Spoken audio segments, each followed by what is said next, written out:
Hey, I'm Josh, a software engineer from Germany, and today we are going to build literally an entire software as a service business from scratch using some of the most modern tools there are. And when I say an entire business, I mean it. Payments included, software included, landing and pricing page included. I even went as far as making sure that when you share a link to your application, even that looks good. But Josh, what are we even building? Let's take a tour. This is the landing page that your users will land on. Chat with your documents in seconds. Quill is now public, and Quill is just the name that I gave this application. On the landing page, we can see a preview of the dashboard and how we can interact and use this software, and a little instruction with a preview image of how we upload a file. These steps right here are just supposed to make the onboarding process for new users more intuitive. Let's head to the start of the landing page and then navigate to the pricing page right here, because this is literally an entire SaaS. We have multiple plans, the free and the pro plan, and we have different specs for each one. For example, let me zoom in so you can see this easier. On the free plan, you can only have a maximum length of 5 pages per PDF. On the pro plan, that's up to 25 and also up to 16 megabytes per file instead of the measly 4 you get on the free plan. And also just some other stuff like higher quality responses and priority support. All right, let's zoom out and let's actually log into the application to get to the dashboard using our sponsor, that is Kinde. They make it super simple to integrate secure authentication into your app. I'm gonna enter my email, hit continue, and we get a code to our email. Simply copy and paste that over. Of course, you can also use other providers like Google for this. That is no problem at all. And then we are gonna be redirected to our dashboard where there is currently no PDF file, so let's upload one. And here it says we can upload up to 4 megabytes. So let's give it a try. Let's upload some lecture notes inside of here. And if this isn't the most beautiful drag and drop file upload you've ever seen, I don't know what is. The PDF has been processed and I've made sure to really get all the loading states right. This is a proper full-blown application with all the details that entails. For example, we can go to certain pages right here. For example, the 3rd page if we hit enter. However, of course, we shouldn't be able to go to the 5th or any text right here. All these details just work in this app. Let's try now chatting with our PDF file. This is something random I found on Google, something about philosophy. So for example, in one sentence, who was Socrates? Somebody that is mentioned in this PDF file. Don't worry, if you don't know what that is, it doesn't really matter. And then we get our questions based on this PDF answered. When was he born? For example, let's try asking that. And based on this PDF, it should display 469 BCE. And it does. But what happens if you try uploading a PDF file that is too large, like one that has 23 pages? In our free plan, we can only upload up to 5. Well, it won't work. We will get an error right here on the right-hand side that this PDF is too large for our plan and that our plan only supports up to 5 pages.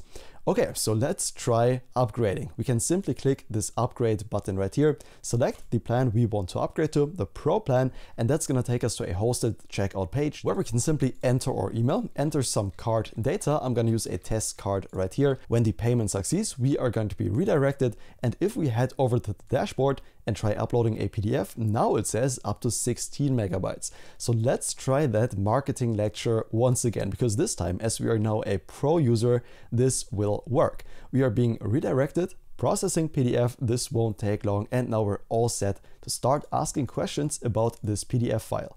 For example, let's ask about the modern concept of marketing. We can see on the left. Summarize the modern concept of marketing in bullet points. Because not only are we streaming in the response in real time, but we can also render Markdown properly and it looks really good out of the box. Of course, we can use the page controls to traverse this entire PDF document, even go into full screen to see the entire document right here. We can zoom in, zoom out into the document as we please. And of course, because not all pages are vertically, we can rotate it as we want. And once we are sick and tired of our app and that everything works so smoothly, we can head over to the subscription plan and actually cancel our subscription. Let's see what happens. Let's head back and now we can actually see if we head over to the Manage Subscription tab right here, that our plan will be canceled in exactly 1 month from now. And we could even resubscribe if we want, because until then we are going to be on the Pro plan. I really hope you are as excited as I am to build this entire app together with everything that you just saw included in this single video. If you are, grab your code editor and a good cup of coffee, and then let's sit down and start in the first steps of building this application, going from very simple stuff to the more advanced stuff step by step together. Of course, you don't have to do the entire video in one sitting. That would be insane. There are chapters and checkpoints, so you can code in your own pace that works for you. And with that said, let's go out of full screen right here and let's actually get started with this build. Oh, and one thing, this is pretty fast as well. Just wanted to tell you. Okay, and with that said, let's get started in building this app together. All right, and once we are on the desktop, we can actually get started with our build. And we are going to do that inside of the CMD, the command line in Windows or any other terminal for any OS that you're using, by typing in npx create-next-app at latest. That is how we create a new Next.js project. We can just hit enter and wait a second for that to load. That's gonna ask us to install the newest version, which in my case is 13.5.2, and I'm gonna hit yes. Now this app, let's call it Quill. That's what I named my SaaS, but feel free to be creative, give it any name that you want. In this case, let's hit enter. Yes, we want TypeScript. We do want that. That's really, really useful, as you're gonna see later. We want ESLint to make the building process a bit easier and to ensure a bit better code quality. We are gonna use Tailwind for styling. Hell yeah. We do want a source directory. I find that gives our entire project a better structure, so I'm gonna hit yes there as well. We do want the new app router. There's a lot of really cool new features in there that I want to show you. And then lastly, for the default import alias, we're gonna hit no. And that's gonna run the Next.js installation for us, set up everything. I believe it's gonna use npm. Yeah, it states it's using npm right there, which is not ideal. I'm gonna be using a different package manager for this video, but of course you can definitely follow along just using npm if you're familiar with that. I'm gonna be using pnpm because the caching is a bit better there. It's generally a bit more friendly for disk space. That's why I like using it. And it seems like our CMD might be done. And it was done. It turns out I had just installed it in the wrong directory because I wasn't on the desktop. All right, that's where I moved it now, so we can cd into the file we have just created. In my case, that's gonna be Quill. And then we can type in code to open this project in Visual Studio Code. That's gonna open up right here, and this is gonna be the main default Next.js project. And I'm probably gonna stay at this zoom level right here, that we can just start up if we want to. Let's say pnpm dev, and let's see if everything initialized correctly. We can see in the CMD for the new Next.js 13.5 how that looks, how it started up. And we can also see if I move over this window that our project initialized correctly. Awesome. That means we can actually get started in building out this entire project step by step together. And we're gonna start. Let me give you a rough outline on where we're gonna start right here with this process. So this is how I generally build my SaaS apps, right? First off, we have the landing page and the navigation. Make it look good so users can already visit your landing page and navigate around, while the functionality might not even be there yet. In this project, because we're gonna be building everything in the entire project, we're gonna do auth next, because the authentication is the basis for everything that is to follow, right? Everything in here depends on the authentication. That's why we're doing that second. Then the main functionality of the app. What is the purpose of this app? In our case, that's going to be chatting to PDFs, but again, a lot of transferable knowledge that is not specific to AI or chatting to a PDF at all. That's the beauty of this project. And then lastly, the payment integration, right? So that premium users have more advantages. They can upload larger files and so on. That's what usually comes last when all the features are already there, because then the integration of the payment is going to be very easy, and the launch, we're going to deploy our project to be live on the web. And that's just a very rough outline, just 4 steps on how we're gonna build this project step by step together. And as I said, we are gonna start on the landing page and with the navigation. Inside of VS Code, let's go right here into the page.tsx. That is the main page inside of our app folder that is generated by Next.js for us, and we can get rid of all this stuff right here. I do have a very handy hotkey for this. It's Control M, which is not default in VS Code, but it selects everything inside of this main tag that I've selected for us. And if you want to do that yourself, you can go into File, Preferences, then it is Keyboard Shortcuts, and this is emit balance outward, I believe it's called. Exactly. So it's this right here, emit balance outward. You can set a key binding, and whenever you press that key binding, the entire HTML tag is automatically going to be selected for you. It's really, really handy. All right, so let's finally get started on the landing page. By the way, we can get rid of all the unused imports by pressing Shift, Alt, and O. That's how we can get rid of those. And then let's get started on the landing page. One thing we're gonna do, which we're gonna use as the first tag, the top level element on the landing page, is create a component together. Let's do that inside of the source folder. Let's create a new folder called components. And inside of this components folder, we're gonna create a new file called maxWithWrapper.tsx, TypeScript XML. That's what the ending is for right here. And we're gonna say const maxWithWrapper is gonna be equal just a regular arrow function, and also export that as the default. Export default maxWithWrapper. And I'm going to disable GitHub Copilot. It is making us a bit faster, but you might not have it, so that might just be a bit unfair if I use it in here. And the only purpose of this maxWithWrapper is for it to be reusable. We can reuse it on all pages, and then the spacing on the left and right hand side of our page, like here, for example, left hand side, right hand side, across all pages is always going to be the same. That's what this maxWithWrapper is for. This will take in props. We can destructure those right away. That's going to be a class name, and also that's going to be children. Now we also need to declare the TypeScript type for this because we are working in TypeScript. We can do that using a colon right after the destructuring syntax, just like this. And then also inside of an object, we can declare each type for the class name and for the children separately. What that means in practice is, for example, the class name will be optional. That's why this question mark is here, and of type string. And then the children, and we need to go into the next line. The children are a type we get from React, and that is React Node. If you've never worked with children, don't worry, you're gonna see what this does. And this React Node type for some reason won't let me auto import. Whenever that happens, when you cannot automatically import, we can just press Shift, Control, and P and hit developer reload window. And in 99% of cases, that's actually going to work. And now we should be, and now we should be able to import this from React. Beautiful. And this component is going to be super, super straightforward.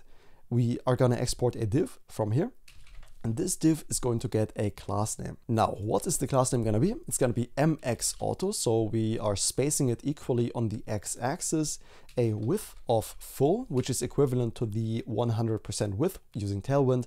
By the way, if you want to hover over the Tailwind classes and also see what the underlying CSS is, there's an extension for that called, let me show you, it's right here on the left hand side, Tailwind CSS IntelliSense. That's what I'm using to get this hovering. Okay, in here we're gonna say max width of screen -XL. If we hover over this, it's gonna be 1280 pixels at the maximum. A padding X of 2.5 on the left and right hand side, and then on medium devices and up, we want a padding X of 20, just a bit more. And inside of this div right here, we are going to render out the children. That means we can just wrap every page we have inside of this div, and also we want to return this div from this component, else this would be invalid JSX syntax, and we can get rid of this. Now, the keen eyes among you might have noticed that we are not using the class name anywhere, and that's not ideal, because what we want to do is being able, if we use this maxWithWrapper, for example, in this component where we're going to need it, just like this, we want to be able to pass in of course, the children. That's what the children are. It's just everything that is between these two tags. Those, in our case right here, the div is going to be passed in as the children of type React Node and then rendered out inside of this div. So we're just wrapping the div in the page.tsx inside of this div right here. And we could also see that in the browser, but I think the point is clear. What we also want to do is pass in a class name, like for example, background red 500. and have that applied to this top level div to make it way more usable. Now the question is, how do we do that? Because we don't want to overwrite this class name. So instead what we're going to do is define a custom utility function that's going to be really straightforward but incredibly helpful. And we're going to do that in our lib folder. A lib folder is generally going into the source folder. Let's call it lib. And then here, let's create a file called utils.ts. So utility functions we can just reuse across the entire application.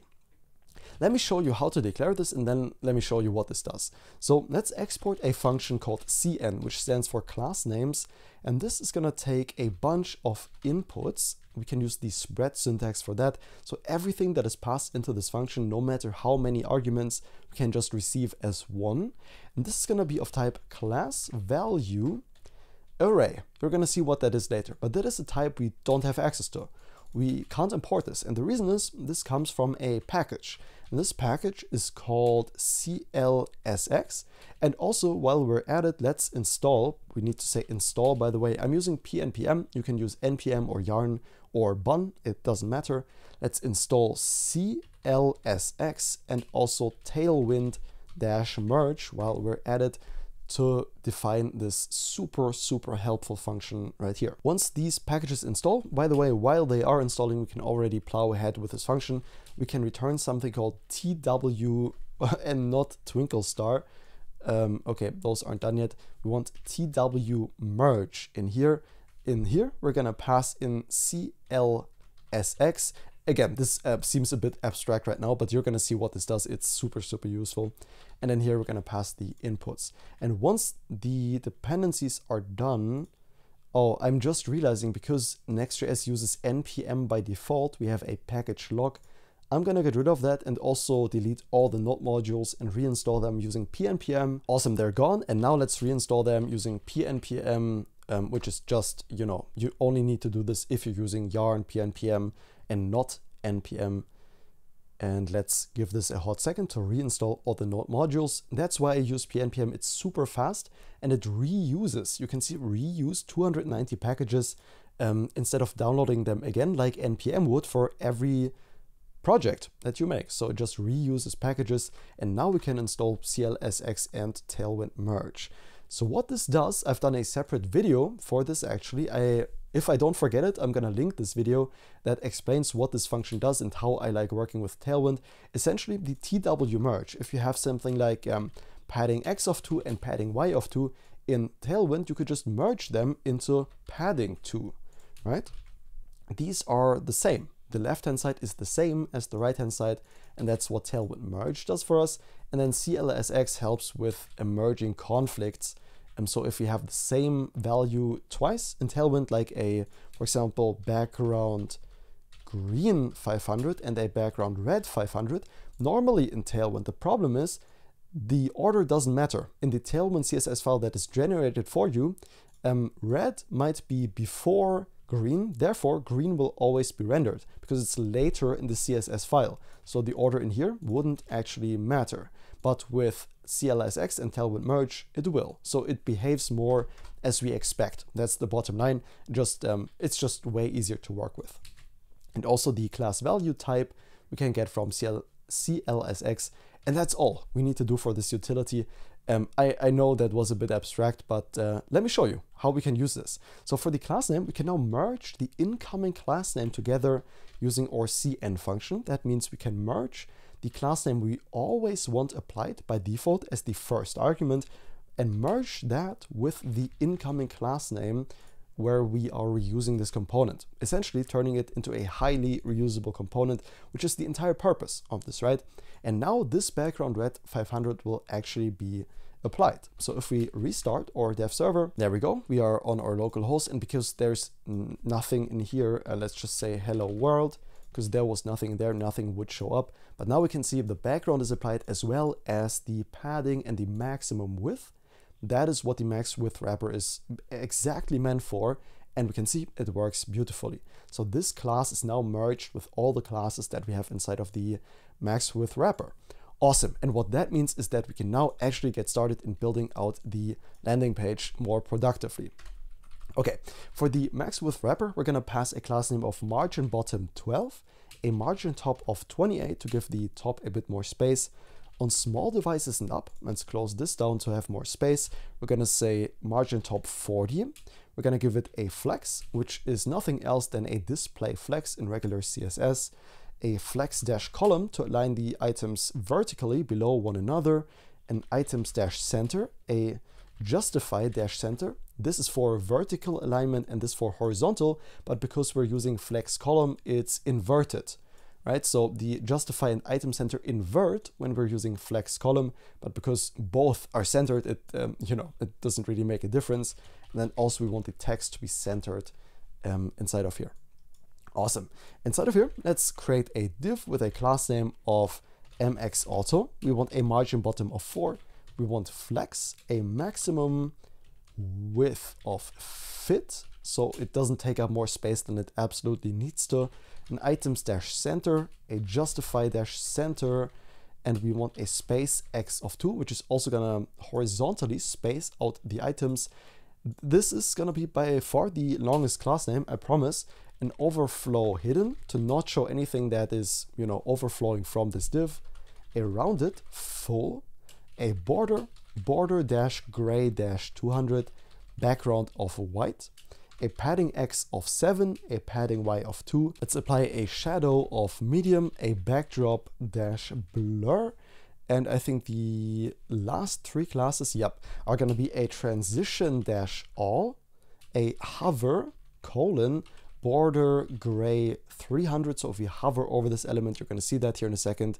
And the border is going to change, and then on hover, we want a background white of /50, so 50% transparency. Okay, Jesus Christ, you have my word. This was by far the longest class name. If you got lost anywhere, you can always refer to the GitHub repository. Right here, it's probably going to be named different. This was just my my development stuff, so it's kind of messy. I'm gonna redo the GitHub repository, or I'm gonna go through left to right. And you can pause if you got lost anywhere. I promise, this was the longest class name. And then we can just put a p tag in here with a class name of text small, a font dash semi bold, and a text gray of 700, saying something along the lines of Quill is now public, so people can now use it. Okay, enough coding, and let's see what we did. Essentially, we did this right here. Let's move this into a side by side, give it a bit less space, and also drag this over so we have it side by side. Awesome. So we created like a little banner up here that's going to be above the main headline. Now the thing is, this looks really weird. Let's be honest, there's a black background. And the reason for this background is that we haven't adjusted our layout yet. That is where we can do all the changes. For example, we can force a light mode by passing a class name of light into the HTML element. And we're going to do some CSS adjustments here in a second too to make this look better. So quickly, let's continue in the layout, and then we're done with that and don't really need to touch it anymore later. In the body, we're going to apply and a class name is already applied right here, but we want to adjust it. So we're going to make use of our CN, or class name helper function. We're going to make use of that a lot. It's super useful, I'm telling you. And then here we want a minimum height of screen. So every page is at least 100 view height units high. We want a font dash sans. We want anti-aliased. There we go. And that's just going to apply these 2 CSS properties right here. And lastly, we want a grainy effect. That's going to look super cool, involve some custom CSS. I'm going to show you that here in a second. And we want to merge this by using a comma with our inter.classname or font class name that will be applied. And we can just easily merge that together. Awesome. The children are going to be rendered, and that's going to be it for now. And now to make this right-hand side not look completely horrible, why isn't the side-by-side working, by the way? There we go. Let's adjust our globals.css. This is where we need to go, and this is where we can define a custom color scheme that we want to use. And to make this project look good by default, there's something really neat we can use that's quite new. And let's go to ui.shadcn.com for that. That's ui.shadcn.com. we're going to land on this page right here. And this is the UI library we're going to use for this project. It's really good. If you've never worked with it, you're going to really enjoy this. And this has a feature called themes. And I've went with the blue theme. Essentially, you can choose any color right here that you want your app to use. If you don't want to go for the blue, that's totally fine. Choose any other one. I'm going to go with blue once again. And we can just click the copy code. That's going to let us copy some CSS values. And we can just go ahead and paste into our project by replacing everything except the 3 Tailwind directives at the very top. So we can just paste that in. We have the root and the dark mode. Hit save, and if we go back to our app, okay, it's already looking better. Now we can see there's a shadow, the background is white as it should be, and we can get started in configuring our Tailwind config. That's gonna be one thing we can do once at the beginning of the project right now, for example, and then we're never gonna have to touch it again, luckily. So let's get started configuring our Tailwind config. As for the content, we don't need to touch that. That just means the files that Tailwind is applied to, and since it already works, we don't need to worry about that. However, in the theme, let's get rid of the default stuff. And instead, let's start with the container. The container is going to get a center of true. We also want a padding of as a string to rem. And then for the container, lastly, we want the screens property as an object. The 2XL value, we want to set that to 1400 pixels, which allows the container to go a bit wider. That's pretty neat. We can put a comma here, and I think it will do that automatically. If we use prettier to format, yeah, we don't need to worry about that.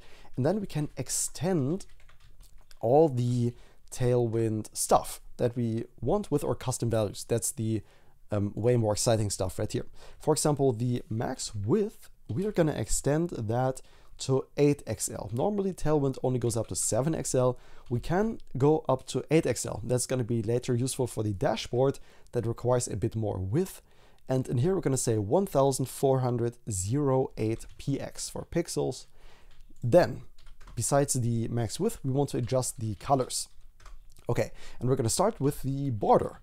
The border is going to get an HSL value, and that is going to be our variable or CSS variable from the globals.css file.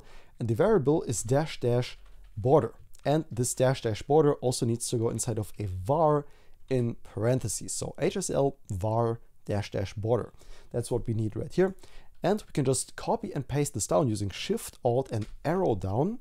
Now that's going to give us an arrow, and we can mark the border, press Ctrl D to select all occurrences or these 2 occurrences of the border and change it to input, for example. And there needs to be a comma here. Of course, we can do the same thing again next up for the ring. So for each one, we're just defining the color it should be. And later on, we don't need to touch this file again. Again, we do it once and then our project just looks good out of the box. We're going to do the same thing for the background, HSL var --background, and the same thing for the, let's select both again. And I need to change back to the German keyboard for the Ctrl Z to work, and do the same thing for the foreground as well. Awesome. Next up, we can use the primary across our application. This is going to be something custom we can define right here. And the default value, we can say in caps, default in the primary. So if we ever use color-primary, Tailwind is going to know what we mean. We can use the HSL, and in here goes a var again with a value of --primary, and then 2 closing parentheses. So essentially what we're doing right now in this file is linking Tailwind to our globals.css variables, so it always looks good out of the box. That's what we're doing right now. And for the foreground, we want also the HSL. We can just copy and paste this right here. And instead of the primary, we want the --primary-foreground. There we go. And we can just copy and paste this going on from here, so we're a bit quicker. Let's paste this down using, again, Shift, Alt, and arrow down. And instead of the primary, we want a secondary. And that needs to be a Y. And why did I change the keyboard again? And again, if you want to mark all of them, use Ctrl D. That's how we do this and change this to secondary. Okay, we're gonna paste this down one more time for destructive, and then one more time for something called muted, which is another color we're gonna use later. And we can already do this 3 more times like that. And then instead of for muted, we want the accent. Second to last is gonna be the pop over. And the last one is gonna be the card. And that's it, I promise. There's a bit more stuff we need to do in our Tailwind config, but that's the most tedious, let's just be real here. This is kind of stupid work, right? Just some setup work. It's not too fun. I know that, but the fun part, trust me, it's gonna come. This is just so our project looks good out of the box, and it's really worth it. Okay, then after the yellow bracket right here, or 2 above the plugins, we can define our border radiuses. Border radius, and in here we want 3 things. For example, the large, that's gonna be var, again, with a dash radius. There we go. Let's put a comma, and we want 2 more. The medium is going to be a var dash radius minus, and we can wrap this entire thing in something called calc for calculate. So we can calculate the radius minus 2 pixels, so a bit less border radius that we're calculating right here. And the same thing with 4 pixels, minus 4 pixels for the small border radius. And then the second to last, I think, yeah, we're almost done. It's gonna be the keyframes. We only want 2 different keyframes. That's one gonna be accordion dash down. For the accordion down, this is gonna be an object with a from property, just like this. And we want to go from a height of 0, and then next line to also in an object a height of, and in here we're going to also use a variable. They're super handy, as you can see, with no hard-coded values. We can change it all dynamically, very handy. This is going to be a dash radix. This is a kind of UI library that we're using under the hood by using shadcn dash accordion dash content dash height. And by the way, if you got lost anywhere, again, check the GitHub repository, but I think this is not too hard. And then we can just copy the accordion down, and change this to the accordion up. So we have 2 different animations. And the only thing we're going to change is literally the to the from. So we can take the to, cut that, paste it in the from, and take the original from and paste it in the to. So we're just reverting the animation. Awesome. And then I promise we're almost done. One more thing we want to do, and that is add an animation with 2 curly braces left. We're going to say animation. It should give you IntelliSense. If not, you're at the wrong point. It can get a bit confusing with the curly braces. I get that. With the accordion up and accordion down. Let's start with the accordion up. That is going to be an accordion dash up. It's going to take 0.2 seconds by default, and we want an ease out. And what that means is we can now use this inside of our code and call this animation just like that. It's super simple. And the same for the accordion dash down. We want to use the accordion down animation just like this. They need to be comma separated, and that shouldn't be easy out, that should be ease out. There we go. That's the proper wording. And then last thing, I promise we're almost done. We're gonna write no more lines of code in here. We're just gonna install 2 plugins that are gonna make life a lot easier. And that's gonna be npm install. We want 1 Tailwind CSS-animate. It's a super lightweight animation library that almost adds no overhead to our project, but lets us beautifully animate stuff by adding a single keyword. So for example, we can add something like animate-in, and it's gonna know what to do. That's what this plugin is for. And then we want @Tailwind CSS/typography to later in the dashboard make the text look good. Okay, once those are installed, we can simply go into our Tailwind config and require these. So inside of the plugins array, we can require Tailwind CSS-animate. It should give you IntelliSense on these. And also we want to require the @Tailwind CSS/typography. And I promise we are done. Oh, are we? One last thing. And the dark mode, I promise very fast, is gonna be class. Okay, that's it. Now we're really done with the Tailwind config. I'm not sure why it's giving us an error right here. Let's reload our window. It should know what Tailwind CSS is. And once those features are initialized, that should work. And why is this giving us an error? I'm not sure, but apparently it expects a string. So let's just wrap this in a string, and there we go. That's our Tailwind config done. Great, so let's finish up the landing page. All of our app is gonna look good by default now. Congratulations, that was by far the most, the least fun setup part. Now let's get started in the landing page.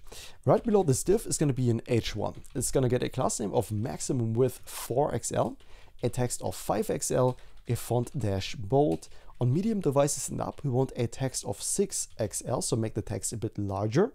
And to be precise, that's gonna be 60 pixels. And lastly, we want on very large devices and up a text of 7XL to make it very legible. In here, we're gonna say chat with your. Let's open up a span element so we can style the text in here separately, which is gonna be documents. And let's make these documents blue. So let's say a class name of text blue 600 for the documents. And then after the span, let's continue writing in seconds, period. Let's save that, and you're gonna see what happens right here on the localhost if I started that up. If it's not started, you won't be able to see it. And the beautiful thing about Next.js 15, by the way, is that it is much faster. So the local development is much faster, and we're gonna see our text show up right here. Beautiful. Okay, right below this h1, we're gonna create a p tag with a class name of margin top 5. We want to give it a maximum width of prose, which now works. It's kind of a really nice width for text. We don't really need to think about with a text zinc of 700 property, and also a small text dash XL. So on small devices and up, we want the text to be a bit larger because it's going to be text base by default. And here we're going to say Quill allows you to have conversations with any PDF document, period. Simply upload your file and start asking questions right away, period. You can again put whatever you want in here. This is totally up to you. I'm just gonna go with what I think fits this application. Awesome. And right below that, we want to have a button that takes us to the dashboard, like a big call to action, right? That's what we always want on a landing page. If you take a look at any landing page on the internet, they have a big button that lets you do just that.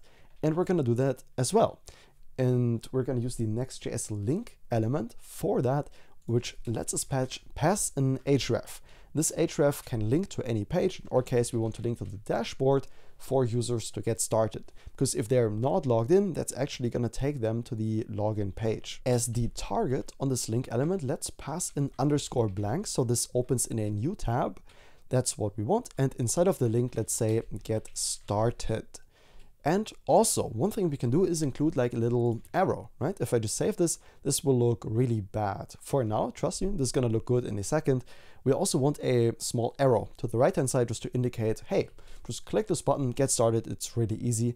And for the icon library, for this entire project, we're gonna use pnpm install lucid-react.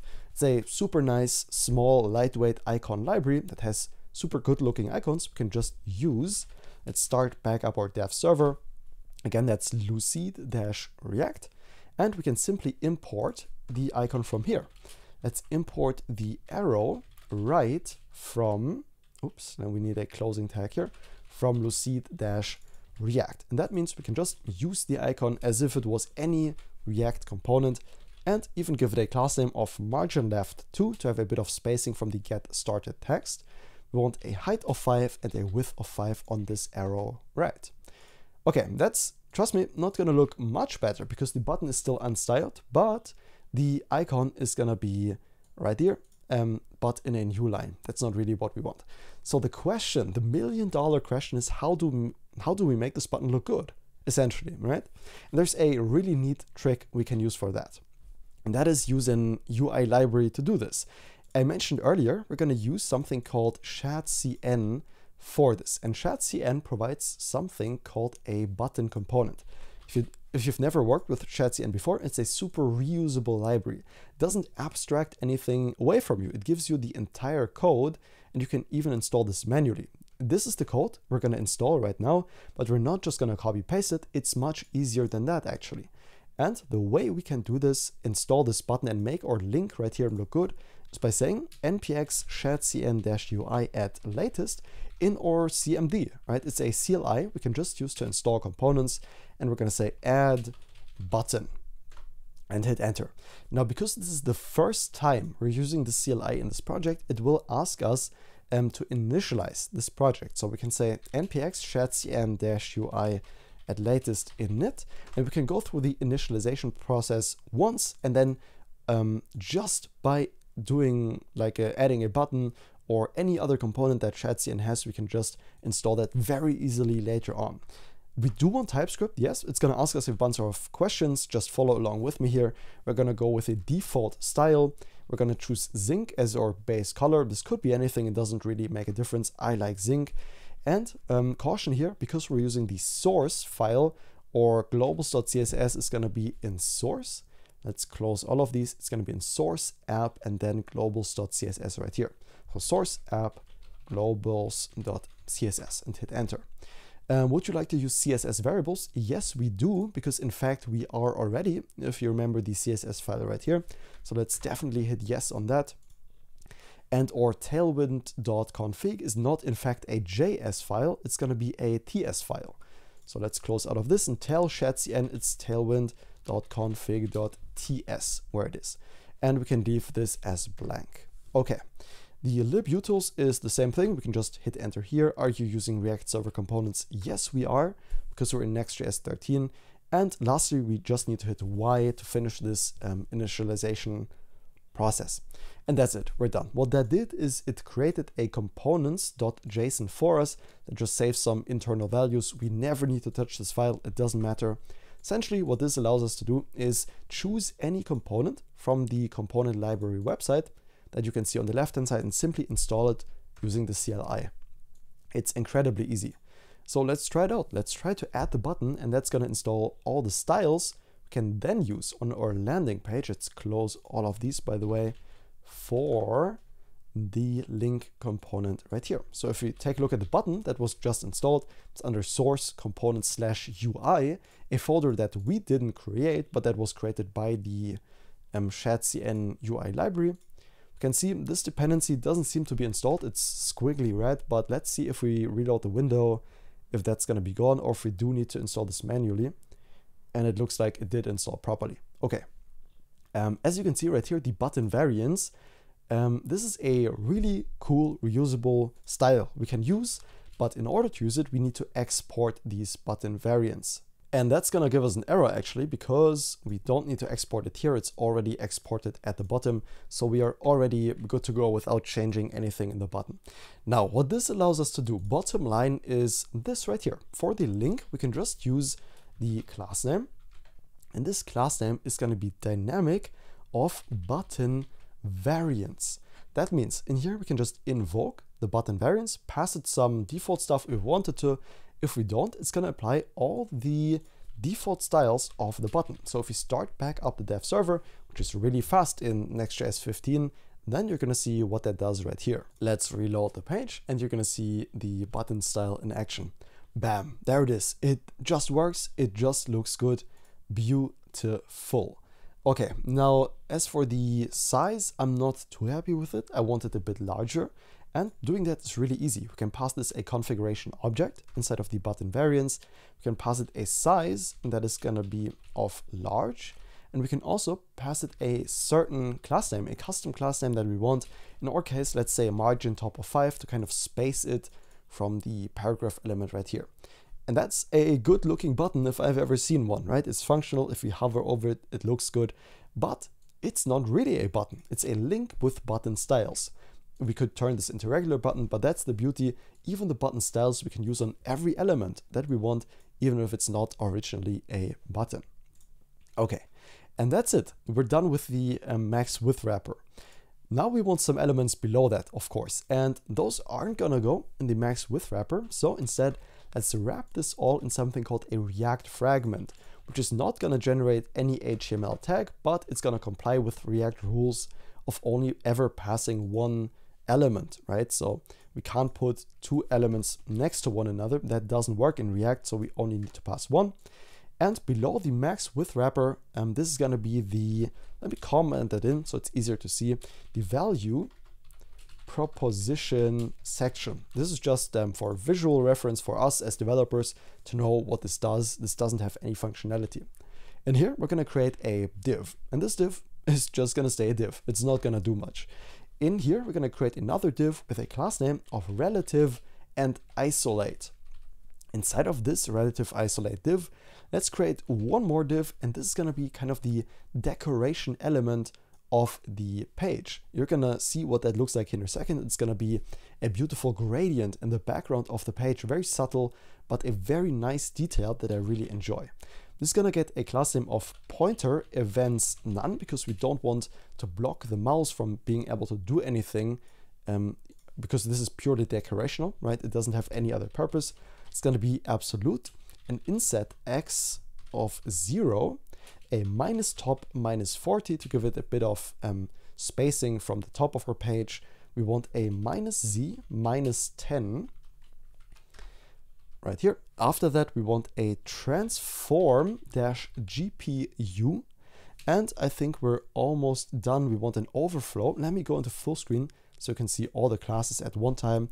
We want an overflow dash hidden, a blur dash 3XL, and on small devices and up, a minus top of minus 80 to give it a bit more space on, larger devices. Awesome. Inside of this div, let's open that up. We're gonna create one more div. And by the way, a really good practice that I want you to encourage to follow is whenever you have purely decorational elements, like this div will be, for example, you can add something called an area dash hidden, and that is gonna be a string of true. That is for screen readers. Because this is purely decorational, people with, for example, visual disabilities won't care about it. Therefore, we can hide it on their devices, making their navigation through our website much easier. So if you have purely decorational elements, use the area hidden of true to just make some people's lives easier. Inside of here, we're gonna use a class name for this div we just created. Inside of here, that's gonna be relative, it's gonna be left, and then a custom value. We can put this in the angled brackets. We can just calculate a custom value by using the calculate, and then in parentheses, we can calculate a 50% minus 11 rem.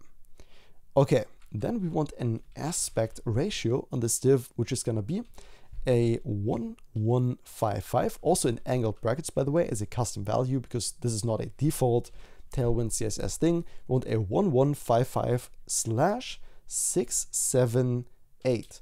And that's just essentially bottom line gonna make it look good. You're gonna see that here in a second. The gradient and a width of, and here goes 36.125 rem. And this is the only element that's gonna have kind of like weird styling. Again, purely decorational. Oops, I didn't want to go into full screen mode. After setting the width, we're just gonna pass it a minus translate minus x minus 1.5. Give it a rotation, rotate off, and then here goes 30 DEG for degrees, a custom degree value, a background gradient to, and then top right, TR. That's how we can apply this in Tailwind. It's gonna apply some CSS under the hood for us. And this gradient, we want to go from a custom value of hashtag, a hex value FF80B5, just like this, to dash, also a custom value, hashtag 9089FC, and then a closing angled bracket. And we're almost done. We want a lower opacity. Right now, this would be way too much. We want an opacity of, let's say 30 would look good. On small devices and up, we want a left value, left dash, a custom value, in angled brackets once again, and calculate this using the 50% minus 30 rem, and then a closing angle bracket and also a closing parenthesis for the calc. And last class name, I promise, is on small devices and up, we want a certain width, and that is going to be a custom width W-72.1875 rem. kind of weird styling, not gonna lie. These are kind of very specific weird values, but that's because this is purely for decoration. It won't have any effect on our layout. That's why this is totally fine. Right now, let's see what happens once we save this. You can see the gradient is here. It's very soft. Let me increase the opacity so you can see it. Let's say opacity 1. You can see it's here. It's on our page. It looks really nice, but also, to be real with you, it just looks like one giant blob, and that's not very pretty. So what I propose we do is add a custom path to this div. And we can do that by using the style. And by the way, we can even turn this into a self-closing div. So instead of having a closing div down there, we can just make the self-closing. So we have 1 div, 2 div, 3 div, and then 3 closing divs. That's the structure. Okay, and to give this div a path, we can do that via the style property. This is going to take an object with a clip path. And this clip path, instead of typing it out, there's going to be something called a paste list for this video, which I'm preparing while I'm making this video. So as we do this, there are certain things that you just want to paste in, like this, for example. You don't want to type all these percentages out, so I'm going to make a separate list. You can just go in there as you follow along with the video, and always at the correct points I'm going to mention when you can paste some values. This is totally fine. We can just save ourselves the hassle of typing out this clip path, which we probably don't want to do. And just like that, there's a certain path to this gradient, as you can see now. That looks much better. And if we turn down the opacity, of course this is too much, we're going to see that it's looking really, really good. So let's change this back to opacity 30. That's going to be opacity 0.3. And that's a very subtle, nice looking gradient in the background, which is a very nice attention to detail that your users are probably gonna appreciate. Beautiful. Below this div, the self-closing div, and then one more div down, let's hit enter, enter. So we have 2 closing divs to go. And inside of here, let's create a new div. It's not gonna get any class name. It's purely as a, wrapper. That's what we're using it for. And another div in here with a class name of mxAuto, a maximum width of 6xl, a padding x of 6, and we also want on large devices and up a padding x of 8. Just give it a bit more space, let it breathe on large devices. And one more div in here. This is gonna encapsulate the image here in a second. This is gonna get a class name of margin top 16. We want a flow dash root on here, and on small devices and up we want a margin top of 24. And by the way, this is always 6 rem, which equals 96 pixels, so about 100. Let's open this up and create a wrapper div around our image. The image is going to go right in here, and the wrapper div is going to get some class names like -mt margin top of 2, that's going to be -m of 2, a negative margin of 2, a rounded dash XL, a background gray of 900, but /5 with a 5% transparency, very, very light, a padding of 2, a ring of 1, we want a ring dash inset. And by the way, if you don't know any of these classes or any one of these classes, always just feel free to hover over these to see what CSS it applies under the hood. That's how I really learned CSS using Tailwind. That's one of the best tips I can give. We want a ring gray 900/10, very light transparency again. On large devices and up, we want a -m, minus margin, -4, a -4 margin. On large devices and up, we want a rounded dash 2xl. And lastly, on large devices and up, we want a padding of 4. So the padding is always equal to the negative margin that we give it. Great. And as I promised, in here goes the actual image. So the image I'm going to provide to you that looks good out of the box. Of course, you could use any other image that you want, but let's just don't worry about that and make it look good out of the box for now. We're going to import this image from Next/image. This is going to be self-closing, and it expects something called a source. And this source is going to be a string of /dashboard-preview.jpg. What this image also expects is something like the width. This image is going to be 1364 pixels wide, and also the height, which is going to be 866. And let me show you how I found this out. And it also, in the newer Next.js versions, requires an alt tag, let's say product preview, just for accessibility purposes.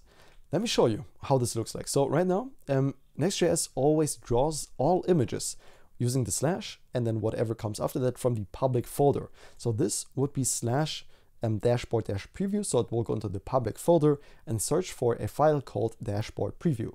There is none here. We can get rid of the default Vercel and Next.js stuff, by the way. And let me show you how you can get this image to make it look good in your project. So I mentioned the GitHub repository earlier. You can just go in here. This is the, again, I'm going to make a new prettier GitHub repository probably before this, but you can find the file in the public folder and you can find all 3 files that we're going to reuse across the entire project. But right now we want the dashboard-preview.jpg. So go ahead, download this file or download all 3 already, put them into your public folder right here. So you have them in there.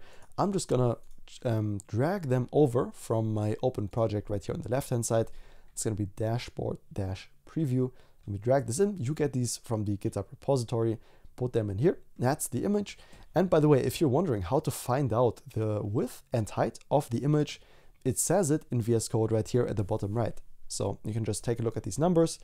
And these are, I've already done this for you, so you don't need to do this right now, but just for the future, and that might be interesting to you. And this is our landing page. So we want to make the image look good at all costs. So we're going to give it a quality of 100. I think by default, this is 75 for Next.js.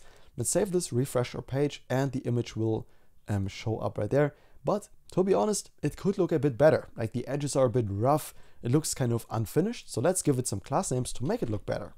The image is going to get a class name of rounded-medium to make the edges look less rough, a background of white, a padding of 2. On small devices and up, we want a padding of 8. On medium devices and up, we want a padding of 20, so a lot more. A shadow of 2XL, a ring of 1, and we also want to give this ring a color, which is going to be ring gray 900/10, so a very light transparency. Let's save that, take a look at what that did to our image, and whoa, okay, there's a noticeable difference. The edges look much better. It looks much cleaner now. Great, that's the image. All right, let's move right on, and below the image, we're going to have 1 closing div, 2 closing div, 3 closing div, 4 closing div, and right below that, we're going to open up 4 closing divs right here, a space. This is where the next section is going to go. So with 2 closing divs left, 4 above it, this is where we're going to continue. To give our landing page that extra kick, you know, that very subtle detail, we're going to copy and paste our decorator from above. We can just reuse it. There's not going to be a lot of changes, and just paste it right in here. There's going to be a few very subtle changes. So for example, instead of 11 rem right here, we're going to change this to 13 rem. The aspect ratio is going to stay the same. Scroll to the very end of here and then change the 30 rem in the second to last class name. Let's change this to something like 36. Give it a bit more. And that's gonna be about it. Awesome, let's save that, go back into our project, and do you see this? This looks really, really nice with those gradients very subtly peeking out behind the image. That gives the image the extra kick. And if I was a visitor to your website, I would find this really, really beautiful. And that's how you do it. That's the magic sauce right here that you can reuse across all your projects. You're totally free to do that. Awesome, let's continue with no closing div or landing page. And right here, again, for our information, this is going to be the feature section. This is going to showcase what our app can do. Let's create a div with a class name of margin x auto, a margin bottom of 32, a margin top of 32, a maximum width of 5XL. And on small devices and up, we want a margin top of 56. There we go. So lots of space, lots of white space we're able to work with here on the landing page, with another div with a class name of margin bottom 12, padding x of 6, and also on large devices and up a padding x of 8. In here goes one last div with a class name of margin x auto. We want to give this a maximum width of 2XL. And on small devices and up, we want a text dash center to have the text in the center of the div. With an H2 first element that's going to say start chatting in minutes. In minutes. Let's save that. See our changes right here. Okay, it just appeared down here, but doesn't look too good yet. Let's give it a class name of margin top 2, a font dash bold, a text dash 4XL, a text gray 900, and lastly on small device and up, a text 5XL to make it a tad larger, so it looks a tad better. Let's format this, and right below this H2, we're gonna have a p tag. This p tag will get a class name of margin top 4, a text of large, and a text gray of 600, and it's gonna say chatting to your PDF files has never been easier than with Quill. I mean, you can put in whatever you want here. This is just some basic stuff that I made up. If you're building this for your own SaaS, obviously feel free to put your text in there. Awesome. And now we can actually get started in filling this section right here. We're going to do that below the p tag with one closing div, two closing div, then one closing div below to go. And this is where we're going to open up the steps. So again, this is just for orientation. I always do this in my projects. I think it's a really good idea. So visually, you can just really easily tell where what is as a developer. In here, we're going to create an ordered list. This ordered list is going to get a class name of margin Y8, a space Y to space them out vertically of 4, a padding top of 8.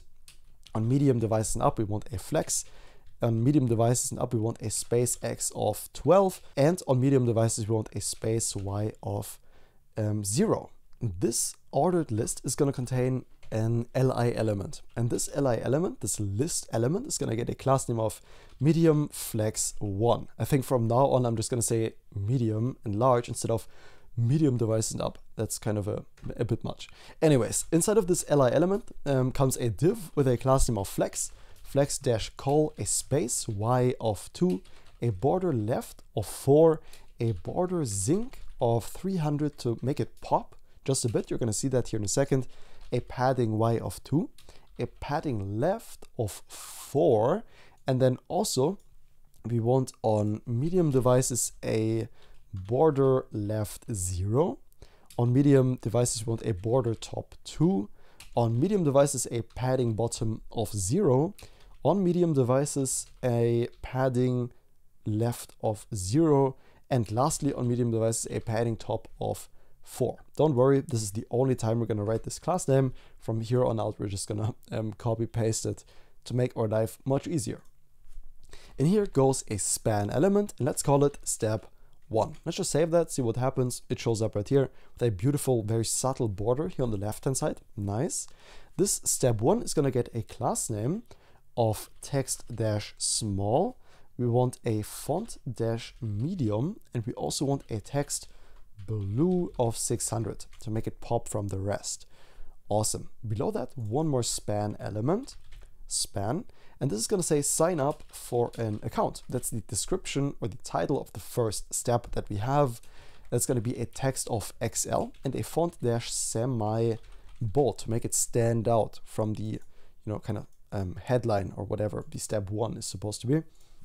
And lastly, the description for this is going to be another span with a class name of margin top 2, a text zinc of 700.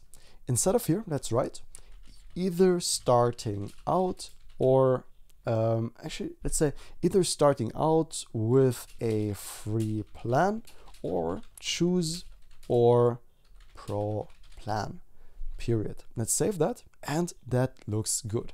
But you know what would be cool? We want our users to have a very easy time upgrading to our paid plan, right?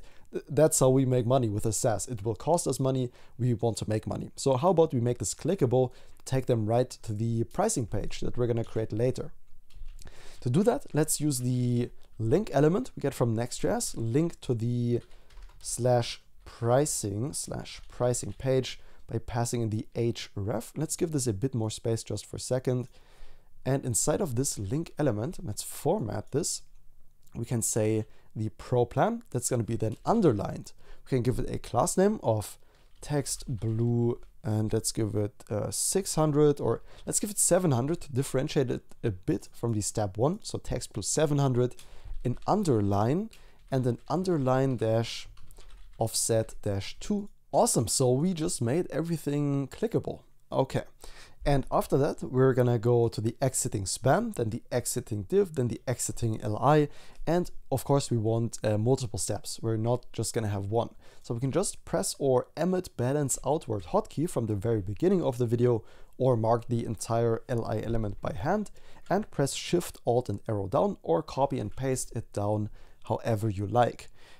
If you ever heard copy and pasting code is wrong, don't worry about it too much. This use case is totally fine.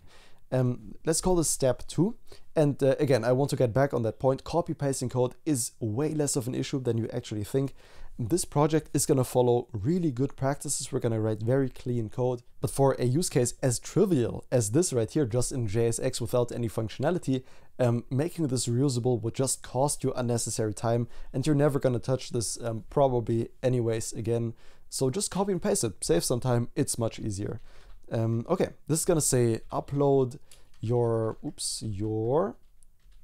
PDF file.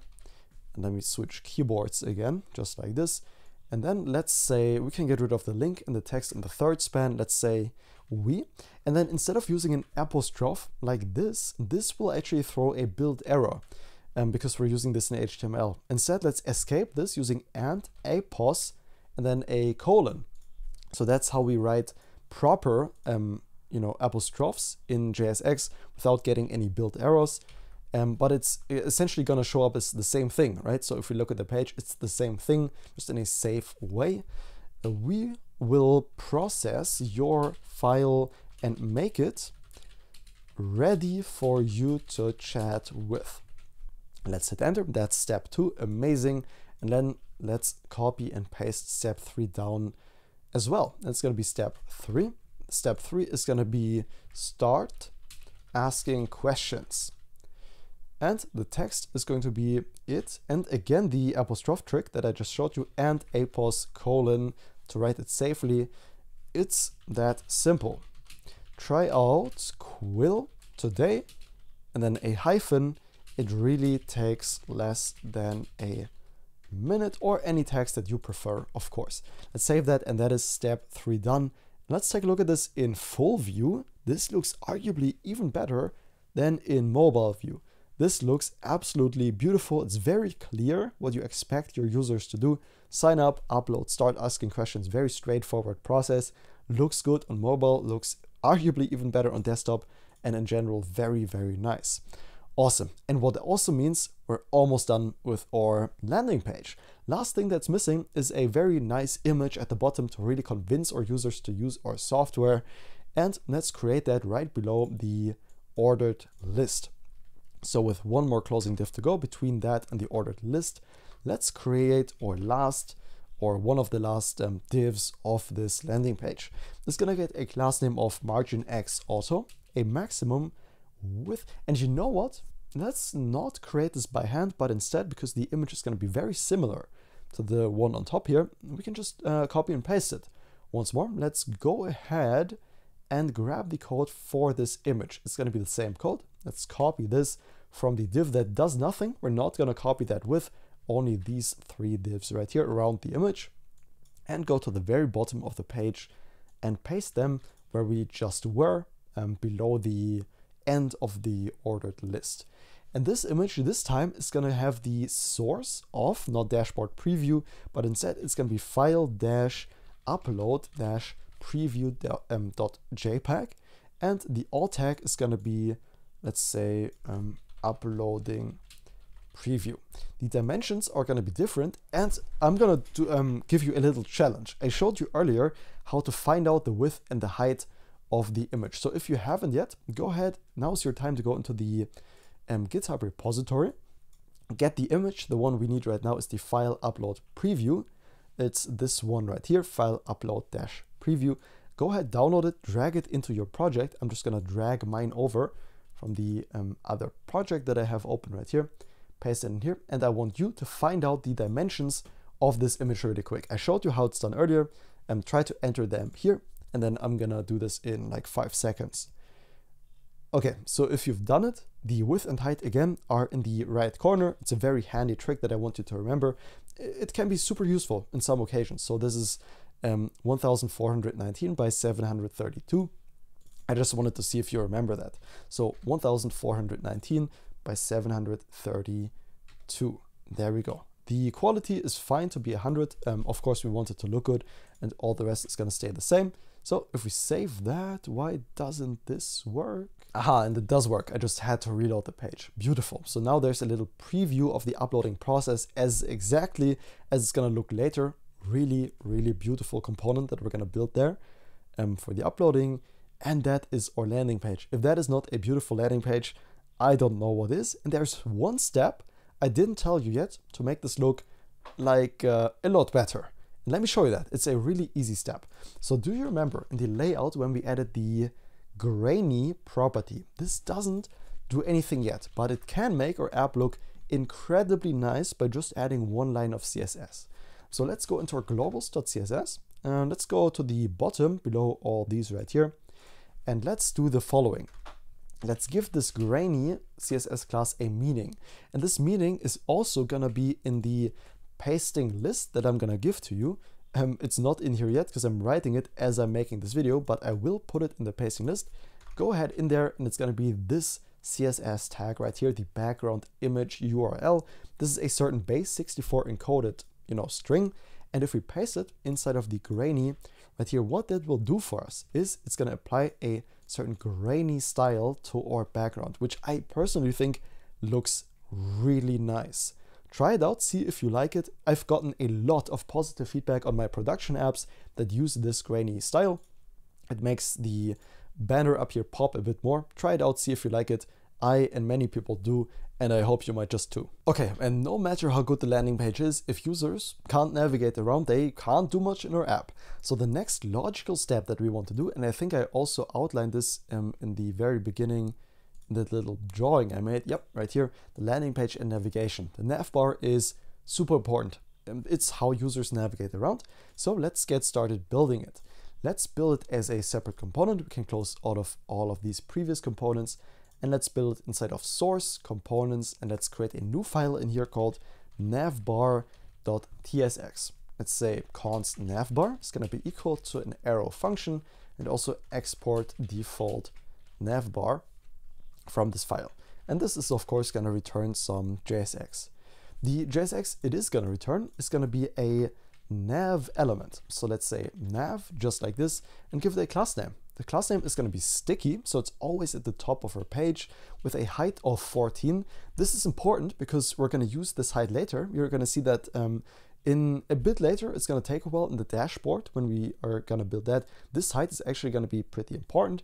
So let's give it a height of 14, an inset x of 0, a top of 0, so it's always at the top, and a z value of, let's say, 30. So it's above the regular content, a width of full, a border dash b, border bottom, a border gray 200 to give it a bit of color. Let's give this more space.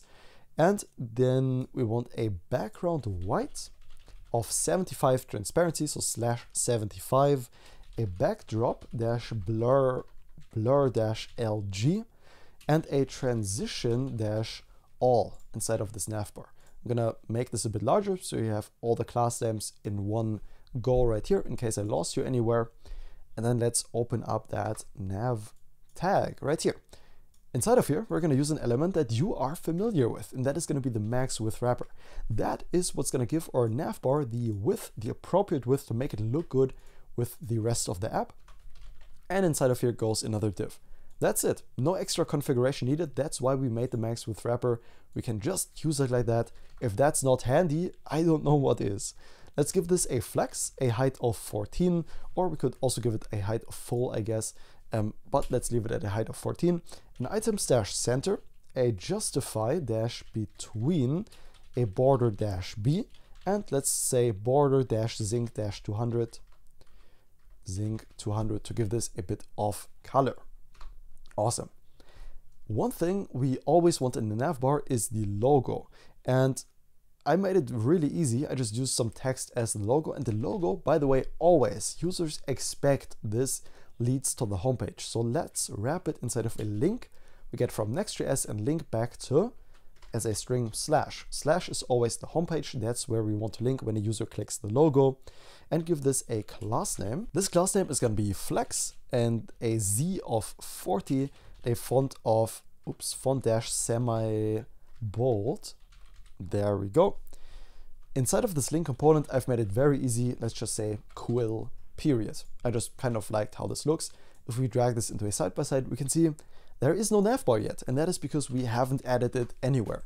And in Next.js, there's a component that wraps the entire application, and ideally we want to put it there, because the navbar should always be shown. And the component that wraps the entire application, we've been there before, it's this layout right here. These children are all the pages inside of our app, like the landing page, for example. These are rendered as the children, and then the body wraps the entire app. We can see that even if we go into the DevTools right here. This body wraps the entire application, no matter what comes in it. So that's why this layout is so useful. And inside of this layout, we want to pass in the navbar we have just created. We can do that above the children by saying navbar, import that from the component we have just created, and hit save. And just like that, we can see there's a quill logo at the top in the navbar. The navbar has a very nice subtle blur to it if we scroll over stuff.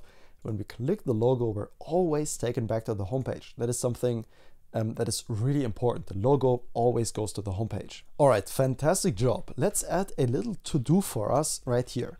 Let's say to-do, and we want to add a add mobile navbar. We're going to do that later once we've done the authentication. We're going to see why it doesn't make too much sense to do that right now. So let's just add a to-do so we remember to do it later. Inside of here, let's create another div right below that reminder with a class name of hidden items-center a space x of 4, and on small devices and up a flex property. Okay, inside of here, we want to use a fragment because we don't really want to use a div and extend the DOM, but we do want to nest certain elements right below one another. That's what the fragment is good for. And these are going to be a couple of links that we get from Next.js way up here. And essentially, these are going to be the options where the user can navigate, like the pricing page to log in or sign in. That's what these links are going to be good for. And do you remember a link? We can just style it as if it was a button, even though it's technically not a button, by using the button variants. Just make it look good out of the box. And each link, let's pass that inside of the configuration object right here. It's gonna be a variant of Ghost. We get beautiful IntelliSense in here just from installing the UI library, and a size, and that will be small. Okay, each link also needs an href. That's why TypeScript is mad at us right now. And this first link is gonna go to the /pricing page. That's where we want to direct users. And of course, it's gonna say pricing. Let's save that.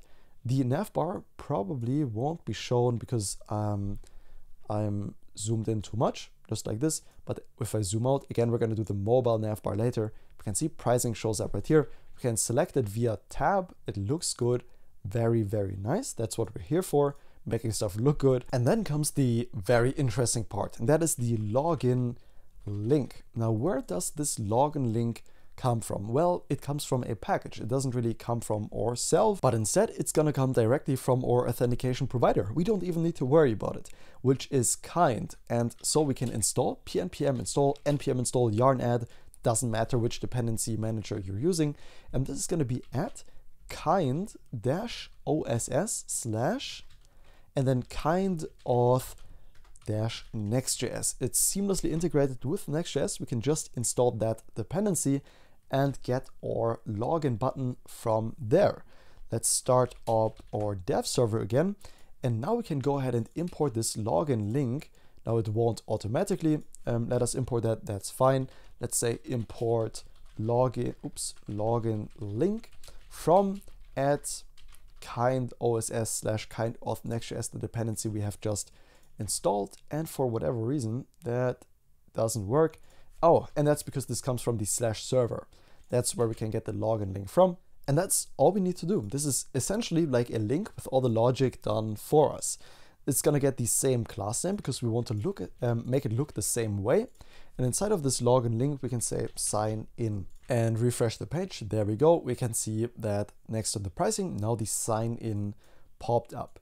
Beautiful. And now next to the login link or below the login link, we can use the same thing, but this time instead of the login link, let's use the register link from the same import, Kinde OSS or kind OSS, kind auth Next.js / server. There we go. And instead of sign in, this is going to be get started. And this button is going to get a bit of different style. We want it to look more pronounced. That's why we can take out the variant goes. We want it to be a proper normal button, still a smaller button, but now it just pops out using colors. And we can even put in little icon in here. For example, the arrow right, we already know from our trusted icon library. Give it a class name of margin left 1.5, a height of 5, and a width of 5 as well. And that's just going to make the button a bit nicer to look on, because that's our main call to action. So we want most of the attention the users have on this button right here to register for our application. Awesome. And with these two in place, our navbar is pretty much done, at least for the moment. However, when we go to sign in or get started, of course, we want there to be a sign in page right here, not just a 404. So right now they don't lead anywhere. And this is where the sponsor of this video comes in, Kind. Kind allows us to set up working secure authentication within like 5 minutes. It's super straightforward, and I would really appreciate if you click the first link in the description that leads to kind.com. They have a UTM parameter attached to that link, and that just lets them know that you came from this video, and hopefully they will want to work with me in the future again. So if you want to support the video and what I do here, click the link in the description instead of just going to the website. That would really help me out. Thank you. Once we're on the website, let's go into full screen. We can sign in, and I mostly use GitHub for this. So let's click on sign in, and I'm gonna choose continue with GitHub, and hopefully that's already gonna log me in without me having to log into GitHub separately. You could use your email if you wanted to. You would get a secure code sent to your email that you would just enter afterwards, or you could also use Google if you wanted to. And then we are in the Kind dashboard. Awesome. And from here, setting up authentication for our app is really easy. Now, I already have some projects right here. You're not gonna have any. So let's navigate right here into, let me go back. Let me show you this step by step. When we're in the dashboard, we can go up here to business and then switch business. And this is where we can create a new project. So business just means project in this case. Let's name this project Quill. The domain is automatically going to be generated for us. This doesn't really matter. Let's choose 1 to 10. And then the region for me is going to be Europe, Ireland. Just choose whatever is closest to you or where your data is stored. Okay. And then that's it, save. And that's going to create the project for us. And let's click on quill.kind.com right here, whatever you named your application to be. And that's going to open up the settings for this particular project. It's going to ask us whether we want to start a project from scratch or use Kind with my existing code base. And let's just say we're going to start a project from scratch. Let's hit next because our project, you know, let's be real here, it's pretty new. And we're going to hit Next.js right here under all for the framework. Okay, let's hit next after that. And that's going to walk us through the entire setup process. If you wanted social providers, you could activate them right here. I advise you to not do that right now. You can always add them later if you'd like. For now, let's just stick with email. And that's going to be it. That's by far the easiest way to get set up with authentication. And then let's hit next. Awesome. Now let's click connect right here. Connect your Next.js code base. Let's hit connect right here. And that should walk us through what to do exactly. Awesome. So first off, we can install a dependency. This is just a little walkthrough. HTTP localhost 3000 is totally fine. This is where we are hosting our local development app. The dependency we've already installed, remember, for the sign in and login link. We don't need to do that.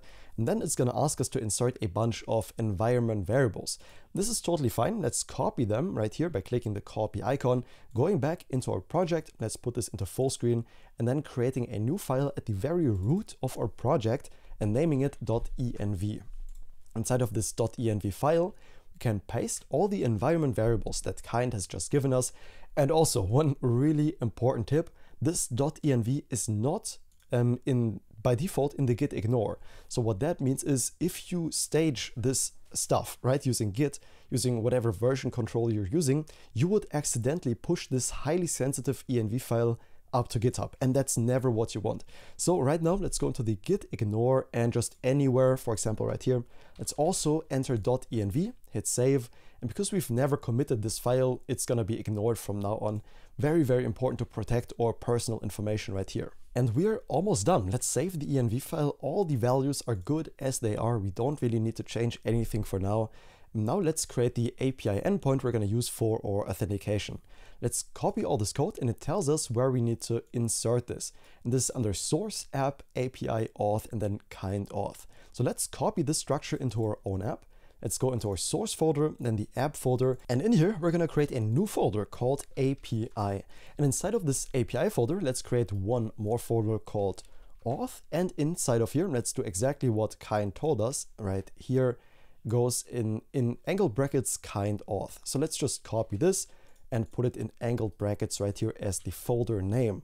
What this is in Next.js, it's a dynamic route. So whatever we enter as the URL, for example, /API/auth/ and then whatever is gonna be sent in as a parameter into this route right here. You're gonna see what that looks like here in a second. And then let's copy all this code, and that goes inside of a route.js or .ts as we are using. So let's create a new file inside of the kind auth folder called route.ts. This needs to be named route.ts. That is a requirement from Next.js. Files in the API need to be named route.ts. And then here we can just copy and paste in the code that kind has given us. This is JavaScript code, and because we're working in TypeScript, we will get two arrows right here that they have implicitly in any type. Of course, that's not what we want.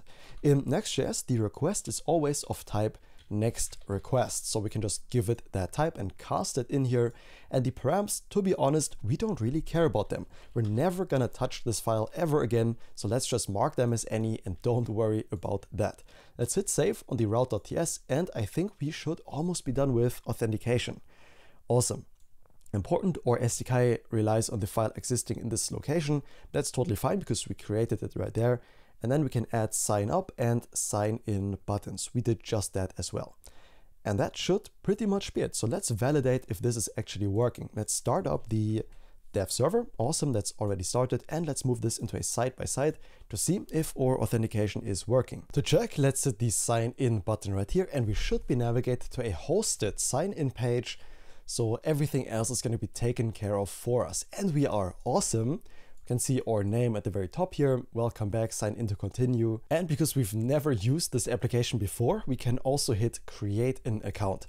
I'm gonna enter my name right here, Josh, and then as the last name, Tried Coding. As the email, I'm gonna use my hello@joshtriedcoding.com. Then hit register. I've already went ahead and opened up my email here on the other monitor. Let's enter the code we got via email and hit continue. And that should ideally finish the sign in, sign up flow. And it did. Very, very nice. And we got redirected to a URL we have specified right here, the kind post login redirect URL. This is where we are forwarded once we log in. And this is the dashboard, which obviously doesn't exist yet. So we get a 404 error, but this is the next page we're going to create. And just as easy as that, we implemented a secure working login sign up flow. If that's not amazing, I don't know what is, and I'm really happy to have Kind as the sponsor on this video. Again, it would mean a lot if you use the link. That's all I ask for you to follow along with this video. That would be really cool. Of course, you don't have to, but I'd really appreciate it. Okay, and right now, let's plow ahead with the dashboard. We can close, or actually, how about... Yeah, no, let's do the dashboard. Okay, let's close out of all these tabs, and then let's create a brand new page, and that is gonna be the dashboard. Okay, in here, let's minimize all files so we have a good structure to work with. Going to the app folder, this is where our dashboard is gonna live, and let's create a new folder inside of the app folder. And this folder is going to be called dashboard. In Next.js 13, this is the way we create new pages. So instead of declaring a file called dashboard.tsx like we would in Next.js 12, in Next.js 13, this is a folder we need to create. And inside of this folder goes a file called page.tsx. Just like with the route.tsx, this name is really important. And that's because it is a name that is enforced by Next.js, just like with the route. It needs to be named page.tsx. If it was anything else like myfile.tsx or whatever, then in that case, Next.js would not recognize this as the actual content for the page under the dashboard route. Okay, inside of this page.tsx file that we have just created, let's say const page is going to be equal to nothing else than a regular arrow function that we can export default at the bottom. Beautiful. Inside of this page, now that we've done the login flow, we can do something really cool I want to show you. And that is get the current login session of the user. So we can say const an empty object, because we're going to worry about destructuring later, is going to be equal to get kind server session. So not only can we get the current user that's logged in on the client using a hook, we can also get them on the server, because in Next.js 13, this is by default a server component. Now, what does that mean, a server component? Let's take a very quick look at that. So imagine if we just returned something like a div from this component, right? And let me log out something like hello from the server. Let's save the page. By the way, you don't need to follow along with this console log. I just want to show you what happens, right? So when we load this page, the dashboard page, in regular React, what we would expect is this console log to be shown in the browser, because this is by default a client-side page in plain React. But the log is not here. It's not in the console. That is because this complete component, this entire page, is prepared on the server, and only the HTML that is generated on the server is then sent back to the client. That is what you see or don't see on the page, because we have an empty div. Let's say hello. And only the HTML is then sent back to the client. So the actual console log is going to be on the server.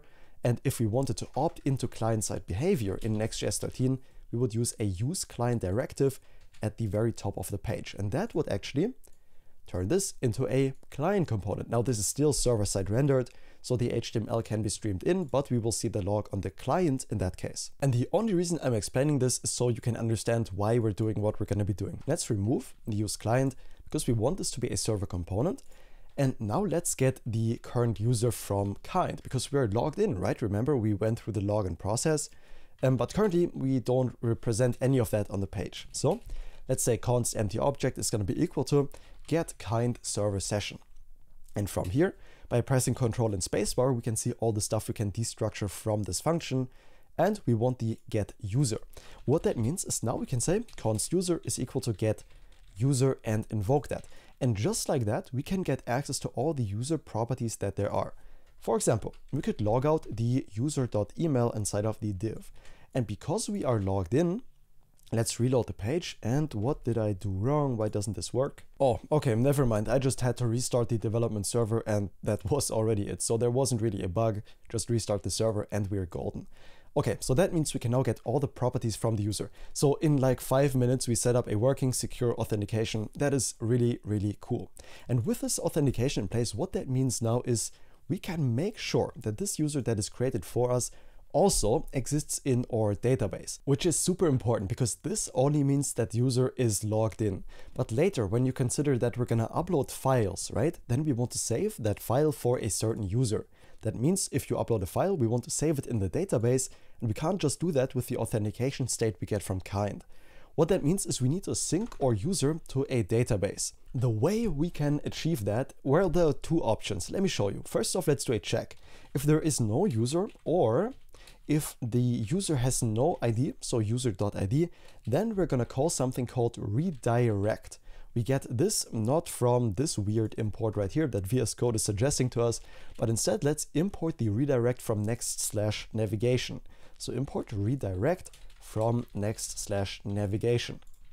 Okay, and where do we want to redirect the user if they are not logged in? Well, let's redirect them to something called the /auth-callback. Now this auth callback doesn't exist yet. We're going to create it together here in a second. And let's also pass a query parameter.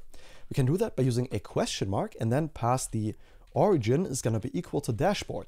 That way we can navigate the user right back to where they were from this auth callback page, and which is really good for the user experience. And then we want to check if the user is already synced to our database, because here's the idea, right?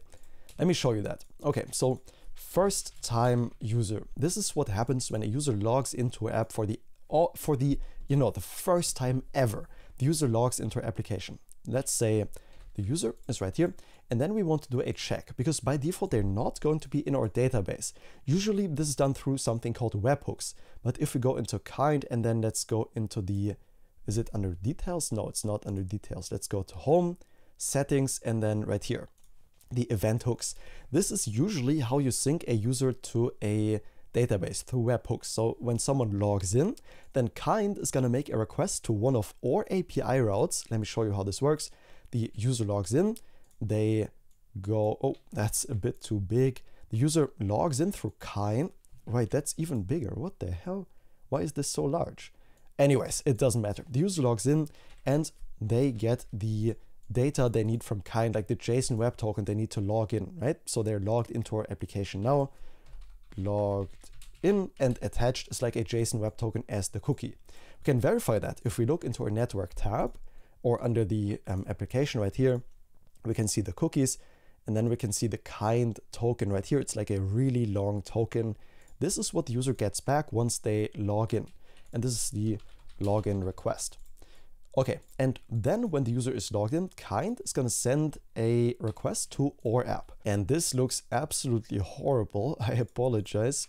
Anyways, then kind sends a request to our app that we can use to sync the user to the database. So kind tells our app, hey, a user logged in for the first time. That is basically what kind tells us. Let's make this a bit smaller. Via a webhook. So one of our API routes is called by kind, and then we can go ahead and sync that user to our database. So we can see, is the user already in there? And if not, we're going to create it and then send back the response from the database, send back the response to kind and whatnot. This is the usual flow. It might seem a bit complicated right now. In reality, it's pretty straightforward. What we're going to do is a bit different. Let's get rid of all this a bit confusing stuff. Let's underline the headline so it's a bit more clear. So when the user logs in, we're always going to redirect them to the dashboard. And again, this is only the time when the user first logs in. We're going to redirect to the dashboard and let's say redirect right up here. Okay, so they get sent to the dashboard. Once they are on the dashboard, that is this page we are just creating, then we're going to check, is the user already in the database? So we're going to go ahead, fetch some information from the DB, from the database. Let's make this a bit larger. There we go. And is user there? So we're going to check, is the user already present in our database? And now we're going to do a check, depending on whether they are or whether they're not. The database is going to return the result, either yes or no. And if the user is already in the database, then everything is fine and the user can continue to chat to their PDF or use our service however they want. But if the user is not already in the database, if the answer is no, in that case, they can't just chat to the PDF. Let's say yes, chat to PDF. And that is in regards to this answer right here. If not, right? If the user is, let's say, no, in that case, we want to sync user to our database because they're not in there yet. And to make this a bit more clear, let's wrap all the parts in these rectangles. So the user, the dashboard, the database, and let's make this colorful so it's a bit easier to tell what's going on. So yes, let's make this green. Everything is good. The user can continue to use our service however they want. And then the scenario no, we want to sync the user to the database. That is what we're about to do right now. So if the user is logged in for the first time, then this will be no. And if they're logged in for any other time, like the second, third, whatever time, then they are going to be synced to the database already. So only for the first time they log in, this red arrow is going to be true. And we want to sync the user to the database. And we're going to do that on a page that is called auth callback. And what this entire process is for is we're dealing with something that is called eventual consistency, known in software development, which means the user is not directly added to our database, but often through something called a webhook or this process right here. So if they are not synced to our database, and what happened to the arrow, then we're gonna, Jesus, what is going on with this arrow? Then we're gonna send them to a page called auth callback. And if they are, then, nothing happens. It doesn't really matter. From the auth callback, this is where we're going to sync the user to our database. So let's connect an arrow to itself right here, just like this. sync user to database. This is where it's going to happen inside of the auth callback. And then the user can safely be sent back, right here to the dashboard to go into the green arrow right here. And this entire process exists because we need to have a user in the database to assign files and chat messages and so on to them. This is in all apps, right? This is not just for this app. This is a very common thing. And all that logic happens inside of the auth callback. So just as an example, let's walk through a user process right now together, so this is even more clear. Okay, the first time a user sees our application, right? Imagine you see this page for the first time and try signing in or registering. That's what you will do on the first time. You register to our application. So you are right here, and now you register and you're sent to the dashboard right here. You are logging in for the first time. So if we ask the database, is the user there? The database is going to say no. Let's say no right here. That means we are going to get sent to this path right here. We're not in the database yet because we're a user for the first time. That means we're going to get sent to a page called auth callback, and our app is going to sync this account, this first time user account, to our database in the background, and then send us back to the dashboard where we can just continue to use the app as normal. And when we get back for the second, third, fourth time, it doesn't really matter.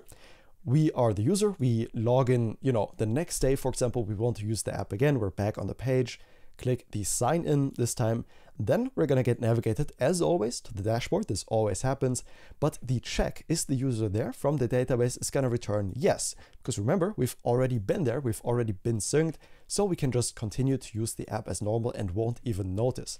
This is a really nice approach to sync the database to the application state, to the login state we get from Kinde, and that's precisely what we're about to do with the auth callback page we have created right here. Awesome. Now to make this work, to make the auth callback page work, obviously we need to create it. And we can do that by creating a folder inside of the app folder called auth-callback. Create that folder. Inside of here, create a page.tsx. Once again, this is a pattern that you're going to see a lot in the entire application. Creating a folder for the page name that's going to show up in the URL, and then creating a page for the actual content on that URL. Inside of the auth callback file, let's create the page for the content. So const page is going to be equal to an arrow function, and we also want to export default page at the very bottom to make this component usable. And the only purpose this page has is to sync the logged in user and make sure they are also in the database. Okay, in this page, we can first say const router is going to be equal to use router, a hook we get from very important next/navigation, not next/router. That only works in Next.js 12. We want to get this from next/navigation and invoke that. The reason we do this is because remember, when we go back to the dashboard, we are passing the origin as a query parameter, so we can easily send the user back to where they were and not disrupt their flow throughout the application. To get access to this origin dashboard, we can use the router. And let's say const search params is going to be equal to use search params. Like this, that's how we get access to that value. And the origin that we're passing, const origin, is going to be equal to the search params dot get, and we can simply get whatever we call this. So in our case, that's going to be origin. That's the value we want to get, and then the equals to dashboard or whatever it's equal to will be saved as the origin const right here. Awesome. And on this page, one of the most fundamental setup steps for the entire application is going to take place, and one of the most exciting and most useful tools we're going to use in this application, we're also going to use on this page, and that is called tRPC. If you're not familiar with tRPC, let me give you a very quick rundown of what this does, right? So in regular Next.js without tRPC, we are doing the following when we write API routes. Let's separate them. When we call, and let's sub-separate this with a dotted line, just like so, into front and back end. So front end on the left-hand side, and then back end on the right-hand side right here, and that's regular Next.js without tRPC, the tool we're going to use in this application. When we make a request from the front end, we're going to make a fetch request to get some data from our API. From the back end, that's going to send a request over to our back end. Our back end is going to process the request with whatever business logic we want, and then send back a response to our front end. And this response is basically going to be saved as the fetch result if we await that operation, right? So technically it will look something like this right here. The main problem is if we're working in TypeScript, the fetch result will be any. So let me show you what this means. Let's say const API response is going to be equal to await fetch and then whatever our API route is, like /API/ whatever, right? It doesn't really matter whether we have an actual API endpoint in there right now or not. And also it doesn't really matter if the await syntax is correct. The point is the API response is not type safe. So if we say const data is equal to API response.json, or that's what we need to await, there we go, then the data is going to be any. In TypeScript, that's really bad. We don't get any IntelliSense on what this type is. So we don't know what our backend returned to us as the data, and we need to check it, and it's really unmaintainable and plain not just fun to write. And tRPC solves this problem. If we make a request to an API endpoint, the type will be exactly what we returned from that endpoint. So for example, let's just assume right here, this is the /API/whatever code right here in the comments. Okay, let's just assume this is the API. If we send back, if we return an object from this API, and this needs to be a longer comment, so this works.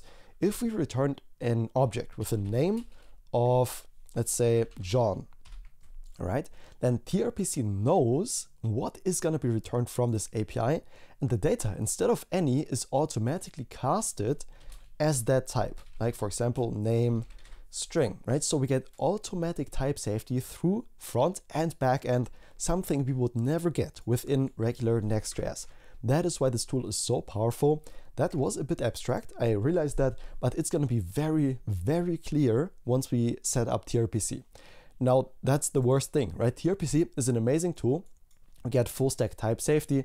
So if we copied over this entire process, it would look something like this. If we make a request to the backend, then the type, so for example, the name string object that we return from the backend, let's just make it blue to indicate the type, is then automatically, let's make this a bit wider, a bit smaller, there we go, is then automatically going to be sent back, and we know what type it will be on the front end. Again, the worst thing about tRPC is the setup. It is actually a bit tedious, it takes like 5 minutes, but once we set it up, you're gonna realize why this tool is so incredibly powerful. And I'm always a big fan of just learning by doing, so let's say in Google tRPC app router setup, and that's gonna link us to a page by tRPC right here, set up with Next.js. I'm also gonna link this page in the description, so you can just click that and land on this page directly. Don't need to search for it yourself. And there are some dependencies we need to install to make this work, which are quite a bunch, but it's really, really worth it. You're gonna see that. Let's copy all these dependencies. I'm gonna use pnpm to do this. Just choose your package manager. Let's navigate back into our app, stop the dev server, paste all the dependencies, hit enter, and let it install. Now we're gonna see what these dependencies gonna do each one, right? We're gonna take a look at that. So for example, tRPC/server, tRPC/client, tRPC/React query, tRPC/next, TanStack, React query, and Zod, a schema validation library. We're gonna take a look at what each one does right here when we set this up. With those dependencies installed, let's create a new component. We're gonna do that inside of app. Let me close or minimize all the open folders. And inside of our components folder, let's create a new component called providers.tsx. This providers component, let's initialize it, const providers, is going to be equal to an arrow function, and also export that as the default. Export default providers.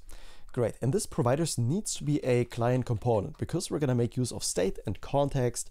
Really important that we mark it as use client, a client-side component in Next.js 13 syntax, using this directive at the very top of the file above the imports and all else. Turn this into a client component.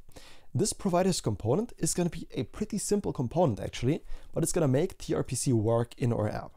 First off, let's say const, and then the query client in angled brackets is going to be equal to use state. We get that from React, and this takes in a callback function, which we're going to return a new query client from. Now this query client, apparently the auto imports don't work. remember what I told you, you can always reload the window after you've just installed some dependencies, and mostly that will fix the auto import. So new query client, and okay, apparently it still doesn't work. So let's import the query client from, and that's going to be from @tanstack/react-query. Second thing we want is the tRPC client, because tRPC is a very thin wrapper around React query. So we're going to do the pretty much same thing. The const tRPC client is going to be equal to use state. In this state, we'll also take a callback function. And inside of this callback function, we need to call something that doesn't exist in our app yet. And to fix that, we need to create an instance of tRPC. Where we are going to do that is inside of our app folder. Let's create a new folder and call it _tRPC. The underscore makes Next.js recognize that this is not an actual route you can navigate to. Because remember, the auth callback, dashboard, and so on, these are actual pages you can navigate to through the URL. With the underscore, this won't be possible because we don't want that to happen. Inside of this underscore tRPC in our app folder, let's create a new file called client.ts. Inside of this file, let's import a type, and that is create tRPC, and that's not just a type, that's a function, create tRPC React, and we're going to import that from @tRPC/react-query. That's where we get this from. And we're going to export a const tRPC from here, which is going to be equal to the create tRPC React we have just imported, and we can just pass an empty object as the initialization data into this function. Now, one very, very important thing is missing in this file, and that is we need to pass the type of our main router in tRPC as a generic into this function. I know, okay, that sounds a bit abstract. What do I mean by that? The thing is, in tRPC, if we go to the documentation, the way we declare API routes is just like this. Let's just try it out together, and you're going to see what this is. So instead of declaring a route in Next.js 13 like an API route, this is just a bit different syntax, but it's the same thing as an API route, just with the benefit of type safety between front and back end. So tRPC says we should do this in a server/index.ts. Honestly, I'm not a huge fan of that. I'm just going to do that in a tRPC folder. I think it's a bit easier. So let's go into our source folder, and then let's create a new folder called tRPC inside of here. Inside of this tRPC folder we just created, let's create an index.ts, and this is where we're gonna paste the code we just copied from the tRPC quick start, right? This code right here. I'm gonna paste that in this file. Now that's gonna throw an error because it tries to import a router from ./tRPC, which obviously doesn't exist if we look at the folder. So let's create that. In the same folder, let's create a tRPC.ts file. And inside of this file, we can also just copy some code from the tRPC website. And that is this code up here from the server/tRPC.ts. That is the code that goes inside of this file right here. We can just save this for now. We're gonna work on this file a bit later, but right now it's not too important. We just want to get things up and running really fast. So let's see if the error is gone. It is. We can import the router, and all the logic will now be, or API logic will now be in this file. Now the client is still giving us an error because the thing is it expects a type. That is actually what's going to give us type safety across our entire application. And right now it just doesn't exist. So the create tRPC React expects the type from our router, right? This right here, to know which API routes exists in our app and also which data they return. Without this type, tRPC won't know what type to send back from the back end to the front end, so we get automatic type safety. That is why we need to pass this type, this app router type, inside of this generic right here. Let's just import it from @/tRPC. The error is going to be gone, and that's it. That's the file already done, and that means we can save this, and save all of them, and go back into our providers. Because for the tRPC client, we need to call a tRPC method. And now we have a tRPC client we can just import and call the .create client in here. Inside of the create client, we're going to pass an object with a links property. Now these links are in array, and the only element we're going to pass in here is something called an HTTP batch link we get from tRPC/client. We can also pass that some configuration like the URL. For example, that's going to be /API/ tRPC right here. And we can prefix this with http://localhost 3000 or whatever port you're running this on /API/tRPC. And that's pretty much all we need to do. Now from this component, we need to return something, and that is going to be the tRPC. Let's import that. We've already done that right here at the top. And this needs to be a component, by the way, the tRPC.provider. That actually lets us use tRPC throughout our entire application in any component that we want to use it in. That is what this provider is for. This takes in a client, which is nothing else than the tRPC client from right up here. Can paste that in there, and a query client, which is nothing else than this query client right here. This is not going to be a self-closing component, but instead we're going to render out the children that we're going to get into this component right here. So essentially we're going to wrap our entire app with this and render out the app right here as the children. To receive these children in this component, let's say children right here, and destructure them in the properties of this component. And this is going to be I'm going to show you a really cool trick. If you only receive children in a component, you get a type from React, and that is props with children. You can just import that from React and all the TypeScript errors are going to be gone. You could do this yourself. Obviously, you could type this out as, you know, the children are going to be of type React node. If you want to, it would achieve the exact same thing. But why do that if you just can do it with this syntax where the children are already included in this type? It's just a really neat trick we can use. And just like that, we've got tRPC set up.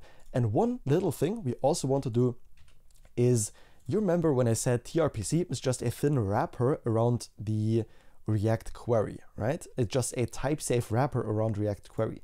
To be able to use React query independently of tRPC if we ever want to, and spoiler alert, we will want to, then we can also pass the query client provider from React query. This is absolutely nothing to do with tRPC. This is just so we can use both amazing tools independent of each other if we ever need to. And this takes the query client as the client, and that's literally it. We're done with the providers, can save this, and we almost never need to touch this file again. Now the last thing we want to do is take a look at this, right? It's an HTTP batch link to a certain URL called API tRPC that all the requests from tRPC are going to be sent to. But if we take a look at our API, we only have an auth route. This route doesn't exist yet. There is no /API/tRPC, and that's not ideal. And the tRPC quick start, I believe, has something to tell us about that. Is it in here? It's not, but if you type in the app router into tRPC, I'll be honest, I'm not a huge fan of the search functionality. Then you're going to find the Next.js adapter page, and this is what's important for us. So this allows us to use tRPC with Next.js 13, which it wasn't possible before, but with this adapter, we now can. I'm going to link the page just in case you don't find this as well, so you can copy and paste the code from right here. This tells us where we need to create this route. Let's move this into a side-by-side, and in our file system, let's go into where do we need to go? Under app, API, we have that folder. Under app, API, this is where we are. Let's create a new folder in here called tRPC. Inside of this tRPC, again, a angled brackets, a dynamic catch-all folder that we can create in here. And then lastly, a route.ts inside of this angled brackets folder, route.ts. Awesome. And this is the API route that will handle all the logic, which we never need to touch. We just copy this code, paste it in here. Now, the only thing we need to fix is that import at the very top. Let's get rid of this and see if the auto imports will work. They won't. Let's reload the window and then see if they do, or else we can always import this manually if we need to. Let's see, does it work now? No, it still doesn't work. So let's import the app router, and this will come from @/tRPC. And it seems like we're not exporting anything from there. Let's go into full screen and let's see what happens. So it should be exported from @/tRPC. That means the index file in the tRPC folder. And are we not exporting it from here? No, we're not. Let's say export const app router. Now, right here it says export type router type signature, not the router itself. That's totally fine because the only place we're using this is also in the backend. This is server code, so it's totally fine to export and use right here. And as for the create context, let's just remove the 3 dots. We won't need it. It's an option you can use if you want additional stuff in your routes, but we don't need that right now. So let's just remove the dots, close that, and that should be the entire tRPC setup done. I know it was a bit tedious, I'll be real with you, that's my least favorite part by far about tRPC, but let's see if this finally works. There were a lot of files involved in this, and let's go into the tRPC.ts, and there's something called a public procedure. Now, what this public procedure means, it essentially allows us to create an API endpoint that anyone, regardless of whether they are authenticated or not, can call. It's like a public API we can use. So, for example, let's create a new API route called test. We just want to see if tRPC is working, and this test is going to be a public procedure. So anyone can call this. We're going to import it from ./tRPC, and then we have 2 options: either create a query or a mutation. In this app we're going to build, we're going to make extensive use of both. They're both very useful. The queries are mainly for GET requests, so purely for getting data, and the mutations are for like post, patch, delete requests for modifying data. Let's just have a query we can call to see if tRPC is working, and each query takes a callback function in which we can define the logic that should happen inside of this API endpoint, because this right here is nothing else than a regular API endpoint. Now, if you've ever used Next.js 13, you know the way we return data from an API route is through this syntax right here. Return a new response, and this response can be anything that we want to return. If it's JSON, we can use JSON.stringify and send back whatever we want to return. With tRPC, the syntax is much easier. We can literally just return a string, let's say hello, from this procedure. And then if we did the setup correctly, which I hope, everything should work with type safety in mind. So let's go to the auth callback page where we wanted to implement this functionality in the first place. Let's go in here and just see if tRPC is working. So we can say const and then worry about the destructuring later is going to be equal to tRPC that we can now import dot, and now the magic happens. We can see our API endpoint that we have just created. tRPC knows about it. We can call it from here .test dot, and then we have a bunch of options. What we want is the use query, because we have defined this as a query right here. If this was a mutation, tRPC would immediately know and throw an error, because now we would have to use the use mutation. So that is why the type safety is super nice. And also let me show you what happens when we invoke this and destructure the data from here. Let's get rid of the example I made a second ago. This data is type safe. We can see const data, string, or undefined. Whereas before in the non-tRPC approach, let's call it data2, this was not type safe at all. It's any. So that is why tRPC is so much nicer. We get full type safety. The data is a string, and if I change this API response to a number, well, this would be a number. How cool is that? And the reason this is undefined is because this is a client query. So when the page loads, then this is going to be fired, and until the data gets back from the API, the data is going to be undefined. But we can handle that very easily by saying something like is loading, for example.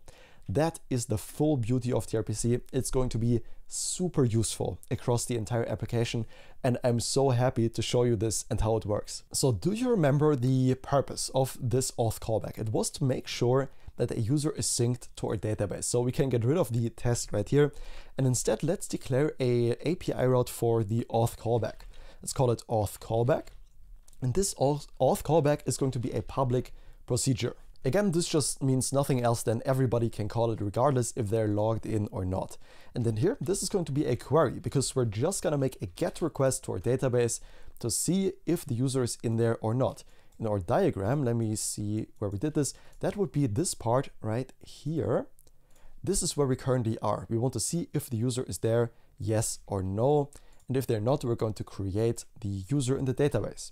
The way we can check the user if it's there is first we need to find the user ID.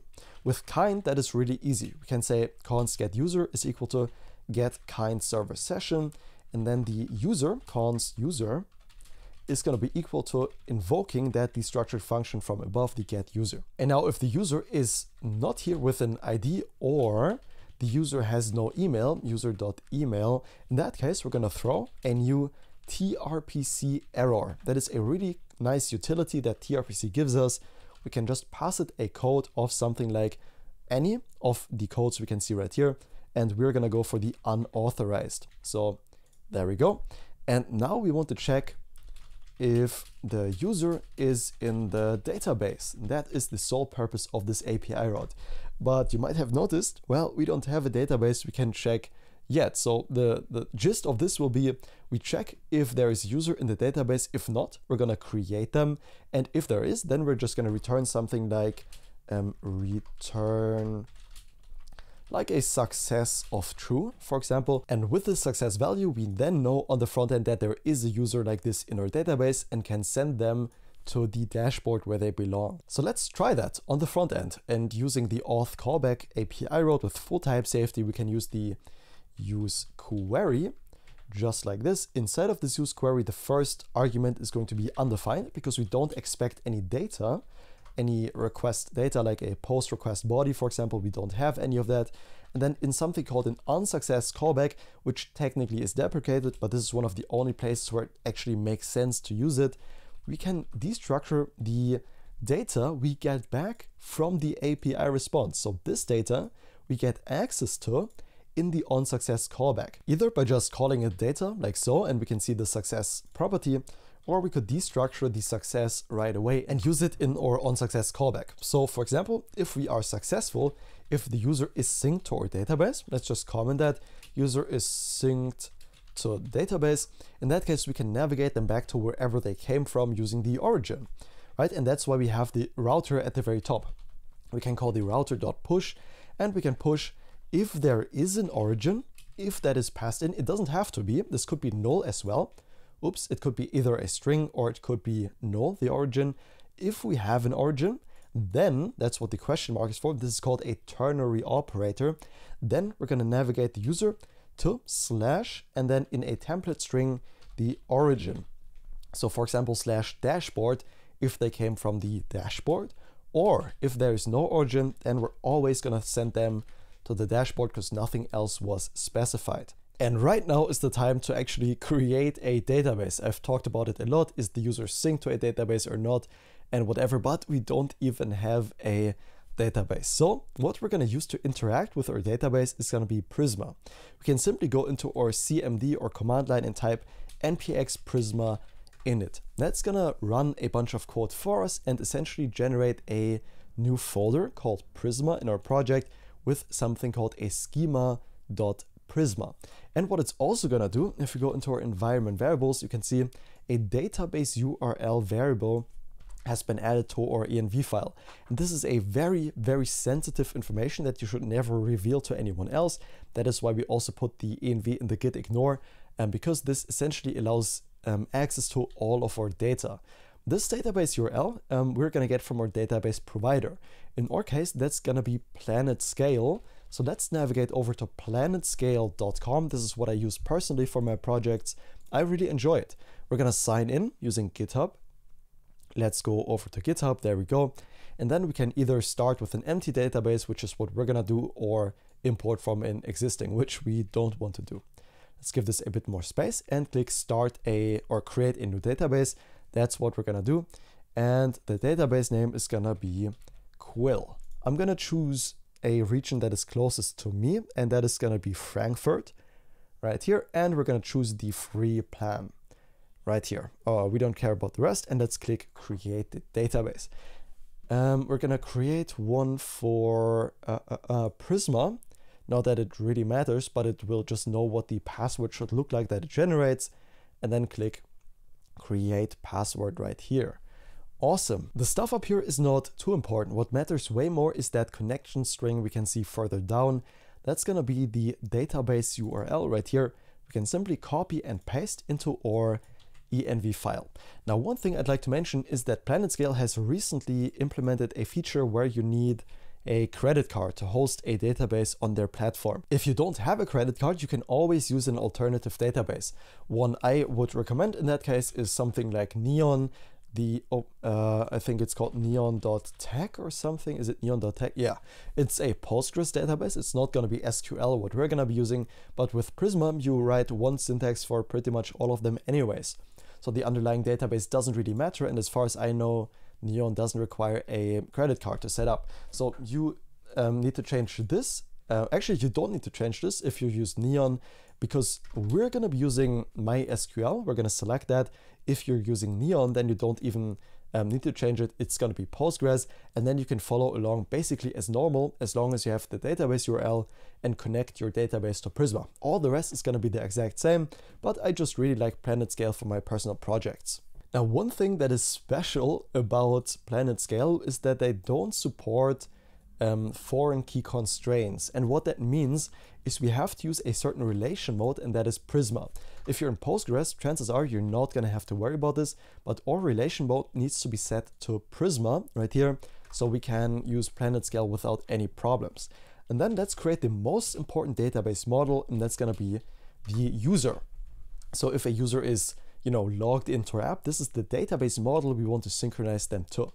Each user in our app gets an ID that is of type string, and this is going to be an add ID and add unique. Then each user, we also want to save their email. The email is going to be a string, and this needs to be unique as well. Now, the reason we are not giving this ID a default, but instead just a unique, is because this ID actually comes from our authentication provider, in our case, Kinde. So we're going to use the same ID. That is the entire purpose, right? We have the same ID matches Kinde user ID as in Kinde as in the database. They're going to be the same thing. And while we're at it, we can already add some properties we're going to need way later. For example, the Stripe customer ID. That is basically one of the last things we're going to do in this build. But while we're already here, we can already set this up. This is going to be a string, optional, because not every user is going to be a customer. This is only for customers. This needs to be add unique, and we can map this to a certain value, and that is the name, the name right in here, and this is going to be the Stripe underscore customer underscore ID. Then the Stripe subscription ID, it's also something Stripe or payment processor later on will generate for us. This is going to be an optional string as well, with an add unique property, and this is going to be mapped to a name of the Stripe underscore subscription underscore ID. We want a Stripe price ID. This is also, as always, going to be an optional string and mapped to the name of Stripe underscore price underscore ID. And I did a little typo there. And lastly, last of those four is going to be the Stripe current period end, because we always want to know how long a user has left in their premium, their pro plan, and so we can adjust their quota accordingly. This is going to be of type date time this time, and we're going to map this add map to a name of Stripe underscore current underscore period underscore end. There we go. And that's just some information for later we will need. We can save the Prisma file, and let's see if we set up our database correctly. And to check it, we can say in our command line npx prisma db push. And what npx prisma db push does for us is we're going to push the schema we have written in our local file up into the database and then force it in the cloud. So we can run that, and let's see what happens. Running generate, and this means we set up our database correctly. The env file contains the database URL, and that is pretty much all we need to do. Now, to get access to these types locally, currently we don't have that. We also need to run npx prisma generate, and that's gonna generate the TypeScript types for us so we can use them in our application, and we can just reload our window. Finally, it's a habit I've developed with Prisma. Sometimes the generation is enough, but sometimes TypeScript won't recognize them until we reload the window. If you're wondering how I just did that, again, it's Shift, Control, and P. I think by default in VS Code to do the window refreshing. Awesome. And what that now means is we've set up all the database, and we can finish up our auth callback route. Now, to check if a user is in the database, we can say const db user for database user is going to be equal to an operation we need to await, and to be able to await something, we can simply mark the callback function of the query, this one right here, as asynchronous. That allows us to use the await syntax in here. And now we need access to the database. Right now we have the schema and we've generated everything correctly, but there's no DB or database option we can call yet. And in order to do that, let me comment this out for a second so we don't get any errors. Let's go into our source folder and then create a new folder called db right here. Inside of here, let's create a new file called index.ts, a very simple file we pretty much never need to touch again. Now inside of this file, we have two options. Either write the Prisma code ourselves, it's like 18 lines of code, or what I literally always do, I did it once and then I copy and paste this code across all my projects that use Prisma. And I recommend you do the same because it doesn't really make sense to write this yourself. So what we're gonna do is go to the copy paste list that I'm gonna provide to you and copy the Prisma instantiation part. It's again like 18 lines of code. It begins at import Prisma client and ends at export const db. I never write this myself either. You can just copy and paste it inside of this file. Essentially what it does is it makes sure we have a single cached instance of Prisma throughout our entire application. It doesn't do more. You don't need to understand it. It really doesn't matter, this file. We're never gonna touch it again. The only thing that's important is that we now have access to our database that we can use in our code. So go ahead, copy paste it in. Don't need to understand it too much. And then we can continue in our auth callback and actually finish it up. So now we can import our DB or database that we can just use. We're gonna say await db.user, and you can probably guess what we're about to do. We want to find a user in our database. So we're gonna say await db.user.find first. That's how we can find a user, and where, that is where we can add a condition. The ID of the user is going to be the same as the user.id, and this user refers to the logged in user, and this user refers to the user in the database. They're two separate things, right? And now we want to make sure that the user that's logged in is also in the database. And if they are not, if there is no DB user, that means this is the first time the user is using the application.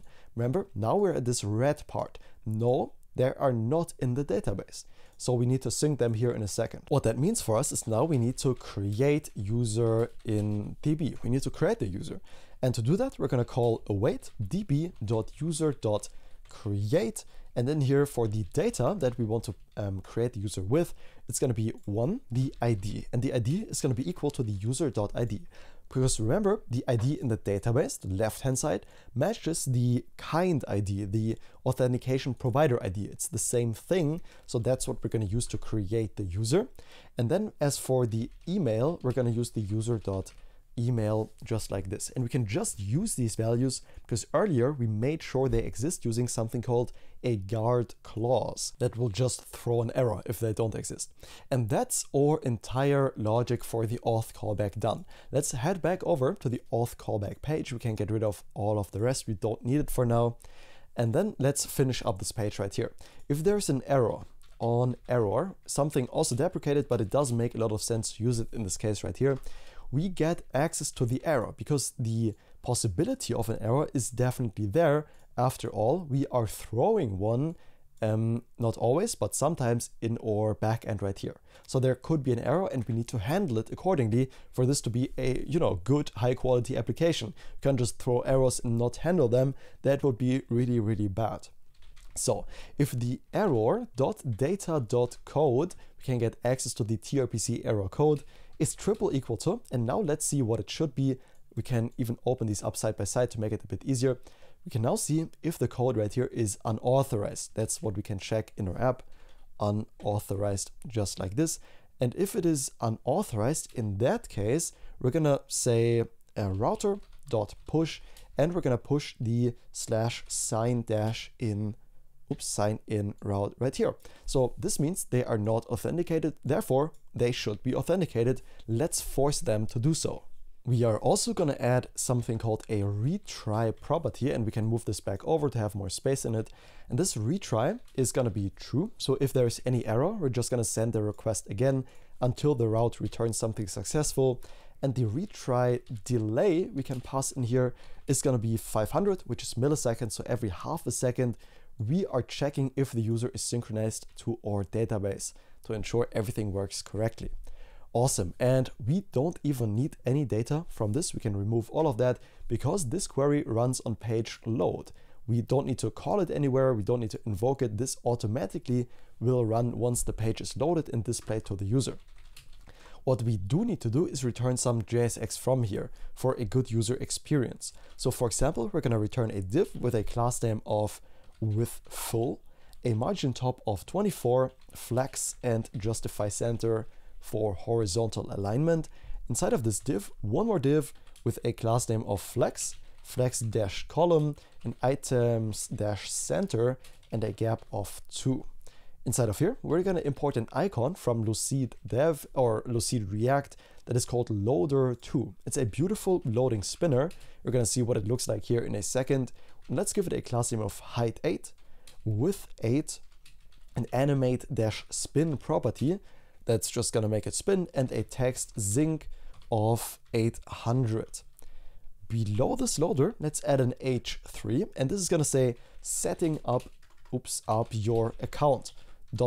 So the user knows exactly what's going on right now, why they are waiting on this page. Usually this page is finished within like a second of loading, but still users always want to know what's going on for the best possible user experience. And this h3 is going to get a font-semibold class name and a text-xl. And lastly, a little paragraph right below the h3 saying you will be redirected automatically, period. So the user knows exactly what's going on. Let's try this out. Let's move this into a side-by-side, just like this. We can close out of a lot of this stuff, just like so. And let's go to the /auth-callback route. Let's hit enter. And is the dev server started? No, it's not. We should definitely start that up. And then let's see what happens when we navigate to the auth callback. Let's even go into full screen so we can see the network requests that tRPC makes for us automatically under the hood until our account is synchronized to our database. And of course we get an error. Did we not mark this as a client component? No, we didn't. Okay. So this is a client-side library. This will execute client-side. And also we're making use of hooks, right? Like use search params and use router. What that means is we need to declare this as a client component by saying use client at the very top of the file. We can then reload the page, and I marked this as asynchronous earlier to make an example that doesn't work in client components. So you probably didn't even copy that. If you did, remove the asynchronous before the page, and then we should finally be up and running. Aha, not quite. We forgot to do one very little thing, and that is the providers, adding those to the layout. We declared the provider. You remember that was this file right here, the providers, where we had the tRPC and the query client to make it, usable from the client across our entire application. But as this is a context provider, we also need to wrap our app in it. And we do that in the main layout.tsx at the top level of our app. This layout right here, we can just import the providers component and wrap our body in this component. That's all we need to do. And the entire body is going to be passed as the children right here into the providers and rendered out wrapped in our context providers. And now we should finally be good to go. That means we can now navigate to the auth-callback route and see what happens. It said setting up your account, and it was really fast, probably faster than you could see. And that's perfect. Users don't want to wait very long, and you can see the successful response we got back from tRPC, indicating that the operation was successful. And what that also means is now we synced our user to our database. Let's verify that. Let's open up the console, open up a new tab, and let's say npx Prisma Studio.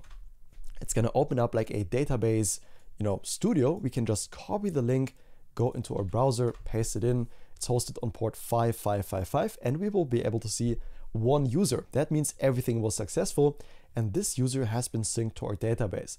We have the ID that matches the kind ID. We have the email of the user, and then we have some Stripe data, which is obviously null because this user is not a paying customer at the moment. Beautiful, really, really good job. Now, one thing we want to do is navigate into our dashboard page.tsx under source app dashboard. And the reason we're doing this is every time a user comes into our app, they are always redirected to the dashboard. So if we notice in the dashboard that there is no user in the database for this logged in user, then we're going to redirect them to the auth callback to make this synchronous, to sync them to the database. So inside of the dashboard page, we can say const db user is going to be equal to await db.user.find first. And we're going to do the exact same thing where the ID in the database equals the user.id of the logged in user. And to be able to make this await, we need to mark this page as asynchronous. We can do that in Next.js server components. And if there is no DB user, if this user is not synced to the database yet, then we're going to send them over to the auth callback to make that sync happen, what you just saw, right? So we're going to call the redirect and essentially redirect them to the exact same thing if they weren't authenticated. And just like that, we made sure the user is logged in, we made sure the user is synced to our database, and now we can actually show them the JSX for logged in authenticated users for the dashboard. And we're going to do that inside of a separate component called dashboard, which is going to be a client component where we can have something like state and so on. And yeah, this is a server component, so we don't do it here. Let's turn this into full screen and create this new dashboard component. Under source, components, let's create a new file called dashboard.tsx. And let's say, const dashboard is going to be equal to an arrow function and export default this dashboard component right here. And for now, just to see if everything works, let's return a div saying hello world from this dashboard component and import it in our page.tsx, which comes from /component/dashboard. To close out of this, go into a side-by-side, opening this up on the right-hand side. And we can see if the user is synced to the database, if the user is authenticated, then they can actually see the dashboard. And users that visit your app for like the second, third, fourth time won't even be sent to the auth callback. So in here, by this clause, we can make sure that only if the user does not exist in the database the first time they log in, they're sent to the auth callback and see the, your account is being created message. And if you are logged in and already using the app, you'll never see that message again and, not be sent there every time you log into the app, because that would be pretty annoying. Okay, great. And with all this logic in place, right, with this logic right here on the server component, we can ensure that whenever the dashboard is rendered, all the data is as we expected. And what that means is now we can safely proceed to write the entire dashboard component. And the main thing we want in the dashboard is going to be inside of a main tag, just like this. Inside of here, let's give this main tag a class name of mx-auto, a maximum width of 7xl, and on medium devices and up, a padding of 10. Inside of this main tag, and let's give it just a bit more space like this, let's create a div, and let's also think about what this should even entail, right? What do we want on the dashboard, because it's going to be a really big part of our application after all. So let's list some requirements. For example, requirements. What should the dashboard be able to do feature-wise, right? What's the purpose? We want to list all files a user has, right? The dashboard should be the place where there's a list, and we can even do a little visual representation. Let's say visual. And this is kind of how the dashboard should look like, right? We have something like my files, and let's make a little wrapper around this so we can tell this is supposed to be a screen. I really like doing this for my personal projects just to get an idea of what the final product or the final component should look like. So let's say my files up here. There should be a button up here that says like upload PDF or something along those lines. And that button should be very easily recognizable. Oops, upload PDF. There we go. That button should be really easy visible to users. So let's give it a bit more stroke width. And let's also make it blue, for example. Right here, there's going to be that button. And then we also want to list all the files a user has. So this is going to be a PDF file. This is going to be the next PDF file. Let's make them just a tad smaller. And that is about the dashboard visually, right? That's how it should look like. And for each PDF, we also want, as a requirement, of course, to delete it. So let's say delete files. And what I think is most useful for that is adding like a little icon, let's say that's like a trash can icon, to each of these PDFs. So for each file you have uploaded to our app, you can also have the option to delete it from the dashboard right away. I think that's a really good idea. Very user-friendly to have it right there in the dashboard. And also, of course, we should be able to create new files, right? That's a requirement as well. Create files, or rather than create, let's use upload, because this is where we also upload new PDF files. So that's the requirements. That's pretty much all we need for the dashboard, and that's kind of how it should look like. And I think if you build your own projects, doing a requirement and visual section like this is a really good idea. So you get a good grasp of what you're actually trying to build, instead of just getting to build and then figuring out stuff on the way. This generally saves me a lot of time. So I think this is a good idea. And with that in mind, let's get started actually building the dashboard. Right now, this is our dashboard. This is not what it should look like, right? We don't just want a hello world. So let's get started in this div right here.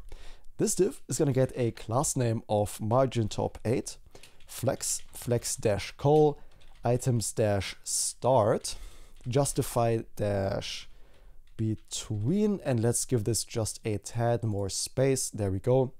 A gap of 4, a border-b for bottom, a border gray 200, a padding bottom of 5. On small devices, it's going to be a flex-row, so we're switching up the flex column. We don't want that on larger devices. On small devices, we want an items-center, and on small devices, a gap-0. There we go. Then we can open up this div with a really long class name we just gave and insert an h1 tag in here. This h1 tag is going to represent, let me go over here, this my files right here. That's what we're currently building. So let's say my files in this h1 tag, and this is going to get a class name of margin bottom 3, a font dash bold, a text dash 5XL, and a text gray of 900. Great. Let's save that. Let's see how this looks in our dashboard. There we go. Beautiful. We can see my files just like that. Very, very nice. Let's give it a bit less space again, and then go right below the H1. This is where the button should live, right? The upload button. So my files and the upload PDF button are on the same level. That means this right here is where the upload button will go. And that's where we're going to create it. However, we're not just going to put a regular, HTML button in here. That's not what we're going to do. Instead, we want an entire modal to pop up, the upload modal, when we click that button, right? So what makes sense is to declare this as a separate component instead. Let's call this upload button. Of course, this component doesn't exist yet. We're going to create it in a second, and this can easily be a self-closing JSX tag. We are not going to pass any children in here. Now, again, this upload button doesn't exist, so let's create it under our files. Let's go into components, create a new file called uploadButton.tsx, and that is where all the logic, not only for the button itself, but also for the modal that will open up when you click that button to upload your files, will live. And as you might have noticed in the preview at the very start of this video, this is one of the most beautiful components in our entire app. So let's declare this component. Const upload button is going to be nothing else than a regular arrow function. Let's also export this as the default. Export default upload button. Oops, upload, and the B needs to be capitalized. There we go. Beautiful. This needs to be a client component because we want some interactivity. Like when we click the button, a modal opens. We cannot do that on the server. Therefore, we're going to do it on the client instead. In here, we're going to declare some state. And this state is going to be called isOpen and also set isOpen. This is just a React convention to have the value and then set and whatever the value was, like isOpen, set isOpen. There we go. This is going to be equal to a use state we get from React. Import that right away. And this state is going to be a false value by default. There we go. What I like to do, I think it looks a bit better, is to also explicitly type it. We don't need to do that. TypeScript already knows this is a Boolean from the value, but I just like to do it anyways. You don't have to do it if you don't like the syntax. Okay, from this component, we're going to return something, and that is going to be the modal. But here comes the trick. We're not gonna do the modal ourselves. There's a really easy command we can execute in our CMD to install the modal component. And that is gonna be npx shadcn-ui at latest, which is the UI library we're using for this project. And we're gonna say add dialog and hit enter. npx shadcn-ui at latest add dialog. And just like that, a beautiful accessible dialog component was added into our app that we can use right away. Dialog, and we can simply import it from UI/dialog, where this file is automatically put. Now, to turn this into a controlled component, we can simply pass the open state, and this is going to be isOpen. And then on open change, a prop we also need to pass. If we pass this first one, we can simply pass a callback function that receives the visible attribute as the first parameter into this function, into the callback function in here. This is of type Boolean.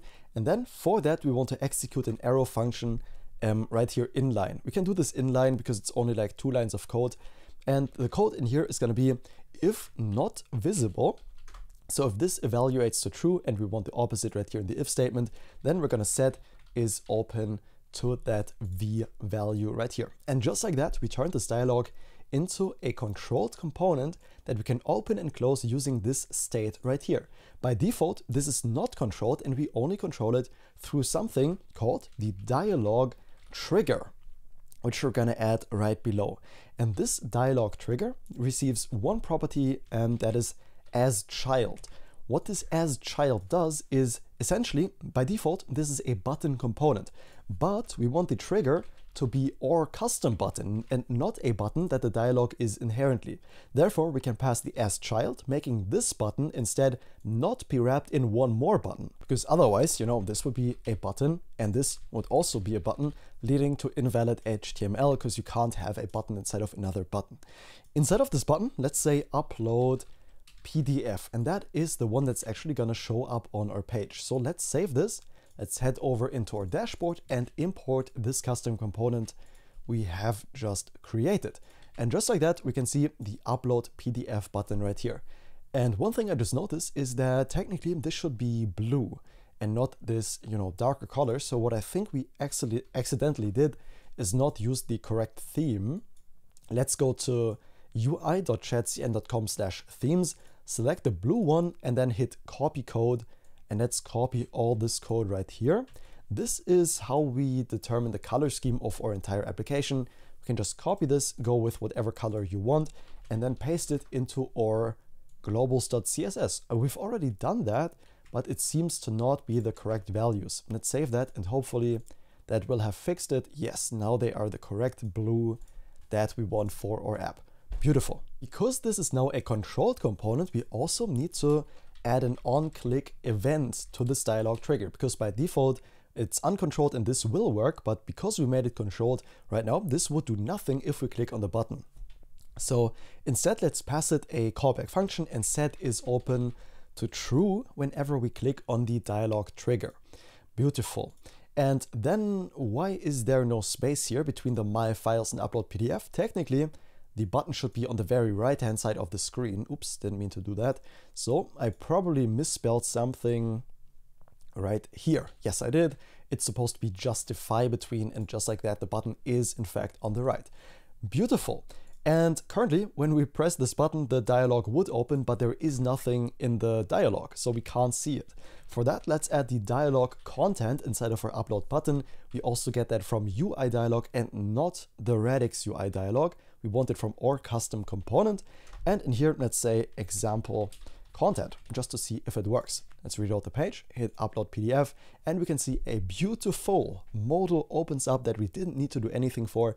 That is accessible. We can close it using the escape key, using the little closing thing that is on the top right here, and it just works out of the box. That is the beauty of the UI library that we're using under the hood. It's accessible, it looks good, and I use it for all my projects at this point. Beautiful. Let's leave the upload button at this state for a second with the example content, and right now finish up the dashboard on displaying all the files that the user has, right? Because we've not done this part at the moment, only this up here. So let's finish up displaying all the files a user has, and then implement the beautiful PDF uploading functionality.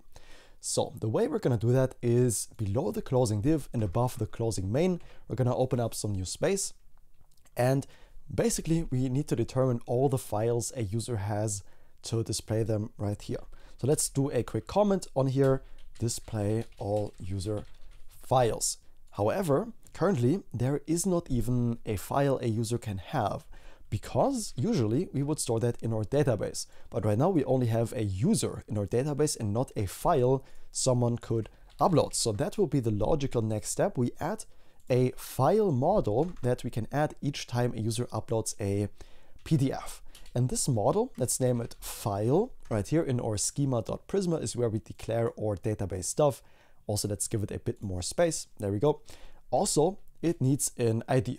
This ID will always be of type string with an @id, and we can give it a default collision-resistant unique identifier just like this. So that means Prisma will generate the ID automatically. It needs a name.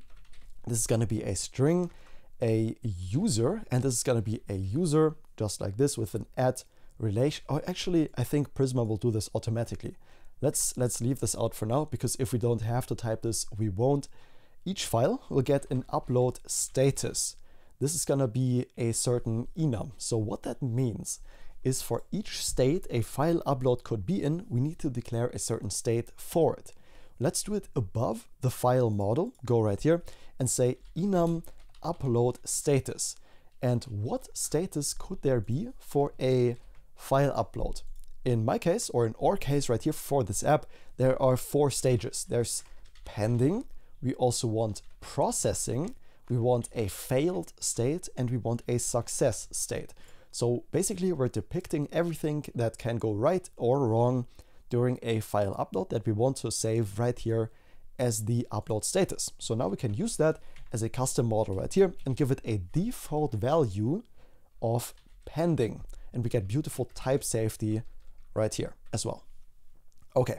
Each file will have a URL. Later, we're going to need this URL to load the PDF into our app. And this URL is going to be a string. We want a key. That's how we identify this certain file through our uploading provider, through our file hosting service that we're going to use. This is going to be of type string as well. And we need a created add property, which is a date time with @default. And by default, it's going to be right now.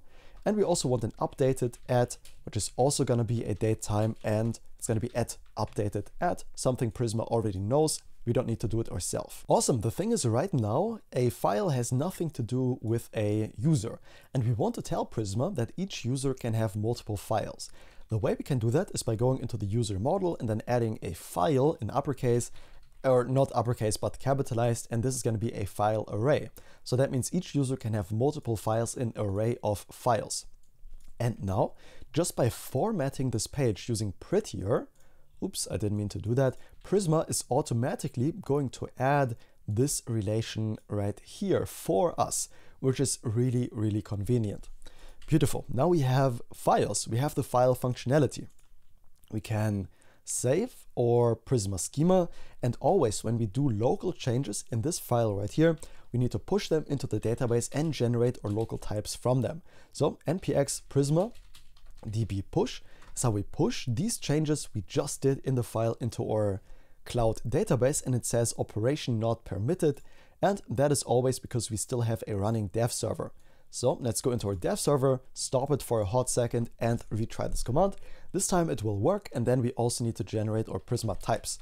So npx prisma generate after running npx prisma db push to generate our local TypeScript types right here, so we can work with them, and Prisma knows what a file is. Awesome. After running that, we can close out of that console for now. Let's restart the dev server by saying pnpm dev, npm run dev, or yarn dev, whatever you're using. And that was basically all we need to do for now. Now we have files, and now we can display all user files in this dashboard page right here. And to do that, we're going to use the full power of tRPC. So let's create a new API endpoint in tRPC. Therefore, let's go to the index.ts in tRPC. This is our, main router where we can define all the API endpoints we want. We could also split this up in separate routers, so there's less code in this router. but I think for now this is totally cool. And let's create a new API endpoint called getUserFiles. And the purpose of this getUserFiles is, as the name states, we pass in a user ID and we get back all the files that this user owns. However, this should not be a public procedure. You remember what this means? It means anyone can query this API endpoint. That's not what we want. We only want logged in users to be able to call this API. Therefore, let's define something called an auth procedure. Someone only that is authenticated will be able to call this procedure.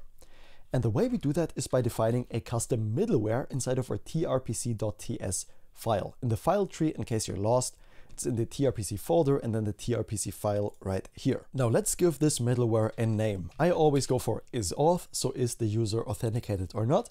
And this is going to be equal to middleware, which is something we can also get from this T object we also get the router from. So we can just say const middleware is going to be equal to t.middleware, and that's it. So the isAuth is equal to middleware, and this takes in a callback function. And conveniently, into this callback function, we get something called options passed from tRPC, and we also want to mark this as asynchronous. Great. Right now, this is giving us a squiggly red underline because we're not returning anything from here, which tRPC expects us to, but one step after another, we're going to do that in a second. First off, let's declare the business logic of our middleware. And in here, we want to make sure a user is authenticated. And the way we can do that with kind or authentication provider is by using the getKind server session right here and destructuring the getUser function from it. So now we can say const user is equal to getUser and invoke that. Now this user will contain either the user object or it will be undefined or null or any other falsy value. So what we can do is insert a guard clause. If we have no user, or if there is no user.id, in that case, we're gonna throw a new tRPC error right here, and the code we can pass in a configuration object. The code right here is gonna be unauthorized. The user is not able to call this API endpoint if they're not logged in. And to get rid of this error, finally, we're gonna return the options.next, so the next action after this middleware, which is obviously the API route in our case. Right here, this will be executed next, or another middleware if we decided to chain them, which we're not gonna do right here. And this options.next takes a context. What this context allows us to do is pass any value from this middleware directly into our API route that uses this private procedure. Let me show you what this means and why this is so useful. For example, we can attach the user ID. This is gonna be the user.id. And also we can just pass the user right away. And there's a reason why we pass these separately. So let me show you first what the context does. We can get access to it in any API route that now uses this middleware. Now we need a procedure from it. So let's export a const private procedure is going to be equal to, and then we're going to call the regular T we have right here. And then we can say .procedure.use. And then here pass the isAuth middleware. That means when somebody calls this procedure, then it makes sure to run through this middleware beforehand to ensure whatever business logic is in here is run before this API endpoint is called. And what this allows us to do is destructure the context in our API route. So for example, in the private procedure that we want the get user files to be, we want this to be a query as well. It's like a GET request for all the files one user has. It takes a callback function as always. And now we're able to destructure the context right here. So what that means is we can now destructure from the context, and that is precisely what we have passed into the context right here. So that's going to be the user and the user ID. If I were to add like a name of, John into what we're passing next, then that would also be included in the context. And why doesn't this work? Let's see if it works if we just reload the window, because technically it should be right here. Let's see, there we are. Okay, it was just a TypeScript error. Now we can see the name is also included in the context. So whatever we pass into the middleware context right here is then going to be accessible to us inside of the context from our API endpoint, which is super useful. In our case, For this get user files endpoint, the only thing we need is the user ID from the context. And let me quickly show you why we pass those separately. If we get the user and then say ID is equal to user.id, in that case, TypeScript doesn't know that there is definitely a user, that there is logged in. We know it, but TypeScript doesn't. And that's why, instead of just having this operator right here to tell TypeScript, hey, don't worry, it's definitely a string. Instead, we can just pass the user ID as it is and make our life a bit easier. So that's why we pass these two separately right here. Okay, and then in the get user files route, what we're gonna do is return the result of this operation.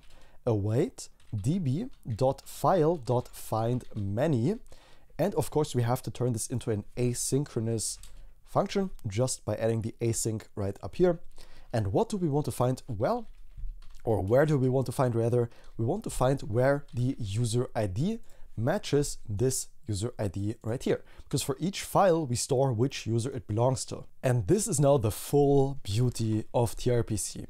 If we go back to the dashboard and say const worry about the destruction later is going to be equal to tRPC dot, we can already get the user files from here, and then the use query we can use on that. We get automatic type safety on the data. tRPC knows the type of the data that we are returning from this API endpoint. I cannot tell you how useful this is and how much time and nerves it saves us during the development of this application. It's really cool. You can use it in all the applications from going forward. tRPC doesn't support every use case. For example, it only supports JSON values, and we're gonna see that later. But for 95% of use cases, or even 99, tRPC is insanely useful, and you can always go back to regular API routes if tRPC should not support what you're trying to do right here.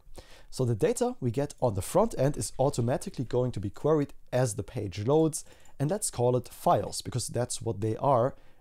So we're gonna rename it from data to files so it's a bit more fitting, and then display all the files as per our list or requirements right here on the page.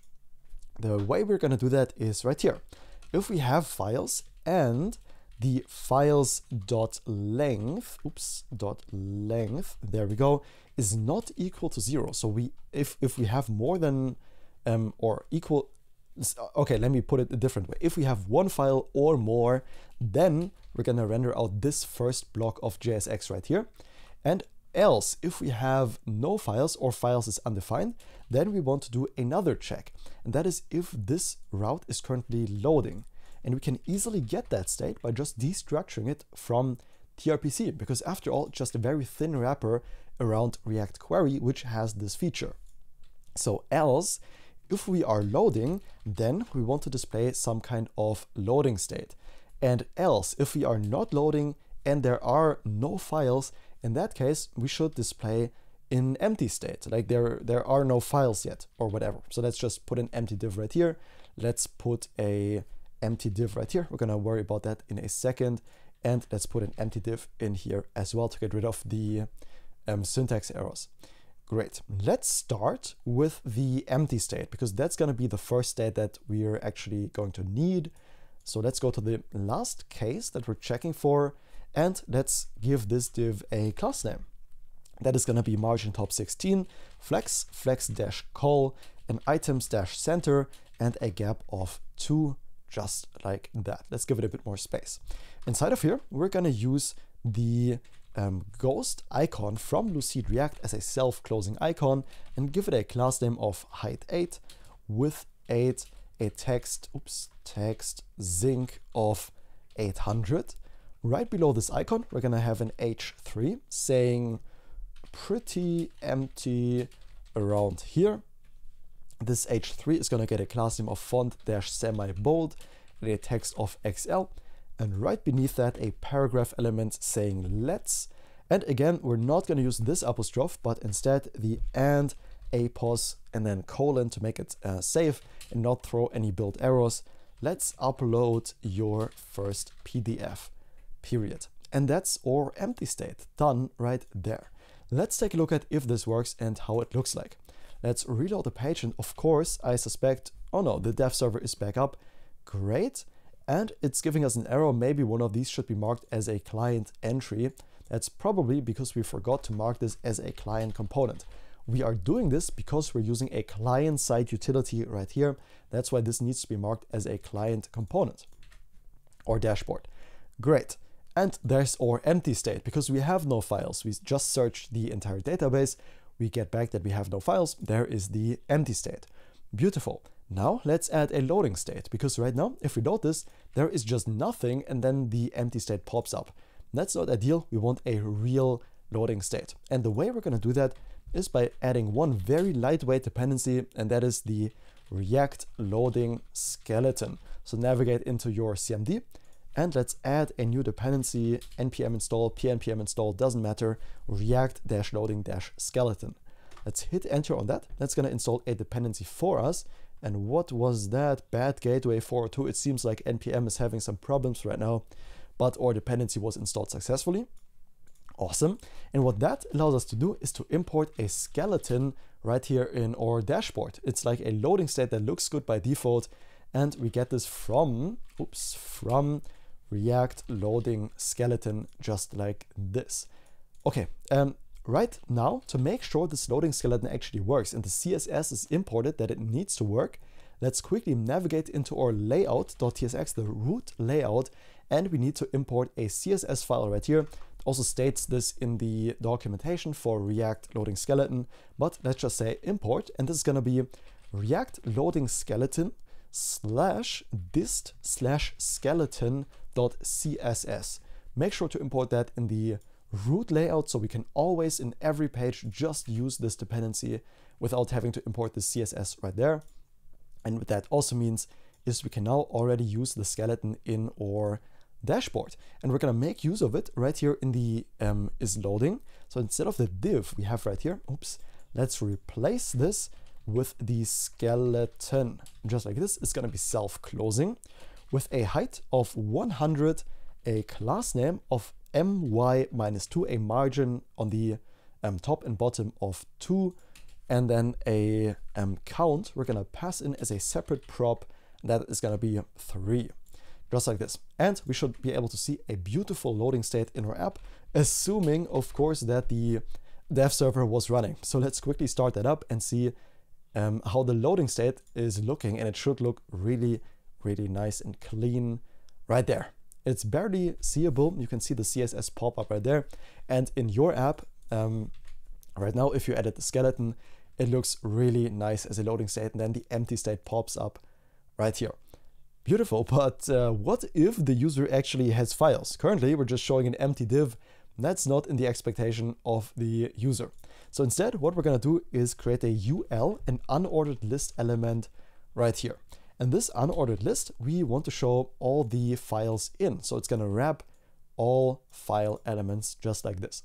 Let's give it a class name of margin top 8, a grid -calls -1, a gap of 6. We want a divide of y, a divide zinc, and let's give this just a tad more space for the longer class name, a divide zinc 200, medium grid calls 2, and large grid calls 3 to have 3 columns on large devices and up. And inside of this UL, we can actually map over our files. Okay, so for the files, let's sort them first and then map over them. So we can say files.sort, and the sorting in JavaScript always gets an A and a B value in the callback right here that we can then use to execute a function on. And what we want to return is the new date, the b.createdAt. We want to get the time for that. So new date b.createdAt.getTime minus the new date of the a.createdAt.getTime and invoke that. There we go. And why is that giving us an error? Okay, don't worry about the error yet. That is because we're not rendering out any valid React element from it yet. That's what we're going to do right now. So let's map over these sorted files. We could also sort them from the database right away. It doesn't really matter. And then for each file we're mapping over, let's display some JSX right here. The topmost element is going to be an li element because inside of a list goes a list element, We are using semantically correct HTML in this build, of course. And the first thing we're going to add is a key. Every time we map over something, we need a key for React to know the integrity of this list element. And this is just going to be the file.id, anything that's unique to this li element. And this li is also going to get a class name. That is going to be callspan1-1. There we go. A divide-y, a divide gray of 200, rounded-large, a background of white, and let's give this more space. There we go. Where were we? Background of white, a shadow, a transition, and a hover shadow-lg. So when we go over it with a mouse, there's a little beautiful shadow added with a transition property. Awesome. Inside of this list element, we want to display a couple things like the name and so on. Let's just hard code this for now so we can already see what this looks like. Let's go into here. And okay, we have no files yet. So I guess we're gonna have to wait with taking a look at what this looks like here in a second. But once we add our first file, you're gonna see, wow, this looks beautiful, man. Inside of here, inside of this list element, we're gonna add a link from next/link. And the reason is, if we click on an element, we obviously want to be taken to the page where we can view the details, like view the PDF file and ask the file questions and so on. That's why we want the link element right here, leading to an href of a template string, so we can dynamically insert values. And this is going to be /dashboard/ and then the file.id. So later on, we're going to be using dynamic Next.js routes to make this happen. Inside of this link, or actually rather in this link, let's give it a class name of flex-call and gap-2. Give it a bit more space so you can see the entire class name. There we go. Inside of this link, we're going to add a div, and this div is going to get a class name of padding top of 6. We want a padding x of 6. We want flex, a width of full to make it take up all the space it possibly can, and items-center. We want a justify -between, and lastly a space x of 6. Inside of this div, let's add a little decoration element. This is going to be a self-closing div, just for some decoration and color. This div is going to get a class name of height of 10, a width of 10, a flex shrink of 0.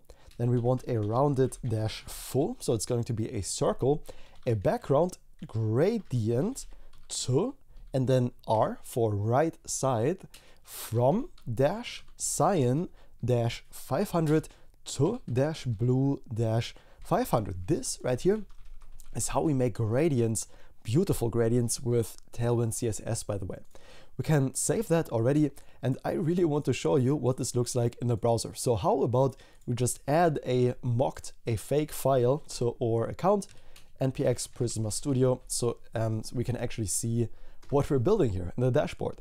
I think that's way more fun. So let's open up the Prisma Studio in our browser by pasting in the localhost 5555.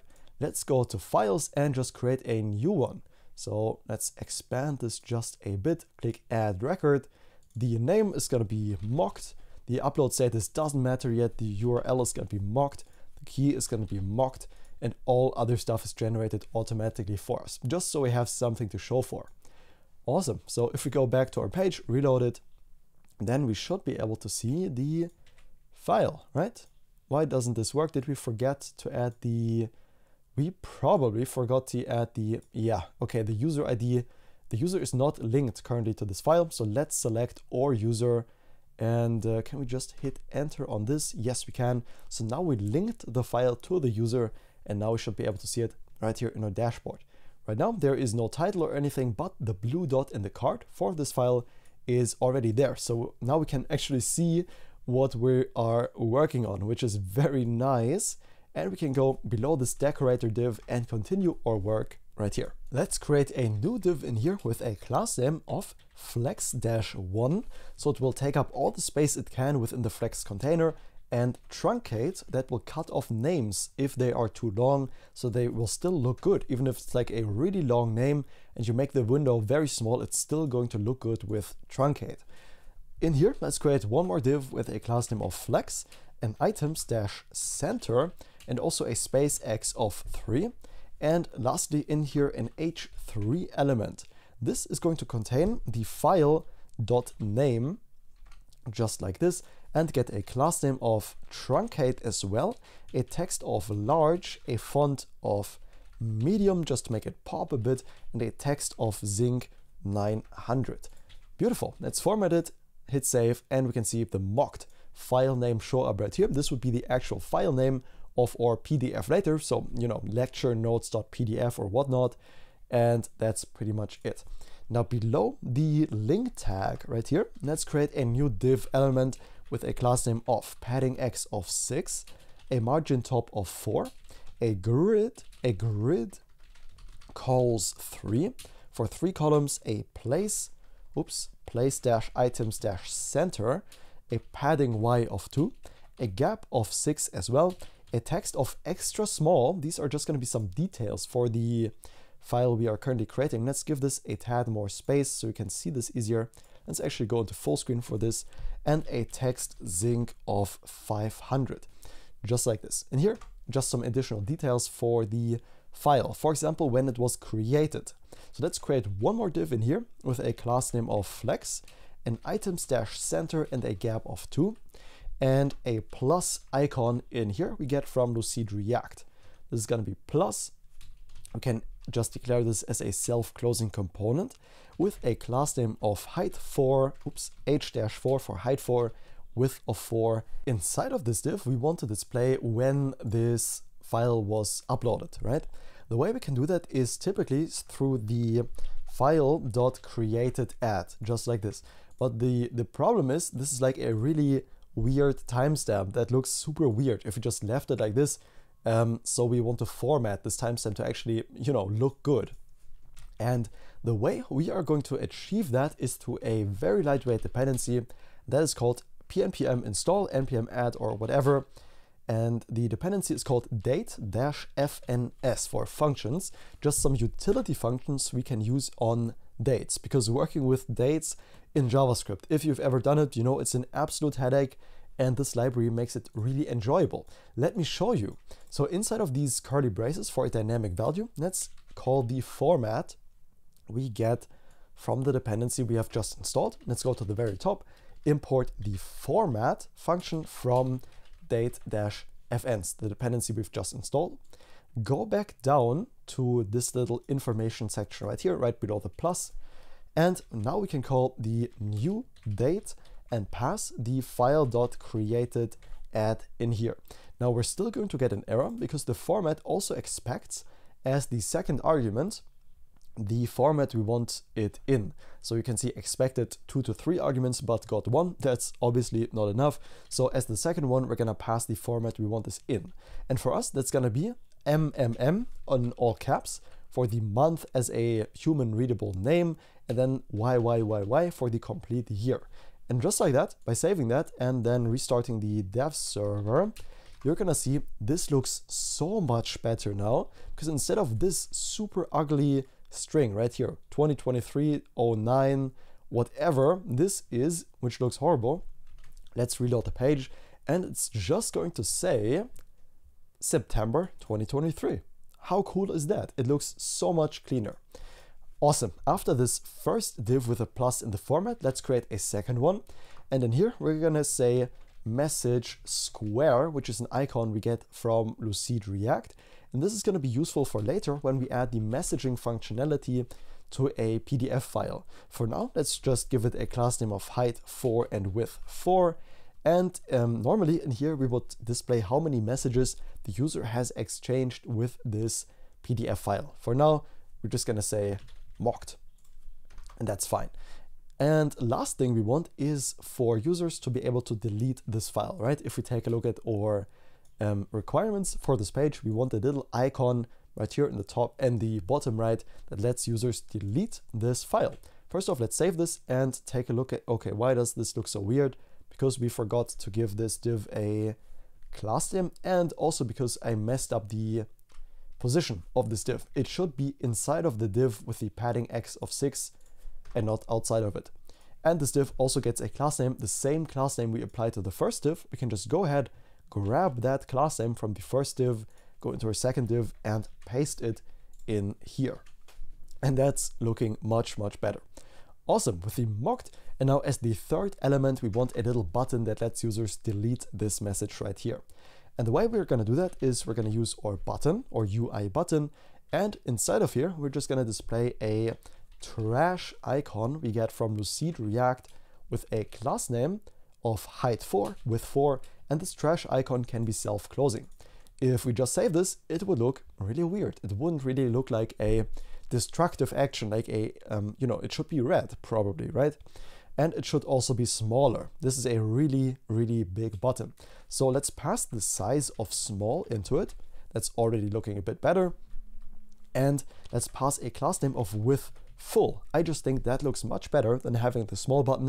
It now extends all the space it can within this 3-column grid that we have going on here. And as for the variant of this button, we can pass in the destructive, not the default, the destructive, to make it red. Now, I personally think that this red is a bit too much. It looks too vibrant, it takes away from the blue and the name and so on. It looks very flashy. It really draws your eye to it. That's why I think it's a good idea to adjust our globals.css just a bit to make this button look a bit more balanced. Therefore, let's navigate into our globals.css, and for the destructive values that we have right here, the dash dash or hyphen hyphen destructive and the destructive foreground, these are the only values we're going to change to custom values. So follow me here. The dash dash destructive is going to be 0, then 86% and 97% as the last value. Awesome. And we can also add like a little annotation right here, custom value, just so we know later that, okay, this is what we changed right here. And then for the destructive foreground, let's change this to 0, then 74%, and lastly 42% as well. And we can simply copy the little disclaimer we have from up here that this is also a custom value. If we save this, you can see it turned around pretty much, and it looks so much more balanced, much more subtle. It is there if you're looking for it, but it doesn't draw the eye too much. I just think this is a much more balanced approach to building this beautiful dashboard right here. And we can close out of the globals.css. We don't need them anymore. Let's finish up this button and let's actually give it some functionality, because with tRPC, there's nothing more enjoyable than building API routes. So in order to use tRPC, by the way, we can close out of a lot of files right here. Let's go into our index.ts for tRPC, where we declare all the API routes that we have in our application. Again, you can split them. You don't have to have them all in one router. We're going to do that later when it comes to the PDF files. You're going to see that.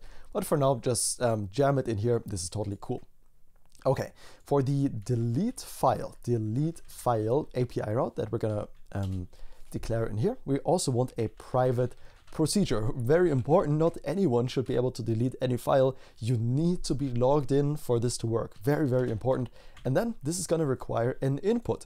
This is the first time we're using this. This is like a post body. For example, if you make a post request, you need a body to it. And this is nothing more than the input. And we can use a schema validation library called Zod to validate right away what we get back or what we get input here on the server side. The way we can do that is by saying Z, and this is just the letter Z, and we can import at the very top of the file Z from Zod, just like this. Now, if you've never worked with Zod before, don't worry, I'm going to show you exactly what this does for us. Let's call the z.object, and this actually, takes an object with an ID property, and that is going to be a z.string. So what we just did, right, is essentially we said whenever you call this API endpoint as the post request body, you need to pass in an object. And this object needs to have an ID property, and this ID needs to be of type string. This is how we can enforce types at runtime, because TypeScript is purely at build time, but this works at runtime. And if we don't pass data that exactly matches this right here, the API route is gonna throw an error. It's not gonna let you call it, which is amazing for us. Of course, the input alone is not enough for this API route to work. We also need the business logic. And we are gonna do that inside of a mutation by chaining it to the input. So private procedure.input.mutation. And inside of this mutation, this takes a callback function, by the way, we can declare the API route logic for this API endpoint. First off, we need the user ID. And as you already know, we can destructure the context because this is a private procedure. The user ID is automatically passed in here because that's what we did in the middleware. And we can destructure the user ID right here from the context in the very beginning of the business logic. There we go. And then let's find a file that matches certain criteria. So const file is going to be equal to await. And again, to be able to use await right here, we have to turn this into an asynchronous API endpoint. Now we can call the await and we can say db.file.find first. And we want to find the first file where the ID of the file matches the input.id. Okay, we also need to destructure the input. That's how we get access to it. So not only the context, but also the input. And the input automatically has the type of what we declared up here in the input. If we, whatever, added like a z.string for a name property, for example, that would immediately be reflected in this type as well. That is incredible developer experience, if you ask me. So now we can make sure the input.id matches the ID of the file in our database. Also, very, very important, if we left it at this would be extremely insecure because anyone could pass any ID and we would find that file and later delete it. We also need to make sure the file has the user ID of the user that is calling this API endpoint, and those need to be comma separated. So not only should we pass an ID, but we are only searching for files that the currently logged in user owns, because a user should not be able to delete files for any other user, right? That would be horrible in terms of security. And if there is no such file that the user owns and is trying to delete at this point, then we're going to throw a new tRPC error, just like this. And as a code, we're going to pass not found, because there is no file that this user owns that has the requested ID. And if that is successful, the user is trying to delete one of their own files, then we're going to say await db.file.delete. There we go.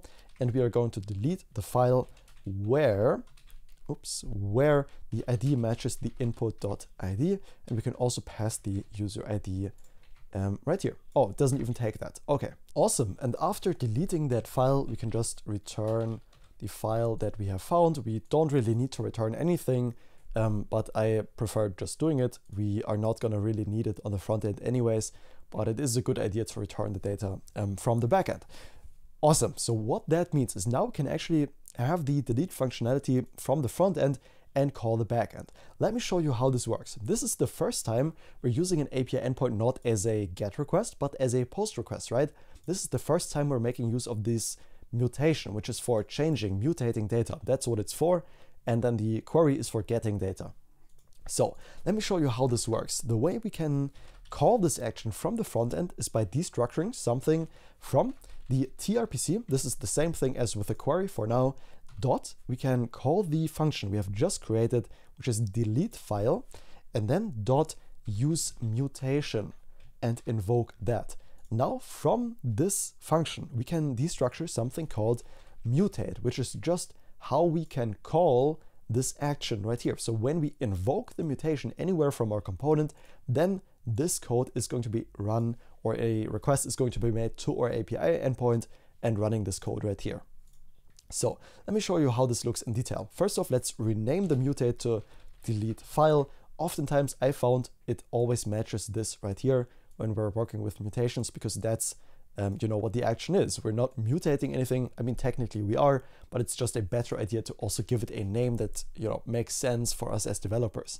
And when do we want to delete this file? Well, we want to delete this file when we press this button to delete a file right here. So let's add an on-click event to this button, and whenever we click it, we want to say delete file and invoke that. And already you can see this gives us an error because it expects an ID property of the file we want to delete. And this is nothing else than the file we're mapping over .id. Okay, we can save that, and technically that will already work. Let's try it out. Let's hit the trash icon right here. And technically that already worked. If we reload the page, it's going to be gone. But we can't expect our users to know that. They won't reload the page. They get no feedback. This works technically, but it's not an an implementation that is perfect. It could be better. So let's make it better. Let's add a loading state, and let's also let the user know that their action is successful and reload the page after they have deleted their file. So first off, let's go back into our Prisma schema. It might already be open. There we go. And let's quickly create another file. Let's add a record. Let's go into full screen for this, just so we have something to work with. Let's say name is mocked, URL is mocked, key is gonna be mocked, and then let's link the user, which is gonna be me right here. In your case, that's gonna be you. Hit enter, and that's gonna link the user to the file. Beautiful. Let's give it a bit less space, go back into here, and there we can see beautiful or mocked file once again. Now I want to show you a really, really cool trick. So whenever we delete the file, we want it to be gone, right? We shouldn't have to reload the page for the file to be gone and the empty state to show. No, when we click the button, we want it to just be gone so the user doesn't have to reload. Let me show you how we can do this. In the use mutation, we can use a callback called onSuccess. So when the route has been successful and the file has been deleted from our database, we can work or we can execute any code that we want. And the code we are going to execute, let me show you. Let's up here above the getUserFiles.query, let's say const utils is going to be equal to tRPC.useContext. And what this allows us to do, this utils, is to invalidate this query right here, essentially forcing it to refresh the data, because this is how we get the data. And if we can force it to invalidate, then it's going to get the data again and find, hey, the mocked file is not there anymore, so I'm going to remove it from the page without the user having to reload the entire page. Let me show you how this works. We can call the utils.getUserFiles, whichever API endpoint we want to address, and then call the .invalidate method on it. And already what this does is when I click this trash icon, we don't have any loading states yet, but you can see once the API is successful, the data is automatically refreshed without us having to reload the page. Beautiful. Let's quickly add that back in once again. Let's go into our Prisma Studio, add a record, and let me very quickly just throw something together here.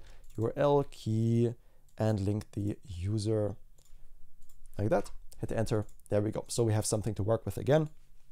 Move this into a side-by-side, and there is our file once again.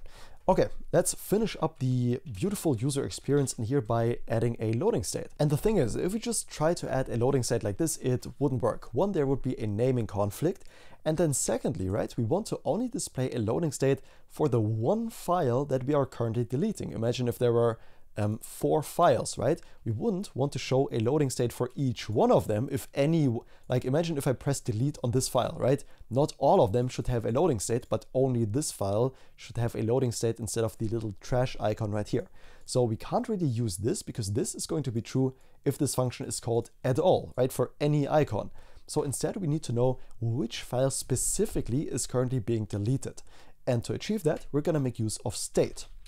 So at the very top of the file, let's declare a constant and call it currently deleting file, and also set currently deleting file by React convention. This is going to be equal to use state. We can get that from React, give it a bit more space, just like so. And this is going to be of type string or null. We can pass that as a generic into the use state, and by default, this state is going to be null, just like this. So it's going to be defined, but it's not going to have a value. And then whenever the mutation right here is called, we want to add that file we are currently deleting to this currently deleting file state. Just like with the onSuccess, there are more callbacks we can use to make exactly this happen. Like the onMutate that is called whenever we click the button right away, not just when the API route has resolved successfully. So right away, we can destructure the ID from here because it's passed in automatically by tRPC into this onMutate callback, and we can set the currently deleting file to this ID, right? That's the beauty. And lastly, on the onSettled, whenever either an error is thrown or the onSuccess or the API resolved successfully, whatever it is, as long as it's done somehow, we can call the onSuccess, or it's automatically being called for us, and we can set the currently deleting file to null. So whether there's an error or not, the loading state should always stop at that point, right? And lastly, we need to determine if this file that we're mapping over should be loading right now or not. And doing that is really, really easy. So we're gonna conditionally render the icon right here. Currently, we're only showing the trash icon, but if the currently deleting file is triple equal to the file that we're mapping over .id, if we are deleting this file, then that's why we have a question mark. We want to show some JSX, and else we want to show the trash icon. So if it is the currently deleting file, then we want to show the loading state. The way we do that is by showing a loader2 icon we get from Lucid React, just like we did before with a class name of height4 with 4 and animate-spin, so it spins around a bit. Let's see if that works. Let's add a second file in our Prisma Studio. Let's go in here, let's give it a bit more space. And let's add a second file. Let's say second, copy and paste that. You don't need to follow along. I just want to show you that this works. And I didn't want to set it to that. There we go. And also link the user to it. So now we should have two files showing up in our dashboard.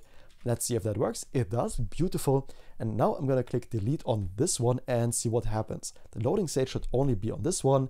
And then whenever the API route has resolved successfully, that file is gone and everything looks so smooth, so beautifully with an A1 user experience.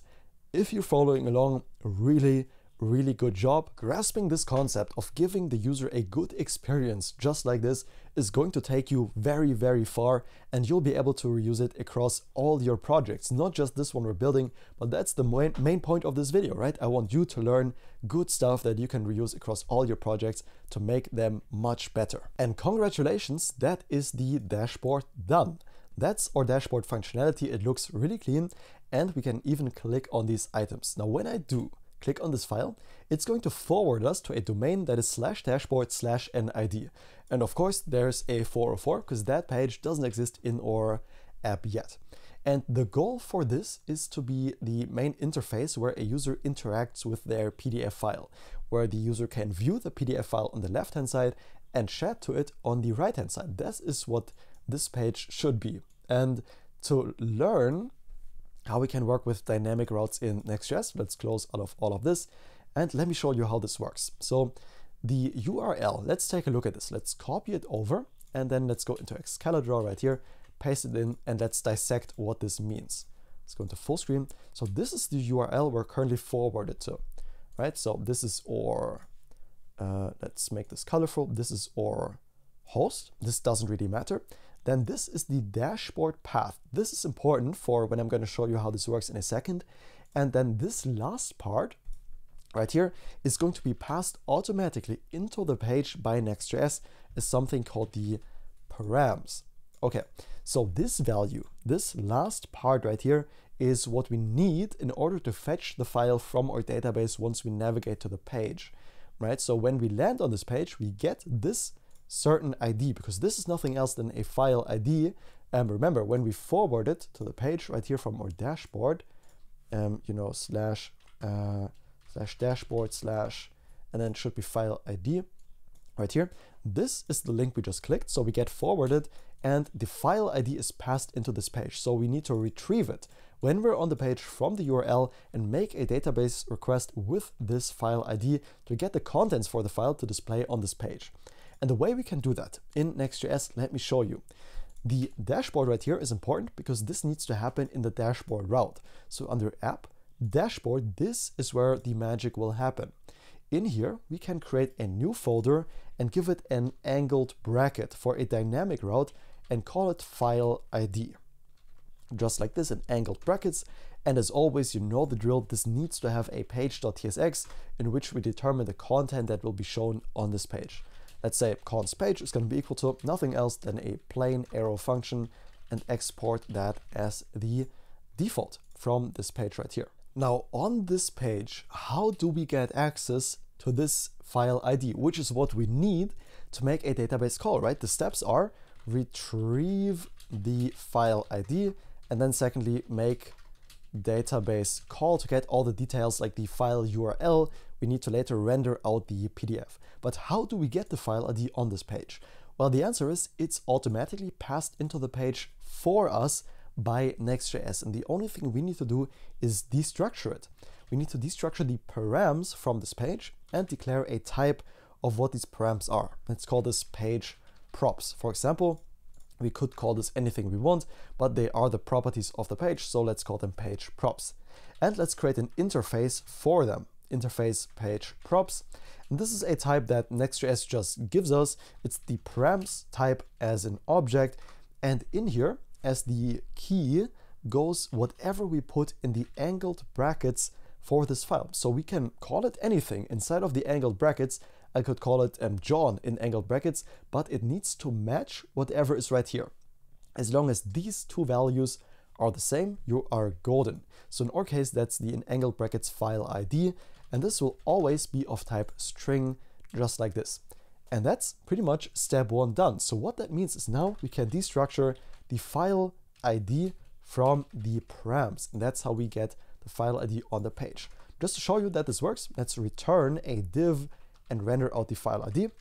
Return a div, and in here we're gonna put the file ID, just like that. If I go back to the page, then we should be able to see the file ID correctly right here. Beautiful. And what that also means is now we can get the details for this file from our database. First off, however, we need to make sure the user is logged in. So first off, let's get the user. Const, and you know the drill by now how this works, const get user is going to be equal, to get kind server session and invoke that. And to get the actual user object, we can just call the get user function and invoke it. Great. If there is no user on this page, if they're not logged in, or if there is no user.id, in that case, we want to redirect the user. And it seems, yeah, okay, the auto imports do work. We want to redirect them. We get that from next/navigation, and we want to redirect them to the /auth-callback, and the origin is gonna be equal to dashboard/ and then the file ID we get passed in here as a param.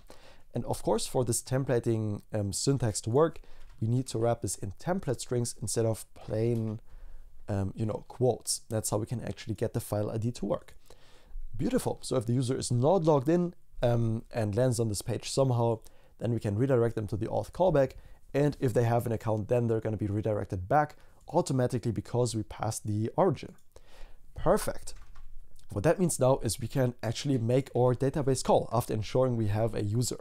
So the const file, the file details for this page are going to be equal to await. And to be able to use the await syntax, we can just make this page asynchronous because we're using Next.js 13 server components by default in this app.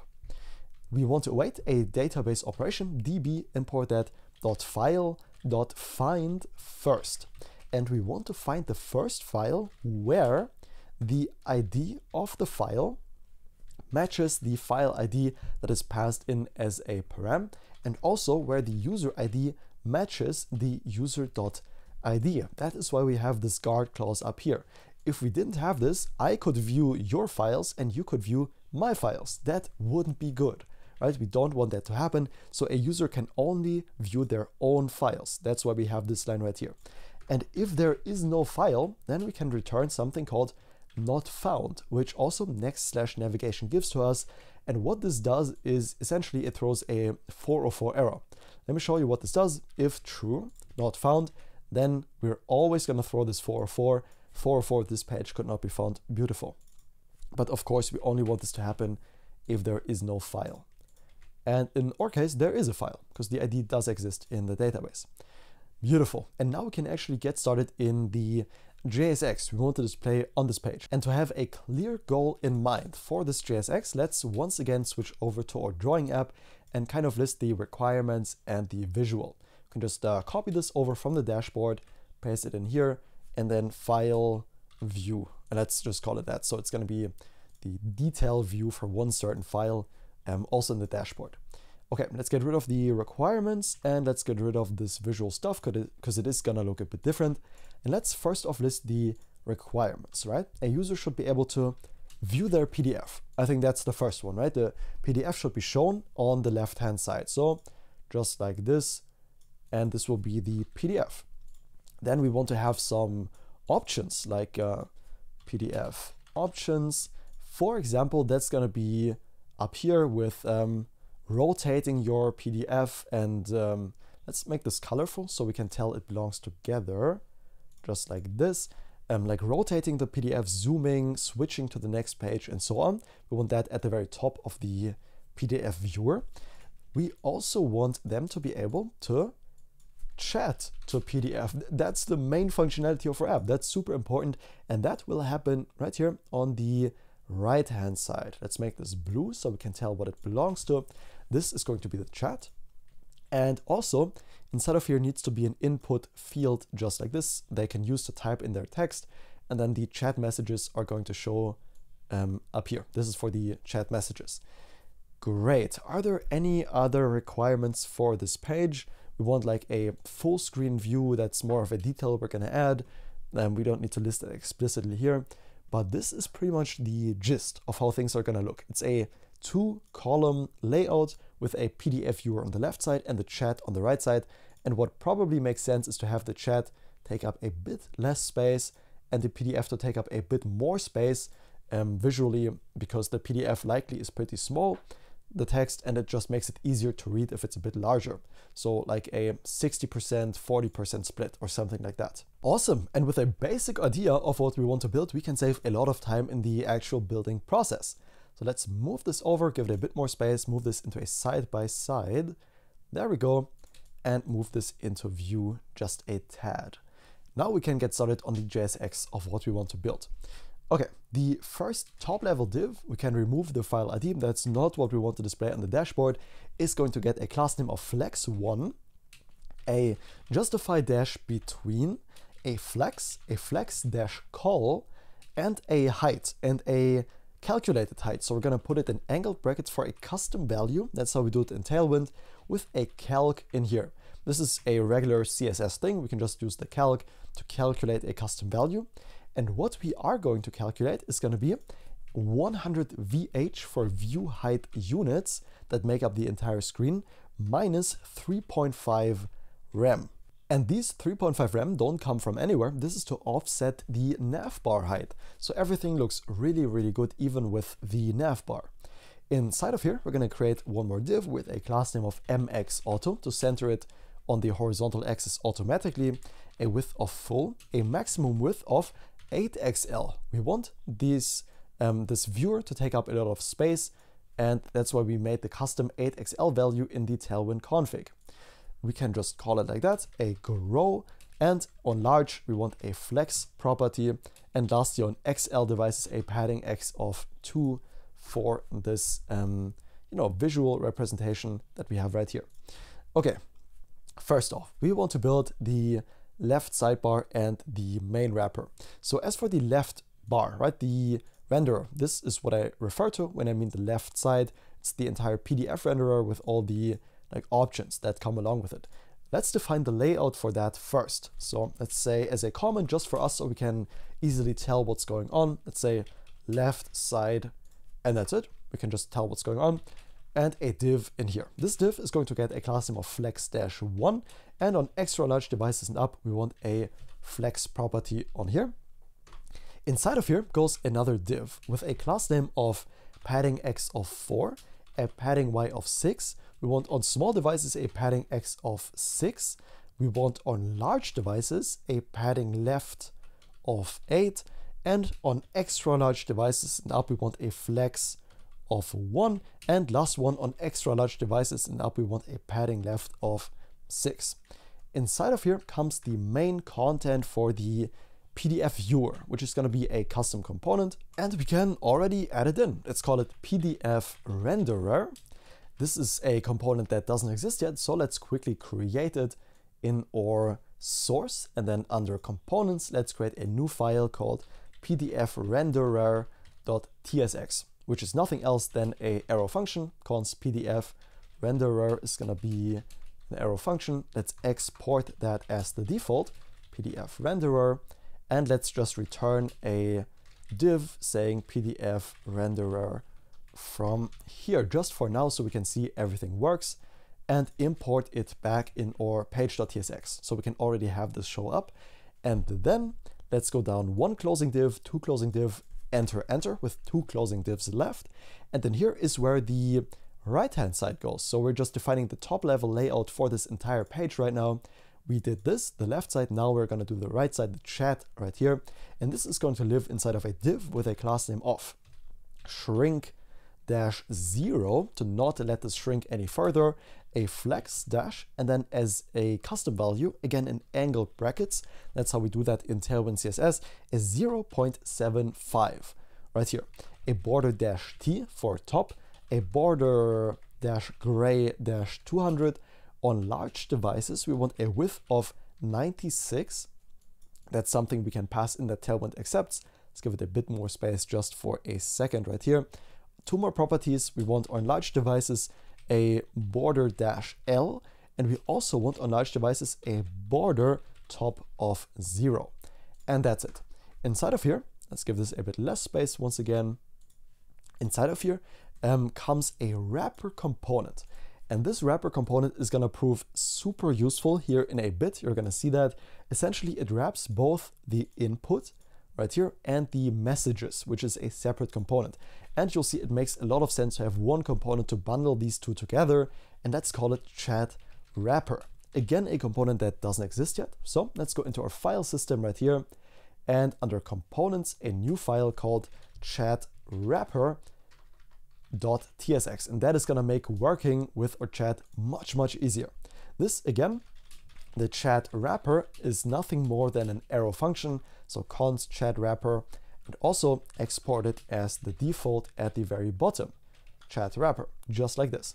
For now, let's just return a div from here saying chat wrapper and import it back in our page to make sure everything works as expected. Let's import it and actually look at our page. Let's give it a bit less space, and we can see, all right, this already looks good.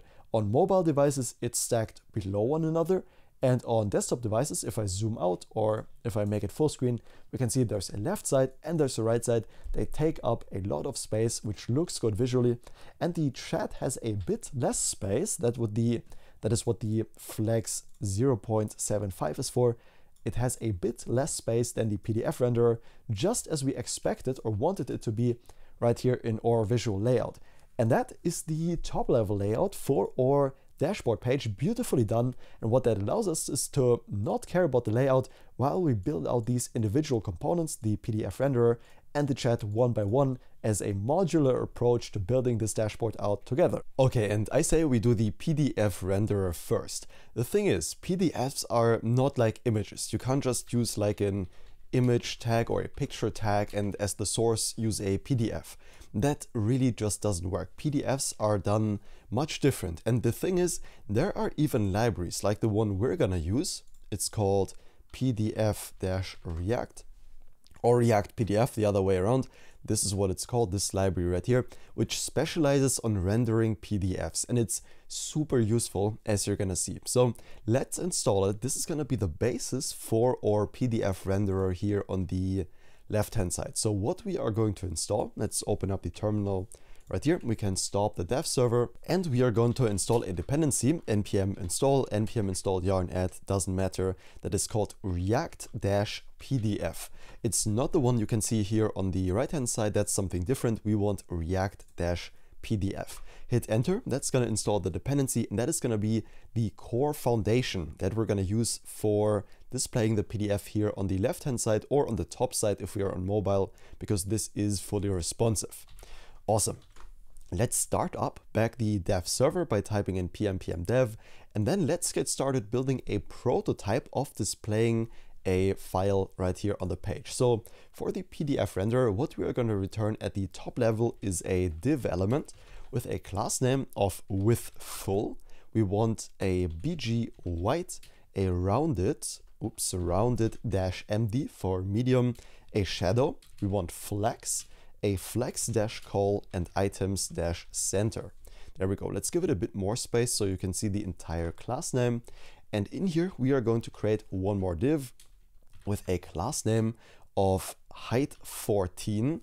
And very briefly, what this div will represent, let's go to excalidraw.com. Right here, this div that we're creating with a height of 14 is going to be this yellow or orange element right here, the top bar that allows us to have some, custom functionality, like going into full screen of the PDF, rotating the PDF. It's these PDF options we can see in yellow right here on the left hand side. That's what we're building in this div right here. Let's give it a width of full, a border of B for bottom, a border -zinc-200, flex, items-center, so this is horizontal, so this is vertically aligned, a justify-between, so the items are spaced out left and right side. That's what the justify between does for us here.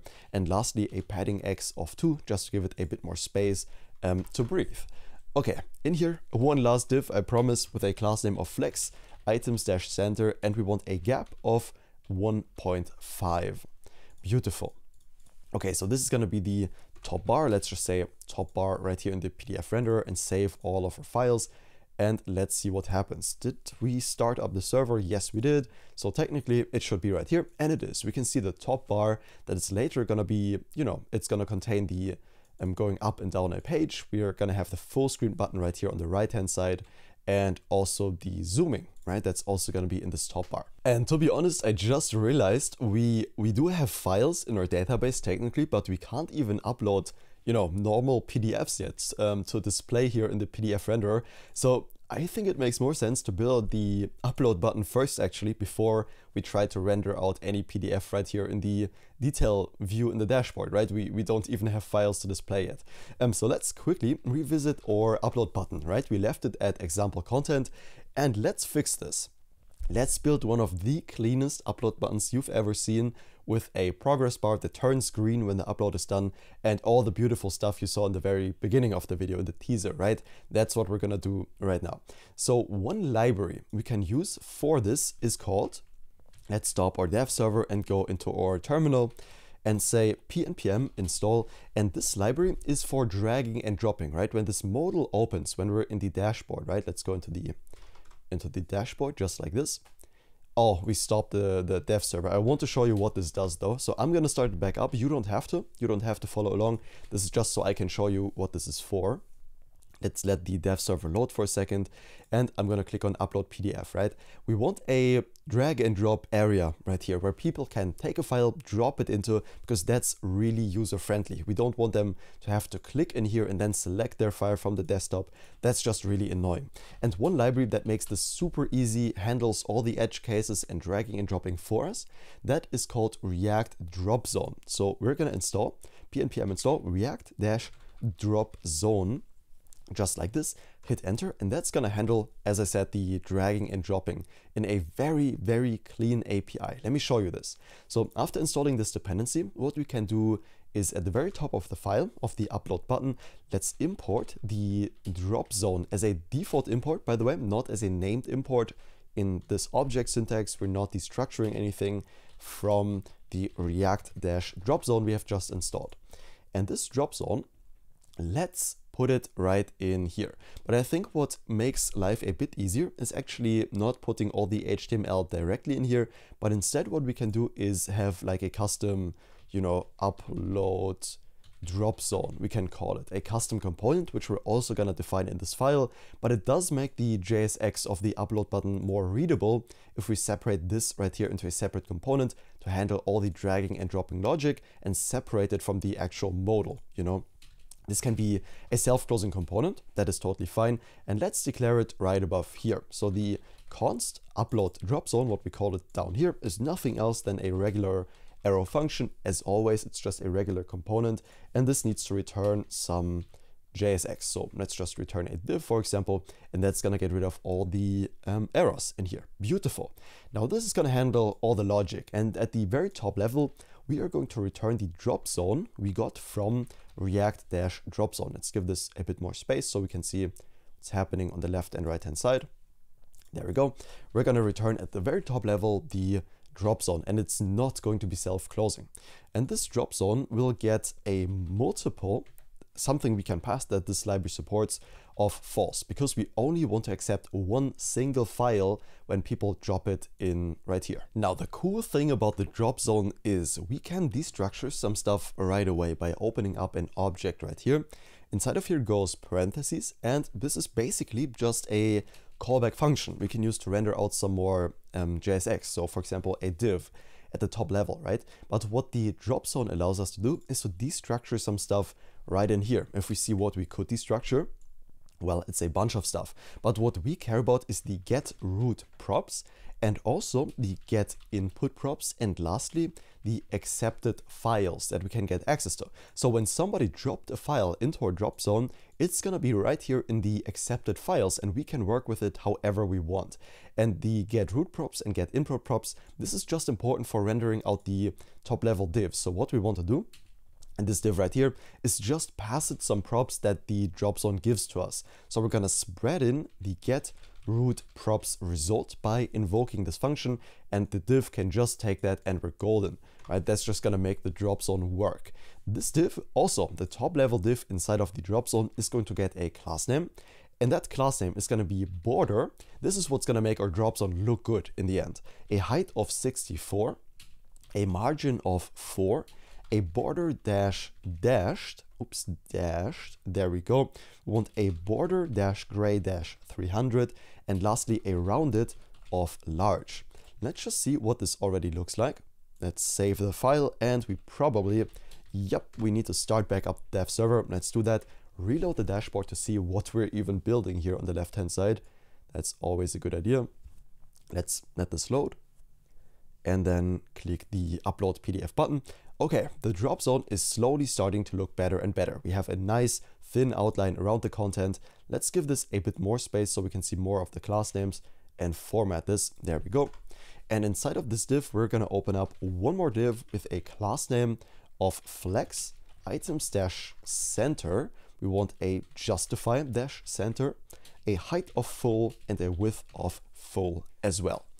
Beautiful. Now inside of this div, let's open it up, comes not another div, but this time a label tag in HTML. And this is going to be the HTML4 drop zone -file.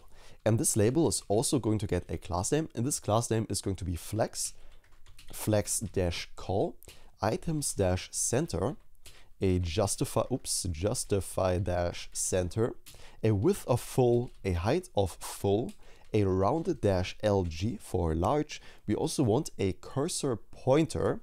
Let's add that, cursor -pointer, a background gray of 50. And lastly, in the hover state, we can use the hover pseudo element or whatever it's called for this. So hover colon, that's how we define the hover state in Tailwind. It's gonna be a BG gray of 100. Beautiful. Then let's open up this label right here. And inside of this label, we're gonna create a div element. Let's say div with a class name of flex-call items-center, justify-center, pt-5, a little bit of padding on the top, and a pb of 6, so a little bit more padding on the bottom. All right, and not only does it look good, but if we click it, it actually opens up the file explorer to select a file. It does it on my right side monitor, so you won't be able to see it, but it will do the same for you. And we should also be able to drag something into here. And to check if this was successful, there is something called onDrop on the drop zone. So the accepted files, accepted files are something we can receive in the callback whenever this onDrop is called. So when we drop in a file, and let's just console log the accepted file for now, just to make sure that when we drag and drop something into here, let's move this into a proper side by side, it actually works. And let's go into the console right here, and let's drag and drop in a PDF file. And we can see the file is logged out in the console, the lecture notes.pdf that I just dropped in, with a date, a last modified date, a name that's going to be important later, a type. We know this is a PDF. That is also important, so we can later validate that only PDFs can be uploaded to our server, and a size of the file, which is also important because premium and free users will have different file sizes they are allowed to upload. Beautiful. So we know the drop zone works. Very, very nice. And it also looks pretty good already. We can make it look a bit better. Let's do that. Let's work on the visual design of the drop zone. The functionality is mostly done, but we can make it look way better with a cloud icon in the div element right here, which is going to be self-closing. In this cloud, let's give it a class name of height 6. Let's also give it a width of 6, a text zinc 500, and lastly a margin bottom of 2 to space it out from the content below. A p tag will go below that with a class name of mb-2, a text of small, and a text zinc of 700 right here. This p is going to contain a span element right here with a class name of font-semi-bold to make the text pop a bit more. And inside of this span element, we're going to say click to upload. And then outside of the span, right afterwards, we're going to say or drag and drop. Let's save that, see how it looks. Okay, that already looks pretty good. And lastly, right below this p tag, let's add one last p tag, and this one is going to say PDF, and then in parentheses up to 4 MB. And by the way, this 4 MB we're later going to dynamically change depending on whether the user is a pro user or not, because pro users will be able to upload 16 megabytes while free users can only use 4. And this p tag is also going to get a class name of text-xs for extra small and a text zinc of 500. There we go. Let's save that, see how it looks. Beautiful. It's very subtle right here below the main text that we want to draw the eyes to. Very, very nice. Okay, now if there are files dropped into here, currently, let's try this again. I'm going to drag a PDF file in here. Nothing happens. There is no user feedback. The file is there. Remember, it's in the console logs and we get access to it in the on drop and in the accepted files right here, but there is no user feedback. So let's fix that. Let's give the user some feedback, and that will happen right here above the label whenever we have accepted files and also the accepted files at the index of 0, because it is an array, exists. Because we only ever accept one file, we can only check for the first index. That is totally fine, and render out some JSX if this exists. If not, in that case, we're gonna render out null. We don't want anything else. By the way, this is a better idea in JSX generally than using this syntax right here. Technically, it achieves the same thing, but sometimes it can lead to a bug when this evaluates to true and you get a 1 in the end, like just a 1 on the page, and it looks really weird. And to completely avoid this bug altogether, we can always use a ternary operator and render out null, and therefore we never get like a visual bug. It rarely happens, to be honest, but let's just not even risk it. In here, we're gonna use a div element with a class name of maximum width extra small, a bg of white, flex items dash center, a rounded dash md medium, an overflow dash hidden. Let's give it an outline, a outline of, and then in custom brackets, because this is going to be a custom value, 1px to make it very thin, then a outline dash zinc dash 200, a divide dash x, and a divide zinc 200. There we go. Inside of this div we have just created with this really long class name, let's open it up. Let's also format this file. There we go. Open up the div, and inside of this div, let's create one more div like this. And this will be the preview of the file, right? When we drag in a file, this will be evaluated to true, the statement right here, and this JSX will be rendered. Inside of this div, let's give it a class name of padding x of 3, a padding y of 2, an h of full, a grid, and a place items dash center. Beautiful. Inside of here goes a file icon, so we can tell the user, hey, there is actually a file you've uploaded. It did work, so the user knows what's up. That's gonna get a height of 4, a width of 4, and a text blue of 500. Let's already preview this. So I did drag in a file, so we should see this right here, and it looks really nice, beautiful. We can make it look even better by also displaying the file name. Let's do that below this div right here in another div, and let's give this a class name of padding x of 3, a padding y of 2, a height of full, a text of small, and a truncate. Again, this truncate is important. If we had like a really long file name, let's say lorem10 to generate a bit of text, if we just save that, you see the 3 dots at the end right here. And by the way, if you wonder how I just did this, if you type in lorem and then a number and hit tab in VS Code, it's automatically going to generate some lorem ipsum for you, if you didn't know.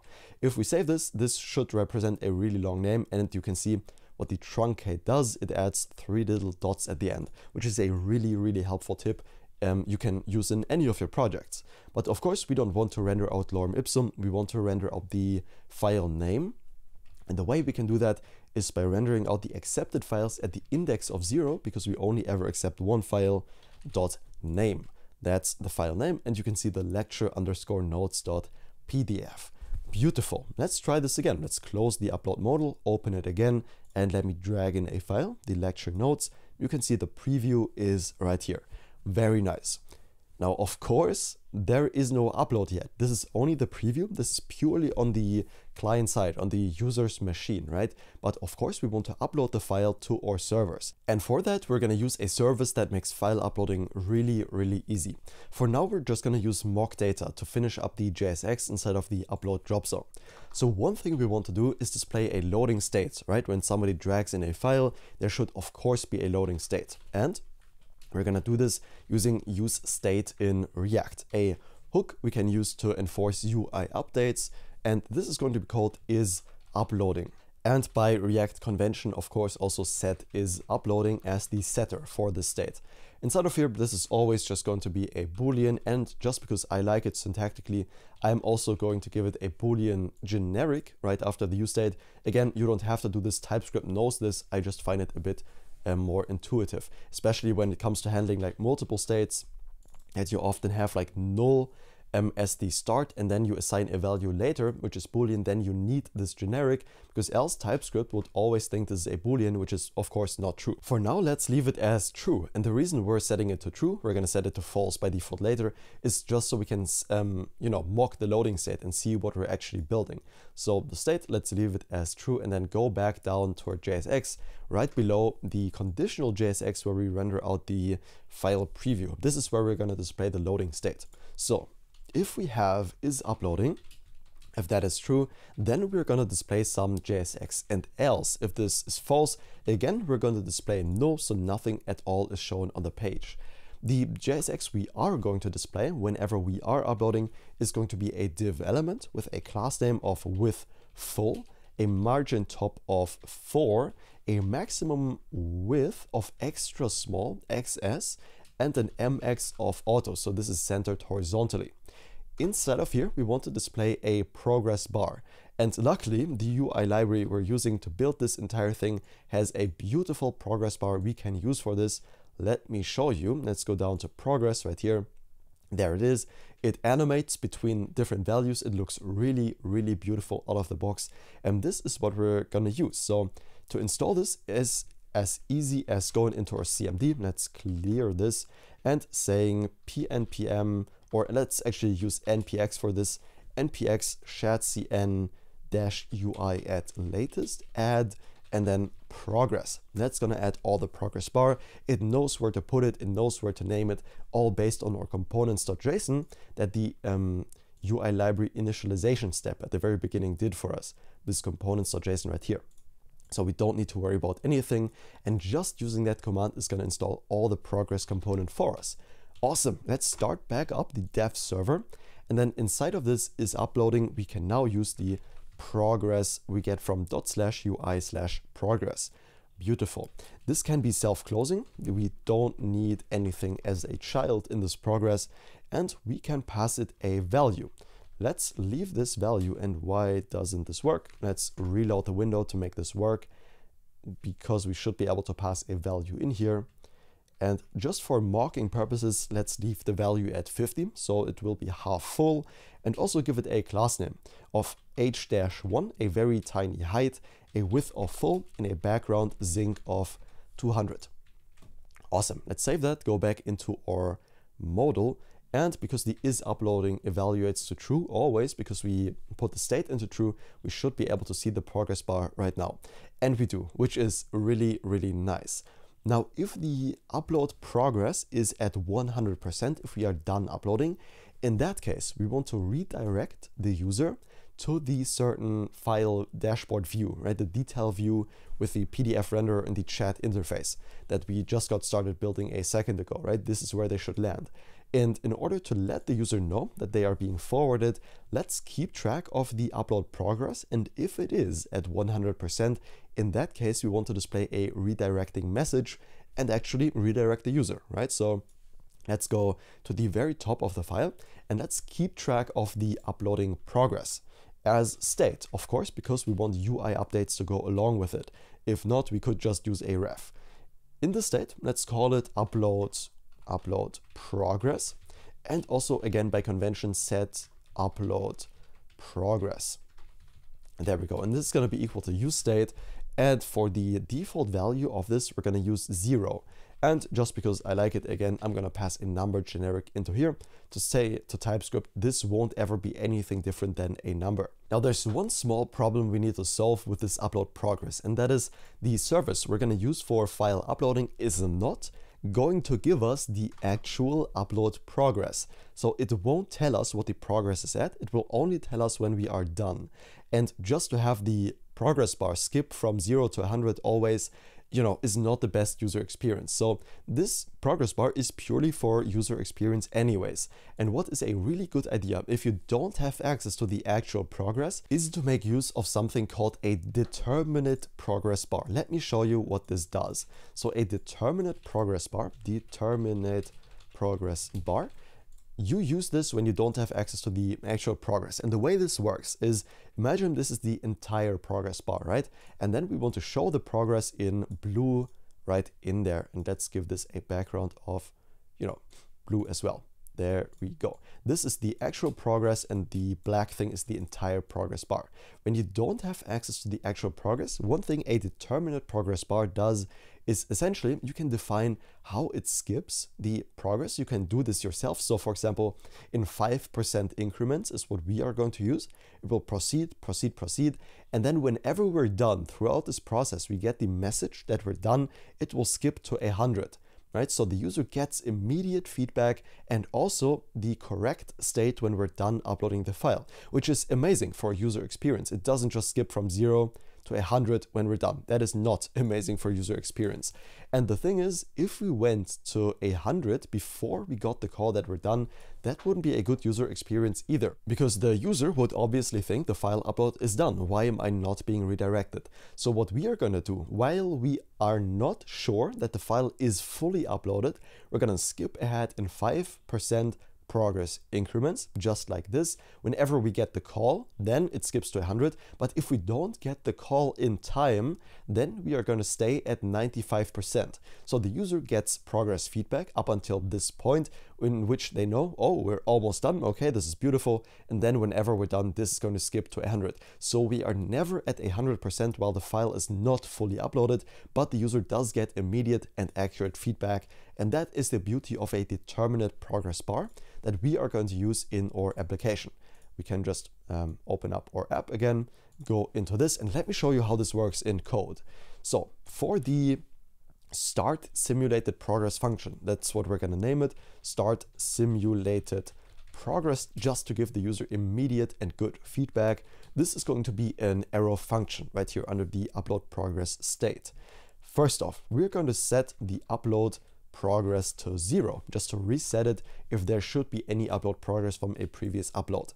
Then in here, we're going to determine an interval. Let's say const interval is going to be equal to set interval, which is a JavaScript function which takes in a callback function just like this, and also an interval as the second argument. So we can pass a 500 millisecond interval right here.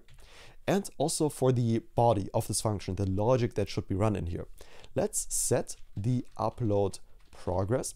And when setting a state, we can always get access to the previous value in the callback function as the first argument or parameter. I always mix those up. Let's say prev progress and have it as that. And as for the logic inside of the state setter right here, well, we want to check if the previous progress is greater or equal to 95. In that case, we are going to clear the interval and pass in the interval. So essentially we are saying don't progress anymore. We are invalidating this whole thing, so we won't update the progress past 95% when we're not sure the file is uploaded. And we're going to return the previous progress from here, which is going to be 95%. And else we are going to return the previous progress plus 5. Oops. Plus 5. There we go, because we want to increment in 5% steps. If you wanted bigger steps, you could always change this to larger numbers. I think 5 is a really good idea for good user feedback.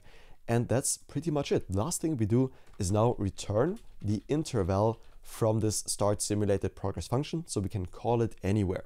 And the question is, where do we want to call this? And the answer is, of course, we want this to start, the progress bar to load as soon as we drag and drop in a file for an instant snappy user feedback. So we can easily utilize the onDrop function that the drop zone provides to us.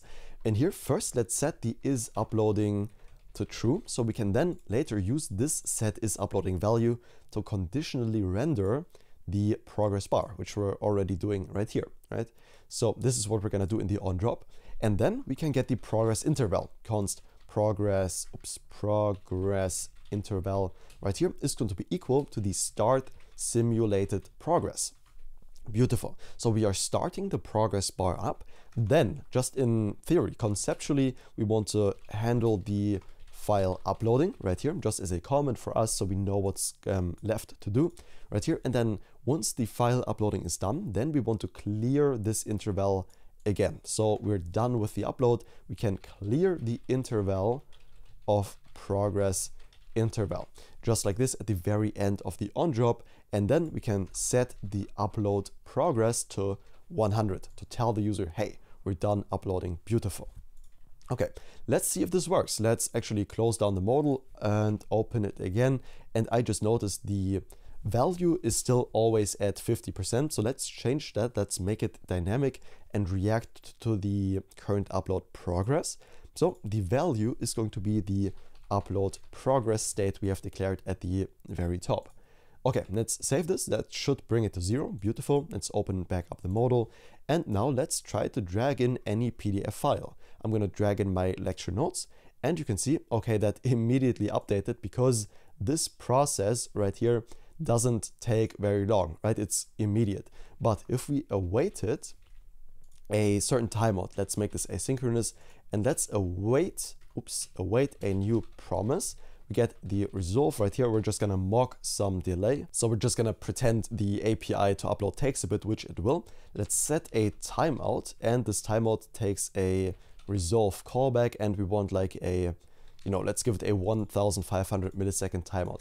That's gonna make the upload take a bit, just as a mocked set. Let's drag in the PDF, and you're gonna see it skips in 5% increments until we upload. Let's say this was extremely long, this upload. Let's just mock that in case the API was very slow for some reason. Let's drag in the file. We can see still the user progress is immediate, and it will never go past 95% unless the file is actually properly uploaded. So let's give it a moment, and it was uploaded successfully. Beautiful. So even with 15,000 seconds, it's gonna stay right there until the file is uploaded. Perfect. Okay, so we can get rid of this mocked delay. This is where the actual file uploading logic will go. So how do we upload files? That is a big question in web development, because usually you would use something like AWS S3 to upload files. This is what many services use. It's a cloud storage. Let's go in here. Mine is on German. Don't worry about it. I'm just going to show you what this is about. It's like a very scalable, pretty cheap solution to store data in the cloud. The main problem with it is it's not very intuitive for beginners to set up, and you also need a credit card to set this up.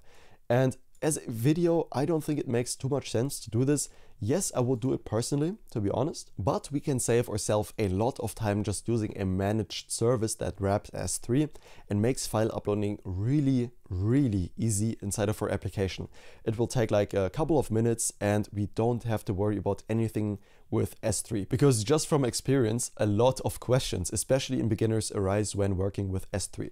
For that reason, we're going to use a managed service that wraps S3 called UploadThing.com. It's a tool developed by a fellow YouTuber here. He's called Theo. I'm going to link this page in the description as well. And I want to be very clear with you as to why we're using this. We are not using this because some other cool YouTuber made this, okay? We're not using this because it's some new hype tech that we could use for application. No. And this is not sponsored, of course, anyways, by this tool. No, I genuinely believe this is a really fast and easy way to get set up with file uploading. And up until like 500 to 1,000 users, this is totally cool to use because essentially it just wraps S3 and we have some free projects in here. We can use up to 2 GB of file storage for completely free. And for starting and for this tutorial, that is more than enough. If you have like 500 to 1,000 users, yes, I would actually go with something like S3 because it is more scalable and cheaper than UploadThing is. But to get set up, I really enjoy this tool. I think it's a great idea and it will provide a lot of value to us in this build right here.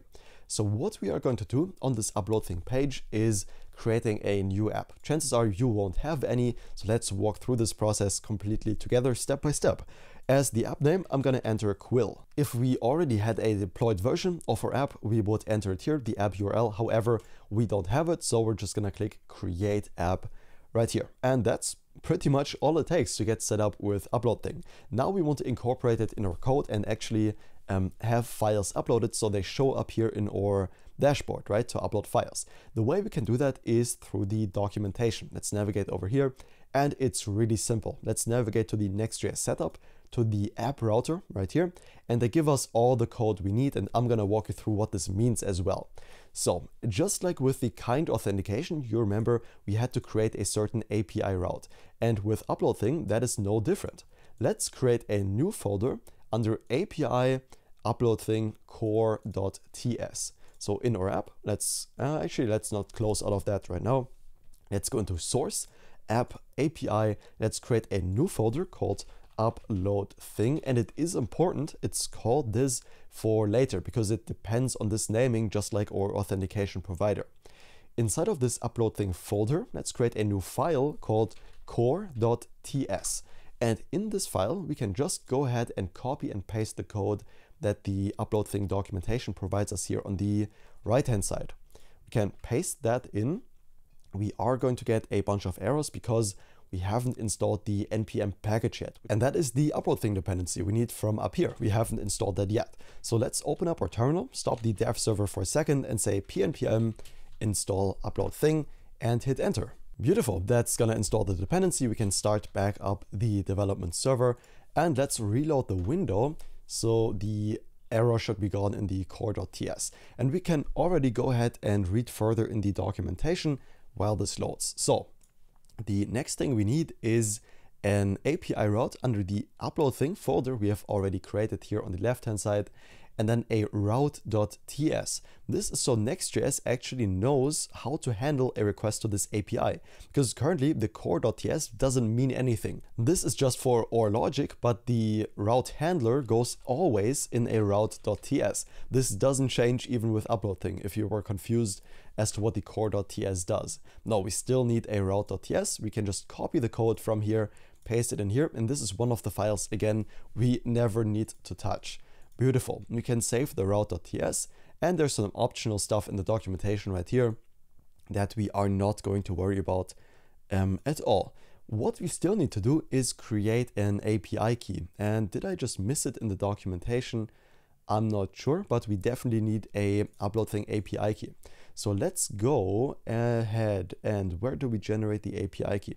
Let's go into the dashboard and see if we get it here into our project. I named mine Quill. And then yeah, right here under API keys, we get a secret key and an UploadThing app ID.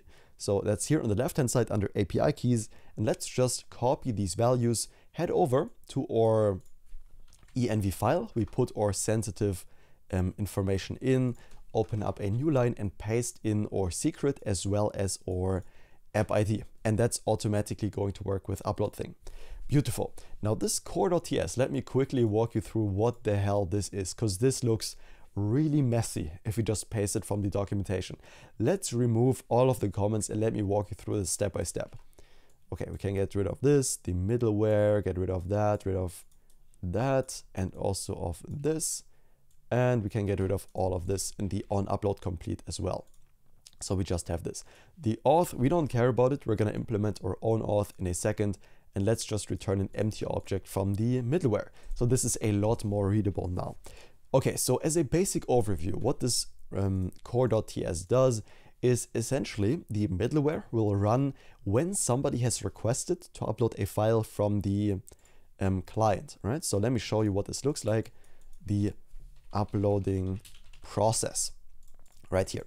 So there is the user, and the user makes a request to upload a file, their PDF file. Let's move this over here. That request will first be passed through the MW, the middleware. What we can see right here on the left-hand side, this is the middleware I'm talking about. Let's move this into a side-by-side so we have a bit more space. This request will first be passed into the middleware. In here, we should make sure the user is authenticated. And if they're not, then they won't be able to upload a file. They have to be authenticated for it. If they are authenticated, then beautiful, they are allowed to upload their file to the server. And then once the upload is done, there will be a callback function via a webhook that is the onUpload complete. We can see here on the left-hand side. So that will be called by UploadThing once the file upload is complete. So the callback of, or let's just call it onUpload complete. And this is where we will add the quota to the user, for example, that they uploaded a file, and we will do a lot of logic in this onUpload complete. You will see that later. This is really, really important for our build, that this gets called, and that's what these two are for, right? As a basic rundown. One runs before the request, one runs after the file is uploaded successfully. And we can also see that we only allow file uploads up to 4 megabytes. We're gonna customize this later, so pro users can actually upload larger files, like 16 megabytes or basically anything you want, right? This is totally up for you to choose, but 4 and 16 I think is a pretty solid, idea, just leaving it at that. Okay, with that said, we now understand what the core.ts does for us, and we can now actually get started in uploading our file to UploadThing. Now, very briefly, for the middleware, right, we want to make sure that only authenticated users are able to upload files. And the way we can do that is, well, you basically know how to do this by now. We can destructure something from the get kind server session. And what we will destructure is the get user to make sure the user is logged in. And to get the user, we say const user is equal to get user, invoke that function. And if there is no user, or, not at, or if there is no user.id, in that case, we are going to throw a new error, and that is going to be unauthorized. And just by throwing this error here on the left-hand side, UploadThing will know that this user should not be able to upload a file. We can just throw, and that's totally cool. And then from whatever we return, we will get access to that in the onUpload complete as the metadata already typed out for us in TypeScript. So what we want to pass in here is the user ID, and that's going to be the user.id. And if I now hover over the metadata, you can see the user ID will also be there in the onUpload complete. And with that in place, we should be all set for actual file uploads to work. We can definitely leave the onUpload complete empty for now, so nothing really will happen once we upload the file, but we should be set to start the file uploading process from our upload button where we want to upload. Let's open up the modal. And in here, let's define the logic we need. So for example, we need a custom UploadThing hook. And this hook is not exported by UploadThing in the package because we still need to do some manual work for it. For example, UploadThing needs to know this type right here, and it can't just infer that type in the package. Therefore, it expects us to write this hook ourselves, but it does provide the code we need for it somewhere. We just have to find it in the documentation. Let's see if it's in here. No, it doesn't seem to be on this page. Where is that? Okay, probably right here under API reference and then React. We can see the code for it. Let's scroll down a bit, and here it is. Beautiful. So this is the generate React helpers we need right here. Okay, so let's copy this generate React helpers and let's create a new file inside of the directory under source, and then let's go under lib and create a new file in here called UploadThing.ts. And the reason we are creating this in lib is because basically we are preparing a library to be used inside of our project. That's what the lib folder is always for. In here, we're gonna see we are importing something from @UploadThing/React, which is also a dependency we haven't installed yet. It is separate from the UploadThing, and we also need to install this one. It's basically a toolkit for UploadThing to use with React. And once that is downloaded, the package, we can start back up the development server. And this syntax is not something we use in our app. Instead, we use an @ from app API UploadThing core. This is where we get the type from. It's this type at the very bottom of the core.ts we are importing here. And also, if we reload the window, then the import error for the first import should be gone, ideally. And that's already all we need to do. We don't even need access to the upload files. We can get rid of that.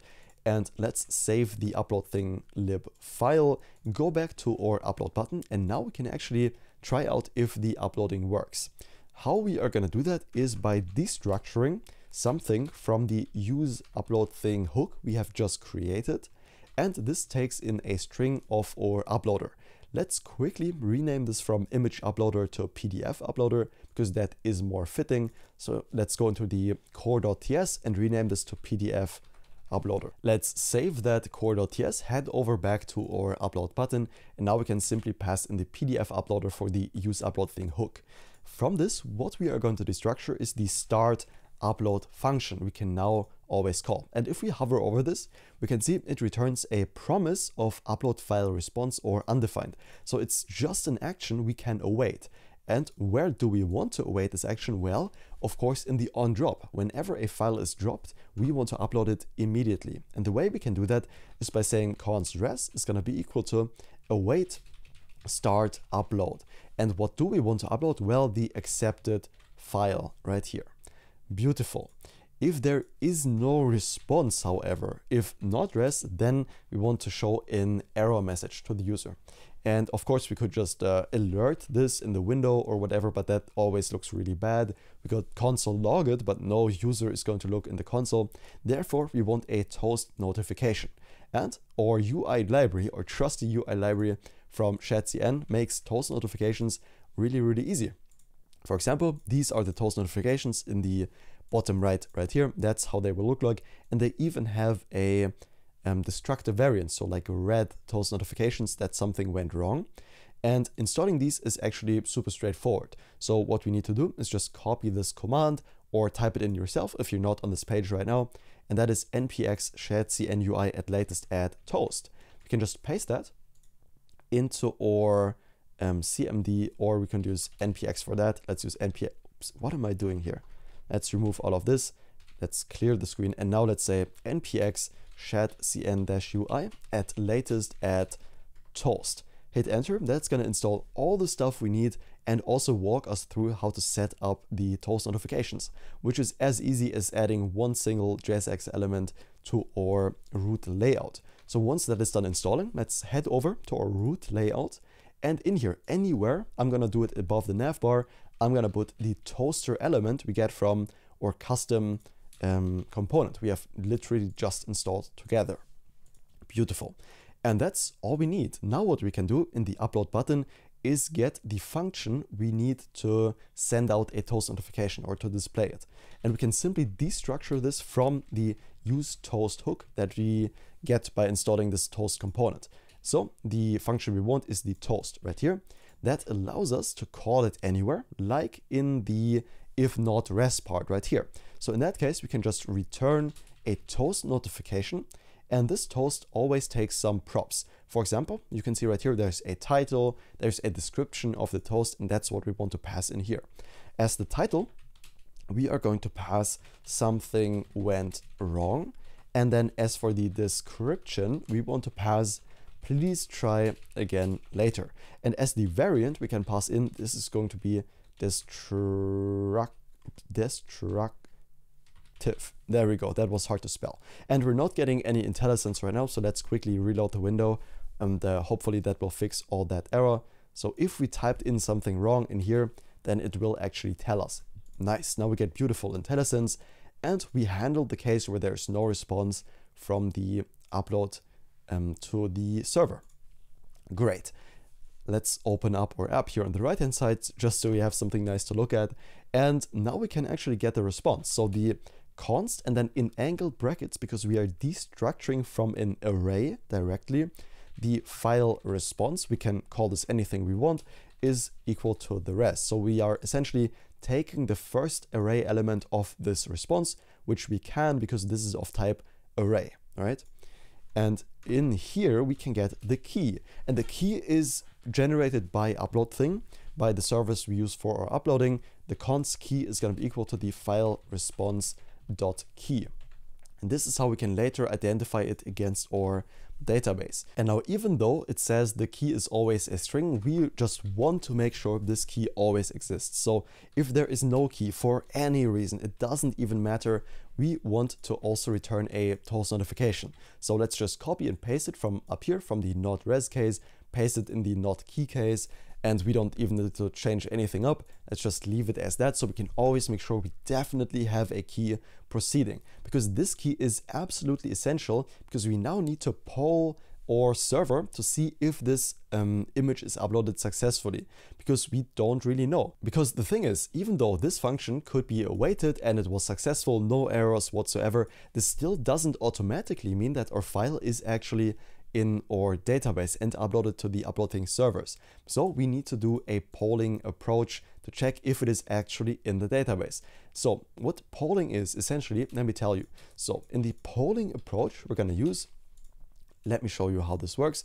We have our service or app, which is named Quill on the left hand side, and then we also have the API on the right hand side. And what polling is, essentially the principle is essentially every, like 500 milliseconds we're asking, is the file there? And our API will tell us if it's there or not by checking against the database. And if it's there, we're going to get a success response in the app. And if it's not there, then we are going to keep polling until the app is there, which generally only takes a few milliseconds, but it is asynchronous, so we need this polling approach to handle it. So essentially we're asking the API until we get a successful response and we are sure that the image is there in our database and actually uploaded successfully to the UploadThing servers. And this polling approach is actually really easy to implement. Let me show you exactly how. So because we're going to use an API route for this right here on the right hand side, let's create it in our index file for tRPC. And this route we're going to create together right now. Let's call it up here, get file, because we get the info of a file. We want this to be a private procedure, so only logged in users can call it. And this needs an input.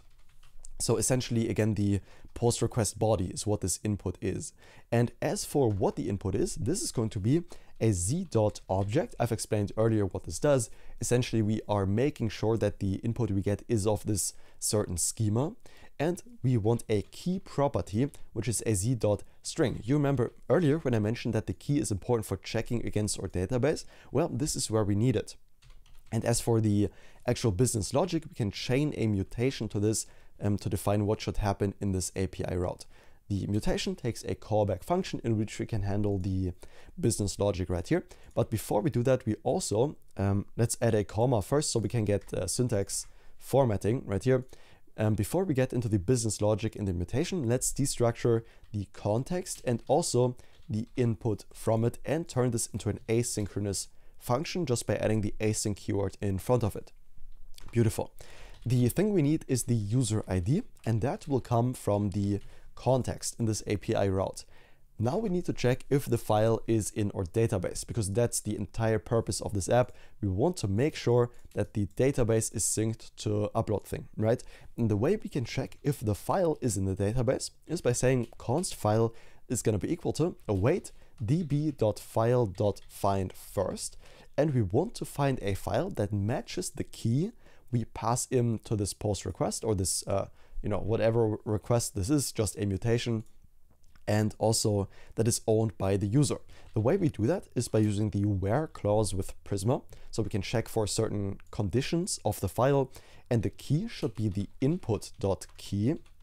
And of course, it should only be searching for files that is currently logged in user. That's why we have the private procedure owns. I shouldn't be able to check, your file status, and you shouldn't be able to check my file status. Security-wise, that would probably not be the best idea. Not a huge threat either, because, this information is not really sensitive, but, if we can avoid it, I think we should. Okay, and if there is no file in the database yet, because of the asynchronous nature, that is not unlikely to happen, we are gonna throw a new, there we go, tRPC error. And this error is gonna be with the code of not found. So essentially a 404 error we're sending right here. And else, if there is a file, that's what we're gonna return to the front end. So what we essentially just did is finish this entire part right here. Okay, and that doesn't look really good. What we essentially did is finish this entire part, and I didn't want to do that either. Jesus. Finish this entire part in the API route. That's a really, really good step. This is completely done now. And now we want to shift over to the left-hand side, the front-end side, that handles the polling, right? That makes the request to this API route right here on the right-hand side. So let's worry about this part, the front end. How do we implement that? Let's go over to our upload button, because that is where the magic will happen. And by the way, we can close out of all the other files and just worry about the upload button for now. So how do we handle the polling in here? How do we make sure that the database is synchronized with the UploadThing servers?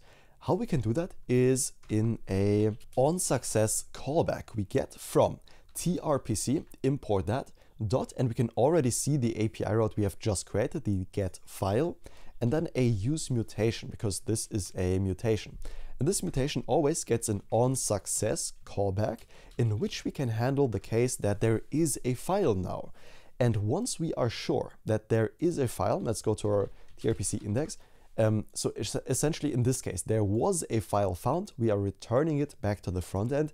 In that case, we can simply push that file into the URL and redirect the user to the detail view. So once the upload is done, we want to redirect the user. And that is what we can do in this onSuccess callback right here. To do that, we are going to need access to the router. The const router is going to be equal to use router. And again, very important, get it from next/navigation and not next/router, because that's for Next.js 12. And in here, we can simply say router.push to redirect the user to a template string, so we can dynamically interpolate values to /dashboard/ and then the file.id dynamically. And we of course also need to receive the file in the callback right here as the first argument. Beautiful, so now we are redirecting the user if there is a file. However, what if there isn't a file yet, which is not uncommon, because right away this probably will be undefined, and then like half a second later it will actually return the file, right? But let's handle the case where there is no file. Essentially, we want to poll until there is a file. And with tRPC, doing that is actually really easy.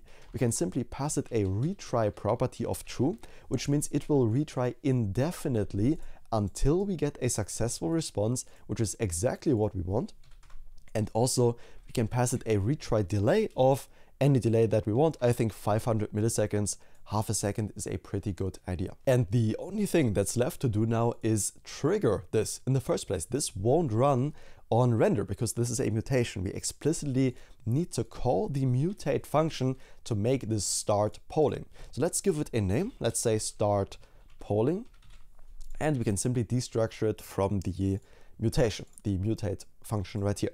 Let's copy the start polling. Now, the $1,000,000 question is, where do we start this polling? And the answer is as the very last step of the onDrop, because when the file upload is successful, we awaited it, we have all the properties we need, there's no edge error case or whatever. Then in that case, as the very last step, we want to start polling. And of course, this expects the key of the file we have just uploaded to start polling the database if it is in there. Great. we can save this upload button. And one final thing we need to do to make this uploading functionality work is also pass the get input props to an element right here in the modal. We haven't done that yet, and that's a really easy fix. Let's go in the JSX right here below the is uploading conditional check, and let's simply add an invisible input right here. The type is going to be of file. The ID is going to be the drop zone dash file. The class name is going to be hidden, so users won't even see that it's there. The important thing is that we spread in ... the get input props from above, just like that. Let's give it a bit more space, and with that invisible input, we are all set. Now, let's try out if this actually works, right? That's the most exciting part. Let's give it a bit more space. Let's reload the page and of course start back up the dev server after adding the toast. I forgot to do that.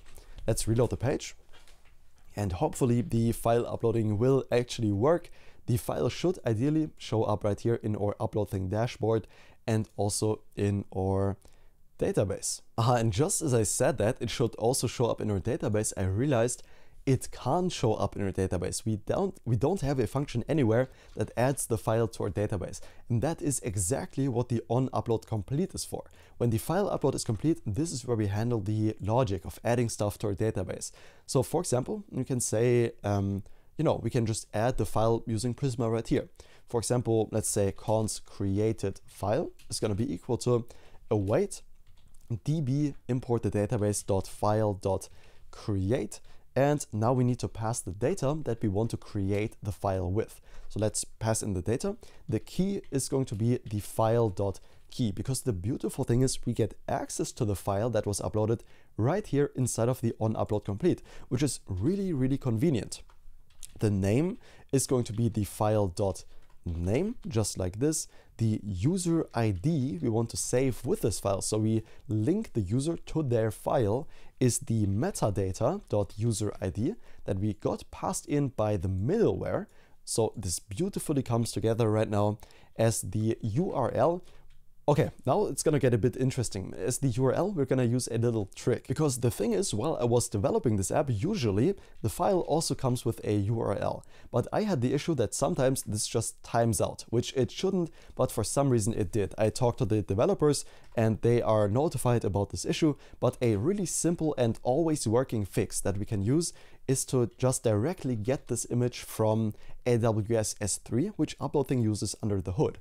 So as for the URL, let's type in https:// then UploadThing-prod for production.s3.us-2.amazonaws.com/ and then dynamically insert the file.key. This is always where this file is hosted. This won't change, don't worry about it. And this is just as good as the file.url, with the only difference is that this always just works. So this is a really good idea.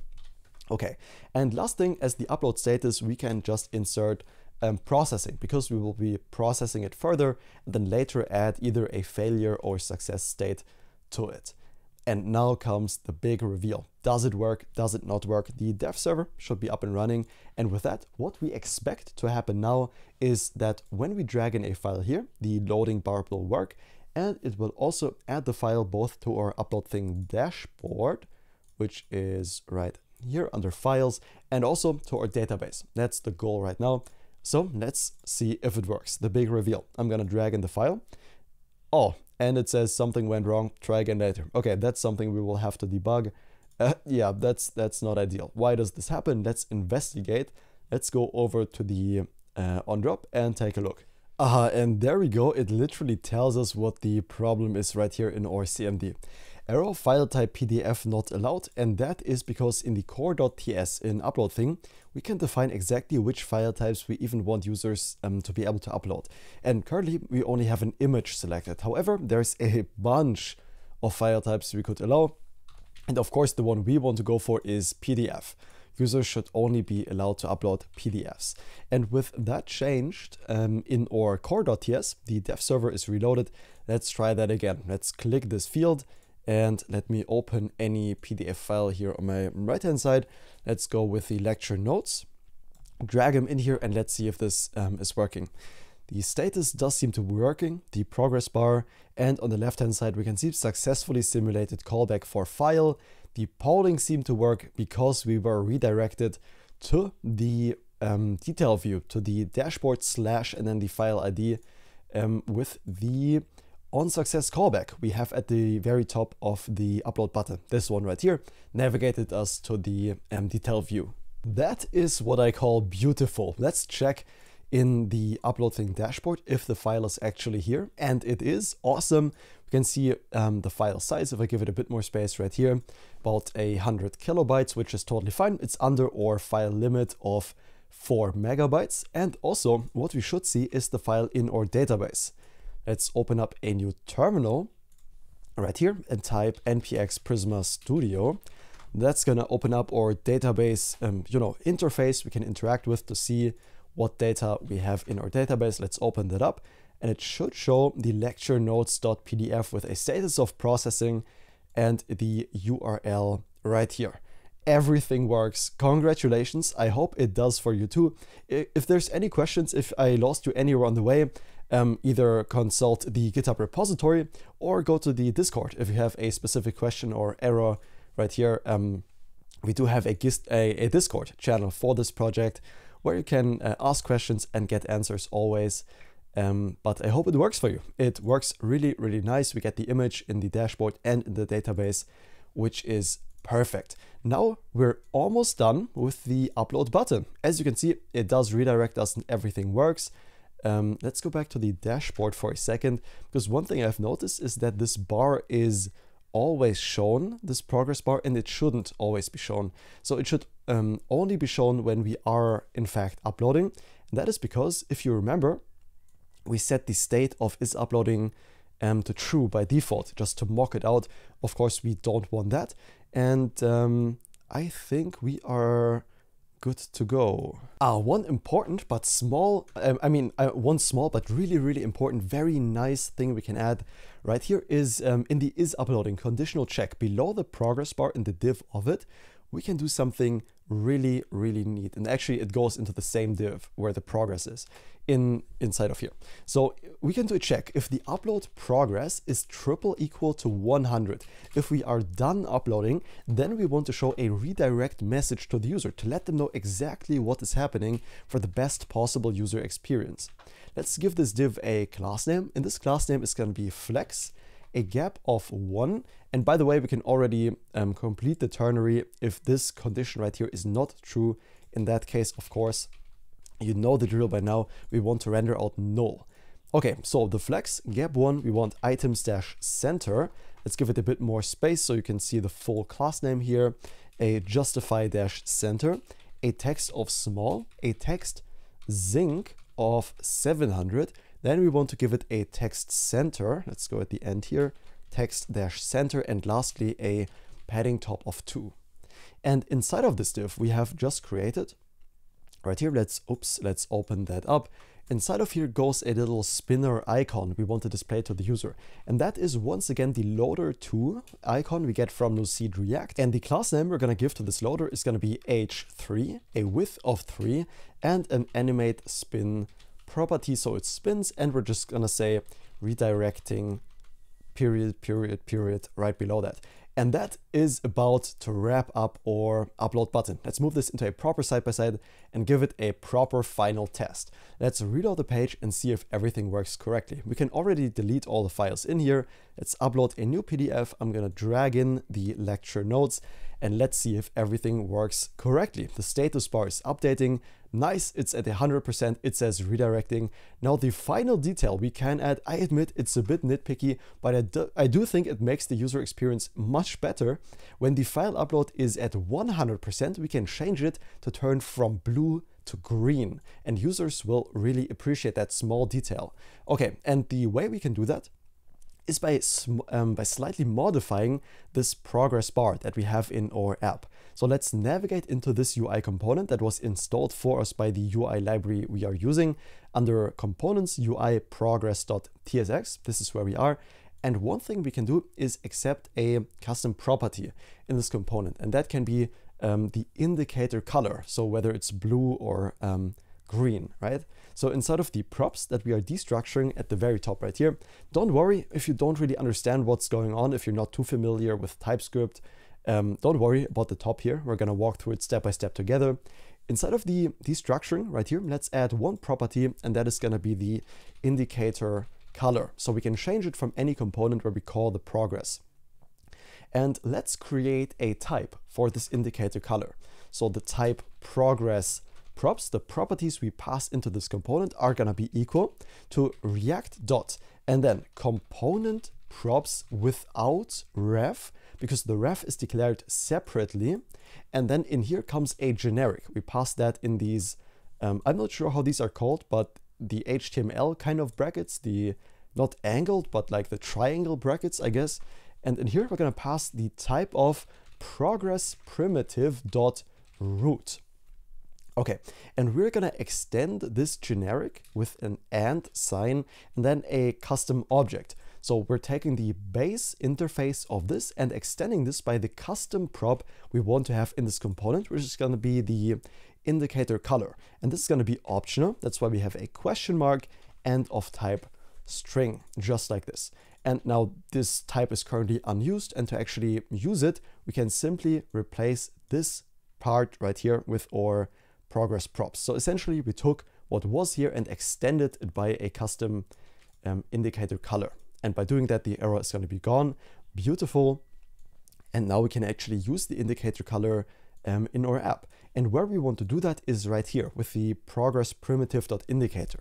Now, if you don't know where these primitives come from, they come from Radix.ui, which is an unstyled React UI library that shadcn or UI library just builds on top of. And you see, if we want to override the color of the progress bar, this BG primary right here is what we want to override.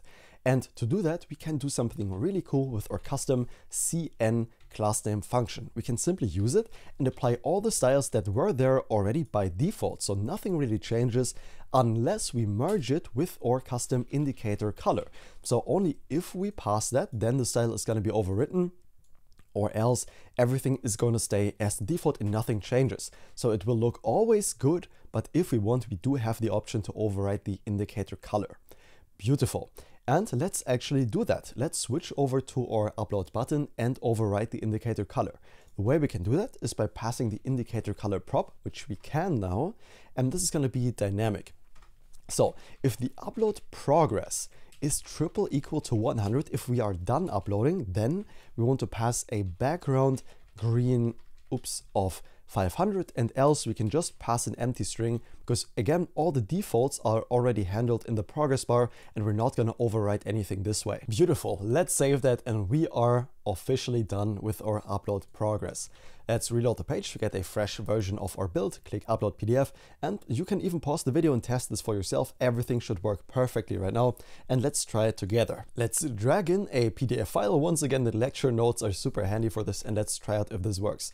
You can see the progress bar, it turned green and it said redirecting. If that is not a really clean, beautiful UI interaction, I really don't know what is.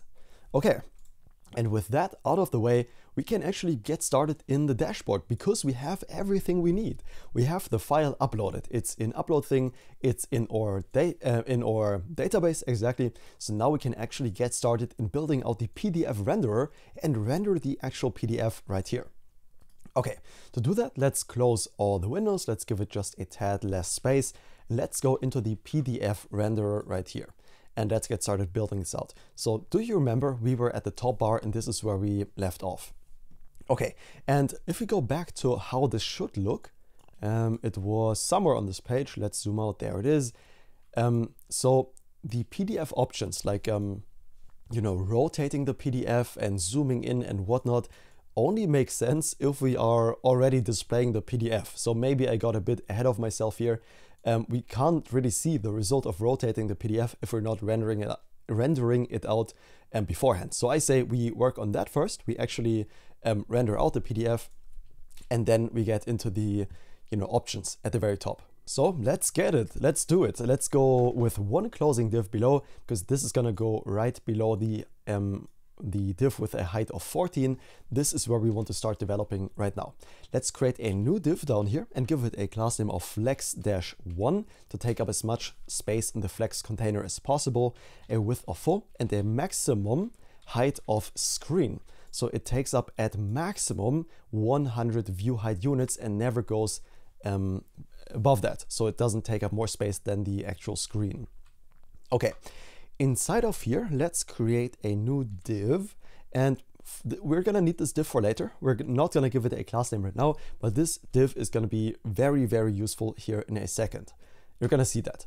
Inside of here, let's create the renderer, what's gonna display the PDF file actually. And we do that in something called a document. And this document we get from the PDF library we have installed. So let's go to the very top of the page, right here to the imports, and import something as a named import, a document from, and the library we're going to use for this is React-PDF, which we've already installed. Okay, now very important, if we go to the React PDF npm page, you're going to see a certain CSS that we also need to install in our project, or well, not really install, but just import into our app. And we will find that somewhere on this page. Let's look for it. And okay, we still need to do this. We have to remember that. We also need to import a worker, but let's search for the CSS first. Should be somewhere on this page. Let's say .css. There we are. Okay, so support for annotations. It just makes the PDFs look better and handle some edge cases. So we do want to import two things in here. So navigate to the documentation and just copy and paste them. Or if you want, I can also put them in the copy paste list. So if you have that open on your other monitor, you can just copy it from there. The annotation layer and the text layer.css. Go ahead, copy and paste them into your PDF renderer for some edge cases to work. And then next thing we want to do is to import a worker. So what does that mean? The thing is, a PDF is very, very different to just an image. We can't just render it out. We actually need something called a worker in order to render it. But in order to understand what the worker does for us, I say we don't import it right now, and instead just finish up the document so you'll see why we need it, instead of just doing it and then you're gonna be like, oh, why did we do this? No, I want to show you why it's so necessary. Okay, so let's finish the document and try it. Let's give it a class name, this document, of maximum height of full. Then let's render out the pages inside of this document. We do this by importing the page also from React PDF. This goes right inside of the document. And this page can actually be self-closing. We don't need any children inside of here. And this page takes in a page, not index, but a page number. And let's just leave it at 1 for now, just hard code it. Now this document takes something called a file. And in here we need to pass the URL of the file that we want to render out, which we already have in our database, but we don't have this URL in this component. So where does this file URL come from? Well, if we take a look at, no, what did I just do? Nope. If we take a look at the page.tsx inside of the dynamic route of file ID, we can see at the very top, we have access to the file here, and we are rendering out the PDF renderer as a child. So what that means is we can just use it as a prop. Let's receive the URL inside of the PDF renderer, and we can also declare a type for this URL. Let's call it something along the lines of PDF renderer props, and declare that interface up here. Interface PDF renderer props, and in here declare all the custom properties that we receive, which is only the URL as a string. So now we expect the URL and we can pass it already into the file that the document takes. However, we still need to remember to pass it from the parent. So the URL in here is going to be equal to the file.url that we are fetching from the database. Let's save that and see what happens. Okay, so we can see module parse failed, unexpected character, and then some weird character we don't know. It says you may need an appropriate loader to handle this file type. Currently, no loaders are configured to process this file. This is why we need the worker. And this is also why we need to go into the next.config and change one small tiny detail up.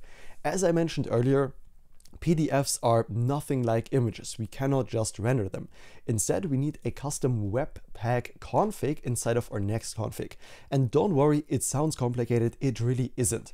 We can just use the Webpack right here. And that is a function in which we can receive the config and then also destructure some things like the build ID, for example, the dev, the is server, the default loaders. Just follow along with me here. We're going to do it together. It's only like 3 or 4 lines of code. And then lastly, the Webpack we can destructure. And in this function right here, inside of the body, we are going to say config.resolve.alias.canvas is equal to false. Just go ahead and copy that. And secondly, the config.resolve.alias.encoding is also going to be equal to false. And then lastly, we're going to return the config just like this. And that's all we need to do for Webpack to work with this. Let's save that and see if the error message changes, and it doesn't. It will take a bit to reload, but we still get the same error message. And the reason is we haven't imported the worker yet. Now, how do we get this worker to work? As you can see here on the right-hand side, failed to load PDF file. It just doesn't work. And this is precisely what I wanted to show you. We need the worker. Now, we could just type this out. It's 1 line of code, but how about we just go into the copy paste list and go to the PDF renderer section where you might already be and just copy this line of code that helps us import the worker we need to properly render out this PDF file. We can just paste it in here. And this expects something called the PDF.js. Josh, where do we get this from? Well, we can simply also import it from React PDF, just like this. Let's save this and see if our file is being displayed correctly. So let's give it a shot. It says loading PDF. Okay, and interestingly enough, it still says failed to load PDF file. Let's see, let's do some debugging here together. Let's see if we get any error. We don't get any in the console. Let's see if we get any in the client console. Let's open it up, inspect, and go to the console right here. Okay, server responded with a status of 404 not found. Oh, and without even taking a minute to debug, I think I already know where the issue is, and that is this of course needs to be a client component. We forgot to add the use client directive at the very top, and I hope this is going to be the issue. Let's reload this page and let's see, there the PDF is. Okay, that was the issue. Of course, we can't just render this on the server. This needs to be client side for the worker to work. So just add the use client directive at the very top, and there it is. That is our PDF file. Really, really nice. Awesome. And with that out of the way, let's add some quality of life changes to this document. So one thing, for example, we can define a custom loading state, which is really good. We don't really want the, what does it say, loading PDF ... to show. We want a custom nice looking loading state, of course. The way we do that is by using this loading right here, and this takes in some custom JSX. Like a div, we're going to pass in with a class name of flex and justify -center. In here comes a loader2 or trusty spinner icon we get from Lucid React with a class name of my-24, give it a bit of a margin on the top and bottom, a height of 6, a width of 6, and animate-spin, because else it wouldn't even spin. Great. If we have an error, any error while loading this, we want to notify the user. And we can do that with the onLoad error. So if anything goes wrong, we will be informed. And what do we want to do? Well, we want to render out a toast notification. The way we can do that, because this is a client component, we can easily destructure the toast function from the useToast hook we have in our custom UI component we installed using shadcn, and just call this toast notification message and say something along the lines of title, let's say error loading PDF. As the description, we are going to pass please try again later. And lastly, as the variant, we want this to be red to indicate something went wrong. So we are going to use destructive as the variant. And now you might say, Josh, why do we even bother with the loading state and the on error, right? And it is because these make all the difference. Users care about these tiny details. They will notice if there's just an ugly, loading PDF ... or if there's a really nice loading spinner. And of course, I need to save this to demonstrate it to you. That loading spinner makes all the difference. It looks so much better, and we handle all the edge cases with the on error. Users will thank you, trust me. Okay, great. And with that out of the way, we can actually get started with the top bar, like for rotating the PDF file and so on. But one thing I want to fix beforehand is, do you see how this looks? When we make this page really wide, then of course we want the PDF to fill out the entire space. There's just a huge wide, blob here that is not used. And that looks really bad. We could just make the PDF way larger. It doesn't really fit the page very nice. And there's a fix we have for that we can use. So let's give the code more space once again. And there's a really nice library we can install. And that is why, do you remember earlier when I said this div is going to be important? Now it is going to become important to make this PDF fit to the page. Let's install one very lightweight tiny dependency. And that dependency is called React npm install React resize detector. There we go. Hit enter. It's called to React resize detector. Install that. I'm using version 9.1.0. Let's run back up the dev server. And now I'm going to show you what this does for us, because it's really lightweight. It's a very simple functionality, but it's going to make the PDF look so much better.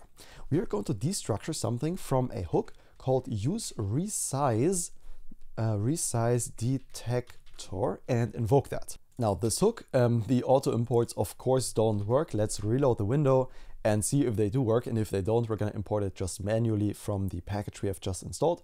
Let's give it a second for the window to reload. And of course it doesn't work. Okay, whatever. Let's import this. I believe it is a named import called use resize detector right here. And this comes from the package we've just installed, React resize detector, just like this. And there are two things we want to destructure from here, which is the width and also the ref element we can use to assign to any element. And we're going to use the div where I said this is going to be important later. This div is exactly where we are going to assign this ref. And what that means now, because we linked this ref to this hook, we now get the width of this element saved inside of this width constant up here, which is super useful because this width we can now use down here in the page to determine the width. So we can give the page exactly the width it needs to take up on the screen. And we can pass in the width prop into this page. And if we have the width, if it is defined, then we are going to use that, and else we are going to use 1, because this could be undefined right here. That's why we do this ternary operator check. Let's hit save and let's see what happens on the page. If we start back up the dev server, it is running. Let's reload the page and see what happens. Ideally, this PDF should take up exactly the space it is, it can take up, and it looks so much better this way. Now we can still scroll on the page, which is not ideal. We're gonna fix that later, but the PDF now fits to the screen, and that looks really, really good. Awesome. Let's give it a bit less space and the code a bit more space, because there's some stuff on the page we still want to do. But first off, I say we continue on the top bar. It looks really boring with just saying top bar. So I think it makes a lot of sense to continue this top bar first, where we have functionality like, zooming in and rotating the page. Awesome. So the first element we want instead of the top bar text is going to be a button. So let's say button is going to be our custom UI button from the UI library. And we're going to give it a label, area-label. I'm going to show you in a second why we do this. And let's call it previous page. And inside of this button, we are going to have a chevron down icon from Lucid React and give that a class name of height 4 with 4. Now the reason we use this area label is because the only thing in the button is an icon. And if you have a visual impairment, for example, and use a screen reader, an icon doesn't tell you anything on what the button does. People with a screen reader can't tell what this button is for. Therefore, we need to add a label to tell those people what this button even does. Of course, if you can see the icon, then you might know what it does. If you can't see it, you won't know. And that's why we have the icon. If we save that, we're going to notice the button is blue. That's a bit over the top. We don't want that. Let's instead give it a variant of ghost. So it's way more subtle. Only if you hover over it, you're actually going to see it. It looks way nicer. And then inside of this button, we want to update the page in a second. However, first, let's even tell the user what the current page is. So this will be the button to navigate down a page. And in a second, we're going to create the button to navigate up a page. Let me show you what this means. Below the button, let's create a div with a class name of flex. items-center and a gap of 1.5. And inside of this div, we are going to use a input component. However, that's nothing we have in our project, and it is pretty much like the button. It looks good by default, but it is nothing more than a styled input. To do this, we are going to use our UI library. Let's say pnpm, or actually let's use npx for this, is a bit easier. npx shadcn-ui at latest add input. This is a accessible input that looks good by default and matches our color scheme we have defined in the app. We only need to run this CLI command. It's already done, and that's all we need to do in order to be able to import this input component right here. It is going to be self-closing. We are going to add a bunch of properties in here in a second. First off, let's add a class name. And this class name is going to be width of 12 and a height of 8. There we go. Let's save that. Let's start back up our dev server so we can actually see what we are even doing here. Let's save that, give that a second to load. We can close out of some pages in here too. There we go. And we can see a really nice page input field right here, which we're later going to use to be able to input like a custom page, like a 5, hit enter, and that's going to take us to the page in the PDF that we want to go to. And next to this input, we of course want to display the user the how many if page that is. So for example, 3 out of, and then like the entire PDF has 5 pages, for example. How do we do that? How do we know how many pages this PDF has? Well, let's first off create a p tag right below the input and give it a class name of text_700, a text of small, and a space x of 1. Inside of this p tag, let's create a span that says /. That is going to show up on the right side of the input right here, and one last span element in here, and in here will go the number of pages. Let's put a 5 in here for now. That's where the number of pages will go. But where do we know the number of pages? Well, let's save that in a state. So right up here, let's say const, let's call it num pages, and also by convention set num pages is going to be equal to useState we get from React. And by default, this num pages should have a value of undefined, right? We don't know how many pages we have. But once we render the document, it's going to tell us how many pages we have, and we are going to save that as a number, like 5 pages, 10 pages, and so on. So what we can do to get the amount of pages in here correctly is go way down to the document, and this document takes something called the onload success, not just onload success. There we go. This receives a callback function, and from this callback function we can directly destructure some values, and the one we care about is the num pages we get from the document. And the only thing we're going to do is to set the num pages to that num pages we get from the rendering of the document.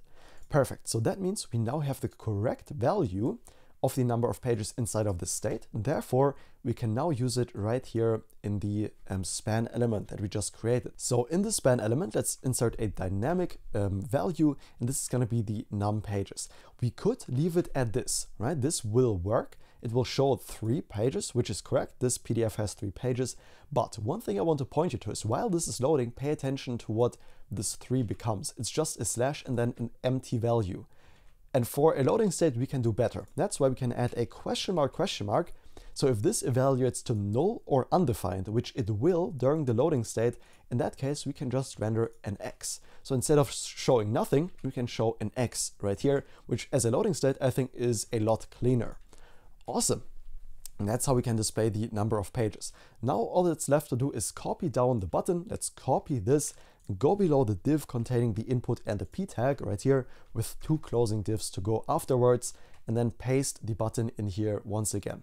And this button is going to receive a different area label. This is going to be the next page, and instead of the chevron down, we want a chevron up. We also get from Lucid React.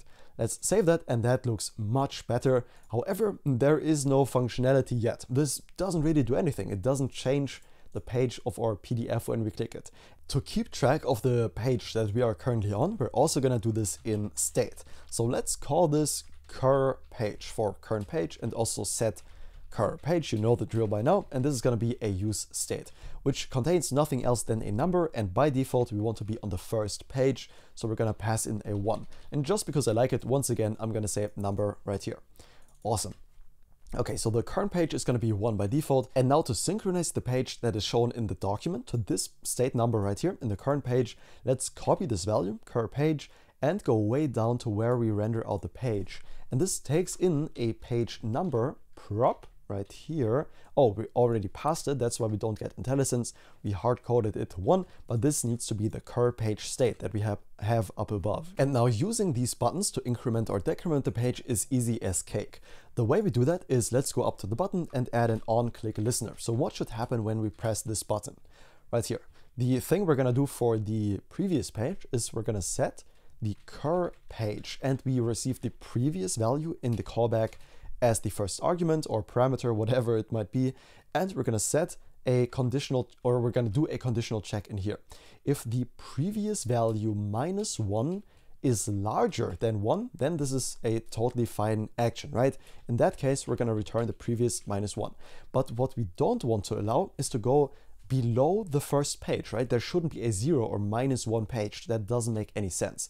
So if the previous value -1 is not larger than 1, it is an invalid value, and we want to set it to 1 instead. So you cannot go below 1. That's the entire purpose behind what we're doing here on the button. And let's also just disable this button, disabled if the current page is lower or equal to 1. In that case, we shouldn't even be able to click the button. So right now it would be disabled because we're on the first page. Beautiful.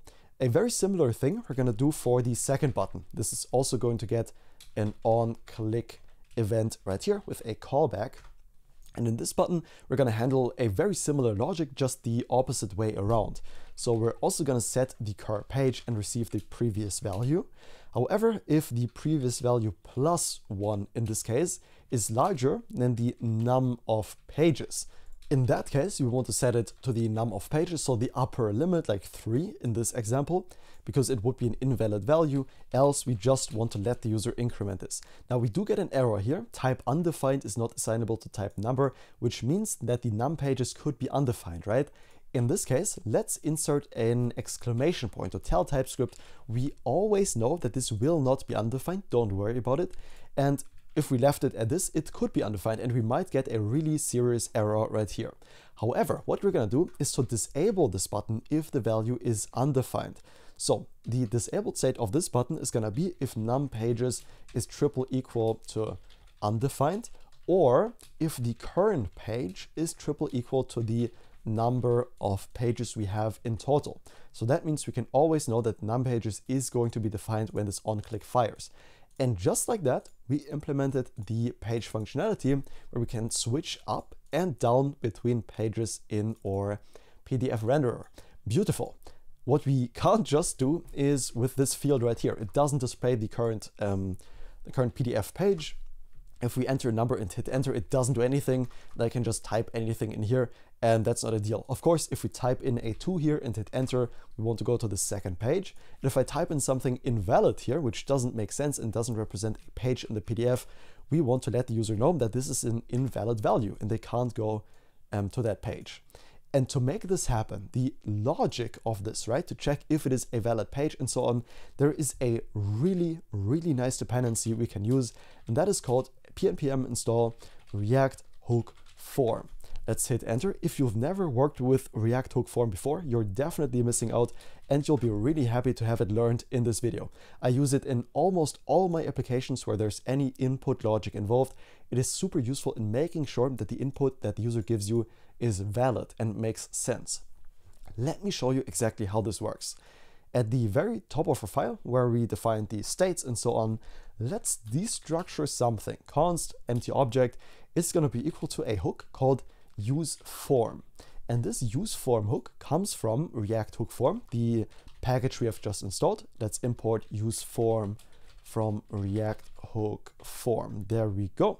And this useForm is nothing else than a function. We can pass an object, and the question is what goes inside of this object. And to, find out what goes inside of that object, let's first think about which input values are acceptable, right? It should be a number. The only thing that's valid for this input is a number between 1 and the upper limit of how many pages we have. So for example, 1, 2, and 3 in this case. Everything else like text or A5 should be considered invalid. And the way we define that in code is through a schema validation library. Let's call this custom page validator, const custom page validator is equal, and we're going to use our schema validation library called Zod to depict this logic. So this is going to be a z.object, and the value we want inside of this object to allow is the page value. We can call this anything we want. I think page makes a lot of sense, and this is going to be a z.string. It's not going to be a number, because when we input something in an input field, it's by default going to be a string and not a number. That's why this is also a string. And we can now refine this value by chaining the .refine. We can get access to the value the user has entered as the first argument of the callback function that the refine takes. And what we want to return from here is we want to convert this input, which is a string, to a number. So we can say number and wrap it in there. And we're going to do a check. If it is larger than 0, and this is, by the way, what the user has input. So if I type in a 5 here, the number right here is going to be 5. And we're going to do a check. If the number is larger than 0, and if the number, and pass in the num once again, is smaller or equal to the num pages, can just assert that this exists as well. In that case, and in that case only, this result is going to be considered valid because the number is between 0 and the upper bound. If it's not, this is going to be false, and the user will get a notification, a red outline around this field that this is an invalid value. Like if I typed in text, we shouldn't be able to do that, of course. And to now link this with this use form to use it in our application and have the logic actually apply to the field, first off, what we need to do is to get the type from this, and with like the TypeScript type. And with Zod, that's really easy. Let's call it T for type custom page validator. Right below this is going to be equal to, and now we can infer the TypeScript type from this Zod type by saying z.infer and pass in the type of custom page validator, just like this. And that will turn this entire thing into a regular TypeScript type that we can now use for our use form right down here, and pass in this type as a generic. So let's copy it, the T custom page validator, and pass it into the use form in this generic syntax right here. So the use form knows what kind of data we are expecting the user to type in. Inside of this use form, we can now pass default values. And because we passed in this generic, we now get beautiful IntelliSense on the default values. We know we have a page property. And this page is going to be a default string because, again, an input is always a string. And let's put in a 1 by default because that's how the user starts out. Okay, and now to link this form and the logic that we have for the input field to this custom validator to make sure that the input the user makes is acceptable, we need something called a resolver to link these two together, because right now they are not linked together at runtime, only through the TypeScript type, but we can't enforce any logic through the TypeScript type. So to link these together, we need to install one more package, and that is called pnpm install at hookform/resolvers. That's at hookform/resolvers. Go ahead and install that using your favorite package manager. You can start back up the dev server, and then let's go to the very top of our file and import the Zod resolver we can use to link the form library to the schema validation library. That's going to be the import Zod resolver from the package we have just installed at hookform/resolvers/Zod. That is where we get it from. And we can simply use this to now connect our form by passing in an option inside of the use form. And let me switch back to a German keyboard right here. We can simply pass the resolver inside of the use form. And this is going to be the Zod resolver wrapping or custom schema validation type right up here. Now, what you might encounter, depending on when you're following along with this video, is that this gives you an error. And this is actually a known bug. You didn't do anything wrong. This is just a bug that is talked about on GitHub. One very easy fix we can do to get rid of this bug is to install a different version of Zod. So follow along with me here. Go into your CMD and install a version of Zod, pnpm install Zod at, and this is going to be 3.21.4. in that version, everything works. This is just a known bug that gets fixed in that version. So just rolling back one minor release, apparently they accidentally introduced a bug in the newest version, which might already be gone, to be honest, when you're following along with this video, depending on when that is. Anyways, the bug will be gone. We successfully linked our form validation library to the schema validation library, and now we can actually, make use of this use form. There are a couple of things we want to destructure from this use form, namely the register function. And if you've ever worked with React inputs, normally to make them controlled, we have like a value and an on change in the input. And the register takes care of all of that for us under the hood. We can just spread in ... the result of the register operation, and this takes a string, and because we're using this with TypeScript, we get beautiful IntelliSense on what we can register this input as. That does all this stuff for us, like the value and the on change and stuff. We don't need to worry about any of that. Let's also destructure something called the handle submit from this use form. We also, while we're here, can destructure the form state, and what we want from that are the errors, so we can get them right away, like this in this syntax. And lastly, the set value. We're gonna need that a bit later to synchronize this input state to the current page properly. Okay, with that out of the way, let's worry about the handle submit first. Where do we use that? And this goes inside of the input right here. So inside of the input, we can say when we press enter, we want the page to apply. So if I type in A2, press enter, of course, we want to be taken to the second page. To make this happen, we're going to add an on key down listener on the input. We can receive the event as the first argument inside of this callback function. And if the e.key is triple equal to enter, if we're pressing enter, in that case, we want to handle the submit. So we can say handle submit, and let's create a custom function called handle page submit to handle that. And also remember to invoke this. Don't forget these two parentheses at the end to actually call and invoke this function. Now this handle page submit doesn't exist yet, so we need to create it. Let's do it right up here, and let's create the const handle page submit to handle the page submitting logic. This will receive a page, and this page is going to be of type T custom page validator, the type we have defined above. And inside of this function, right here, inside of the handle page submit, we want to do two things. First off, we want to set the current page, to the number of the page that we get, right? Because this function will only ever be called if the input is legit, and legit meaning it passes this check right here. So if the number is between 1 and 3, only in that case this function will be run, or else the user will get an error message, which is automatically handled by the form validation library. We don't even need to worry about that. Okay, so we can assume that this is a correct input right here. So we can also set the value, the input value right here of the page that we get beautiful IntelliSense for, to the string of page, the number we get passed into here, like a 1, 2, 3, whatever, and we're going to set the input value to that value right here as a string, again, because inputs are always a string. Now, to give the user a really nice feedback when they type in something wrong, let's go down to the input right here and lightly change the class name. So instead of the hard-coded width of 12 and height of 8, we're going to use a dynamic value and use our cn helper function to achieve this. We're going to pass in what we had before as the default styles right here that are always applied.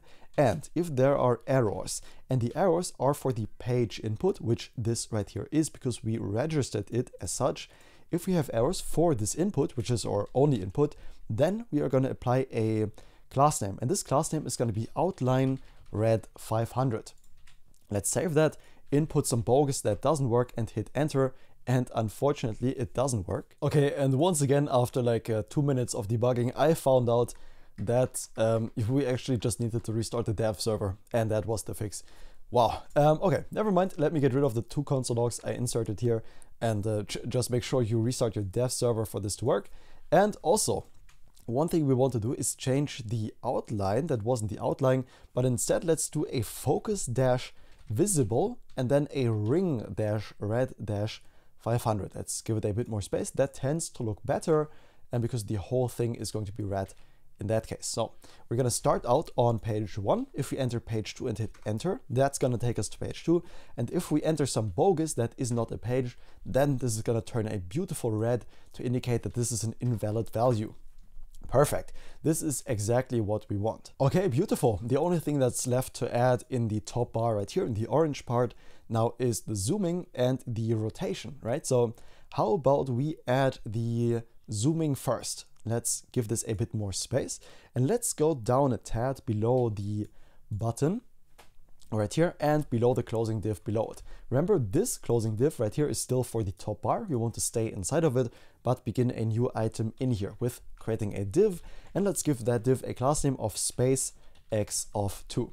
Inside of this div, we want a drop-down menu to handle the zooming states, right?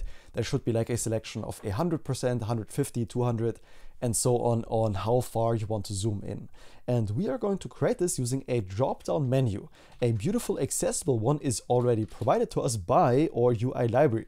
Let's install that. It's npx shadcn-ui at latest add, and this is called drop-down, is it menu? Let's go to ui.shadcn.com to check. Let's search for the drop-down menu and see the command to install it. Yes, it's in fact drop-down dash menu. All right, that's npx shadcn-ui at latest add drop-down hyphen menu.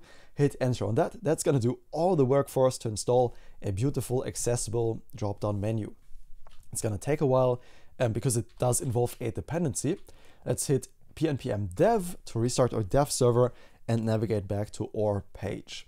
Now we can already make use of this drop-down menu. It's from our custom component, not from Radix. That is unstyled and would look a bit weird. We want the styled one we have just installed together. Inside of this drop-down menu goes a drop-down menu trigger, in which we can define the button we want to open up the drop-down menu. Remember, to not have two buttons, we need to pass the asChild property because we want to use our custom button as the trigger. Let's use the button in here. And in this button, we want a little icon, a search icon we get from Lucid React. This is going to be self-closing. And let's give the search icon a class name of height of 4 and a width of 4. Great. Let's give the button an area-label because we only have an icon inside of it. Let's say zoom in here. And as for the button variant, we want a ghost to not make it stick out too much. Let's save that. Already see what we have on the page by reloading the page. And we did start up the dev server, I hope. Yes, we did. And we can see the little icon that is right here. Great. It doesn't do anything yet because we haven't defined the content of the drop-down menu.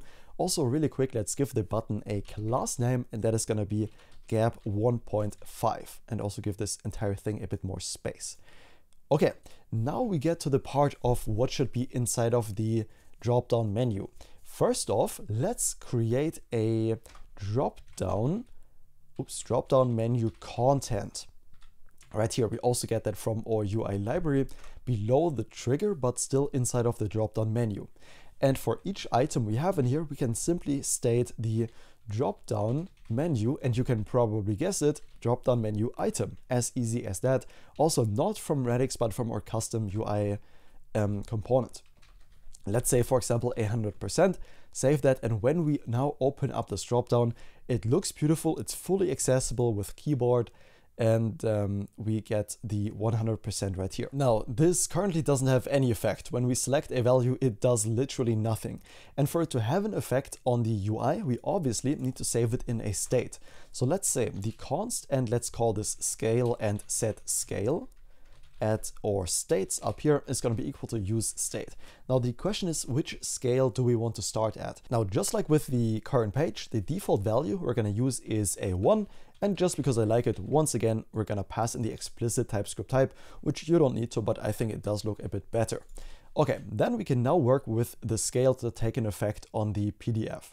So what we want to do right here down for the drop-down menu, where we just were, right?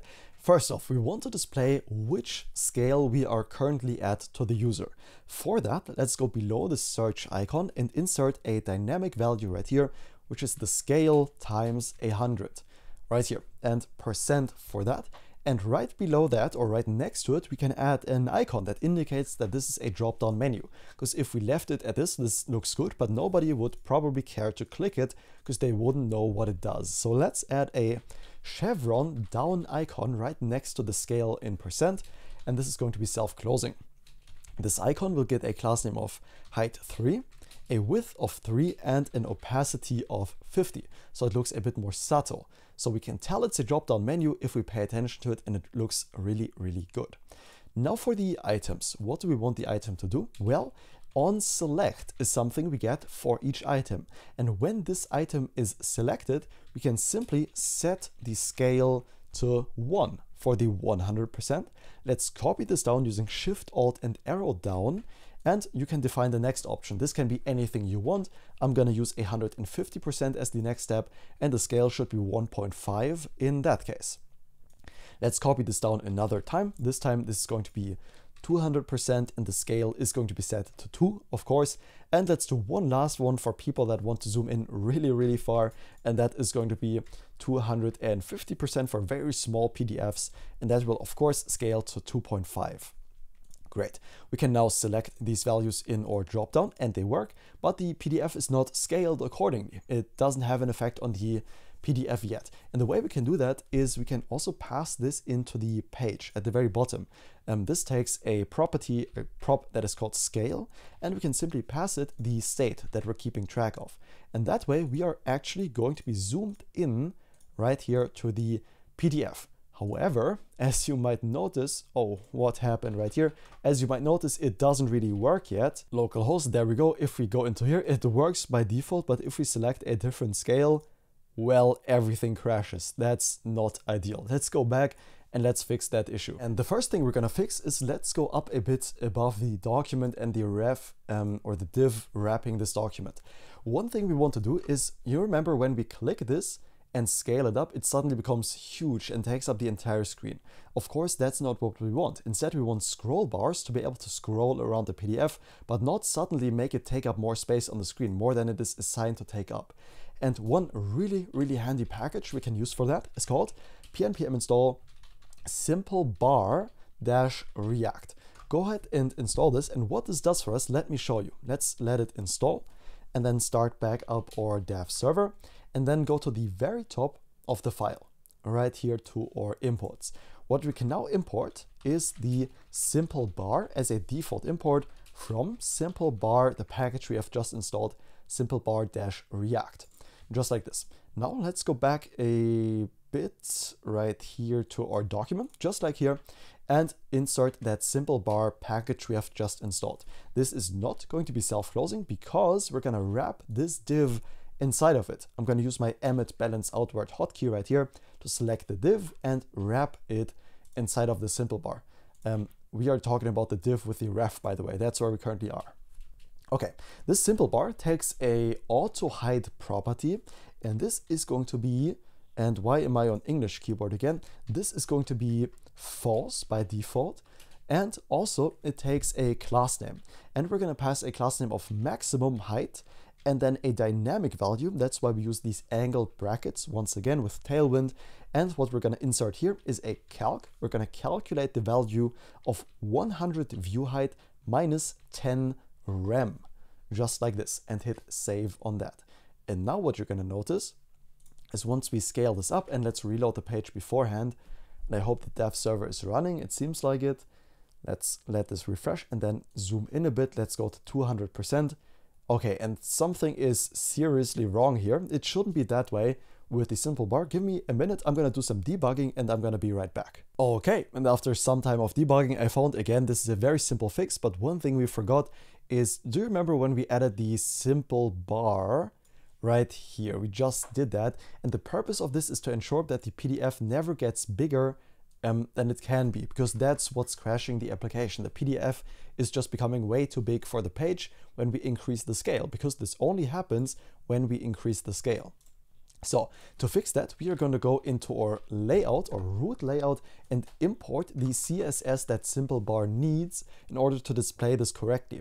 So right below the React loading skeleton import, we can say import simplebar-react /dist for distributables, and then the simple bar.min.css. That's what we need to import. Okay, let's navigate back and let's try this again, and we can see luckily everything works now. We can close out of the console and we zoomed in successfully, and we get these beautiful bars which indicate, hey, we can now zoom into the PDF and scroll around as we want to. Beautiful. Let's go back into our application, into the PDF renderer. I'm going to change this back to the scale. You probably still have it in here, so the page always scales, and I'm going to remove this debugging step as well.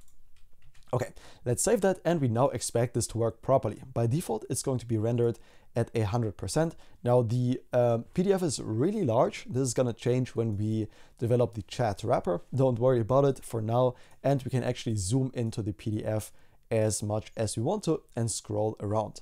Beautiful. Okay, now what's left to do is the rotation and the full screen, both of which are really intuitive because you already know the principles we are going to use for them. So first off, let's do the rotation.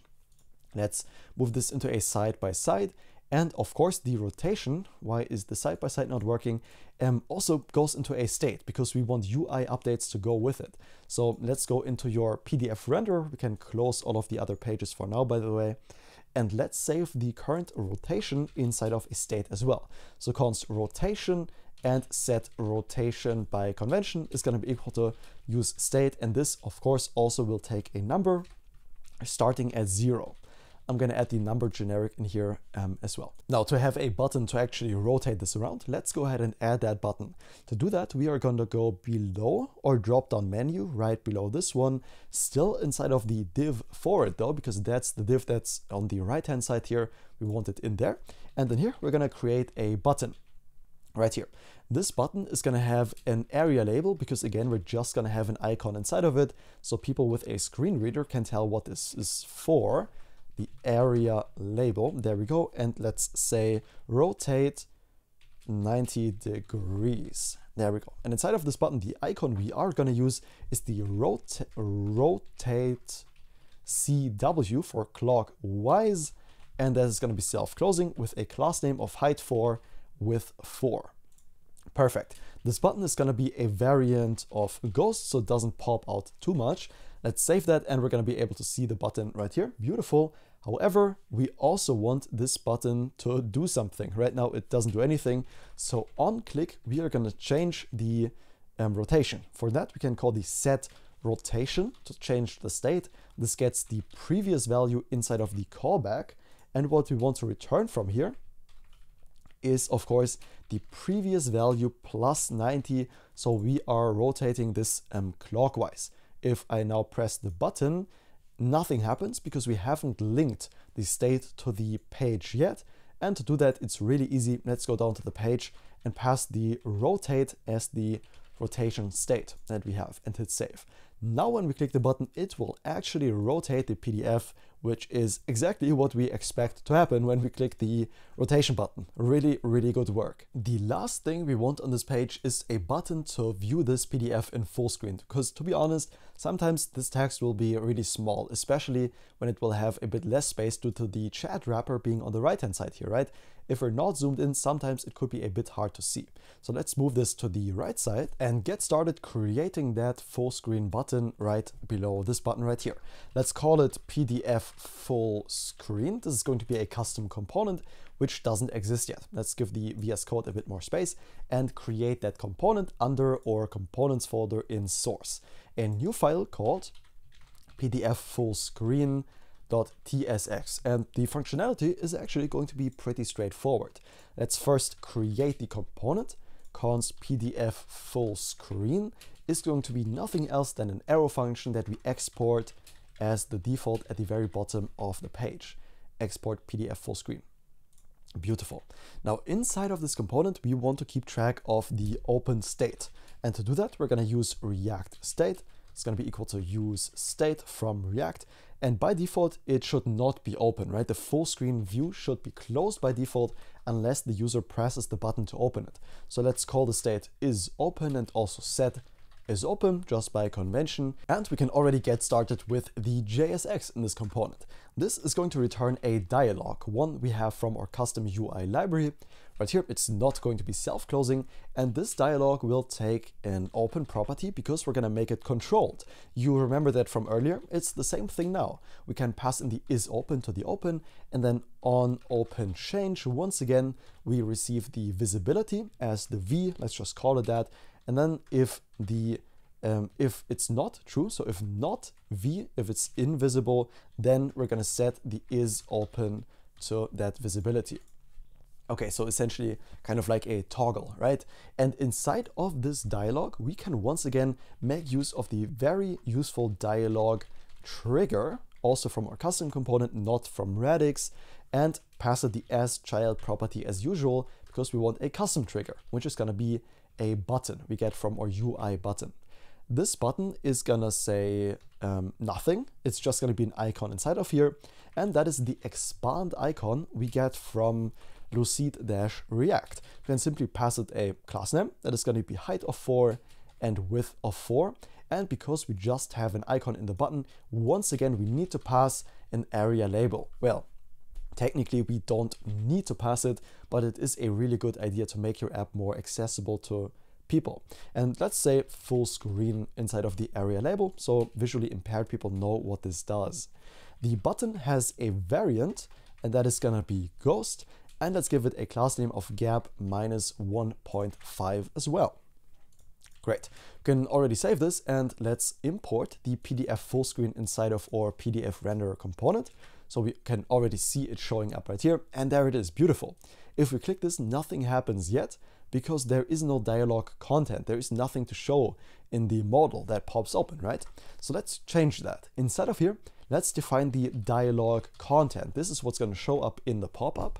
And let's give it a class name of maximum width of 7XL and a width of full. So it will actually take up that 7XL, or in pixels, that would be 1280. If we just hover over this, it says it right there. Beautiful. Inside of this dialog content, let's once again make use of the simple bar to not let it overflow and have some nice scroll bars we can use to traverse the PDF file. This simple bar is not going to be self-closing either. It will receive children with an auto hide of false. There we go. And we want a class name on the simple bar. And this is going to be a maximum height of, and then in custom angled brackets, because we want a custom value in here, we're going to calculate 100 view height minus 10 rem once again. Let's give this a bit more space. There we go. And also we want to pass a margin top of 6. Okay, inside of the simple bar, let's just straight up copy what we have in the PDF renderer, because the PDF rendering logic at the bottom line is going to be exactly the same stuff. So let's head back over to our PDF renderer, and then for the ref and the document, let's copy this entire element. Without the simple bar, to be honest, we could have just copied that as well. Never mind, let's just copy the div and the document inside of it and paste it right into the simple bar tag in the PDF full screen. Now, of course, that's going to give us an error because, we still need to make the imports in this component, and the loader too. We also need to import, as well as the toast. Remember, the toast is not a direct import, but rather it's a destructured version of the useToast hook we can get from right there. That's how we get the toast function. Now there's some stuff still missing, like the num pages, for example. So we can literally go again to the PDF renderer, take the num pages state at the very top of the file right here, copy this line over into our PDF full screen to fix that error. Let's move it up to the isOpen state, so we have those together. Beautiful. And that was the current page. We don't want the current page, we want the num pages. That was an accident. Let's replace that. We want the num pages. There we go. Okay, let's see what is still missing. The ref is still missing for the div. So we can literally go ahead and also copy and paste this line with the user resize detector. You can just copy that from the PDF renderer, head into our PDF full screen and paste it here. So we have the width, the ref, and we also need to import this hook from React resize detector. Let's see what is still missing. We have the page. We still need to import that from React PDF. Beautiful. We need the URL, and this is going to be a property we receive into this PDF full screen component. We don't need to fetch it separately. Of course we can, but there's no point because we have access to this in the PDF renderer. We can simply pass it as a prop into the PDF full screen. So how we do this is, let's call it file URL and destructure it right away. And this is going to be of type PDF full screen props, an interface that doesn't exist yet. So let's create it right above it, interface, and let's copy the name, paste it right here. And the only thing we receive in this component is the file URL, which is of type string, and it's not optional. We always want this property. And that is exactly what we can now pass into the document for the PDF file, right? Just pass in the file URL. And that also means we will get an error in the parent component right here because we don't pass currently the file URL. And this is nothing else than the file. And no, that's not the file. It needs to be the URL that we get in this component in the PDF renderer. Beautiful. That means the error will now be gone in the PDF renderer, and the only thing that's left is 3 errors in the PDF full screen. However, we don't care about the scale or the rotation in this component. We can just get rid of those. The only thing we do care about is the page number. However, we don't want pagination like we have on the right-hand side here in this component. Instead, we want to display all the pages. How do we do that? So instead of displaying one page with a page number, what we can do is map over every page that we have. And the way we do that is by saying new array, and we can pass in as the amount of array entries that we want to have the num pages. So for each number, we create one array entry that we can now map over. First, let's fill them with 0, and now let's map over them. So for each array entry, we don't care about the first value, but we do care about the index. So if we don't care about the value, a convention is to just use an underscore for it, which just means we're not going to use it, and we only care about the index as the second argument for this callback function. And what we are going to return from this is a page element, like we already had. With the only difference is now we do need a key. As the key, we're going to use the index, and as the page number, we're going to use the index, but +1, because the pages start at index 1 and an array starts at index 0. So we need to add 1 for this to be, page 1, 2, 3, 4, 5, and so on. Beautiful. Let's save that page. And one thing I just noticed while demoing this is that this 1 does not update while we navigate through the pages. And that is because, let's switch quickly back over to the PDF renderer and fix this really quick. It's like 2 lines of code we can do. So for the buttons that we use, these buttons right here, currently we're only updating the current page. But what we also need to do is update the value of this input right here. We're not changing this currently, which we need to do for this to work properly. So what we can do is set the value right here. That's how we can modify this value right here. And we want to change it for the page input, which is the only one we have. And what do we want to change it to? Well, we can convert the current page -1 to a string. There we go. And now if we use this button, let's reload the page and try this out. Well, it will work if we use it on both buttons. Now it only works in one direction, which is not ideal, but we can simply copy this line of code, go back to the other button right down here and do the same logic, except instead of the -1, we're now going to add a +1 to it and save that. Let's try if this works. It's going to start at 1, and when we navigate up and down, it's going to work. And if we enter a custom number, it's also going to work. And if we enter some bogus, great, it doesn't work. Perfect. Great. And one of the last things we need to do for the PDF full screen to work properly is add an event listener to the button, right? Currently, the button does nothing. If we click it, no full screen modal opens, which is not good. So to fix that, let's go into the button of the PDF full screen and add an on-click event. In this click, because we turned this into a controlled component, we want to set the isOpen value to true. And that's the only thing we need to do in here. Perfect. Oh, actually, wait a second. This doesn't go on the button. This goes on the dialog trigger. Honestly, it doesn't really matter. It will do the same thing, but let's put it on the trigger. I think that's where it belongs. Okay, let's make this a bit larger and see if this actually works. Let's press the button, and this does open up our full PDF with all pages in a beautiful scrollable modal. That's exactly what we want. This is fully accessible. We can close it using the escape key or the mouse. It looks really good out of the box. and it has a loading animation with that little spinner, and it loads really fast. Perfect. Really, really good work. Let's close out of this, and I think we are almost done, or are we even completely done with this whole PDF viewer? Let's reload it and see. So we can browse through the pages. That's looking good.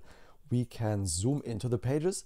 And one very tiny detail, but it does make a difference in the user experience, that we could do is when we zoom, there could be a little flicker, a little delay in the rendering of this page. And to not have that flicker when we zoom, we can actually do a little trick. And that is show the last page until the new page is rendered. Therefore, we avoid any flicker and it just looks better to the end user. And the way we do that is pretty straightforward. Let's head over to our PDF renderer and quickly implement this for a bit cleaner animations. This especially gets visible when we slow down our CPU. Here's a little trick you can do. We can go into the tabs right here, and then under performance, we can manually throttle our CPU. And this might not work because I'm so zoomed in. Let's zoom out just a tad. So for people with slower devices especially, let's enable some CPU throttling. We can do that right here. And then let's reload the page and try zooming in. Directly, right away, you can see everything is a lot slower. And that's the entire point. This is way slower than it would really be in reality for most people. But this way we can do some debugging on slower devices. So if we zoom in right now, you can see there's some lag, there's some white space before the page is rendered. That is what I mean. And we can completely get rid of this doing a little trick that I want to show you right now. Let's disable the throttling because we won't see it very much on fast devices, but to make it look good on all devices, no matter how fast or slow they are, let's get ahead and fix this. So the way we're going to do that is by conditionally rendering this page and keeping the old page while the new one is loading. So for that, we need to determine two things. We need a loading state and the scale of which the page is currently rendered. Let's already insert those values right here to conditionally render this first page. Let's call them isLoading and also the rendered scale. And if these both are truthy, then we are going to render this first page, and else we are going to render null. And of course, these two values don't exist yet, so let's create them. And what exactly do they mean? Well, let's go to the very top of the file and declare those values. Let's go right here to our states, and we need one more state, and that will be the const rendered scale. And here we're going to keep track of the scale of the page that is currently rendered and set rendered scale. There we go. This is going to be a use state, and by default, this is going to be null. And in here, it's now actually important that we pass in the generic for TypeScript to know this could be a number as well as null. So we can later change it to a number if we want to. And then the isLoading state is very simple. We can simply determine it and derive it from this rendered scale. So if the const rendered, let's call it isLoading, and that is going to be equal to if the rendered scale, there we go, is not equal to the scale, right? If we change the scale, this value gets updated. And if there is a mismatch between the rendered and the scale, then we are currently in the process of rendering a new page and therefore are loading. That's why we can derive this from these two state values right here. A really neat little trick. Now with this isLoading value, let's go way down to our pages again and determine what to show if we are loading. And for that, let's create a new page, and we can simply copy and paste this one down and change it up just a bit, but that will change us some, manual work. First off, this page we just copied down below this conditional check will receive a class name, something the other one doesn't have. And this class name is going to be a CN because we're going to conditionally apply a class name. And that's going to be, if we are loading, if isLoading, then we're going to apply a CSS hidden property. And else we're not going to apply anything, just an empty string. The width is going to be the same. The rotation is going to be the same. And let's also add a loading state to this page right here. Again, this is just plain JSX. We can create a div in here, just like so. Give this div a class name. That's going to be flex and justify -center. And inside of this div, let's create our trusty loader2 icon from Lucid React and give it a class name of my-24, a height of 6, a width of 6, and an animate dash spin property, so it spins around in circles. Beautiful. One really important change we need to make to this is to update the rendered scale once this page renders. Now, how do we do that? When do we know that this page has rendered? Well, the React PDF library provides us a helper for that, and that's on render success. And this takes a callback function in which we can just say that the rendered scale, set rendered scale, is now the scale. Therefore, the loading is finished. We are displaying the new page. Great. And one final thing we need to do is to give these pages a certain identity. And we can do that using the regular key attribute in React. And the key we're going to use for the second page is going to be a combination. Let's say add, and then this is called a composite key. We're going to use the scale to give this page a certain integrity, which needs to differ from this upper page right here to not get any flickering during the resizing. So we're going to add another key right here. This is going to be a composite key, so a key consisting of something plus another thing. That's all it means. It's a fancy word for it. And this needs to be the rendered scale. So the key for this, add plus rendered scale, and the key for the regular page down here, the add plus the regular scale, not the rendered scale. All right, let's hard reload the page with those changes and see if this works. If you go to 150%, 200%, 250%, we can see it looks really good. It zooms just as we expect it to, and there is no flicker in between, which is exactly what we want. Beautiful. Okay, so this is the entire PDF render done. We can rotate the file. We can even go into a full screen mode if we want to, and view all the pages we have in the PDF in a beautiful model. Beautiful. And with that done, we can finally move on to one of my favorite parts of this entire build. And that is going to be the chat wrapper. That's going to encapsulate all the chatting logic, this one right here, with all the messages, with a chat input, the AI logic, and everything that's connected to it. What are you going to learn in this section? For example, optimistic updates. Now, why are optimistic updates such a big deal? And what does it even mean? So an optimistic update is when I type in a message right here and hit enter, right? Then we need some time, even though it's not much, to submit that message, for example, to the database and to generate the response to the message, right, from the AI. And the thing is, with optimistic updates, as soon as I type in that message right here and hit enter, it is immediately put into the chat, even though it is not in the database yet. But for the user feedback, that is amazing because they get insanely fast, basically immediate feedback, which they won't get when we have the message, hit enter, then wait for the API route to finish. And then once that is done loading, the message gets put into the chat. For the user, that just feels slow. And in 2023, 2024, whenever you're watching this video, people just expect instant updates. That's just how it is. And it's a really good idea to incorporate this into your app. I'm going to show you how in one of my favorite ways. You're going to love it. And then next to the optimistic updates, what we're going to do is something called infinite queries. Now, what that means is if we have certain messages in this chat, right? Message here, message here, message here, message here. And let's put one on top as well. Whenever we navigate to this page, and just imagine there are 100 messages in this chat. If we don't have infinite queries, we would be loading 100 messages, even though only 5 are visible on the screen right now, and all the other ones, you know, would be on top. We wouldn't even see them, but we would still load them if we didn't have infinite queries, which is a pretty bad idea because there could be technically an unlimited amount of messages above, like 5,000 for each PDF file. That, you know, loading would put a lot of strain on our database, and also mainly the problem, the client. They would have to display all the messages even if they didn't need them. That is why we're going to make use of infinite queries. When you visit the page, we're only going to load the last 5 or 10 or 20, whatever you like. In the app we're building, the limit is going to be like 10, I think we set it to, the last 10 messages. And if the user scrolls up the chat, only then are we loading more messages for the user to display. It looks seamless, but it significantly improves performance, and it makes a lot of sense in this use case and all the other apps that you might be building in the future. So learn it here once and then apply it throughout your apps that you're building. It's really, really cool. And those are my 2 favorite features about this section. Of course, it all looks good, and we're streaming in the AI response in real time. One more cool feature I forgot to mention. And I say we get started right away. And the cornerstone of this all we've already set.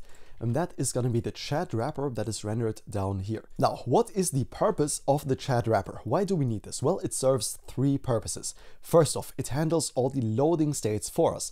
Loading states are a super significant part of a good user experience, and we will deal with them centrally in one component instead of having to deal with them each in one of the input or the messages component. Then secondly, we need context. If we input something into this input field, we also need to know about it in the messages component. You're going to see why that is so useful. And lastly, for the layouting, we can define the layout in one component and then just put the children into there, and it's going to look really, really good.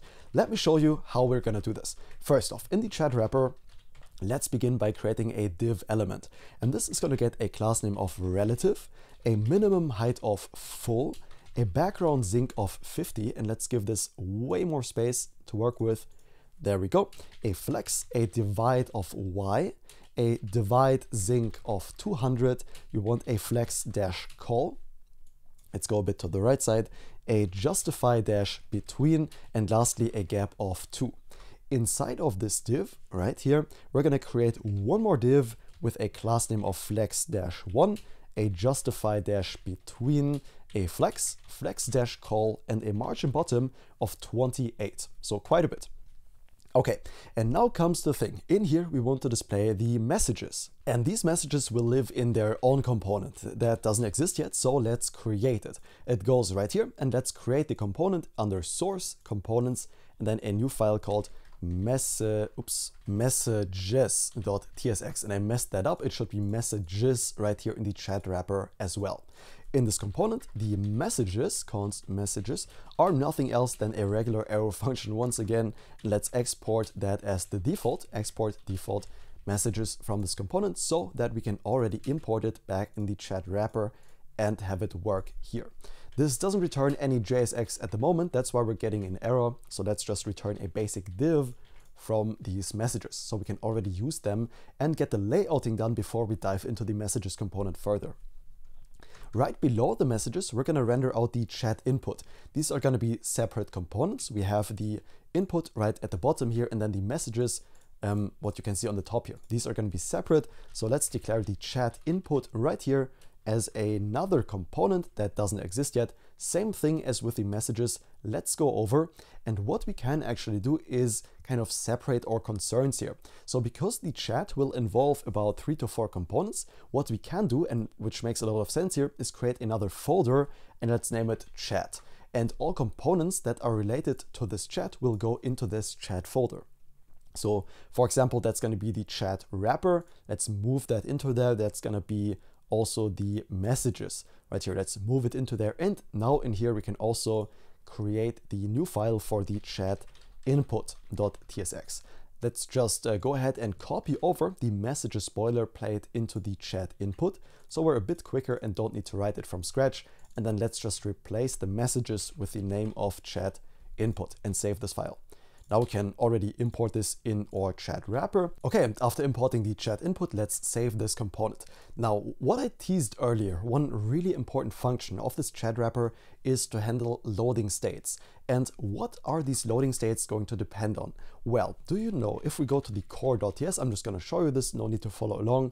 We are creating a file with the upload status of processing. And this is essentially a loading state. Because what will happen is that we are going to do a bunch of logic right here in the onUploadComplete below this. So this won't be as easy as just adding a single file. But later on, we will also need to index this file into a vector database. That's going to be really cool. You're going to see what I mean by that in a bit. But essentially, bottom line is this operation will take a bit. And for this loading state to be handled properly, that is exactly what the chat wrapper is for. Let me show you how this will work. Let's go into the index.ts under tRPC, because we do need a router for this, a new API endpoint. Choose any spot you like right here in the index, and let's create a new API endpoint called getFileUploadStatus. Right here, this is also going to be a private procedure, so you need to be logged in to call it with a certain post body as the input. You know how this works by now. This is going to be a z.object, and the data we expect for this API route is going to be a file ID, and this is going to be of type z.string. so the file we want to search for. And as the mutation, as the business logic right here, as always, this mutation takes a callback function, just like this. And let's format this after putting a comma here so it looks a bit cleaner.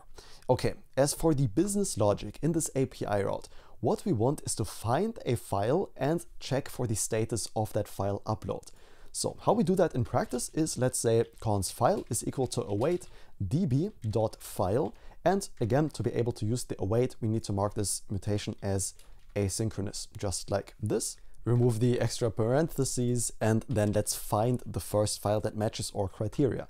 So where do we want to find this file? Essentially, where the ID is the input dot, file ID that we expect here, but in order to be able to use the input, we do need to import it right here from the input, and while we're at it, also import the context. So now we can check where the file ID equals the input dot file ID we pass as the body to this request, and where the user ID matches the context dot user ID, which is nothing else than the logged in user. Beautiful. After we found that file, we can return the status of it. So for example, if we don't have a file, if it doesn't exist in the database, then we are going to return a status of pending. And we are not gonna just leave it at this. What we also want to do is return this status as a constant. This is just for TypeScript to know that pending is one of the valid states or files can be in. Because if you remember what the enum is, the upload status, pending is one of them. And in order for TypeScript to recognize that what we're passing here is in fact a valid attribute, if we left away the asConst, it would be any string, but we want it to be exactly the pending string. That's what the asConst is for. And let's return an object where the status of this object is going to be the file.uploadStatus. Perfect. We can save this API route and now go back into our chat wrapper and actually make use of it in another polling approach. So you might know how this works by now. Let's import tRPC. We already see this get file upload status right here, and can use the use, and this needs to be a use query, by the way, because we're making a get request. No need to have this as a mutation. Let's change this back to a query. And now we can make use of the use query right here on the front end, because we want it to trigger as soon as the page loads. And as for the file ID that this API route expects, well, we don't have access to it in the chat wrapper. How do we get access to it? Well, really simple. We can just accept it as a prop into this component. The file ID, let's name it chat wrapper props. You know how this works by now, and we can just define the props as an interface chat wrapper, wrapper props way up here. And for each thing that we destructure, we need to define the type of it. In our case, this is just going to be a string that we accept and pass right into this use query. Okay, just like this, the polling wouldn't quite work. What we also want to do is to configure a refetch interval, just like this.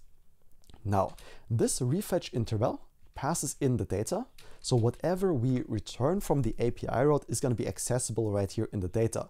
For example, the status that we send back from the API. And this is really important because now we can define that we want to poll until the file has a certain status. So, for example, if the data.status is in the success state, or if the data.status is in the failed state.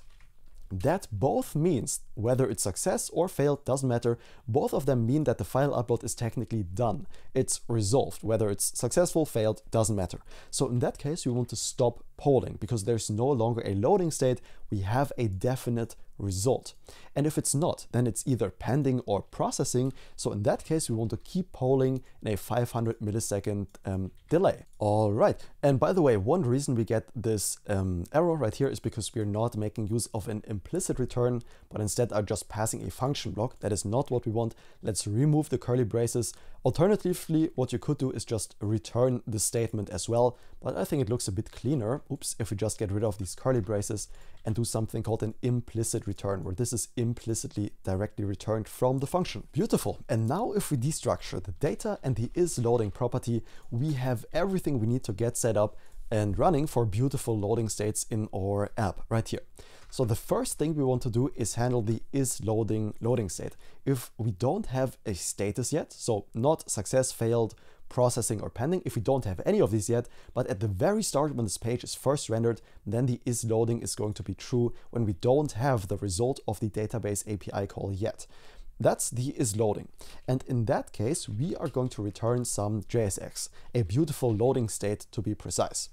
So the top level div we're going to return from here gets a class name of relative, of minimum height full, a background zinc of 50, we want flex, a divide-y, a divide zinc of 200, a flex-call.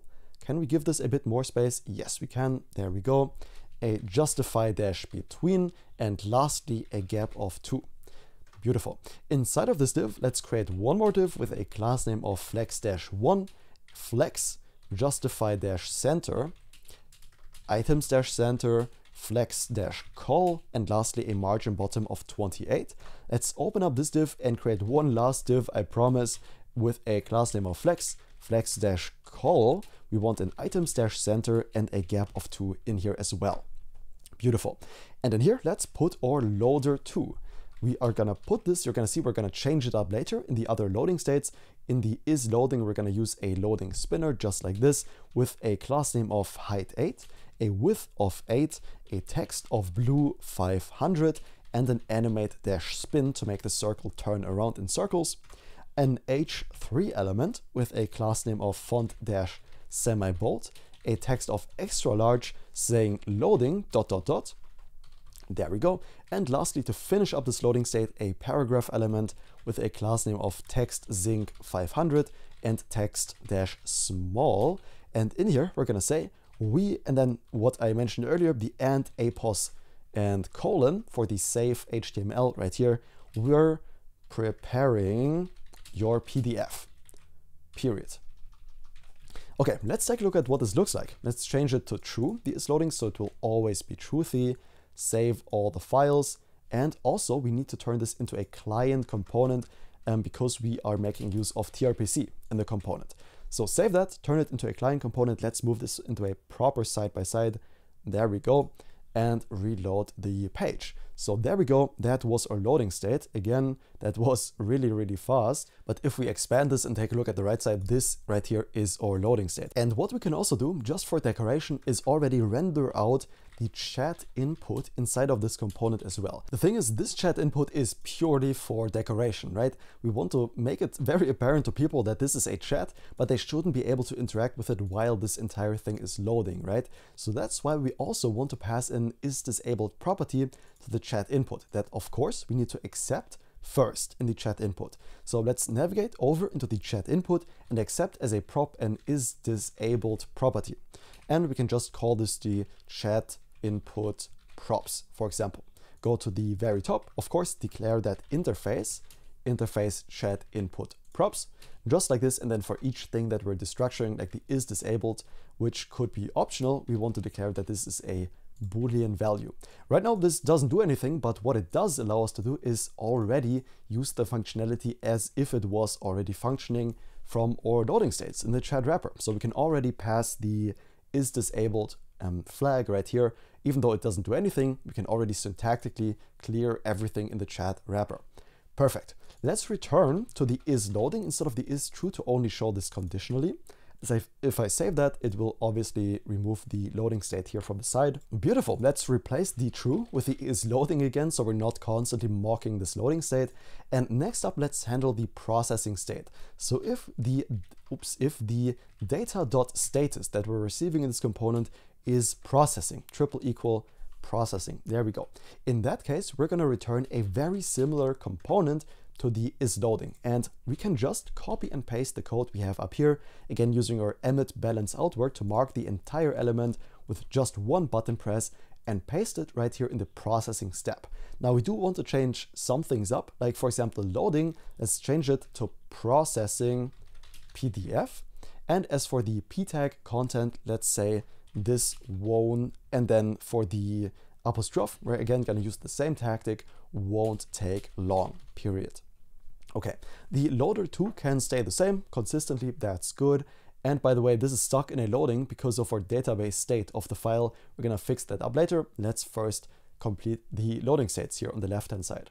So we handled the is loading, we handled the processing. Now what we need to do is handle the failed state. Now, when is the state going to be failed? For example, if you try to upload more pages than your quota allows. If you are a free user, you shouldn't be able to upload PDFs larger than 5 pages. And if you do, well, you're gonna see this failed state. So let's define it. If the data.status is triple equal to failed, well, in that case, what are we going to return? We're still going to return a variant of the loading state from before, so we can copy and paste it right in here. However, there are going to be small differences. For example, the icon is not going to be a loader 2, but instead an X circle, just like this. And the text is not going to be blue, but instead let's make it red. And of course, we don't want this X to spin around. As for the H3, we can say too many pages in PDF, ... or just leave them away, it doesn't matter. And then as for the P tag, well, we want to inform the user what's wrong. So how many pages their plan supports. For example, and then let's add a span to make this a bit bold. So let's give this span a class name of font-medium. And then for example, the free plan, or let's just enter free right here. And then after the span, say plan supports up to 5 pages, period, or pages per PDF. I think it's a bit more clear. There we go. And let's see this in action. Let's mock this out. You don't need to follow along with this. Let's just take a look at that loading state right here. And also, of course, to invoke this, let's quickly go into our database right here. Oh, it's still open. Great. Let's open that up and change the state of the file from processing to failed. Let's remove one of the files, go into the other and change the upload status to failed. There we go. To mock that it did not work. And then we should be able to see in this loading state, well, we're not seeing anything right now. Let's quickly navigate to the dashboard and see why that is. Were we on the wrong file? Well, it's loading right now.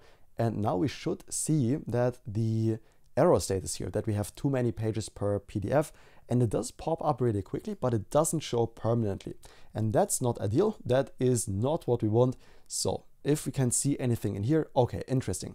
So we get a ZOD error. That means whatever we pass in to this API route to our index right here is invalid. In our case, the file ID. And that's what tRPC is complaining about here with the tRPC client error. Interesting. So let's see how we can fix this. Let's do very quickly some debugging together. And if it's a more complex issue, I will debug on my own and then tell you the solution. But I don't think this is going to be a very, complicated solution. So let's quickly log out the file ID in the chat wrapper and take a look at what happens. Let's reload the page and we should be able to see, okay, the file ID is undefined. That's not ideal. Let's clear the console and see as to why this might be undefined, where we are rendering out the chat wrapper. And we are doing that right here. And of course, we also get an error right there that literally tells us that we're doing it wrong. Let's get rid of the console. That's a bit distracting. That we forgot to pass in the file ID from the page right here. Interesting. Okay, so this file ID needs to be equal to the file that we are fetching in this page.tsx.id. And problem solved. Let's try this again. Let's reload the page, loading PDF, and then we see too many pages in PDF. Your free plan supports up to 5 pages per PDF.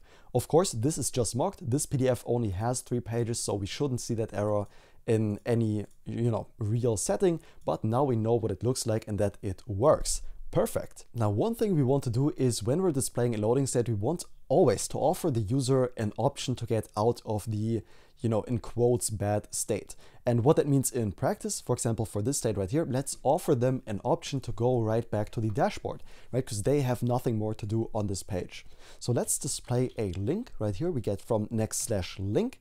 And this is not going to be self-closing. In fact, in here, we're going to say back. That takes them back to the homepage and also a little icon, a chevron left icon we get from our Lucid React icon library with a class name of height 3 with 3 and margin right 1.5. There we go. This link needs an href and this is going to go to the /dashboard. There we go.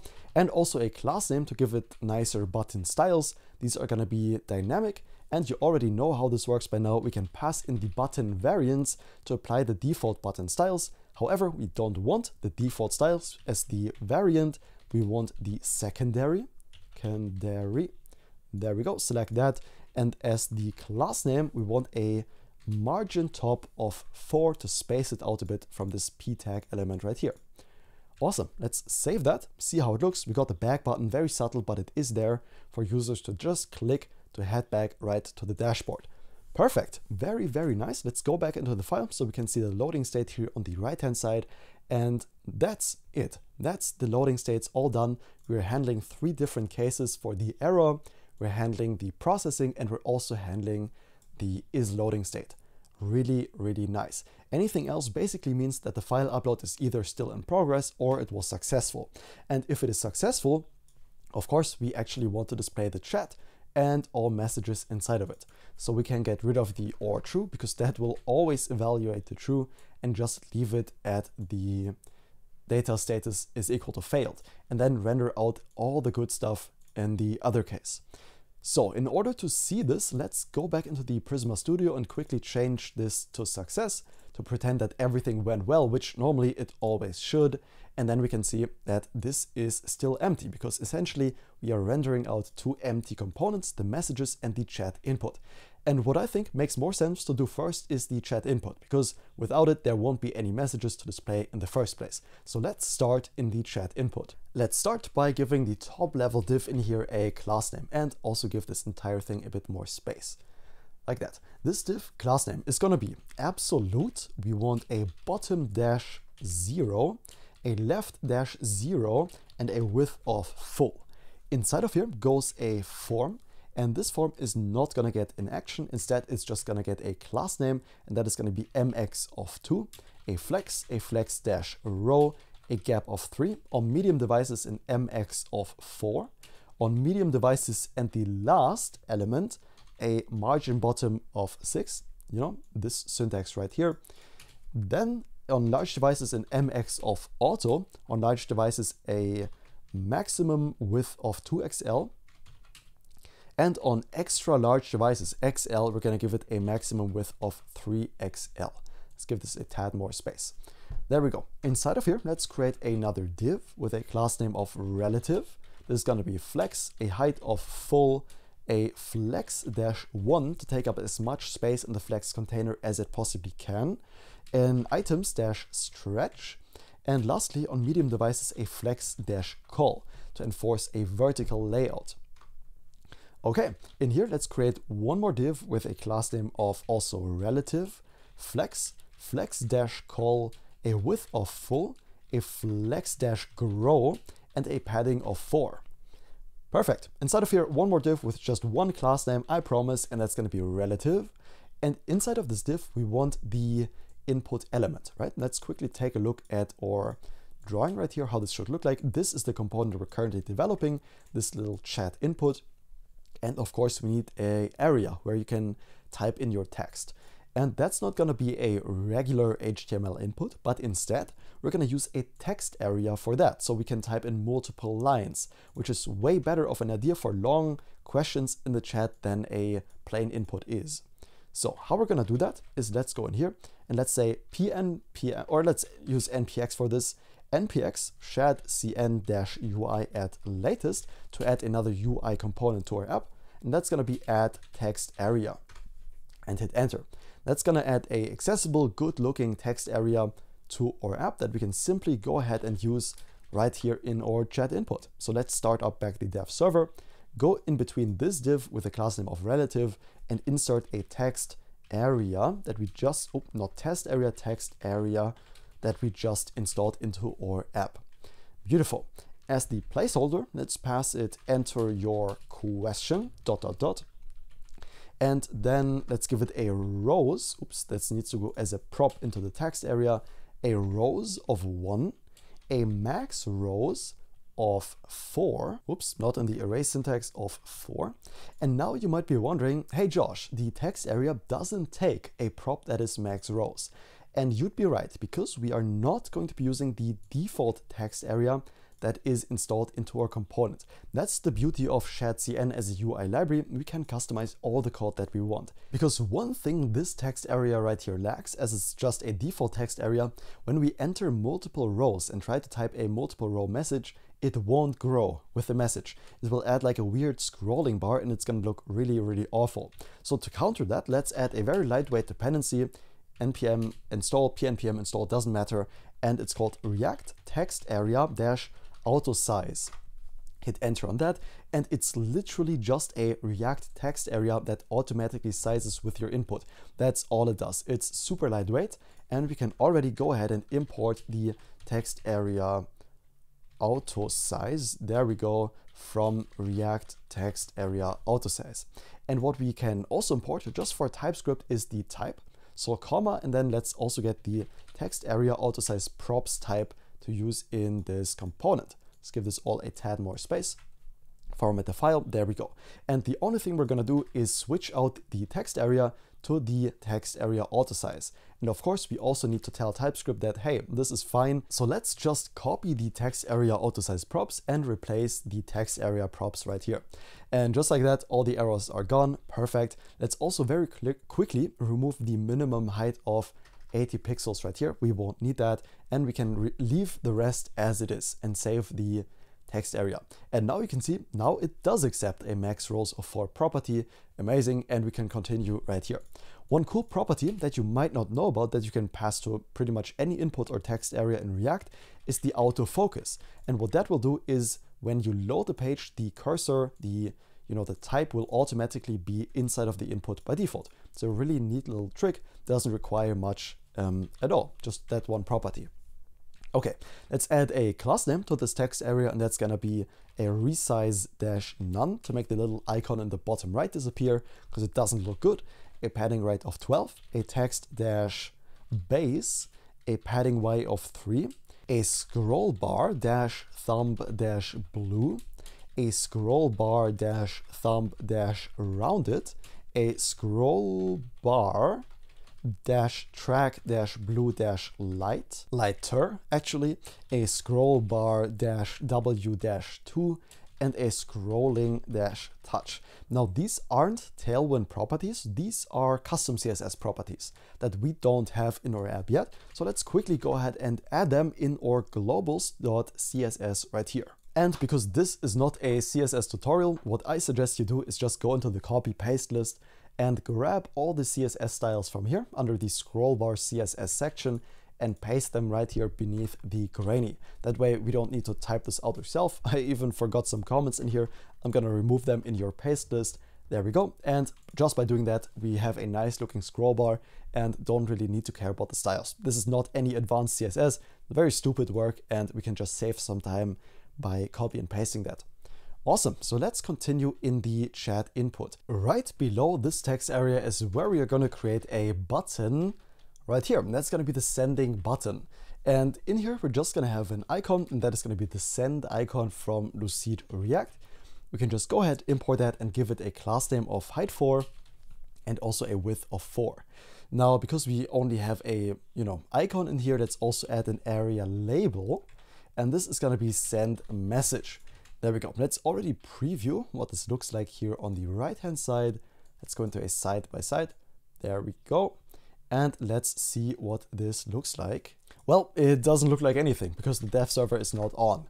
Okay, let's restart the dev server and now reload the page and take a look at how we are tracking with the input. Beautiful, looks kind of weird. The button is not where it should be, so let's quickly fix that. Let's give the button a class name of absolute, a bottom of 1.5, and also a right of a custom value of 8 pixels in these angled brackets, 8px. There we go. Let's save that and hopefully the input will look better. Now the button is exactly where it should be. Beautiful. Now for the actual functionality, and that is not actually going to be done in the chat input. Let's quickly close all the others and let me quickly show you what we're about to do. So the chat input, let's quickly copy these 2 blue components right here. These are going to be the messages right here, and this is the input we have just created.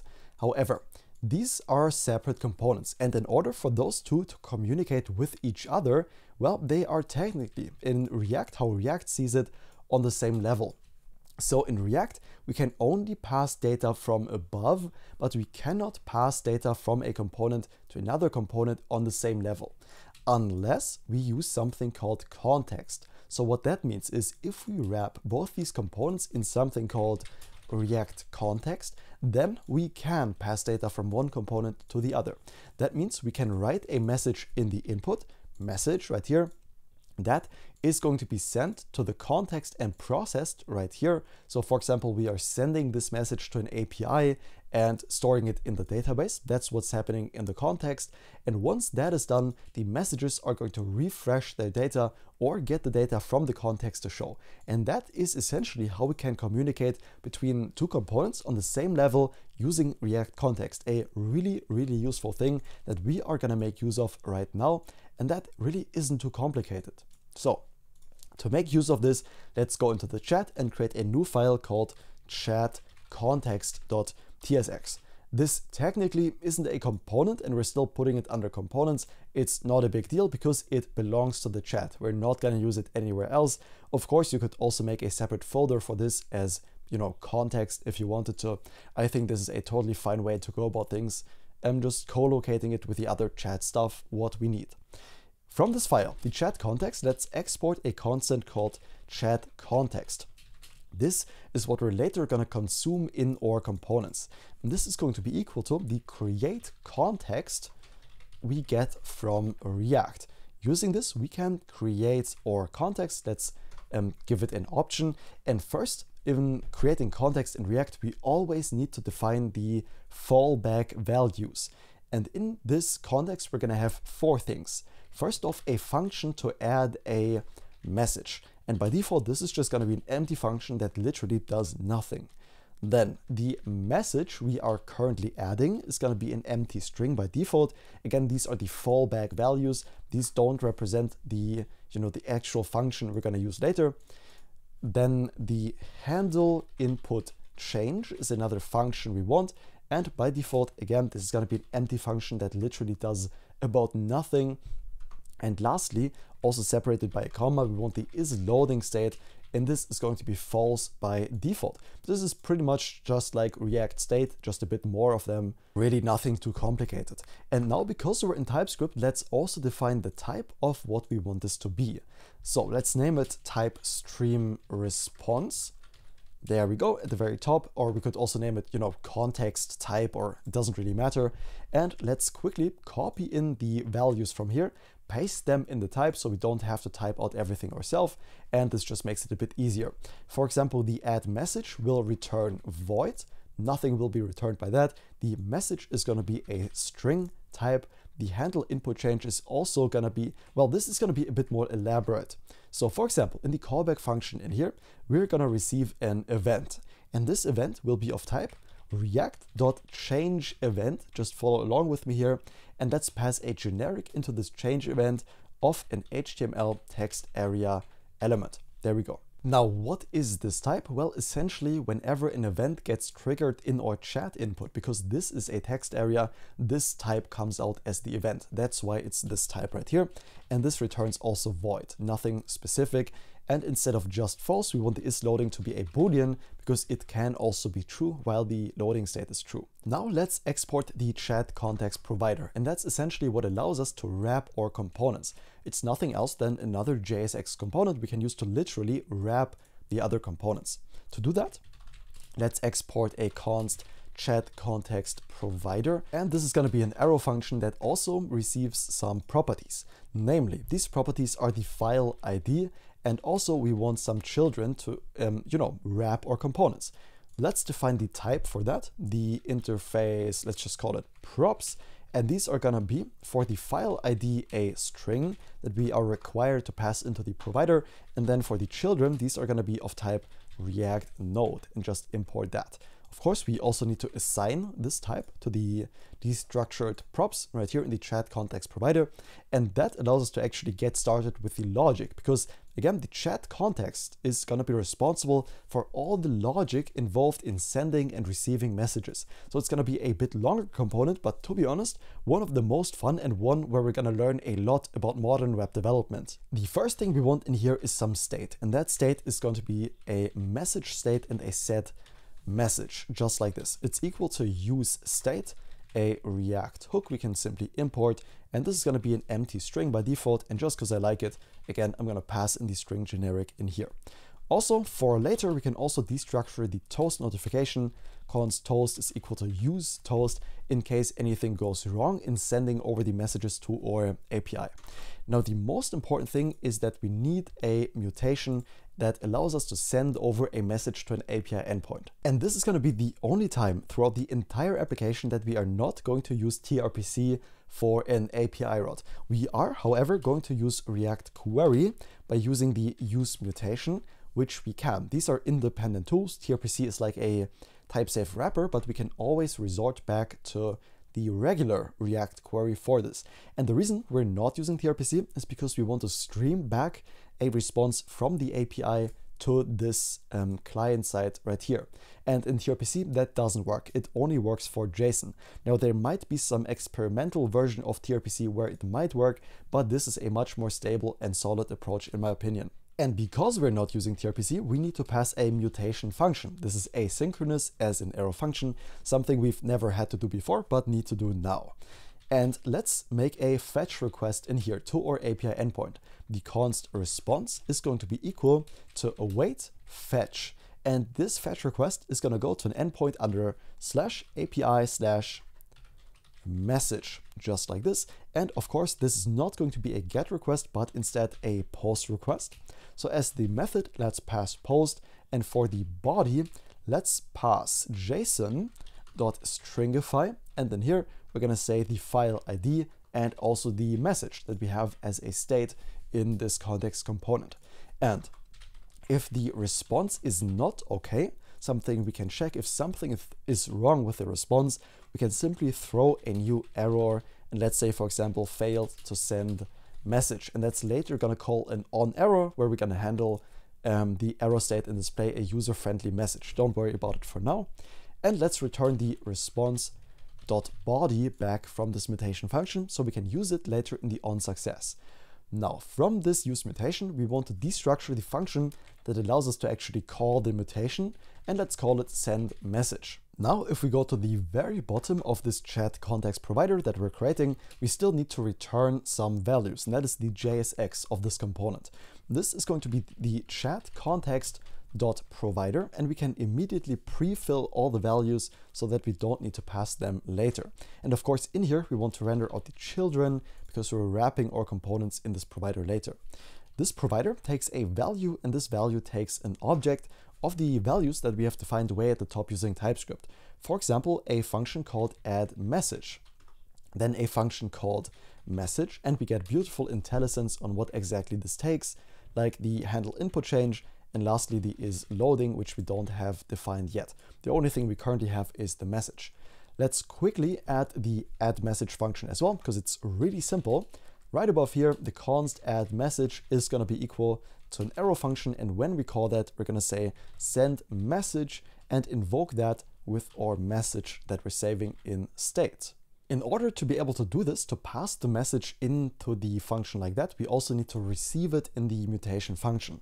We can just destructure it in here in the asynchronous mutation function and also tell TypeScript what the type is. The message is going to be of type string. It's whatever we typed into the input field, and there's nothing more to it.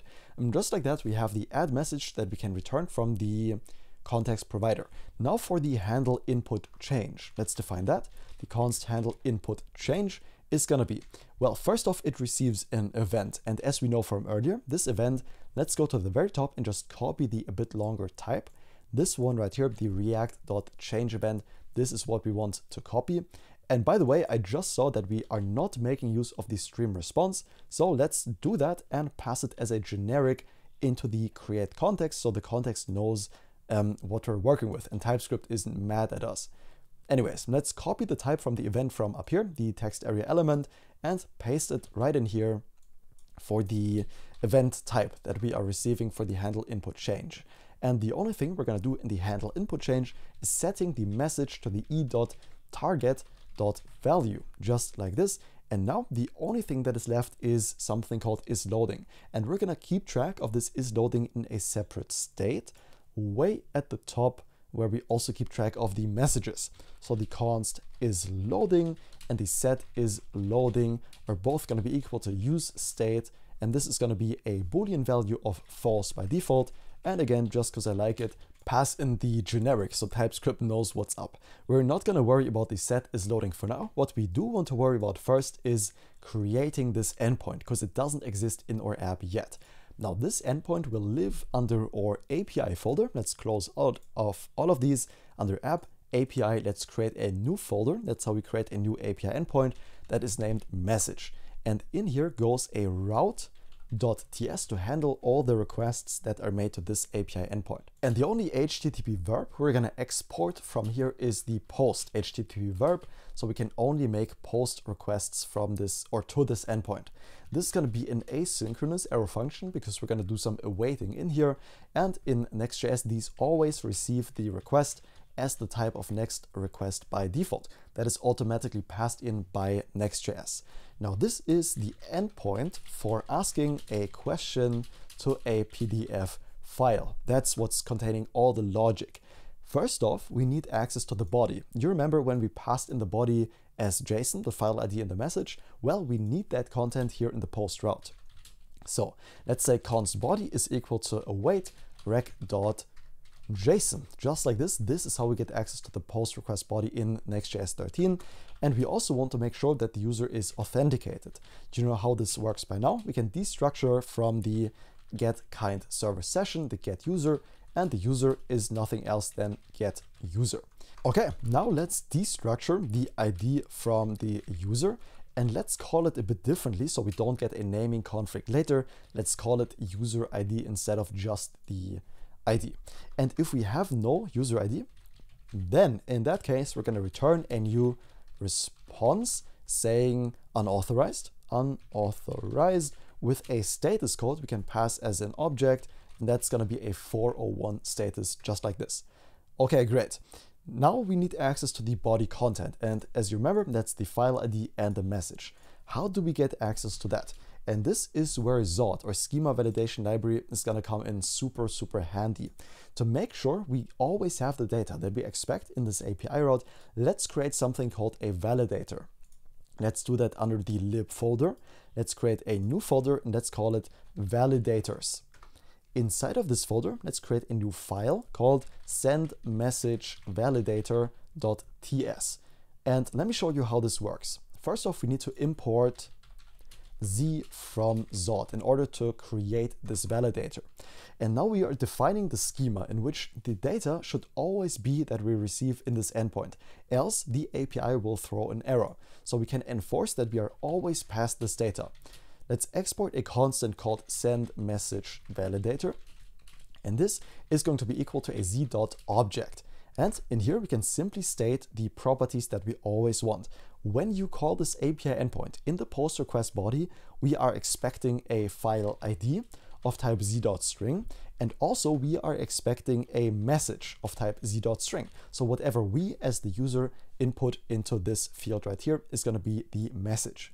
And that's already it. That's the data we are expecting in the post request body. And now we can make use of it in the route. The way we do that is by saying const, we'll worry about the destructuring later, is going to be equal to sendMessageValidator dot, and now we get a method called parse, and we want to parse the body. So the body can technically be anything. Even TypeScript knows that and tells us, hey, anyone can make any request with any data to this API endpoint.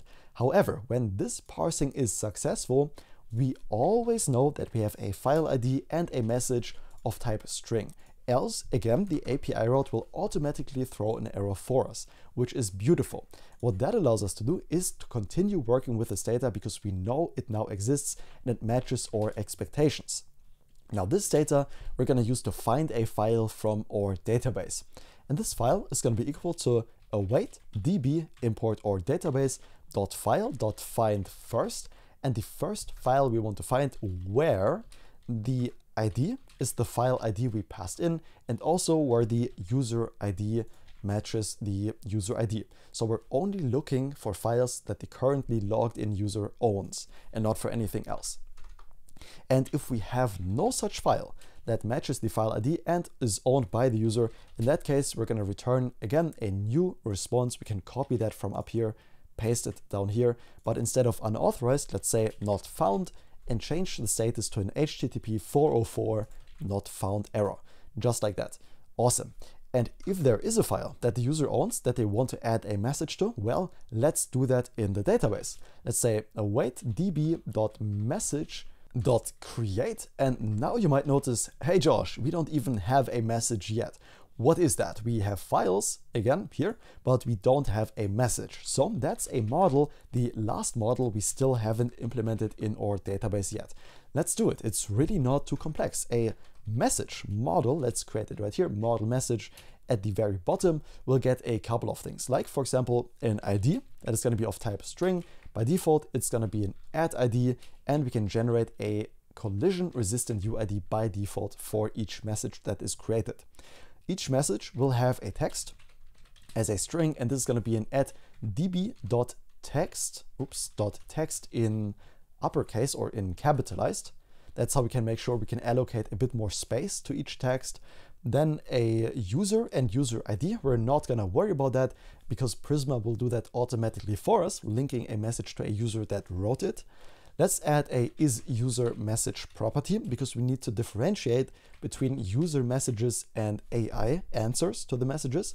So this is going to be a Boolean, a created at and updated at that we can literally just copy and paste from the file. And lastly, we're going to link it to a file as well. So each message is owned by a user, and it is it is asked to a certain file. And the way we can let Prisma do all the heavy lifting is by going up to the user model right here, and below the file, let's add a message, because each user is able to send a bunch of messages. It's going to be a message array. You can send 5,000 messages if that's what you want. And simply by hitting our prettier formatting shortcut, Prisma is automatically going to ensure that this is correctly referenced in the message. And we want to do the same thing for the file. Let's do it right below the key, that each file could also have certain messages attached to it. And this is also going to be a message array. Once again, if we format, Prisma is going to do the heavy lifting for us and add these connections right here to the message. And that is already it. We can save the message.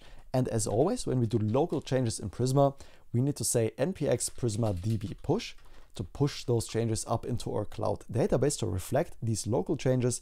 And then also we need to say npx prisma generate to generate the local TypeScript types. Even though, to be honest, I'm not even sure we need to do that in the newest Prisma anymore, but just to be safe, let's do it. Let's start back up our development server so we get live insights as to if everything is working. And now we can see the error on the message is finally gone in our API route. Amazing. That means we can now actually create this message. And we also need to pass some data for this message to be created. For example, the text that we want in the message. And this is the message that we pass in the post request body to this endpoint. The isUserMessage is going to be true because a user requested this API route, so it will always be true in that case. Let's also add the user ID and the file ID for this message to be created. Great, so now the message is in the database. However, what is the next step inside of this API route? Well, this is gonna be like a question you have about the PDF, about anything that's in there, no matter the PDF. Usually this app is meant for asking questions. So who was Plato or who was Socrates? When you take a look at this PDF right here, just some random I found somewhere on the internet. Okay. And to answer this question, we are going to use a large language model. This gets to the AI part of the application that is going to be rather small, but it does make up the core functionality of the app. However, again, the importance for this video, for this SaaS, is all the stuff around AI. So even if you're not a huge AI fan, it is only a small part. So here's how this is going to work. There's a really important concept I want to explain to you, and that is called semantic querying or a semantic query. Now, what is that? So for every text you can possibly imagine, any text, like for example, the dog is brown, right? this right here, this sentence. Every text using AI language models, it's really not complicated by the way, can be turned into a vector. And this vector is nothing else than a JavaScript array of 1536 numbers. So for example, 0.5 minus 0.7 and 1.2. I'm not sure if it goes above 1. It doesn't really matter. And about 1,500 more of those, so ... So this text is represented by a really long array of numbers called a vector. So the semantic meaning that this sentence conveys means this vector in the space. And we can now find the semantic similarity between two sentences. Like for example, the cat is brown is going to have a pretty similar vector if you consider where it is in the room to the dog is brown. Maybe it's going to be like 0.55 or minus 0.71 because cat is different than dog, but there's an animal and it's brown. It's the same thing in both sentences. So the vector is going to be very similar. However, when we have a sentence that has nothing to do with the other sentences, like for example, Germany is a country or whatever, it has nothing to do with these previous sentences. Therefore, the vector it will have in the room is going to be not this one, it's going to be completely different. It might be -5 and in this slot it's going to be 6 and so on and so on. You get the idea. So we can see how similar certain sentences are using a vector in the room. That's how we can quantify the meaning of a sentence, and that is called a semantic query we're gonna do. So where this principle comes into play is when we index a PDF file. For each message that we want answered in the chat, we are gonna index the entire PDF first. And then based on the question, we can find the parts of the PDF in text that are most relevant to that question by their similarity, right? There's a certain product we can calculate. Mathematically, it's called, I think, cosine product. That calculates the closest vectors to one another. So if we ask a question, we will get the parts from the PDF document that are in meaning closest to it. So for example, if I asked which color was the cat, and we got exactly one result from the vector database we're going to use to answer this question using a large language model, which one do you think we should pass to the large language model as context to answer that question? Of course, it would be the left one. We want the large language model to know that the dog is brown. And okay, if the question was which color was the dog, to use this part of context to answer that question. And obviously not this part, because Germany is a country, it does nothing to answer the original question. So we only want to get the pieces of the PDF later that are closest to the question. And the way we do that, even though this does sound pretty complicated, trust me, it's only a few lines of code. It's actually really straightforward. And the basis to be able to answer a question here in this API route is going to be beforehand indexing the entire PDF file. So now we can just search for the parts of the PDF file in this API route that are closest to the question, to the message that the user sent. So in the foundation, we are going to do that in the core.ts in UploadThing. When we upload a PDF file right away, we are going to index it so that when we ask a question later, it's already indexed and we can just search for the parts that are most similar to the question. Awesome. And the way we're going to index this is through something called a vector database. This is not sponsored or anything. We're going to use Pinecone.io for this. It's a vector database we can use very easily. Let's go ahead to app.pinecone.io and log in. You could use any other service, even Supabase, I think now supports this. I'm going to log in using my GitHub account, and then we are going to create something called an index together. And an index essentially just stores a bunch of vectors. That's all it does. So let's create a new index together here on the dashboard in Pinecone. Let's click Create Index. Let's name it Quill. The one you've already saw was for the demo app I already built. And for the dimensions, we're going to enter 1536. This is actually important. And this number is because we're going to use OpenAI to generate the semantic vector. And they always consist of 1536 array numbers. So 1536 of like 0.5 minus 0.7 and so on and so on. The metric we're going to use is cosine. We're going to leave everything else as standard and just click create index. And that's also okay. Index quill failed to create. The index exceeds the project quota of 1 pod. Okay, so it seems like I do need to delete my old pod. That's totally fine. Let's delete that. Chat doc my demo project so we can open up a new one. This says terminating, and now we can create a new one. Again, let's name it quill 1536, and let's leave everything else as the rest and hit create index. Awesome. That's gonna initialize our index, and there's an API key section you can see here on the left. We are going to need an API key to interact with this index programmatically and to store all the pages of the PDF in their meaning into this vector store. So let's create a new API key. I'm going to name it quill, hit create key, and then just copy this value right here. So just follow along with me, copy the API key value. Let's head over to our project into the .env file. And in this env file, what we want to save this value as is going to be the Pinecone underscore API underscore key. And that's going to be equal to this value we just copied from Pinecone. Perfect. Okay, we can go ahead, save this env. We won't need it anymore. And after our index has been created right here, let's see if it is. Awesome, it's done initializing. Perfect. That means we can actually get started to use it in our app right now. And to do that, we are going to create a custom file under the lib folder, just like with the database, for example, that we had a separate file to initialize that in. The same thing will go for Pinecone or whatever other tool for vector database you're using.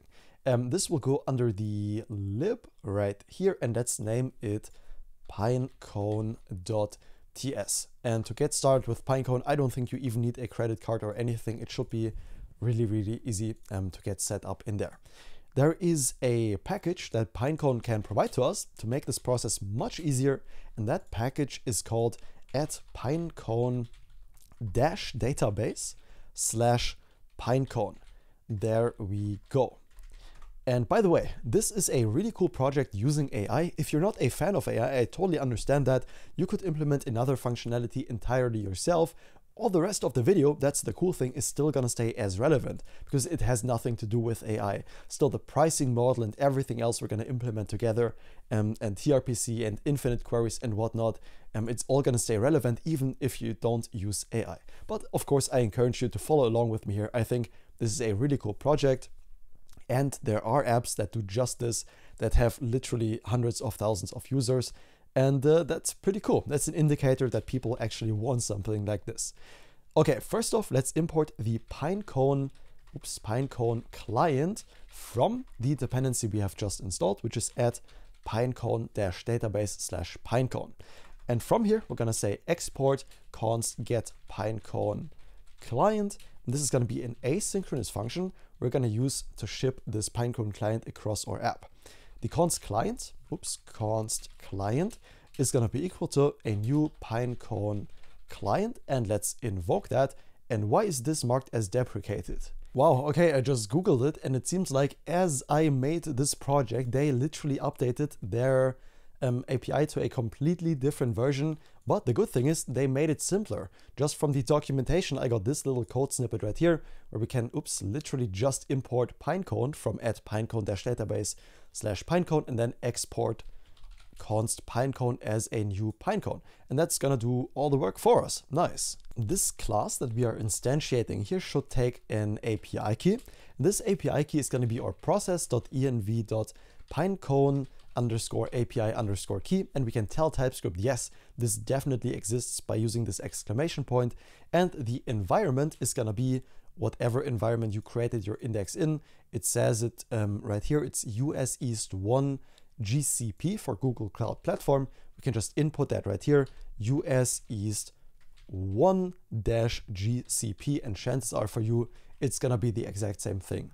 Awesome, let's format this file, the Pinecone, and we are done here. We don't need to touch this again, assuming of course that the new implementation works. I'm just doing it with you right now because this is all new to me too, but it shouldn't be a huge change.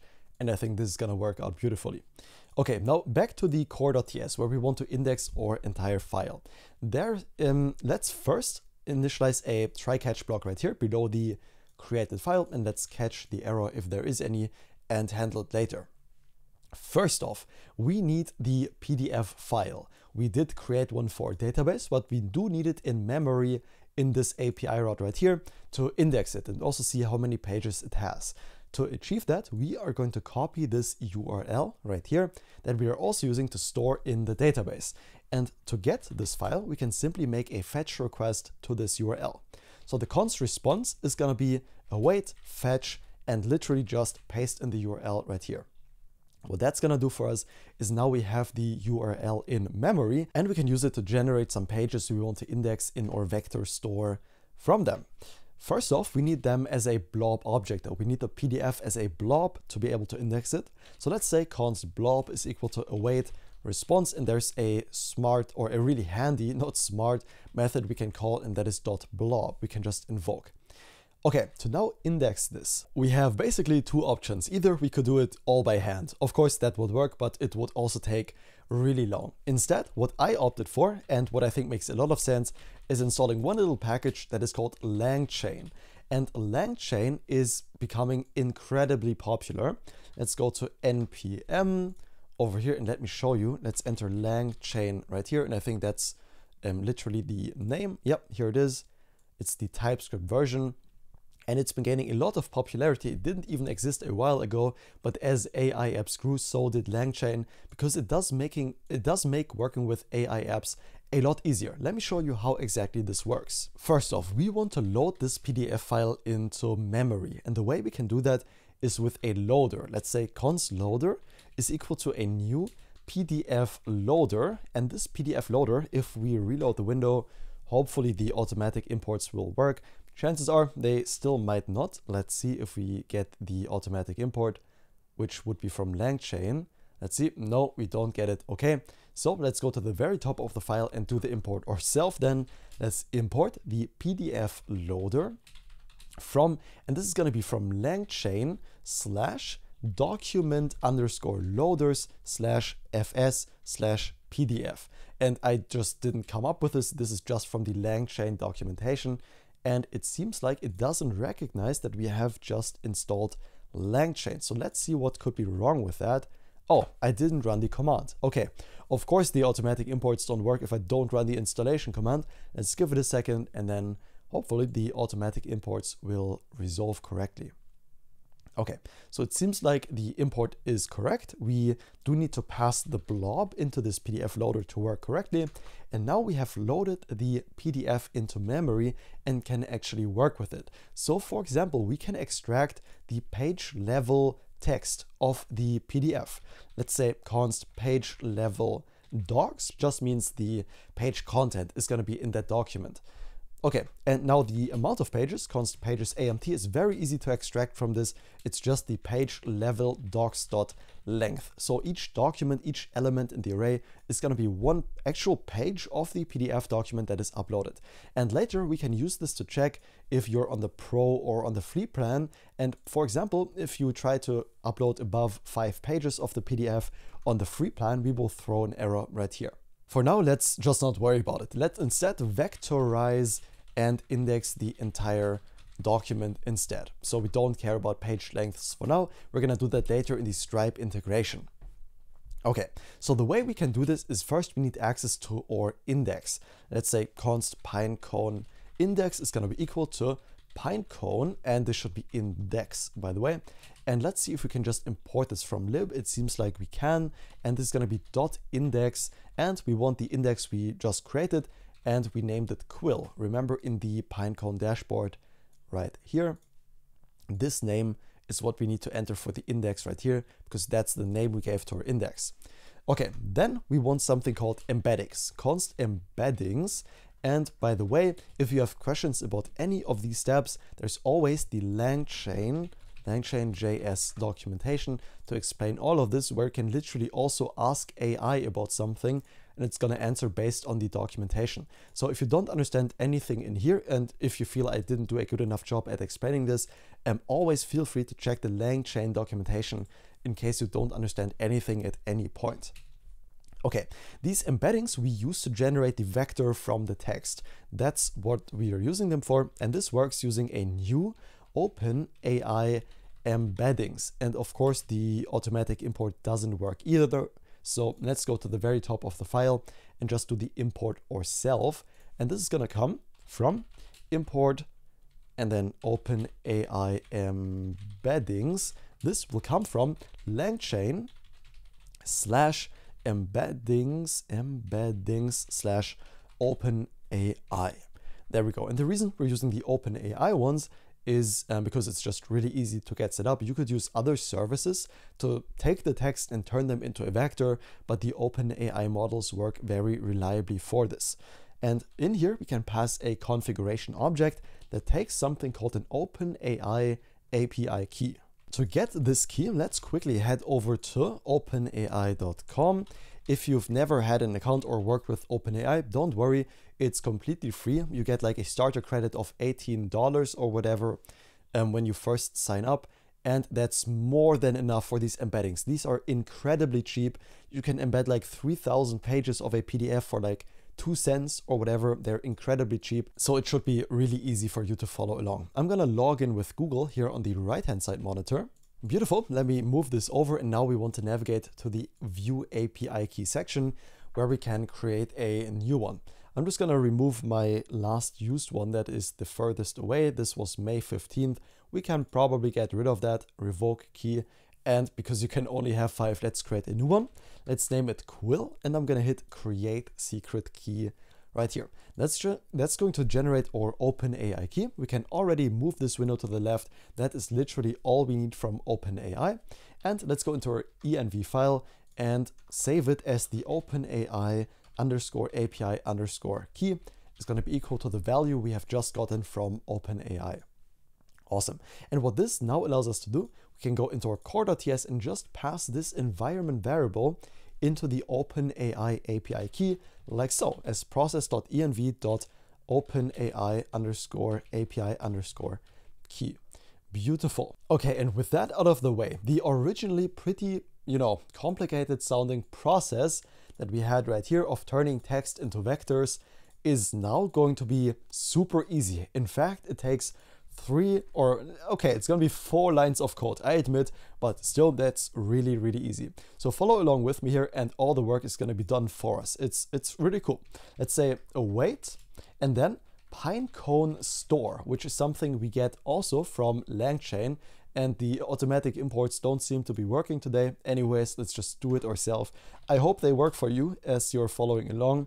The Pinecone store is gonna come from LangChain /vector stores /Pinecone, like that. The import is going to resolve. Beautiful. Let's quickly save that.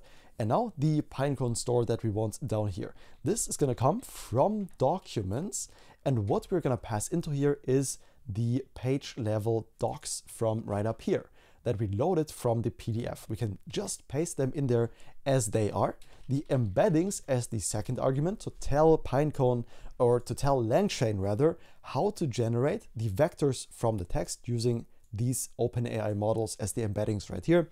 And lastly, we can give it a configuration object containing the Pinecone index and also containing the namespace in which we want to create these vectors. This is like a, we can save a vector to a certain namespace. In our case, that's going to be the file ID. So when we query by a file ID, we can get all the vectors for that certain file. So let's use the created file.id as the namespace. Okay, and it seems like here on the left-hand side, we do get a little type error.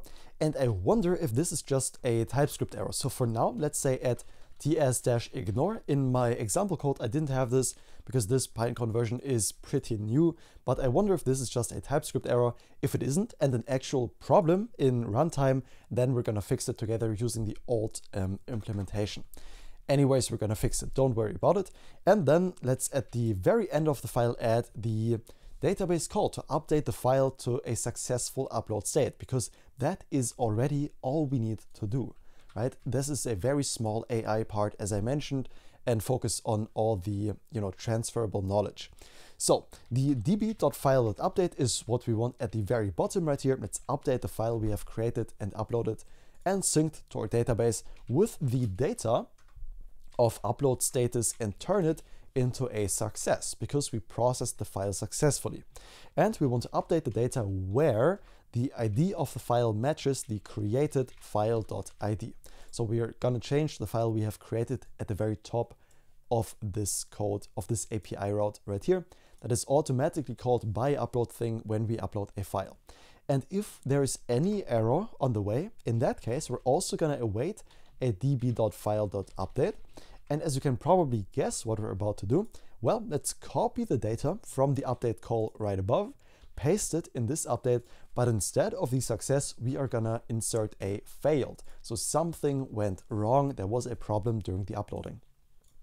And that is already all we need to do in the core.ts. Isn't that beautiful? That's all the AI stuff and database call we need to process a file and to prepare it to ask questions against it. That we are going to use our route.ts on the left-hand side here for. First off, before we even get ahead of ourselves, let's just try out if this works. So let's go back to the /dashboard. By the way, later we're also going to fix the Navbar to have this dashboard right there when we are logged in. We could even do that right now, but let's focus on this functionality first. But let's not get ahead of ourselves. Let's go back to the dashboard and test if the indexing actually works. We can close out of most of these windows. We just want to stay in Pinecone. So let's try uploading a PDF. Aha, and it's good that we're doing this test because we're getting an error that is can't resolve this and that and whatever. And that is because there's a peer dependency that comes with LangChain that we did not install yet, and that is called pdf-parse. And we need to install this because not everybody that uses LangChain also will use this parsing of PDF. So it doesn't make sense to include by default. So it is an opt-in package that we still need to install for LangChain to work properly. But I think it's worth it, judging by the amount of work it saves us by just these few lines of code. And that's already all we need to implement. So let's go over to the dashboard, let's reload the page, and then hopefully now everything will work correctly. We can click the button where we can upload a PDF file, and let me select my trusty lecture notes, drag them in there, and ideally what should happen is that we should see the UploadThing dev server is now running in our console. It should say that the callback was simulated successfully here in a second. Let's see. While this is loading, processing PDF, this core.ts is loading. That's why we added the loading state. And once this is done and has resolved successfully, we should see that right here in the console. Okay, and after some debugging, I finally made it happen, successfully simulated callback for file and whatever. So it seems like the problem really is the new Pinecone implementation. So when I go back, this was our previous code and this is the old implementation that I used in my code where I know this just works. So I'm going to include this in your copy and paste list so you don't need to type this out yourself. Let's say Pinecone client creation or whatever I'm going to call it. And I'm going to put that code right there. So you can copy that code, paste it into your pinecone.ts file, and simply initialize the Pinecone client before using it in the index. You remember when we had the little @tsignore here? Well, it seems like this wasn't just a TypeScript error, but we didn't get any error in the console or whatnot. So we are going to use this implementation I used in preparing this project. I know this works reliably, that's why we're going to use it, and no need to type out everything yourself. Just add this line that wasn't there before, and everything else will just work beautifully. If we save this core.ts, now we can see the file was indexed successfully simulated callback, what you just saw. And also, if we check in Pinecone in the quill index right here, we should be able to see that we have some namespaces right here. It matches the file ID. And since our PDF has 3 pages, there are now 3 vectors in this namespace. That means for each page of the PDF, we now converted it into a vector. Like imagine every sentence here was one PDF file, we turned it into a vector, and that's what is stored in Pinecone, and will now allow us in the route.ts here, where we send and retrieve messages, to see which page of the PDF is most relevant to the question that the user is asking, retrieve that page for context, and send it to the large language model together. And the principle is going to be exactly the same. So first we want to vectorize the message, the incoming user message. That's going to be step 1.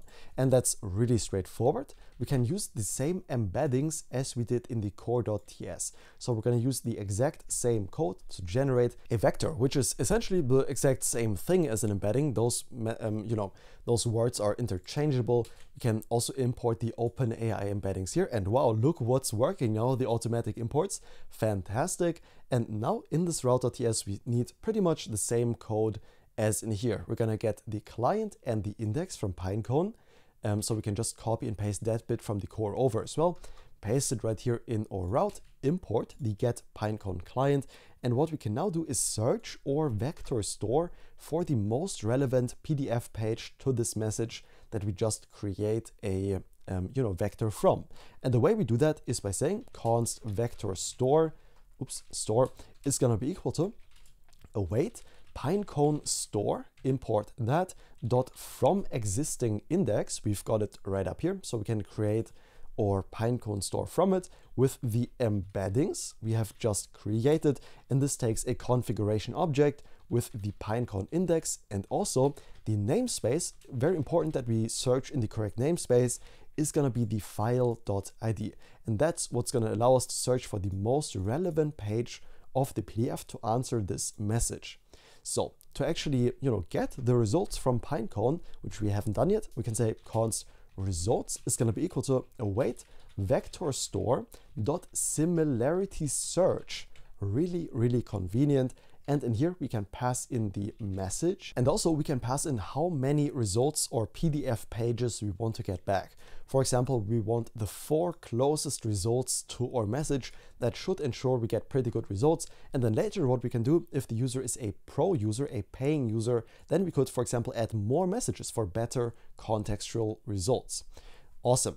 Now, to pass these messages into the large language model itself would be good, but what also makes a lot of sense, if there is a chat history, we want to see the previous messages of the user. And the way we can just search for the previous messages that were exchanged in this chat with this particular PDF file, well, we can just ask our database, because that is where we store them. Let's say const previous message is going to be equal to await db.message.findMany, and which messages do we want to find, where the file ID matches our file ID. We want to order them by the created at in an ascending order. And lastly, how many do we want to take?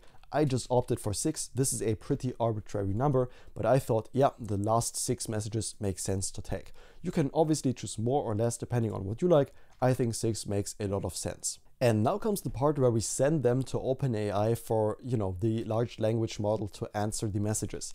And OpenAI expects a very certain format of these messages to be in. So what we can do is say const formatted messages, let's pre-format them, are going to be equal to previous messages. And we're going to map over them.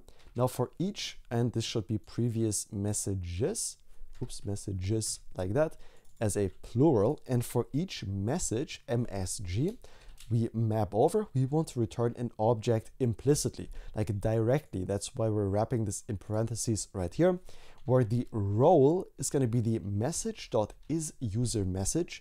And if it is a user message, then we want the role to be user as const, and else we want the role to be assistant. And that should be with a space as const. And the reason we use as const right here is else in a second here we would get a TypeScript error. That's why the as const is so helpful. And the content of this message is going to be the message.text that was exchanged. And now these formatted messages are actually ready to be sent to OpenAI for a response. And the way we can do that is pretty straightforward. The response from the large language model, let's save that as const response, is going to be equal to await OpenAI. And that would be a really nice utility to have that we can just call. And we can really easily create this utility just ourselves. And let's do it in the lib folder, because we are preparing a library to be used in our project. And let's call it openai.ts. And in here, let's just export const OpenAI is going to be equal to new OpenAI which is something we get from the OpenAI package. Makes it really easy to interact with their API. Let's quickly install it. npm install OpenAI, just like this. And we only need one very tiny thing from this package, and that is this OpenAI thing right here. We can import that as the default. Import OpenAI from OpenAI, just like this. We can close out of that. And this takes in a configuration object once we instantiate it, which just takes the API key. Let's pass in our process.env.openai_API_key that we have in our environment variable right here. This one is what we want to pass in.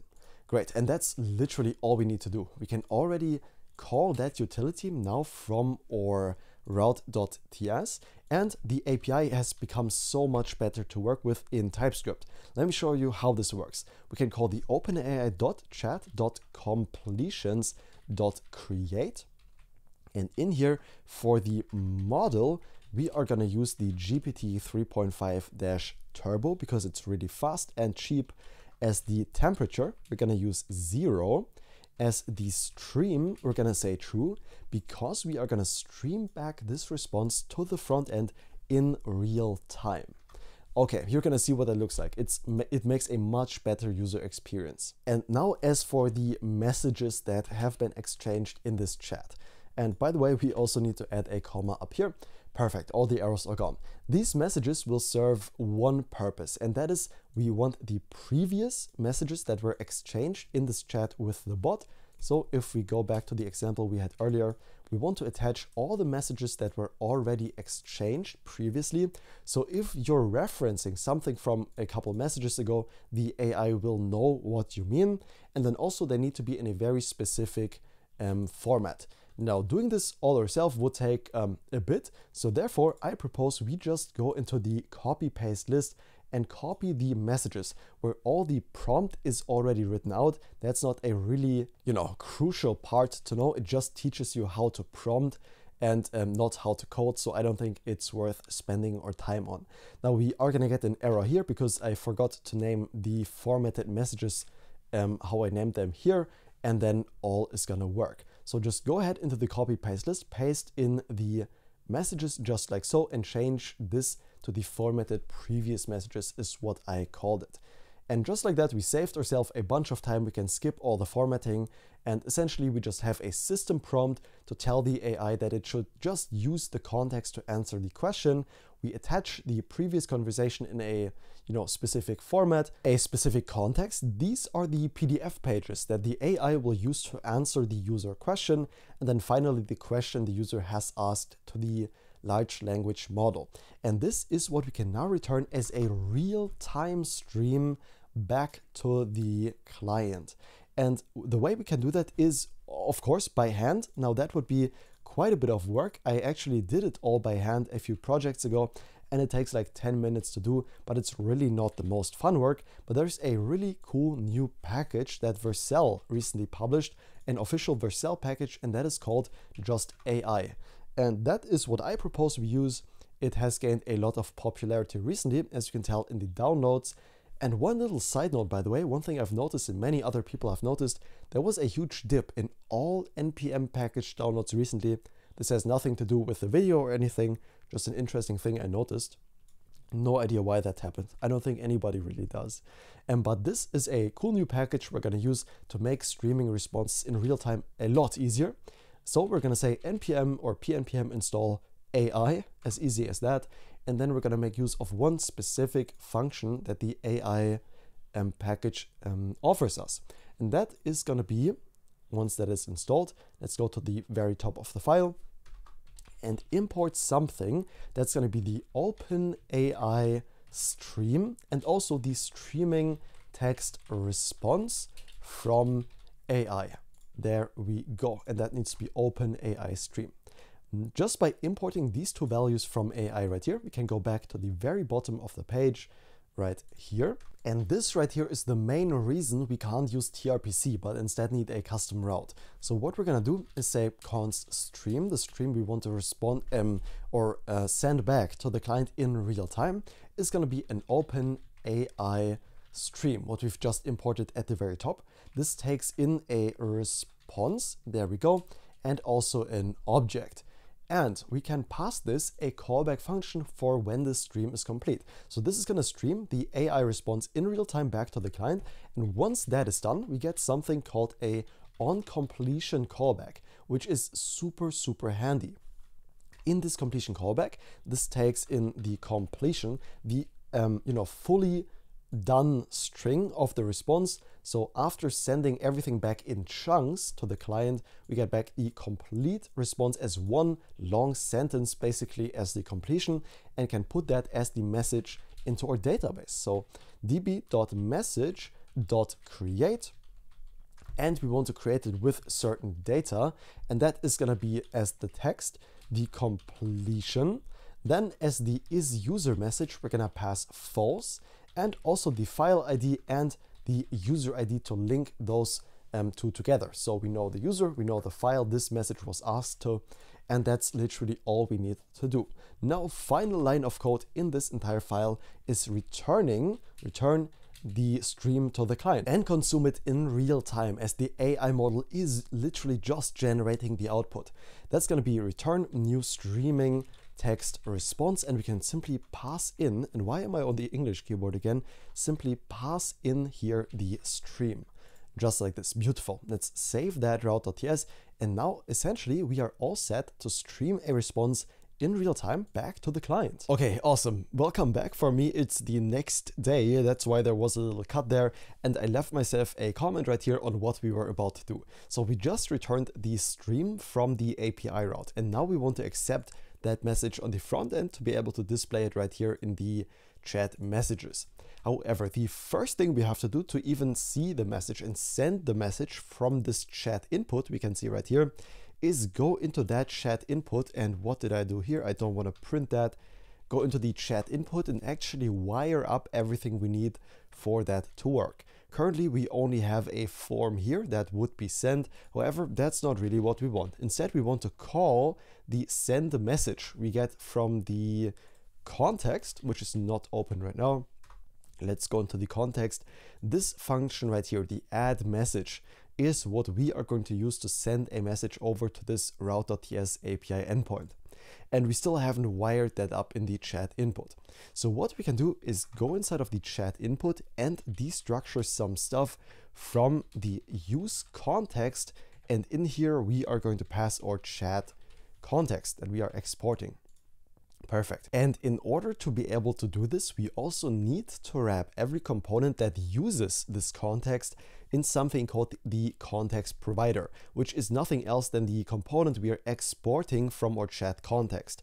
To use this, this is also what the chat wrapper is amazing for, because both components that will use this context are already in here. So we don't have any work. We can just import the chat context provider at the very top of our JSX inside of the chat wrapper and wrap the entire component inside of it. Now, this chat context provider also requires one thing, and that is the file ID. And this is nothing else than, let's call it file ID, which we already have access to inside of this component. If we look at the very top, we get the file ID passed in as a property inside of this component. So we can just pass it right on in the chat context provider down here. Perfect. Save the chat wrapper. We can now exit out of it. We won't need it right now. And go back into our chat input. Now we can actually make use of the context and destructure the four things we need from there, which is the add message, the handle input change, the is loading, and lastly also the message. And now we can actually, wire up the input to send along the message to our API endpoint, and also implement a really cool functionality to make this more keyboard accessible. And that is when we press enter inside of the chat input right here, we want the message to send instead of opening up a new line as we currently are. And to do that, let's go onto the text area and check if we are pressing enter. We can do that inside of an on key down handler, just like this. And in here, we receive the event, the key down event. And now we can do a check if the e.key is triple equal to enter, and we are not pressing the e.shift key, because enter and shift is the shortcut for opening a new line, and we want to keep that, of course. Only if we're pressing enter and not shift at the same time, then we're gonna first prevent the default behavior by calling e.preventDefault. Then we're gonna say add message. And the last thing we want to do in here is shift the focus right back into this text area. So it will again be focused right after sending the message in case the user wants to send a second one right away. That's a really good idea. And the way we can do this is through something called a ref. And let's call this a text area ref right above our return statement. And this is going to be a use ref hook we can get from React.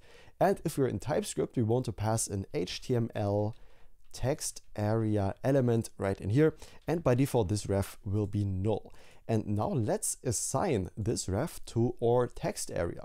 Let's call it ref is going to be equal to text area ref, what we have just created right up here. And just by doing that, we can now go ahead and in the on key down, actually programmatically set the focus inside of this text area by saying text area ref .current.focus, and we can just invoke that. Make sure the current is a question mark because technically this could be null as we are initializing the ref as null. Perfect. Okay, now there's gonna be two things missing in this text area. First off, that's gonna be the on change. We need to turn this into a controlled input, and we already have the function that handles that. And this is nothing else than our handle input change we've already declared in the context. And lastly, we want to pass the value to turn this into a complete controlled input, and that is going to be equal to the message we also get from the context. Perfect. And last thing we haven't used from the context yet is the isLoading state. Now, where are we going to make use of that? The answer is right here in this button to control the disabled state. So this button should be disabled if we are loading. And in this case, loading just means that the message is currently being sent to the API or the AI is currently answering the question. In that case, we won't be able to send a second question. Or we can disable the button if we say the is disabled. What we receive as a prop inside of this component is true. So if either this or this is true, the button is going to be disabled. Okay, lastly, we want this button to be of type submit, and then we want an on-click event on this button. So when this button is pressed, in that case, we want to also add the message, the function we get from our context. And lastly, we also want to set the focus programmatically. So we can simply copy and paste this from up here, the text area.current.focus, paste it down here in the on click, and that's already it. We can save this button component, and now let's actually try out if our chat is working. Let's go into full screen, into the inspect, and let's open up the network tab in here and see what's up. So let's enter our question. That's gonna be, let's say, who was Plato? Because again, this is just a random PDF I found online, and it's something about philosophy, and one name that is mentioned here is Plato. So let's just ask who was Plato and hit enter.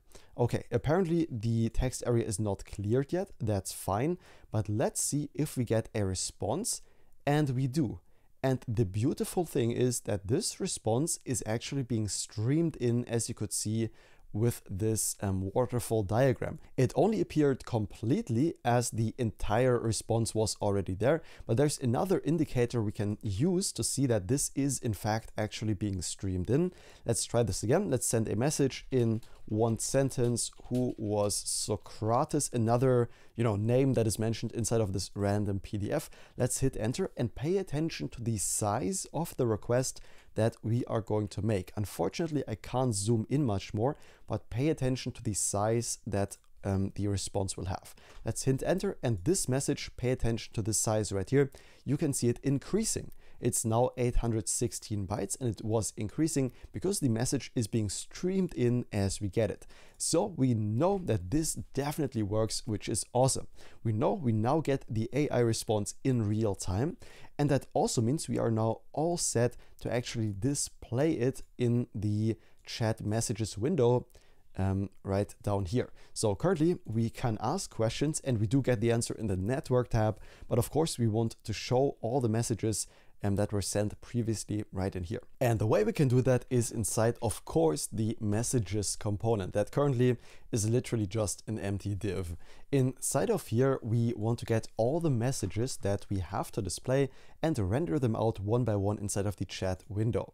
The way we do that is by, of course, first fetching these messages from the database to know that we always have the correct data. And the tool we are going to use for that is going to be tRPC. However, we don't even have an endpoint to handle that yet. So let's create a new API route in tRPC that lets us fetch all the messages inside of our, for this file that were sent to this file.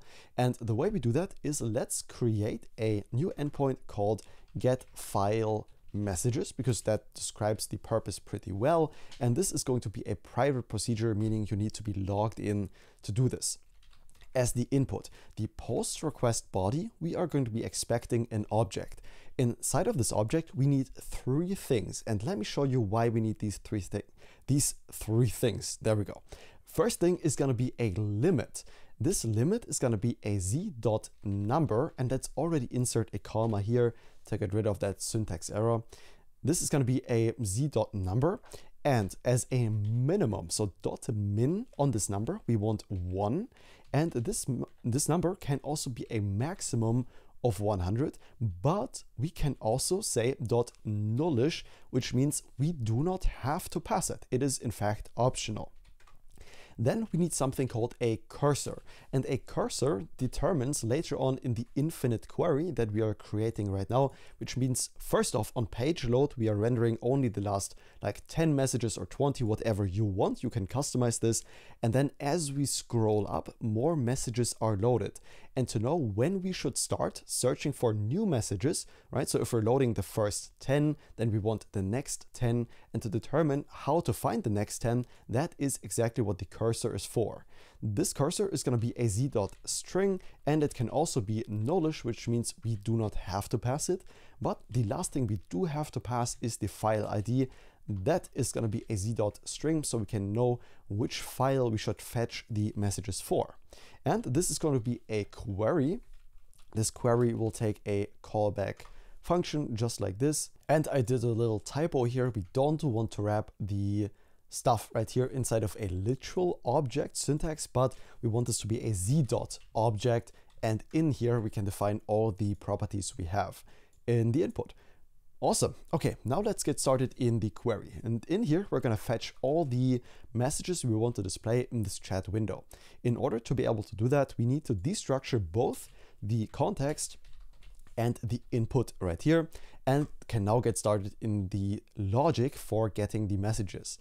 First off, we need the user ID so that we can later ensure that only the files that are owned by this user are going to be fetched. So we can just destructure that from the context. Then we want to get the file ID and the cursor from the input. Just destructure those right away. And we can now define something called a limit. And this is going to be either the input.limit if it is passed, which it doesn't have to be. And if it is not passed, well, in that case, let's define a central query limit. And usually this is done through something called a config file. And where we are going to create this file is under our source folder. Let's open that up. Let's create a new folder called config. And in here just go some constants that steer the entire logic of your app that you can reuse. Let me show you how this works. So for example, let's create a new file called infinite-query.ts in which go all the configuration constants to determine the logic of our infinite queries. For example, or infinite_query_limit that we are creating right now. And let's set this to 10. That means only the last 10 messages will be loaded once this page loads. And then when you scroll up again, 10 messages will be loaded. You could obviously set this much higher, but with 10, we can actually see this happening instead of having to, write 50 messages before we could see it in action. So, okay, let's copy this as the fallback value for the limit in this API route and just paste it in here, import it, there we go. So either we pass in the limit directly, or if we don't, then we're always going to have a fallback value we can use. Now let's first find the file. The file is going to be equal to await, and to be able to use await, we need to turn this into an asynchronous function, db.file.findFirst, and we want to find the first file where the ID of the file matches the passed in file ID. And of course, you should know the drill by now that is only owned by the user, so we can't get anyone else's file. And if we don't have that file, in that case, we're going to throw a new tRPC error. And in this tRPC error, the code we're going to pass back is the not found, because there is no file with this ID for this user. Okay, and now it's time to actually fetch the messages that we want to show for this file that were sent in the past from the user. And these are going to be const messages is going to be equal to await db.messages, or message is what we called it, .find many. And now in here goes some more elaborate logic. For example, we only want to take the messages of limit. So we will never take more than the limit, but we also want to take this +1. And this +1 is going to be important here in a second to determine later, if we scroll up, from where we want to fetch the next messages. So take this for example. Let's just say we fetched the 5 last messages. Didn't we have the component in here? Yeah. Let's just copy this out and duplicate it so I can show you. Let's say the constant we have, which we set to 10 just a minute ago, was 5, right? So we fetched the 5 last messages. Well, now we are gonna take from the database the last 6. So this will also be included on top, but not necessarily displayed, but it's going to act as the cursor. So when we scroll up, right, we now know with this cursor in place, which are the next messages we need to fetch right up here. So the database knows what's happening, because these messages should not be fetched again. They're already in there. There's literally no point of getting those again from the database. And that is what the cursor is for. It tells us which next messages we need to fetch from the database. So we're going to take the limit +1, and this one extra element is going to be our cursor. We want to get these messages where the file ID, just matches the file ID in this API route. We want to order these messages by their date of creation, so created at, and we want them in a descending order. Then the cursor that I just explained to you is going to be either, if we pass in the cursor into this API route, then that's going to be the ID of cursor, and the ID just how we identify the cursor in the database. And if we don't pass in the cursor, then it is going to be undefined, which is fine as well. And lastly, we are going to select only a custom properties from this. For example, the ID we want for each message. We want the isUser message. So let's say true there as well. We want the created at property. And lastly, we want the text that is in the message. So that's going to show up in the chat window as the text content. Last thing we want to do in here is determine the logic for the next cursor. So as we scroll up now, we need to determine which message is the cursor. And to do that, let's say let next cursor, and let, because we're going to mutate this here in a second. And this is going to be of type of cursor or undefined. And let's initialize this as undefined, so it doesn't really exist yet. Now, if the messages.length is larger than the limit, so if we have more messages in the database, well, in that case, let's say the const next item that we're going to start fetching from is going to be the messages.pop right here. If you don't know what the pop is, let's hover over it. It removes the last element from an array and returns it. So, or +1. What I explained here a second ago. That's what we get as the next item right now. And let's assign that to the next cursor we have defined right above this if statement. That's going to be equal to next item. This is going to be an entire message, but we only care about the ID property of it. And finally, we can now return from this API route both the messages and the next cursor, so we know where to start fetching if we scroll up later. Awesome. And that is already all the logic for the infinite query done on the backend part. The only challenge now will be integrating it on the front end, but let me tell you, even though it is one of the most elaborate parts of this build, especially with the optimistic updates we're gonna do, it's also the one we're gonna learn the most, and it's gonna be really fun as well. So let's get started in displaying the messages in our component right here. The way we do that is by destructuring something from tRPC and then the API route we have just created, which is the get file messages. And lastly, we want to use, and not use query this time, but use infinite query so we can scroll up and get more messages later.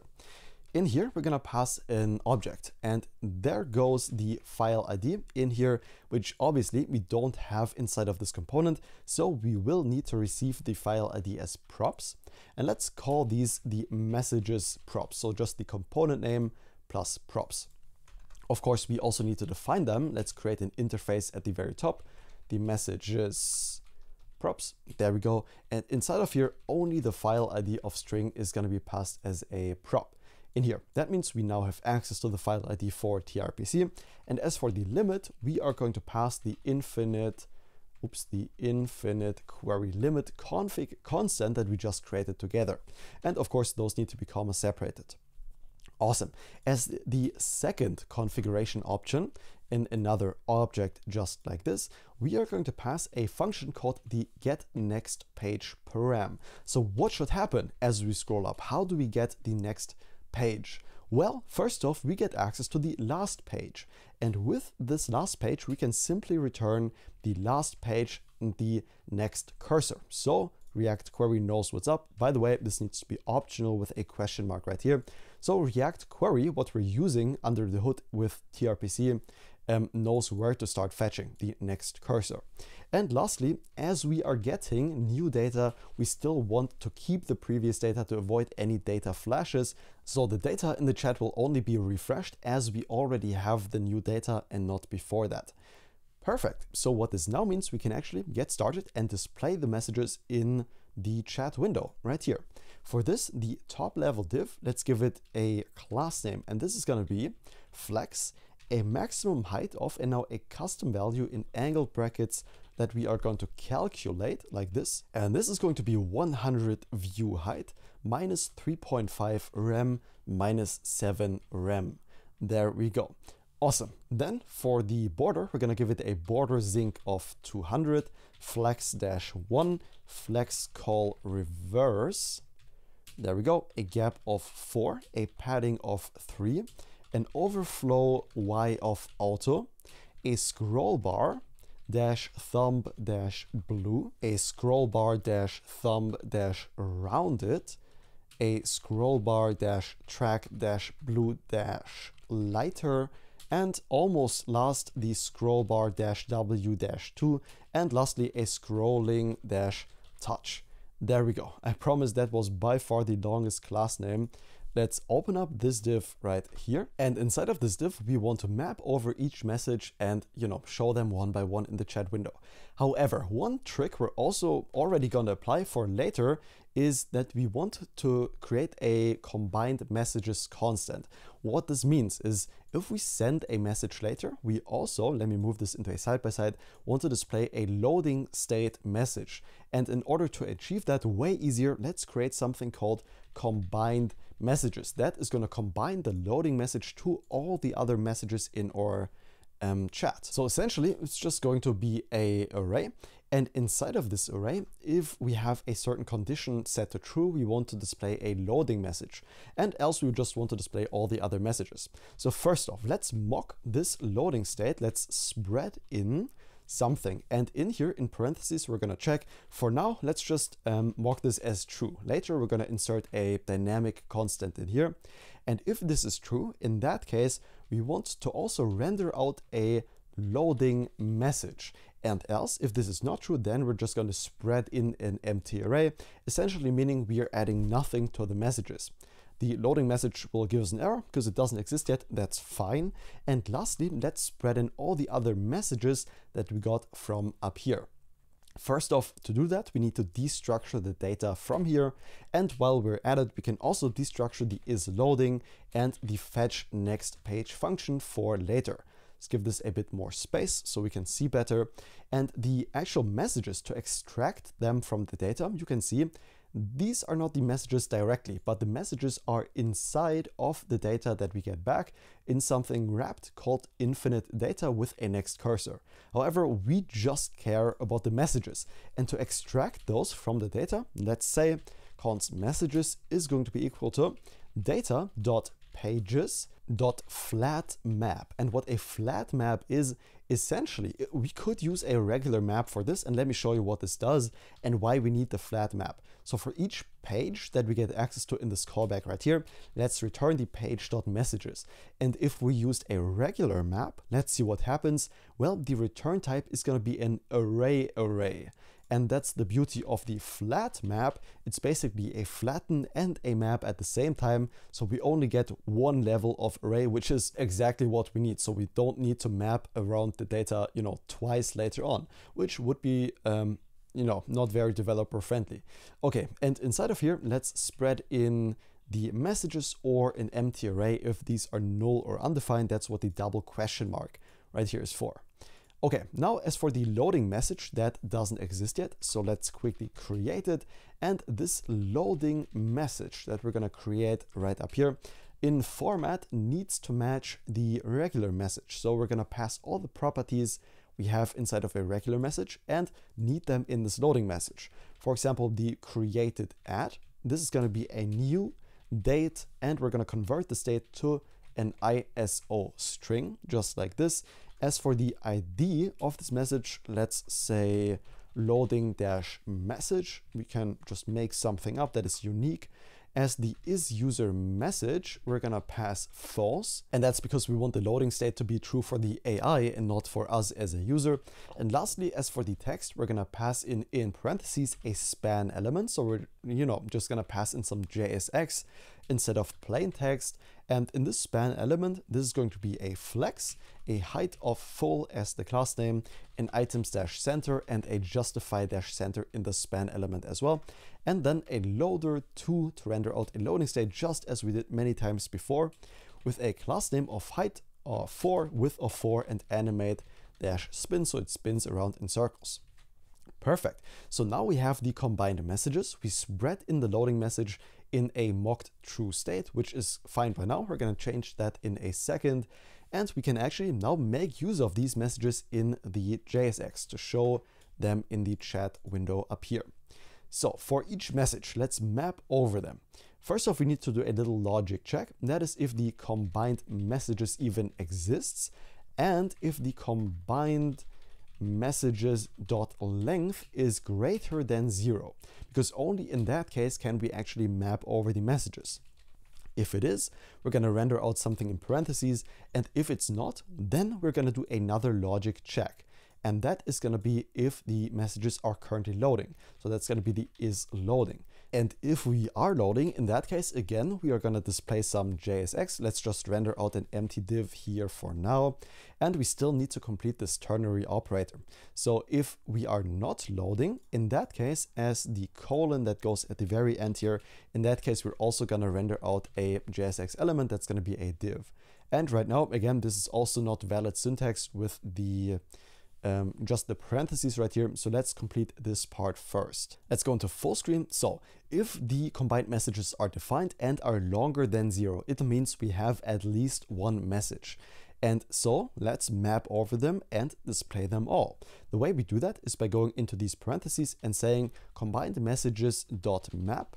And for each message that we have in our array, first off, we want to do some logic. That's why we're not returning some JSX directly, but later on we are going to return some JSX. And we also need the index from what we're mapping over. Let me show you why this is important and why we need this index from the combined messages. So the way we are going to determine when to load new messages on top is by this element right here, if it is intersecting with our viewport. So imagine we're scrolling, and now we want to load more messages because this element is intersecting with the top of our viewport. So we want to load new messages now. And the way we do that is by attaching a ref to the last element that is rendered on the screen. That's why we need the index to perform a conditional check if this is currently the last element that we're rendering. So if the index is the combined messages dot length -1, so it is the last element, in that case, let's return something and let's return a message custom component that doesn't exist yet, but we're going to create it in a second to render out each message. And else, if we are not rendering out the last element, then we are still going to return the same thing, a message. So let's say else return also a message component. The only thing that's going to differ in a second is one prop that we will pass to this component right here. Okay. Let's also do one little logic check inside of the mapping right here. And that is if the next message is sent by the same person, because that way we can kind of change up the CSS. That will be an edge case because we always expect messages to be exchanged one after another, user AI. But if for some reason anything goes wrong and there are two messages from the same person, again, we do handle edge cases in this app, of course, because we want to deploy it later. In that case, we of course also want to make it look amazing. So the const is next message same person is going to be a very simple logic check. If the combined messages at the current index -1, the dot is user message is triple equal to, and let's go into the next line right here, the combined messages at the index of the current index that we are mapping over dot is user message. And if that is true, then there are two messages from the same person and we want to accommodate for that in our styling. Else, if we are loading and there are no messages yet or they haven't been loaded, in that case, let's return a div just as we currently have with a class name of width of full, flex-call, and a gap of 2. Inside of here, let's render out some loading skeletons. Skeleton we get from React loading skeleton. These are going to be self-closing and each one is going to get a height of 16, and let's copy it 1, 2, 3 more times. So we have 4 skeletons in total, and I just copied that again by pressing Shift, Alt, and arrow down in case you forgot. And lastly, if we don't have anything to show, if there are no messages, let's also handle that in the last ternary statement with a class name of flex-1 on the div, flex-call, items-center, justify-center, and a gap of 2. Inside of here, let's render out a message square icon just like this and give it a class name of height 8, a width of 8, and a text blue of 500. Below this icon, we're going to render out an h3 element with a class name of font-semi-bold and a text of XL for extra large, saying you, and then again the safe variant of rendering out an apostrophe by and apos and then this little colon or whatever it's called, you're all set, to inform the user that they are ready to message their PDF file right now. And inside of the p tag, we're going to create below that with a class name of text zinc 500 and text-sm. Inside of here, we're going to say ask your first question to get started, period. Awesome. Okay, now the last thing that's left to do is actually creating this message component that we are going to use to render out each message individually in the chat window.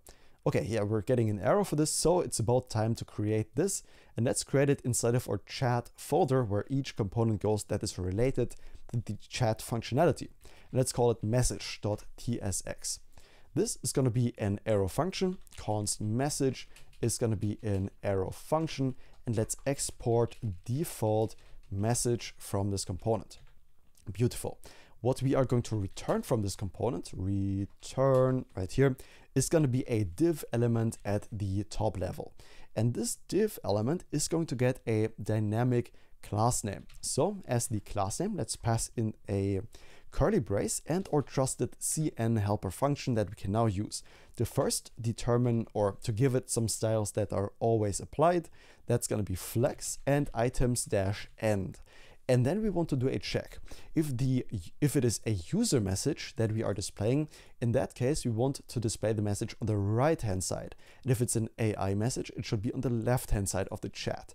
And the way we do that is we need to know if this message, because each message will be rendered out in one of these components, is a user message. So there are two things we want to pass as properties into this component. And that's gonna be the message object and also the isNextMessage same person from the other component. Let's define the type this will be, and this will be of type message props. Of course, we also need to define this interface. Let's copy the name and define the interface right above the component right here. The message is going to be a certain type that we're going to create right now in a second. Let's already define the type for the isNextMessage same person by copy and pasting it in here. And let's say this will be of type Boolean because either it is or not by the same person. And now this message type is going to be a bit more involved because if we take a look at the data that we get back from here, each message that we have, it has a text, an ID, a created at, and an isUserMessage. That is not, in fact, the entire message object we get from Prisma. That has way more stuff attached to it. So what we are going to do is give each message of these a separate type. And where we are going to declare this is going to be inside of our source folder. And let's create a new folder called types. In here, everything simply and only TypeScript related will go in. Let's give this a name of message.ts, and let me show you some advanced tRPC magic we can do inside of this file right here. First off, we need to infer the type of the data that we get back from tRPC. And tRPC allows us to do this actually with something called a type router output, where we can infer the output of any route that we have in tRPC. And the helper we can use for that is the infer router outputs from tRPC/server. And we can simply pass in the type of our entire API structure, the app router. Then the type of the messages that are returned from this get file messages, that is the type we need right now.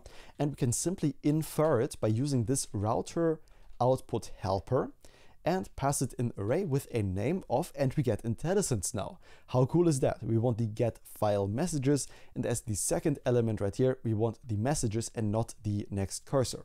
So just like that, we have what tRPC returns from our API endpoint. And if that changes, this type will automatically change with it. So this is incredibly maintainable. Then what we want to do is, if you remember, we have a loading message inside of our messages. And this doesn't render out a string as the text, but a JSX element, the loader. So we need to accommodate for that. First off, we need to omit the original message property. Let's call this type omit text. And this is going to be a TypeScript helper type, a utility type. We can use the omit, pass in the messages. And because this is an array by default, but we only want one single message element, we can pass a number as an array right here. So we will get only one instance of it.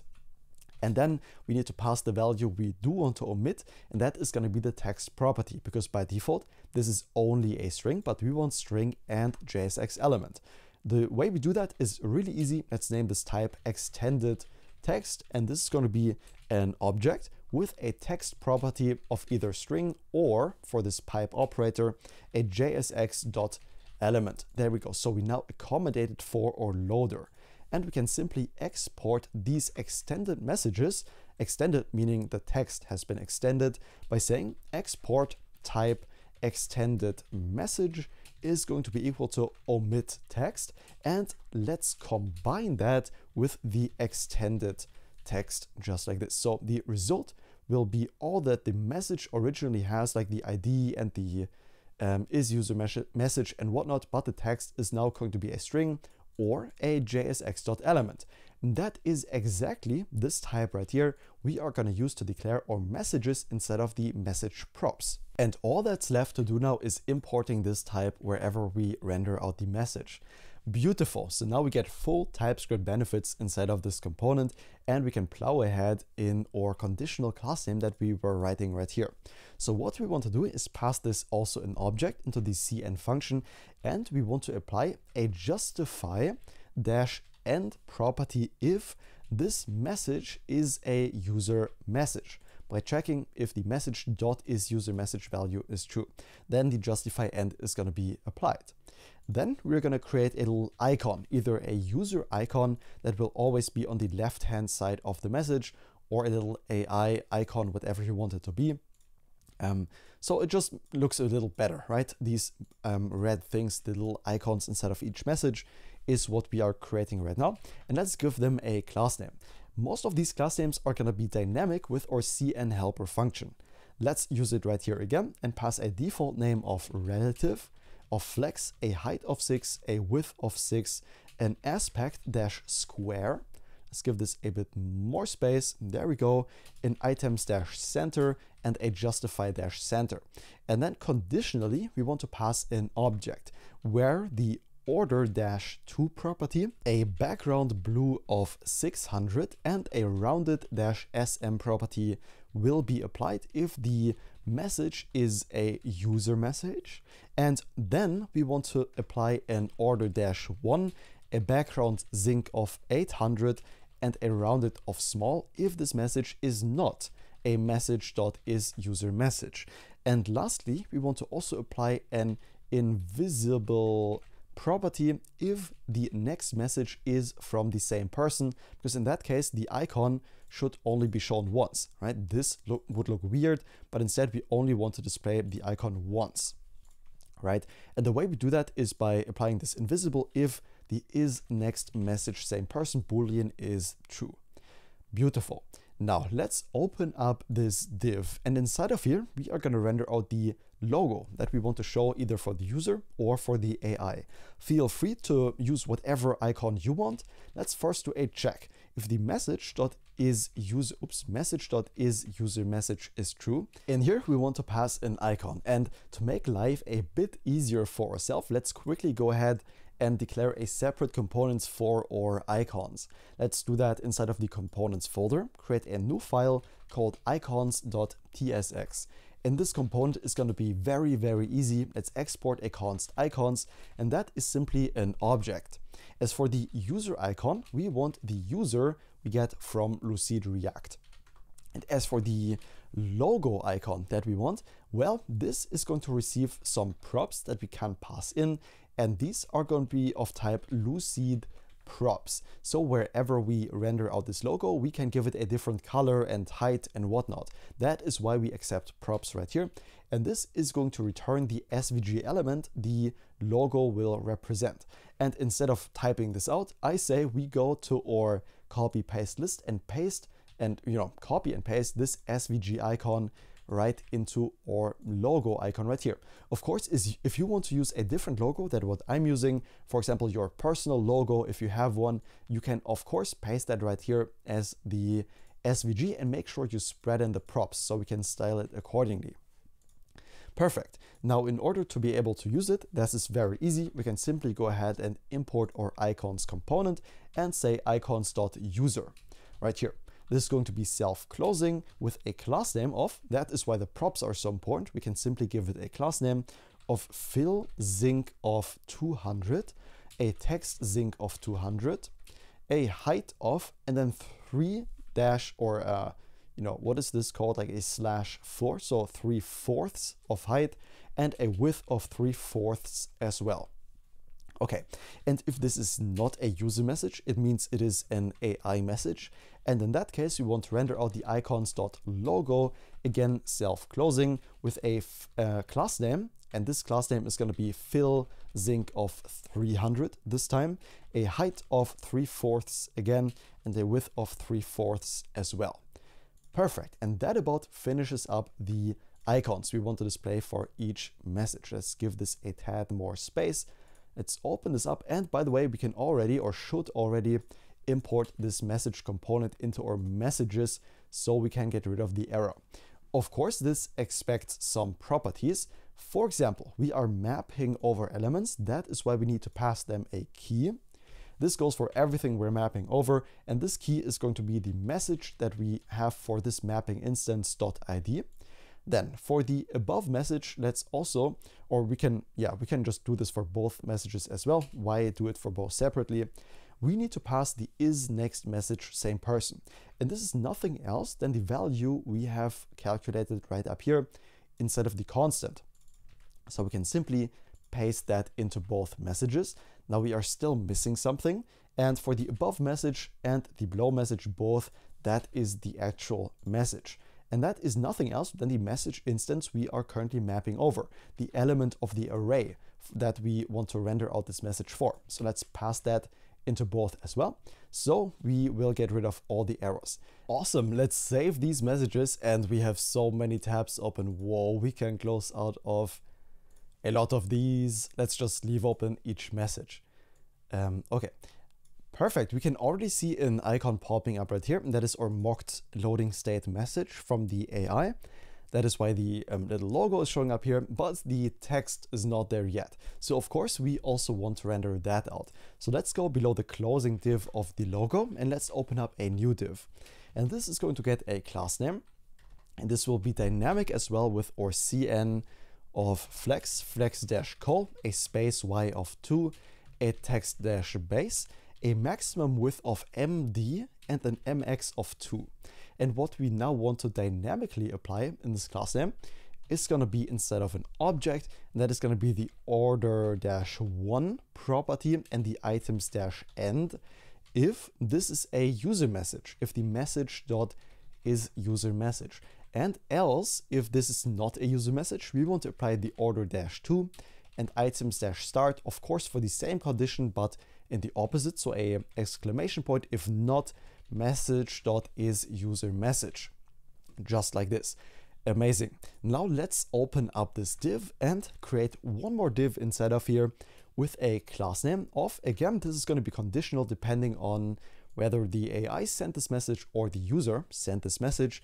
This is going to be a CN, and by default, we're going to apply a padding X of 4, padding Y of 2, rounded-LG, and an inline-block property.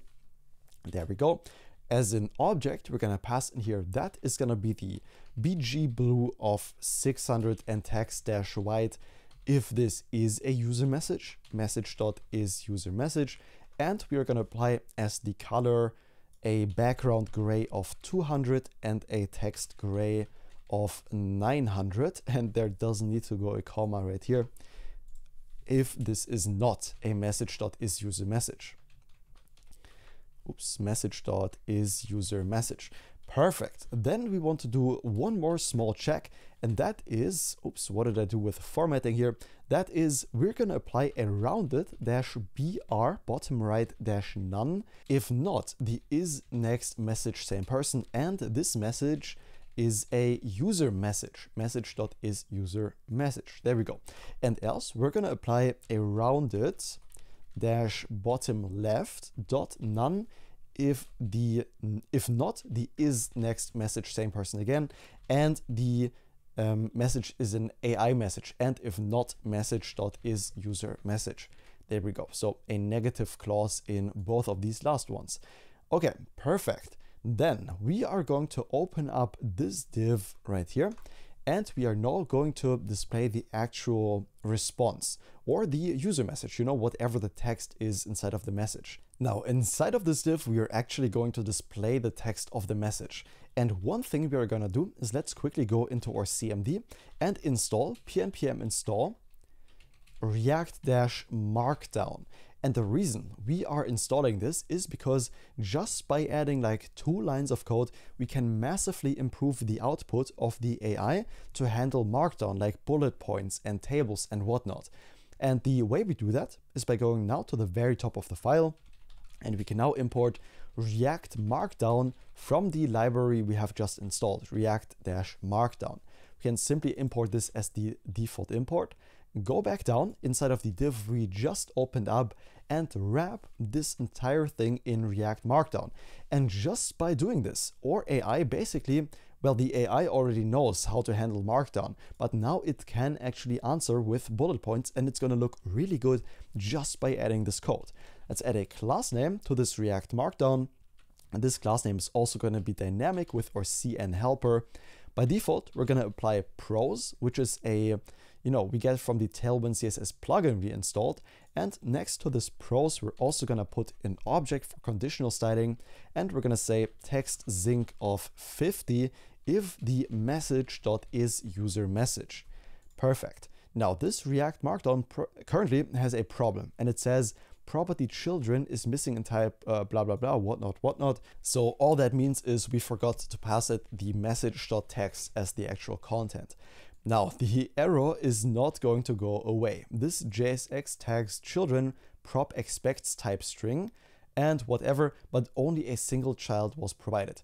Now the problem is React Markdown can only accept a literal string, but the text could also be a JSX.element, which cannot be rendered in Markdown. Therefore, let's cut this element out. We're going to be pasting it in a second, but first off, we need to do a little check, but I just wanted to show you why we're doing this check. So let's say type of message.text is triple equal to, and then in quotes, a string. And only if it is a string, in that case, let's open up some parentheses and paste our component. And else we are just going to display the message.text as it is, because it's going to be a JSX element and we don't want to render that in Markdown. So this way we can make sure only a string is ever tried to render out as Markdown. Awesome. And then right below the curly braces from this conditional check above, let's do another quick check. And that is if the message.id is not equal to a loading dash message, because let's open this up inside of braces. In that case, we want to show the date when this message was sent. If it's a loading message, of course, we are not going to show that date instead of the loading message. So let's open up a div inside of here and also handle the other side of the ternary, where we just render out null if this is in fact the loading message. Now, of course, let's also close this div up to get rid of all the errors. And this div is also going to get a dynamic class name with our CN helper, which is going to be text-xs, a select-none, a margin top of 2, a width of full, a text-right. Let's open up this div right here. And inside of this div, we want to render out the date where this was created in a certain format. And again, we're working with dates, which is pretty horrible in JavaScript by default. So for the format function, we are going to import that from date fns. Inside of here, let's create a new date, and this will be created at the message Jesus Christ, dot created at, and the format we want this to be in is going to be in HH:MM, so hour and minutes. Awesome, and that's already it. One thing we quickly want to do is also do a little conditional check and change the color, whether this is a user message or not. So the way we do that is let's go into our CN right up here, enter an object for some conditional checks, and we are going to apply a text zinc of 500 if this is not a message.isUserMessage, and we are going to apply a text blue of 300 if this is a message.isUserMessage. Perfect, and that about summarizes our message. Now we should be able to see the loading state. Let's restart back up the dev server, and then let's reload our page. Right now, the only thing that should show up is the loading state, which we are setting as always true, remember from right here. So it will always show. Let's let the messages load. And there is our loading state. Beautiful. Now, of course, this is just marked for now, but we can see the loading state works just as expected, and there are currently no messages in the chat window. Okay, so how about we just go ahead and send the message and see what happens. Let's reload the page. The loading state will likely still be there. That's fine. Let's just say, who was Plato in one sentence? And let's see if this works. Let's hit enter. Okay, the enter doesn't work yet. Let's go into our chat input and see why that might happen. When we press enter, the message will be added. We get that from our context. So I suspect that the add message doesn't really do anything yet. No, it did send the message to the API. Okay. Oh, so it seems like the only thing that's different is that we are not clearing the input field. That's why to the user, it might currently seem that the message is not being sent. That's fine. Let's see in the network tab if we got a response. and we did, so this was the get file messages. So apparently there was an error loading the files and the messages. Okay, interesting, we get an error. Let's see in the console if we get any error for this, and we don't. Interesting. I'm going to do some debugging. Why do we get an error on fetching the messages? Oh, okay, from the error message we can tell that we got the error because we made a bad request, and that is apparently because this file ID instead of messages is undefined. And yeah, okay, we even get a message in the chat wrapper that we still need to pass the file ID in here. Okay, so let's pass it. Let's give it the file ID. And of course, this is going to be the file ID from the chat wrapper. Let's save this and try this again. And I just saw, okay, the network request did go through, and there are our messages. Amazing. Really, really good work. We can see all the messages pop up right here on the right hand side that we have already sent. And let's try asking a new one. Who was, or what, oops, in one sentence, what was the, relation between Plato and Socrates? And see what happens. Let's hit the send button.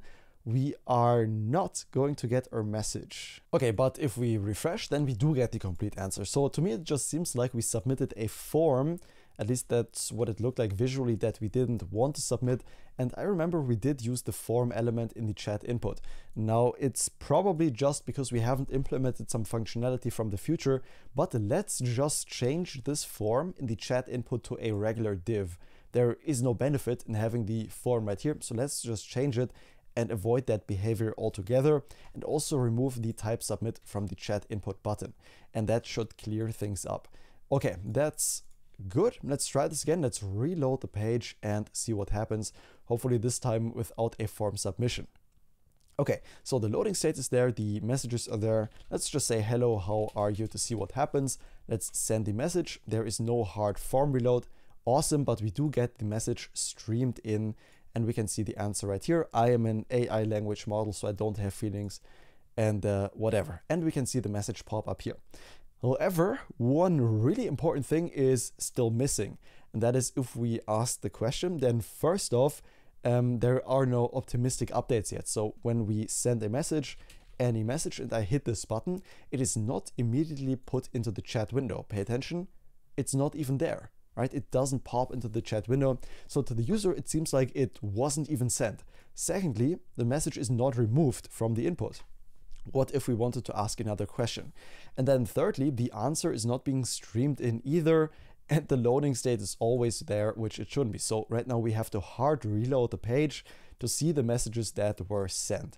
And that's not ideal. We want to implement something different, something really, really cool. And that is called optimistic updates. What that means is as soon as we type in a message, let me show you what this means. An optimistic update is what this is called. Let's remove all of this and let's title it optimistic updates. Right here and back. What an optimistic update means is if there is a message right here, a message right here, and we are typing in another message. As we click the send button, it is immediately going to be put in, or it should rather be this way around, it should immediately be put in the chat window as soon as we click the button, and without even having processed through our database and whatever first, right? So the user immediately gets feedback. That is what is an optimistic update. In 2023, 2024, that is what people just expect, an instant feedback. And if there should be any error in the message, then we will put it back into the chat window and revert the optimistic updates. It's no big issue, right? It's no biggie at all. But that way we can provide the user immediate feedback, which is a really, really nice skill to have. And let me show you how we can implement this. And all of this stuff will happen in the chat context, because this is where we process our messages, where we handle loading, error states, and all of that. So the way we can use a optimistic update with React Query and tRPC is first we need access to the tRPC utils. You know these from before, right? Where we can get access to all the API routes, for example. Let's call this const utils is going to be equal to tRPC.useContext.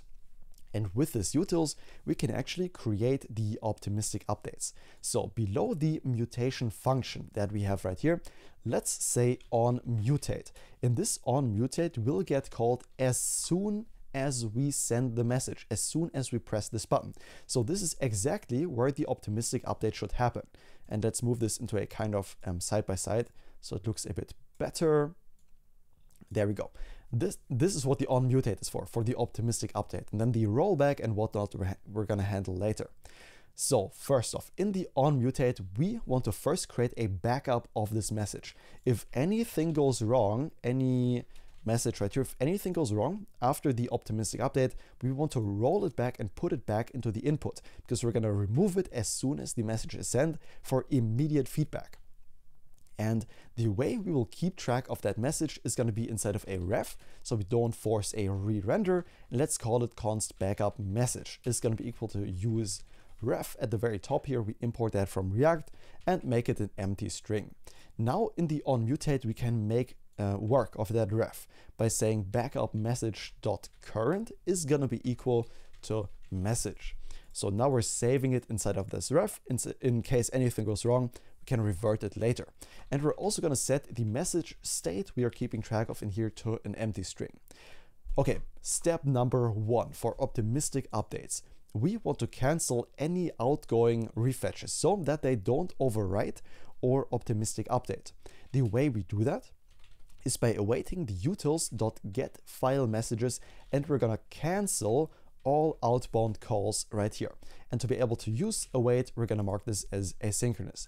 Then step 2, and let's mark this as step 1, and let's mark this as step 2 right now. Just for our reference, we are going to snapshot the previous value we had. So the const previous messages is what we're going to call this, is going to be utils.getFileMessages.getInfiniteData. This is like a API call we're just making to get the data so we can later revert it if we needed to. And then step 3 right here for the optimistic updates for the best possible user experience is to optimistically insert the new value or new message right away as we send it. The way we do that is by calling the utils.getFileMessages, because that is the API we optimistically want to change the data for. And now we can use a utility called setInfiniteData instead of the getInfiniteData from above. In here, we can destructure the file ID, and also we can destructure the limit. And we're going to set this as the infinite query limit constant that we have already created. Awesome. Below this, we can also receive the old data in the callback and work with it in the function that ensues right here. And this needs to be comma separated. There we go. Now this first thing is going to contain the old data that we can now add the current message to, right? So first off, if there is no old data, which is an edge case we do need to handle, in that case, we need to return an object from here. That object will always need to contain a pages property, and it also always needs to contain a page params property. If you're wondering why that is, that's because React query handles this infinite query always with a pages and a page param. So we have to comply with that and return an object that matches that shape that React query expects. Then step number 1 for the optimistic update, kind of a meta step 1 in here, I guess, is cloning the old pages. And we do this, let's call this const or let new pages is going to be equal to, and let's spread in the old.pages. And you're going to see why we do it in this, kind of weird way in a second.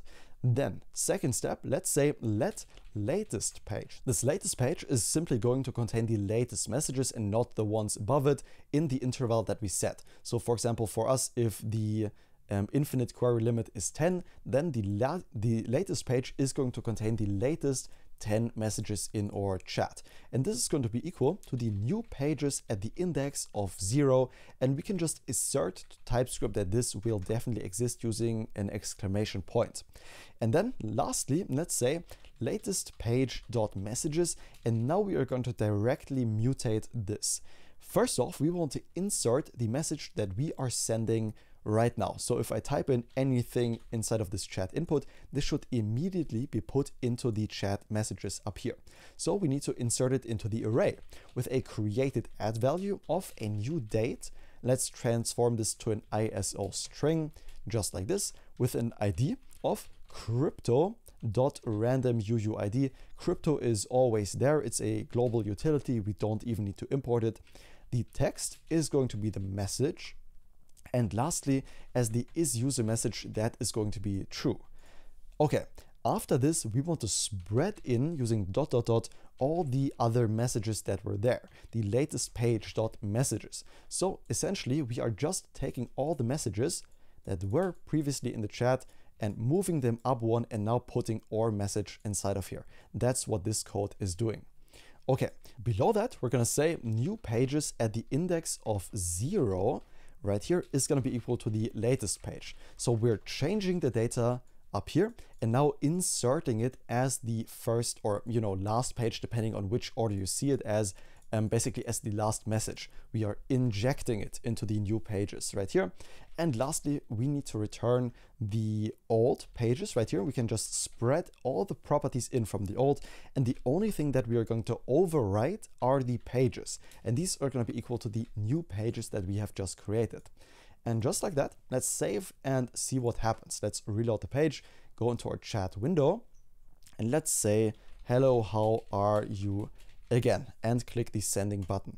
And what we should be able to see is our message pop up in the messages right here, which didn't happen. Interesting. Okay, but I think that happens because we're not quite done with the onMutate code for now. There's like just a very tiny bit missing. So let's try that and see if it works then. First off, we want to set the isLoading to true. And the reason we are only doing this now is because we want to add the loading state after adding the user message. So the loading state, imagine it's loading right here. We want to add the user message to the chat window, just like this, and then display the loading message instead of first displaying the loading and then the message. That's not the way it should be. So we're only setting the loading to true after we have done all the insertion logic up here. And lastly, we are going to return from here the previous messages, and these are going to be the previous messages dot pages, just like this, dot flat map. I explained what the flat map does for us earlier, so we don't get like an array, which wouldn't be very beneficial. And for each page that we get access to in the callback, we're going to return the page dot messages. And if this is not any value, if this is undefined or null, which it could be because it's optional right here, in that case we're just going to return an empty array.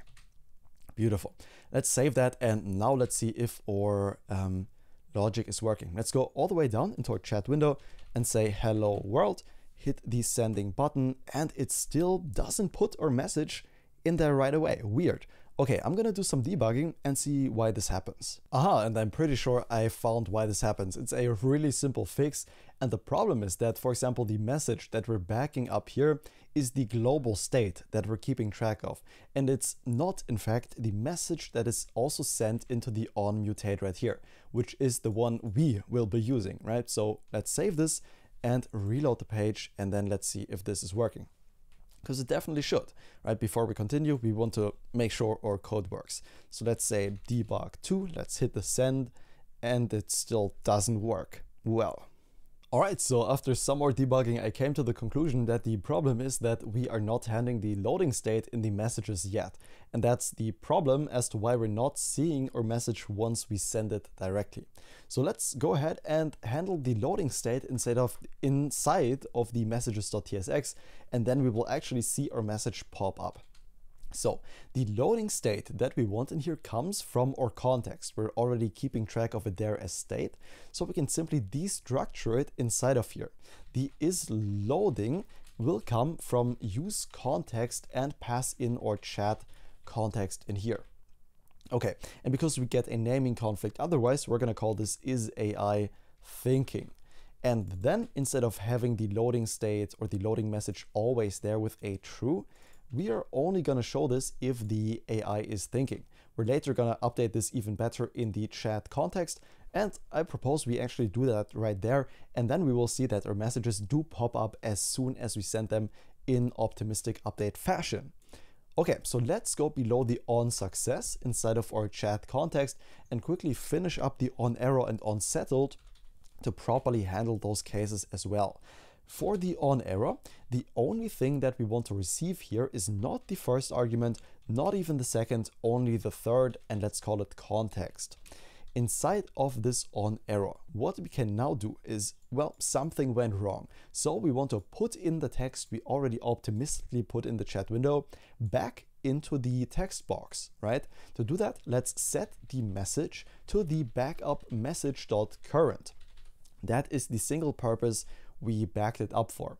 And also let's call the utils.getFileMessages.setData. And now we want to roll back to the previous messages. So we can destructure the file ID as the first argument. And then secondly, we can pass an object containing the messages. And these are going to be the context.previous messages, just like this. Or if that is null or undefined, an empty array. That's why we have these two question marks right here. If this is null or undefined, then we're going to pass an empty array in here. And that concludes our error handling already. Really, really easy. And lastly, the onSettled. If we are either successful or not, then it's going to happen an asynchronous error function. And in here, we're going to set the isLoading to false because no matter what happens, we don't want to be loading then. And we are going to say await utils.getFileMessages.invalidate. And we can pass it inside of an object right here, the file ID.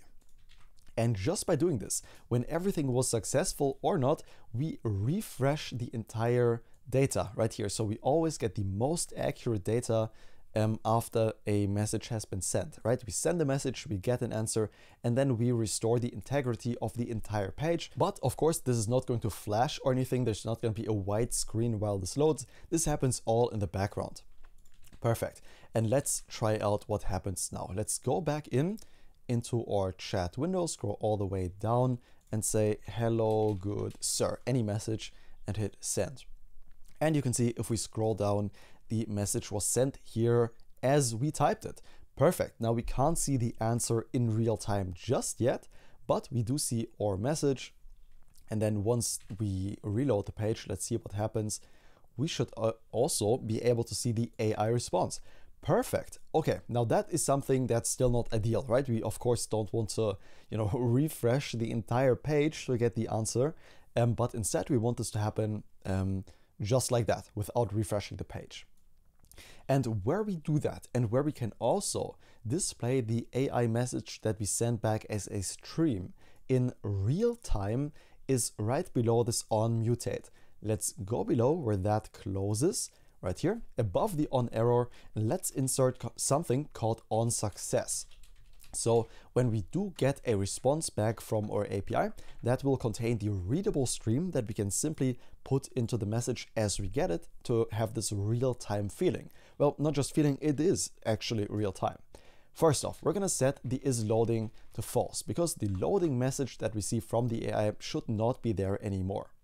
Then we can receive the stream we get back from our API simply automatically passed in here as a readable stream. Now what could happen is if we hover over this stream could be null. So we want to handle that case. If there is no stream, in that case, we are going to return a toast notification to the user saying with the title that there was a problem sending this message as the description of this toast notification. We're going to say, please refresh this page and try again. And lastly, to inform the user that this is a bad thing that happened, as the variant, we are going to pass destructive, just like this. Then right below the stream, we can now assume that this exists and we need to read the contents of it. Let's say const reader is going to be equal to the stream, and there's a method we can call on here called getReader. And we also need to decode this because it is encoded. The const decoder is going to be a new text decoder class. Decoder we can simply instantiate right here. no additional imports needed whatsoever.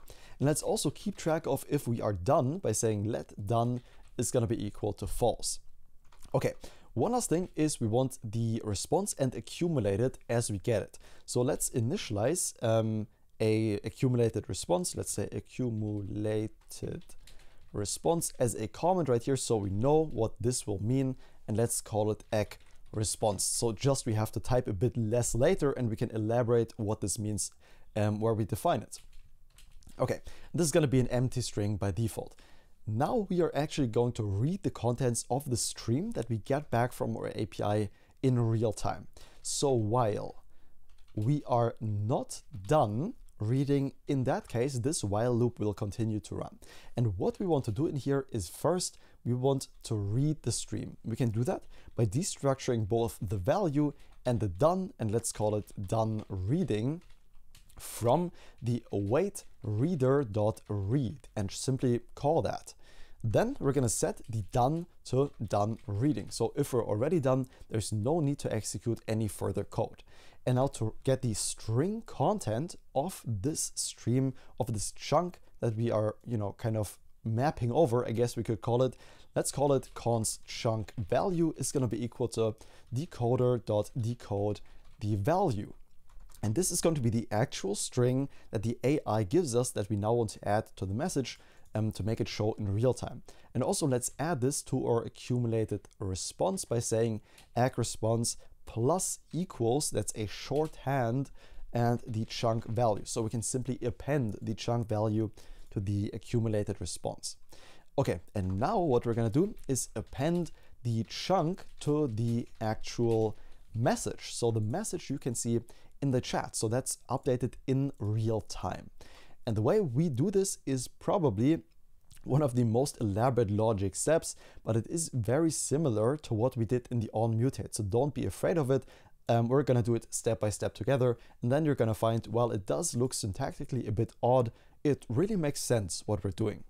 So we do this by calling the utils.getFileMessages and then set infinite data, because we want to add to the data that we can see in the chat window.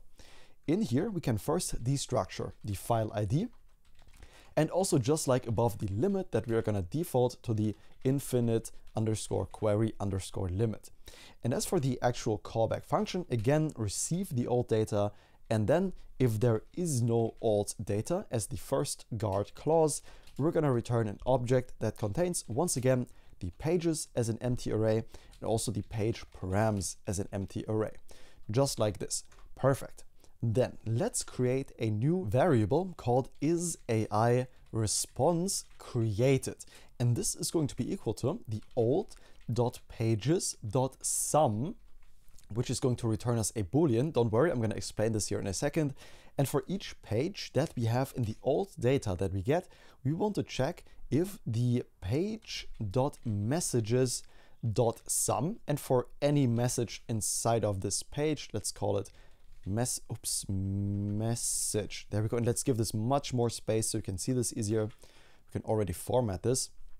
For each message that we receive in this sum callback, we want to return if the message.id is triple equal to the AI-response, because we are hard coding this AI response and we're checking in any page, in any message, is there already a message that has an ID of AI response, which will be the last one right here at the very bottom of the page, right?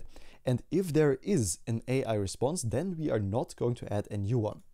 That means in the chat window, once we send that message, the AI response will also be added to the screen. And then in real time, I guess we could say, we get the response from the AI. And of course, we do not want to add this message multiple times to the screen. That would be a really bad idea. That's why we check for each chunk that we add to it, is there a message already? And if there is, then we're not going to create a second one, but instead we are going to add to it as we get the chunk value. And if there isn't, then we are going to create one for the very first chunk. So there's always a message. I hope that makes sense.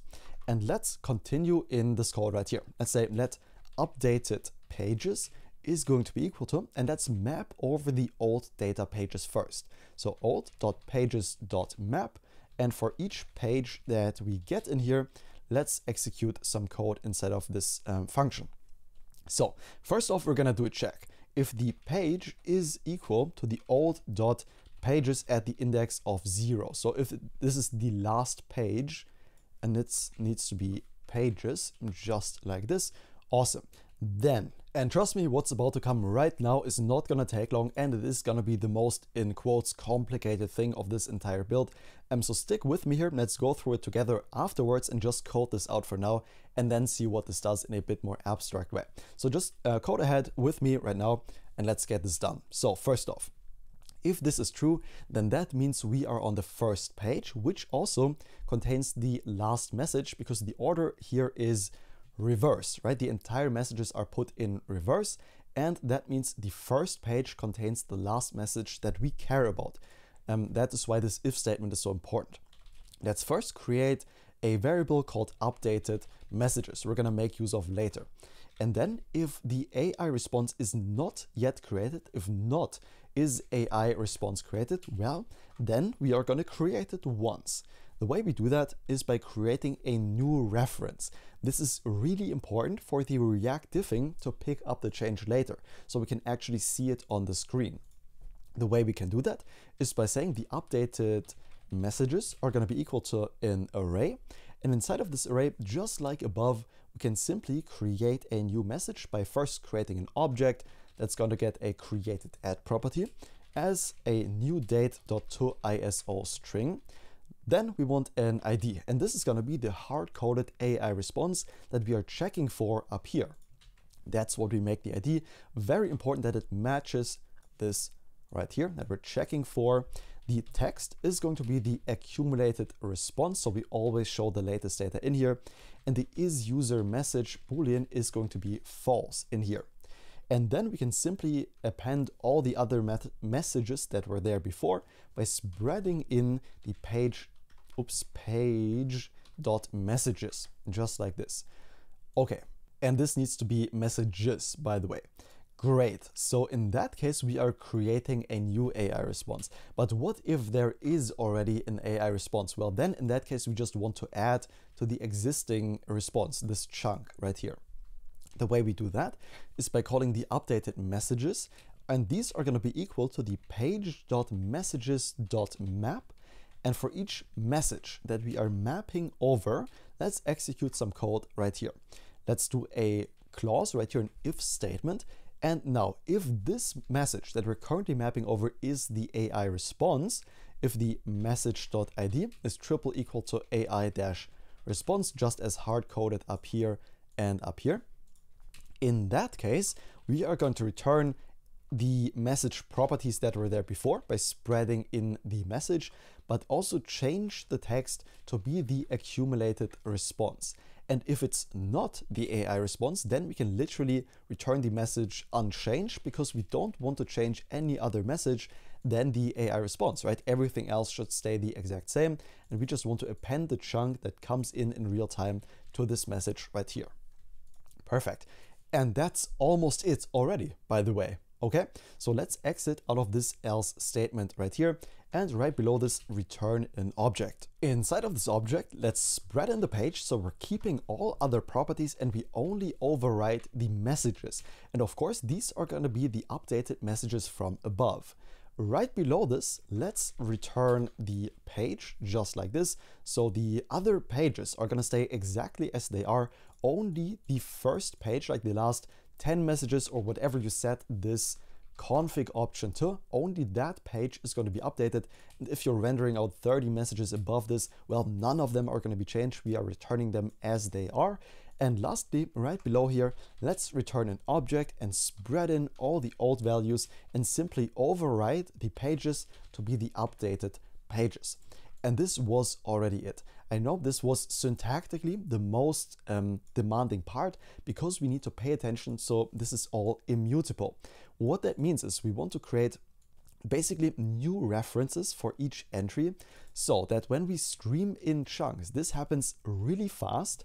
And for the React diffing algorithm to see that we want to re-render for each chunk, else it would look really weird. Basically, we would get the first chunk, then a long time nothing, and then the last chunk. So the message wouldn't update any like in between. So as an example, if the response from the AI was like, no problem, let's just assume that string was the answer. Well, basically the N would be streamed in as the first chunk, then long time would happen nothing, and then the oh problem right here would be inserted all at the same time, all of a sudden, right? So the first and the last chunk. But what we want is to be streamed in real time as the chunks come in, right? And for that, we need to create a new reference each time we update this infinite data with the chunk value for React to know that it should actually display this. Because if it was the same reference, React wouldn't know any difference, and it would look really weird in the final message.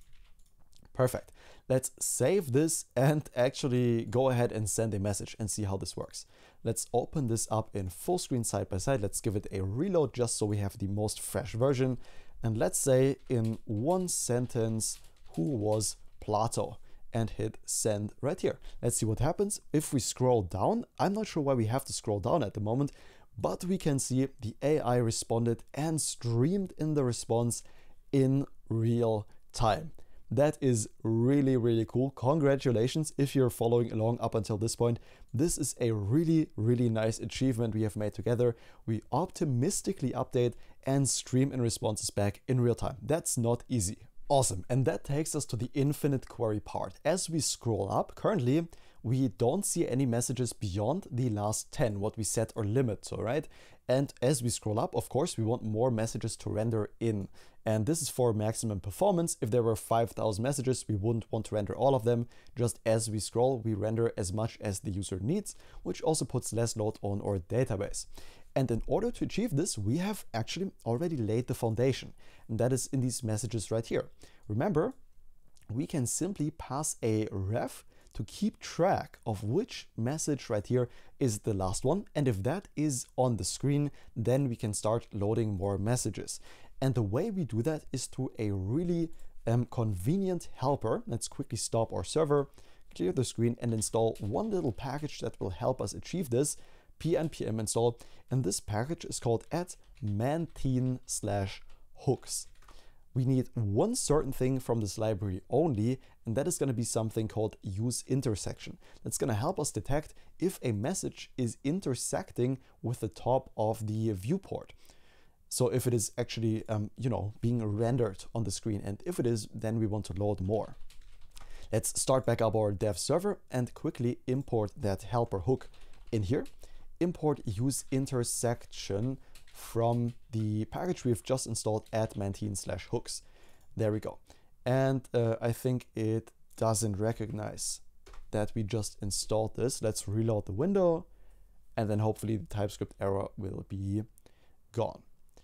Perfect. Now the first step is actually assigning a ref to the div we want to keep track of, and that's really easy. Let's just create a new constant called last message ref inside of this component, and this is going to be equal to a use ref we get from React.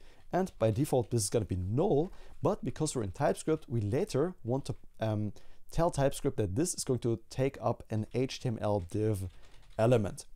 So we can pass it as a generic into the use ref, simply take this last message ref and now pass it on to our message. And because we already know this is the last message on the screen, we can pass it as a ref in here. Now, interestingly enough, this is going to give us an error because there's one more step we need to take inside of the messages component, or inside of the message component, that allows us to actually accept a ref. In normal React, you cannot pass a ref as a prop, as we are trying right now. But there is a really cool trick we can use to achieve just that. Let me show you how. Follow along with me here. In the message component, mark everything beginning from the the first parenthesis after the equals of the const message. So basically the callback function of the arrow function, or whatever that's called, right? So basically everything starting from here, go ahead and mark that. And we're going to mark it all the way down to the end of the component up until this closing curly brace right here. So once we cut that using Control and X, we only have const message equals. That should be the goal. And how we pass refs in React is by using something called a forward ref that takes a generic of the ref element that we want to pass, in our case, an HTML div element that we're gonna later assign this ref to. And it also takes in the message props, just like we had before. Nothing is different here. And this is simply a function we can paste in our existing component, right? Just if you missed that, wrap it in parentheses and then paste in what we had previously. And that's gonna get rid of all the errors and actually allow us to use a ref inside of this component. Now, to get access to the ref in here, we can simply get it also from the props. And oops, not like that. We can remove the type. We've already got that defined up here. And we can simply get the ref just like this as the second argument into this function right here. So this is a forwarded ref of an HTML div element. And we can simply pass it right on to the top level div as a ref, just like this. So now we actually can pass refs as a prop into this component. And what that allows us to do now is to check if this div is intersecting with a screen, if it's already visible on the screen. And if it is, then we load more messages. And for that, we are going to use the really cool helper package that we have just installed. And let's see how this looks like in practice. Let's destructure the ref and the entry, that's what it's called, from the use intersection hook from Maintaion we have just installed. As the root, we are going to pass the last message ref dot current, so we're keeping track of this exact div that we're passing as a prop, and then the threshold we're just gonna pass 1. Okay, and now one small little use effect goes right below that. Inside of this use effect right here, we are gonna check if the entry right here dot is intersecting. And if it is, then that means we need to load more messages above this. So we can simply call the fetch next page right here and invoke that. Awesome. As the dependency array into this use effect, we are going to have two things that we're using in here that come from outside.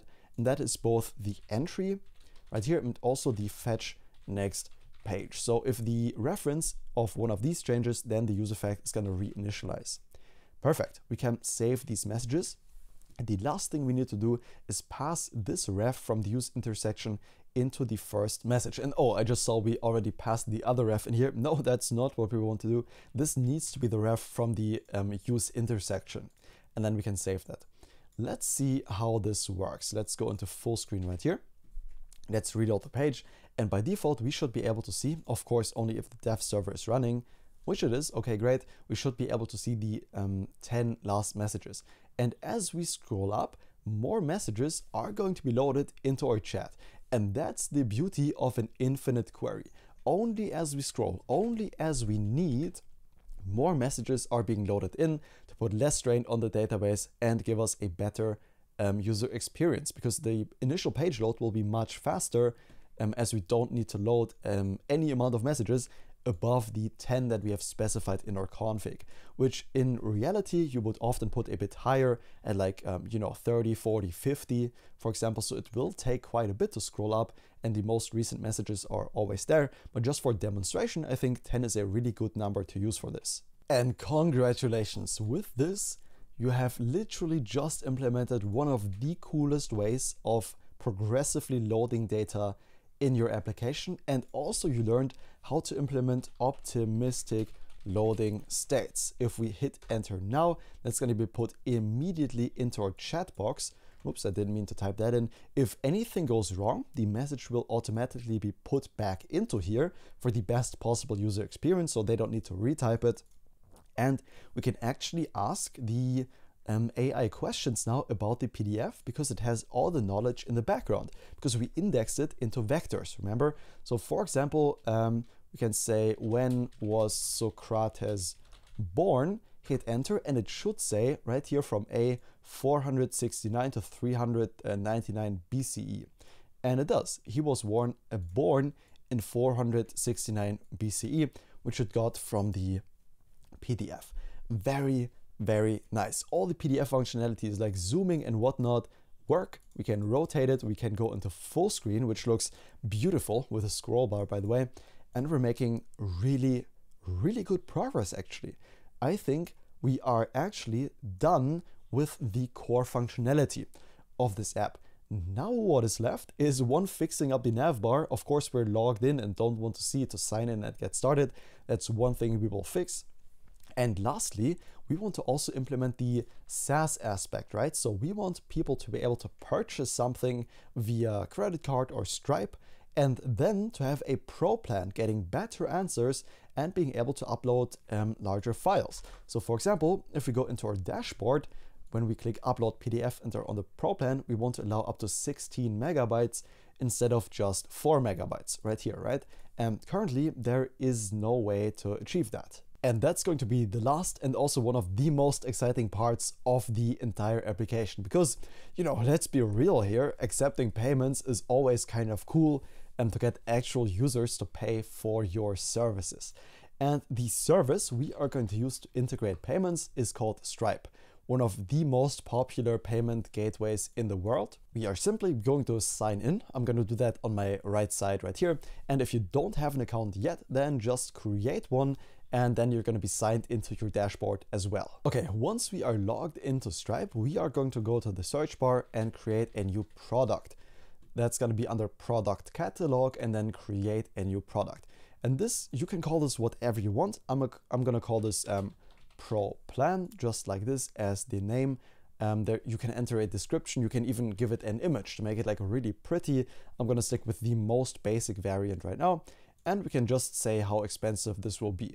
And I'm just going to input $14 US, and this is going to be recurring, so a subscription model. Basically, you could also have this as a one-time purchase if you wanted to. Okay, that's the product we are going to create. Let's hit Save Product, and we need to confirm our password. That's totally fine. Let's hit Continue right here, and that's going to create the product for us. Now let's scroll down to where it says Pricing and copy this price underscore whatever right here. This is going to be really important for us.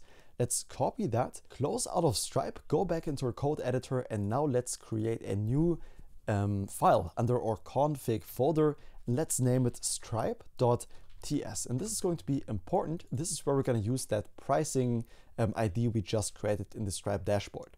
Let's export a const plans from here. This is going to be an array, and this is going to contain an object with a name of free. This is going to be our free plan with a slug of, in lowercase, free right now. The quota is going to be 10. I just made that up. I think that makes sense for the free plan.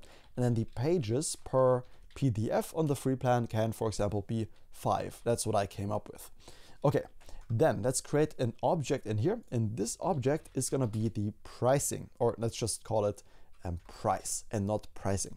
Inside of this object, the amount will be 0 because this is, you know, free, and the price IDs are going to be an empty object for the free plan, or not empty, but just empty string values for both the test property and then both the production property. These are just going to be empty strings. We're not going to make use of them. This is just so TypeScript doesn't complain at us when we copy this down and now create the Pro plan, the more exciting part. Pro, the slug is also going to be Pro. The quota can be something like, you know, 50 if we wanted to. And the pages per PDF, let's jack that way up to 25. Okay, the amount is going to match the Stripe amount. That's going to be 14. And for the test right here is where we're going to paste the Stripe ID we copied from earlier. We're going to paste that inside of the test, and if you were to deploy this application and go out of the Stripe test mode that you're in by default, then you're going to do the exact same thing just for the production one, but this is totally fine for our use case, just the test version, and we are going to be good to go. And now let's create our pricing page where people can see what our service even does for them and how they can upgrade to the Pro plan.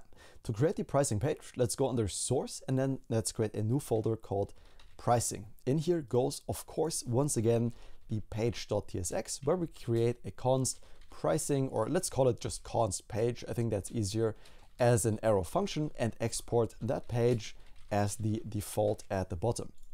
Okay, inside of this page goes all the JSX content, the visual markup of our pricing page. First off, however, let's determine if the user is logged in or not by destructuring the get user from get kind server session, and also saying const user is going to be equal to that's going to be get user right here. And then from this, we are going to return a fragment, so we don't need a wrapping div. And at the top level, this will contain a max with wrapper, just like this. This is not going to be self-closing, but get a class name of margin bottom 8, margin top 24, a text dash center, and a maximum width of 5XL in here. Inside of the max with wrapper, another div with a class name of mxauto, a margin bottom of 10, and on small devices, a maximum width of large. Inside of this div, an h1 element that says pricing. There we go. And give this h1 a class name of text 6XL, a font dash bold, and lastly on small devices, a text of 7XL to make it really stand out, with a paragraph tag right below it that gets a class name of margin top 5, a text gray of 600, and on small devices, a text of large. And this paragraph will say whether you're, and then again for the apostrophe, we're going to use the and apos colon, whether you're just trying out or service, or need more, we, and then again, apos and the colon, we've got you covered, period. Just some, marketing copy I made up. And right below this closing div, we're going to create a new div that's going to contain the actual content of the page with a class name of padding top 12, grid dash calls dash 1, a gap of 10, and on large devices, a grid calls of 2. Inside of this div right here, we need a component that doesn't exist in our app. And this is going to come from our UI library. So we're going to say npx shadcn-ui at latest add, and this is called tooltip. That's later going to allow us to show some really cool like explainer tooltips for each of the pricing points. So people know exactly what they're going to be getting for their money. Because in this project, I want you to write real good code, like a real world application, and that is what real world applications have. So let me show you how we're going to do this. Let's start back up the dev server. And by the way, we can already open up the pricing page here on the right-hand side. Let's go to pricing so we can actually see what we are doing. Give it a bit less space. 404, this page does not exist. Why doesn't this exist? This should definitely exist. Oh, of course, the pricing folder. Let's cut that and paste it inside of our app folder. That's where it needs to go. Paste right here. And now we should be able to see our pricing page. Beautiful. Okay, inside of this div that we just opened up, we want something called a tooltip provider. That's what we later need to be able to show these tooltips on the pricing page. Inside of this provider, let's map over all the pricing options we have. And just to make our life easier, I have decided to include these in the copy paste list right here. And this just contains all the features that we have in our app. So navigate over to the copy paste list and copy the pricing options, and we're going to paste them right below determining the user. One thing we still need to do is to import the plans from our Stripe config, just like that. And as you can see, we always have a text, sometimes a footnote as an explainer, then a negative property. And you're going to see what this means here in a second, and why this is going to look so good as well, by the way. We can simply map over these pricing items now. So pricing items.map, and we can just destructure right away the plan. We can destructure the tagline, also the quota and the features from it. And what we are going to return from this is a function first, because we want some logic. That is finding out the price. So let's say const price for each item that we're mapping over is going to be plans.find. And for each, let's just call it P for plans, let's return if the p.slug is triple equal to the plan.lower, or it's to lowercase. There we go, invoke that. So we're basically searching through all the plans, and if it matches the one we're currently mapping over with this pricing item, in that case, we want the .price at the very end, and then amount. And if this is not even defined, in that case, we can always fall back to just 0. There we go. And we also need to return some JSX from here to get rid of that really ugly red squiggly line. So let's just return a div right here. And of course, that div needs to go into that function to get rid of the error. Then inside of this div, first off, we need a key because we're mapping over something. And oops, this needs to be features. There we go. As for the key, this is just going to be the plan. And inside of this div, let's also give it a class name. And this class name is going to be dynamic with our CN helper. By default, we're going to pass a relative, a rounded of 2xl. Let's already format this so we have more space. Then we're going to pass a background white and a shadow of large. And then optionally, as an object, if the plan is a pro plan, then we're gonna render out a border of 2, a border blue of 600, a shadow blue of 200. And that again, if we are on the pro plan, so if the plan is triple equal to pro. Give it a bit more space, there we go. And else, if we are not on the pro plan, then we're gonna render out a simple border and a border gray of 200, just to make it really clear that the pro plan sticks out, you know, and we're going to render this if the plan is not equal to pro. There we go. Perfect. Inside of this div right here, let's do a check. If we are on the, or if the element that we're mapping over is the pro plan, if the plan is triple equal to pro, in that case, let's render out some JSX. And that's going to be a div with a class name of absolute, a -top -5, a left of 0, a right of 0, an mx-auto, a width of 32, a rounded dash full, and let's go into full screen for this longer class name. Then we want a background bg gradient to r, to right, a from dash blue dash 600, blue dash 600, a to cyan of 600, a padding x of 3, a padding y of 2, a text of small, text dash sm, a font of medium, and lastly a text dash white. There we go. Longest class name, I promise. That was really long.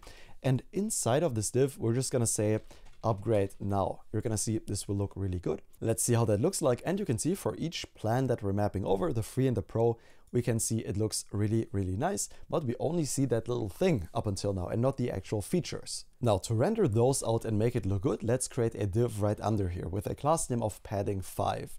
Inside of this div in h3 with a class name of my-3, text-center, font-display, a text of 3xl and a font-bold. Right here, let's give it a bit more space. There we go. And inside of this h3, we're just gonna put the plan. So whether it's free or pro. Nice, there we go. Right below that goes a p tag with the tag line that we destructured earlier. And this p tag will get a class name of text gray of 500. Right below this p tag goes another p tag. Inside of here, a $sign and then the price. There we go. And this p tag will get a class name of my-5, a font-display as well, a text of 6xl, the font-semi-bold. Awesome. And one more p tag right below this, p saying per month. So the user knows the payment interval. And this is going to get a class name of text gray 500. There we go. Let's hit save on that and we can see beautiful. The pricing shows up there on the right hand side. Below the closing div, let's create a new div right here with a class name of flex, height of 20, items-center, justify-center, a border-b, border-t, a border gray of 200 and a background gray of 50. Let's open up this div and create one more div in here with a class name of flex, items-center, and a space x of 1. Inside of this div, one p tag, and this is going to say the, in curly braces for a dynamic value, quota.toLocalString. So we are converting the price or the quota, whatever number this is, right? For us, I think that's like 10 or what it was, to the local formatting, right? With commas or dots. It depends on where you are in the US versus Europe. And then PDFs per month included. Right there. Let's save that. We can see 10 PDFs per month included, 50 PDFs per month included. Beautiful. Right below this, we're going to render out a tooltip. This tooltip we literally just installed, so there's really no work involved in making this happen. Let's import the tooltip from our custom component and pass it a delay duration of 300. There we go. This is not going to be self-closing. Inside of here, we want a tooltip trigger. This tooltip trigger will get a class name of cursor-default and also a margin left of 1.5. And inside of this tooltip trigger, we're going to create a help circle. This help circle is an icon from Lucid React. Let's give it a class name of height 4, width 4, and text zinc of 500. So we can kind of hover over this. You're going to see it appear right here. And if we hover over this, a little explainer will appear inside of the tooltip content that we get access to right here. This is going to get a class name, not a console log, a class name of width 80 and a padding of 2. Inside of here, we're going to say how many PDFs you can upload per month. For example, explaining what this is even for. And if we now hover over this, we can see this little explainer appearing beautifully. Let's go down one closing div below the tooltip, two closing div, and with one closing div to go, open up an unordered list, a UL, with a class name of my10 space y of 5 and a padding x of 8. Inside of this unordered list, let's map over the features. Let's say features.map, and for each feature, we can immediately destructure the text, the footnote, and also the negative. And then let's render out some JSX directly by wrapping it simply in a parentheses, just like this. And we're going to render out an li element, a list element with a key of text and a class name of flex and space x of 5. Inside of here, a div element with a class name of flex shrink of 0. And inside of this div, we are going to do a conditional check. If this is negative, in that case, with a ternary operator, we're going to render out a minus icon from Lucid React that gets a class name of height 6, width 6, and text gray of 300. Let's quickly fix that error right here. We can copy this minus icon, copy paste, and else, in that case, we're going to render out the same thing. Let's paste it in here, but change it to a check icon, and the text will be blue of 500 instead of gray 300. Beautiful. All the rest, like the height and the width, is going to stay the same across these two icons. And below this div, let's see if we have a footnote. And again, in a ternary operator, if we have a footnote, then we are going to render out a div. And else, if we don't have a footnote, in that case, we are going to render out a little p tag. Let's give it a class name of flex, items-center, and space x of 1.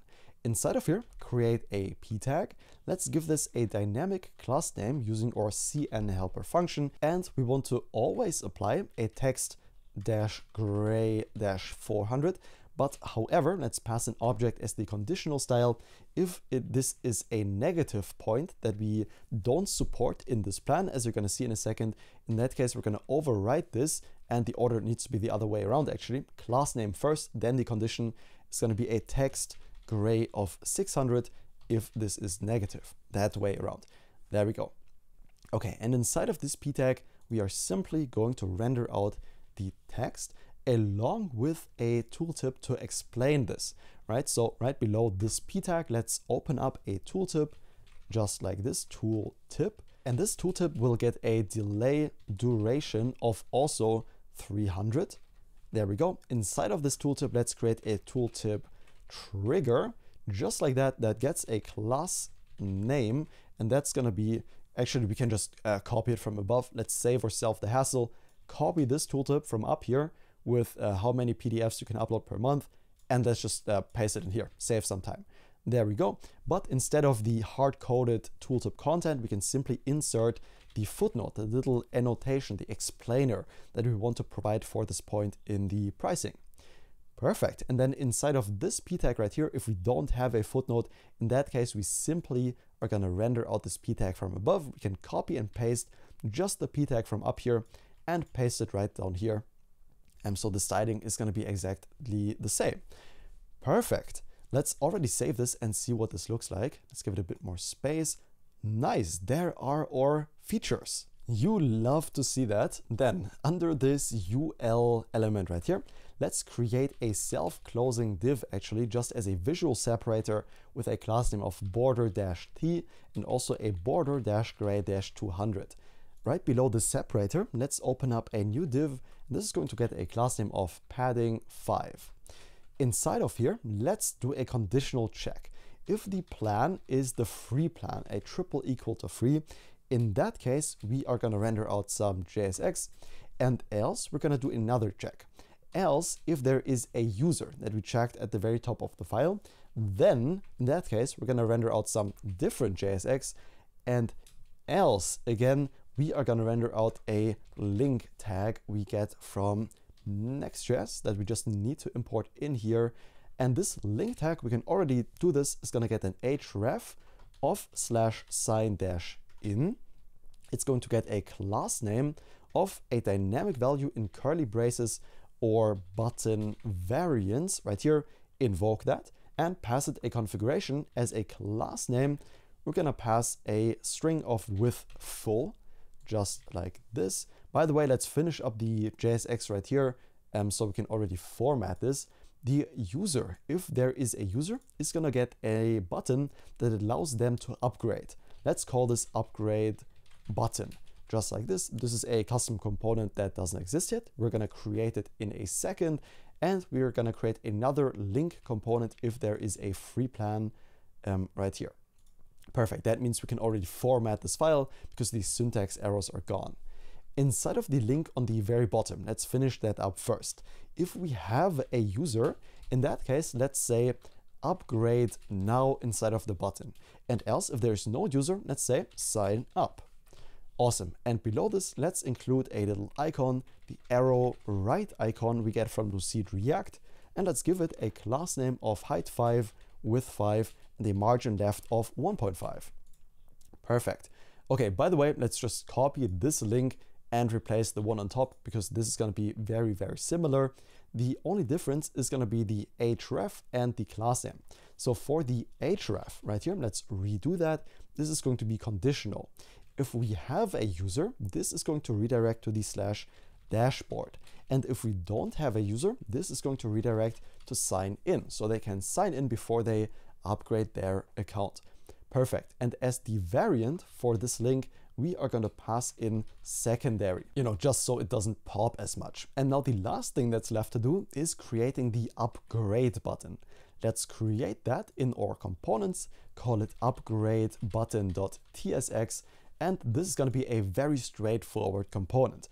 Let's say const upgrade button is going to be equal to an arrow function, and also, of course, export default upgrade button from the very bottom of the file right here. And from here, we're simply going to return a normal UI button that we have, which is going to say upgrade now. And we can also include like a little arrow right icon we get from Lucid React in here just to make it look good, and give it a class name of height 5, a width 5, and a margin left of 1.5. Perfect. This button will get a class name of width full, so in style it matches the rest. And on click, when we click this button, what we want to happen is to create a checkout session so the user can right away buy their upgrade. And the way we will do that is with tRPC. First off, however, let's import the upgrade button into our page to see what we've been doing and if this actually looks good. Well, it does look good. It looks really good. Let's be real here. We can see the buttons right here on the pricing page. Beautiful. So now let's integrate the functionality into the upgrade button and actually make it start a session so the user can buy their upgrade. We're going to do that in tRPC. Let's navigate to the index in tRPC where we declare all our API routes, and let's create a new one called create stripe session. And this is going to be a private procedure. There we go.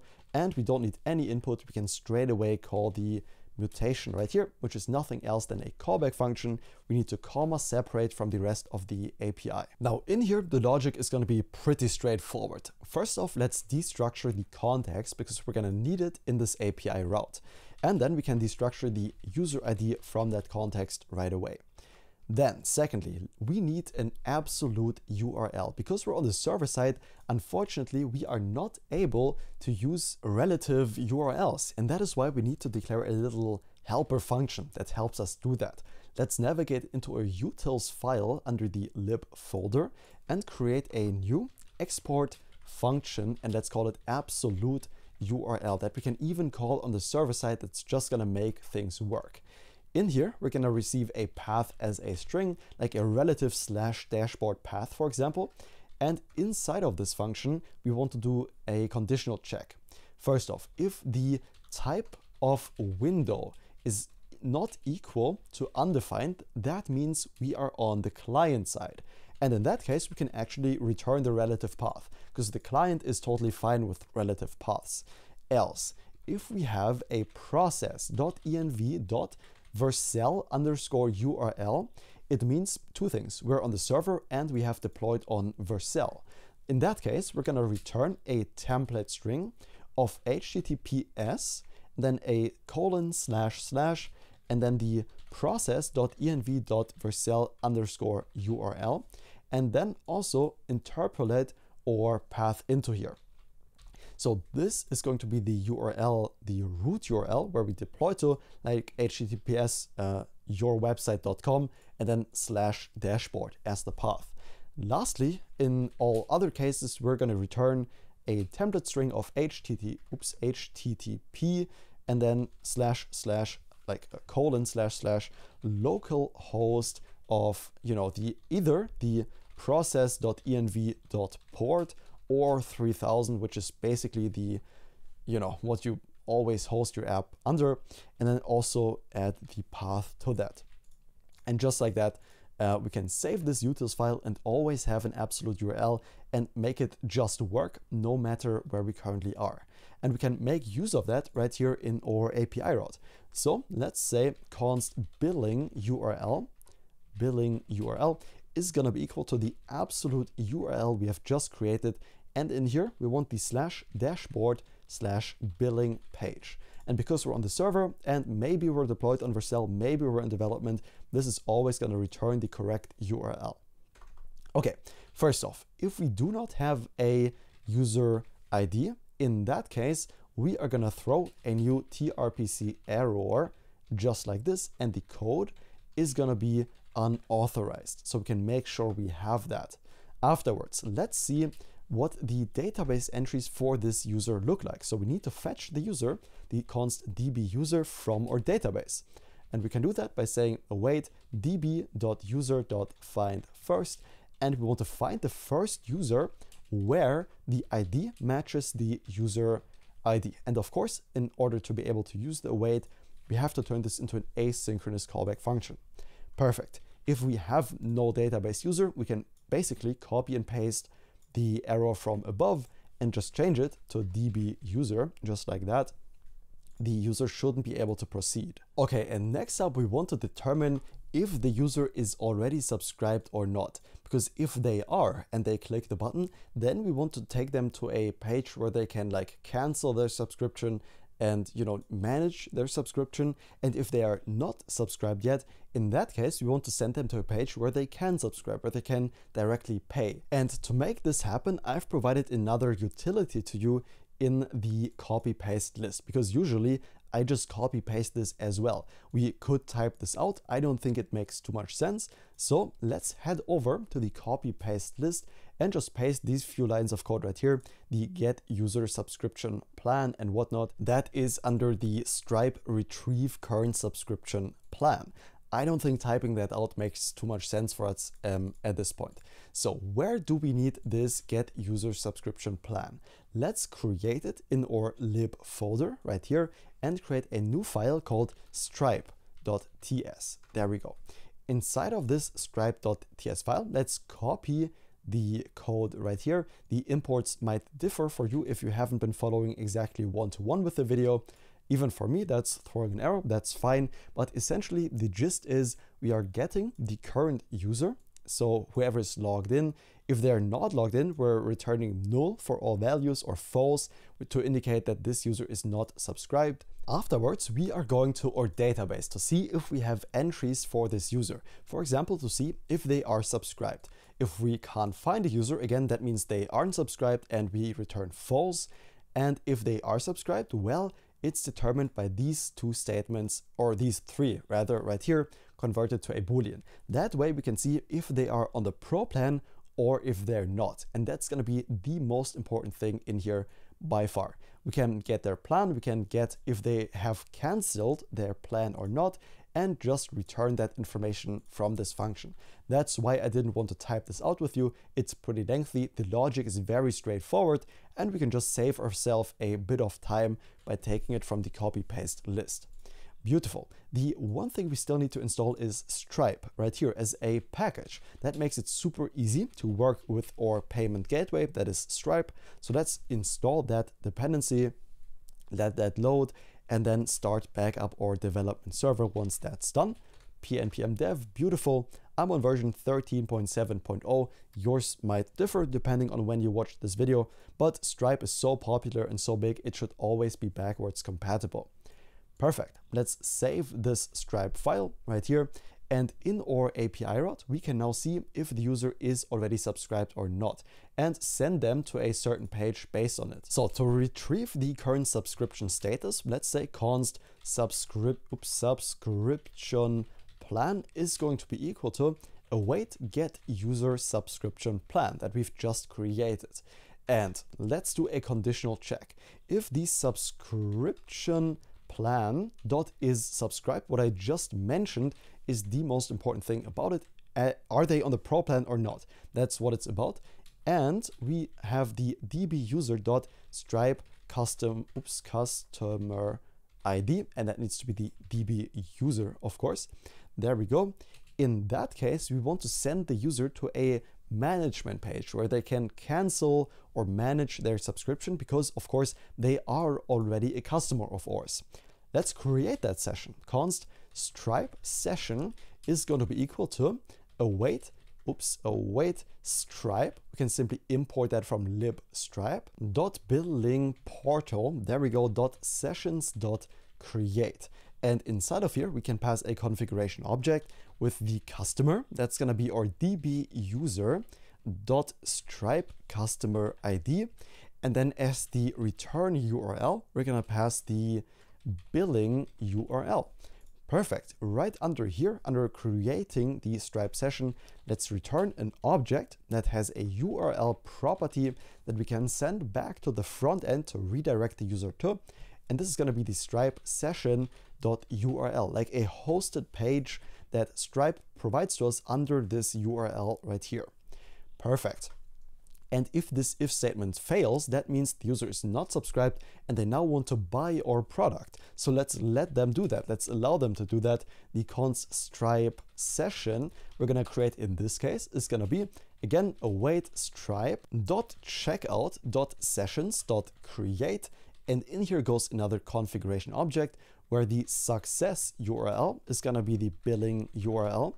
The cancel URL is also going to be the billing URL.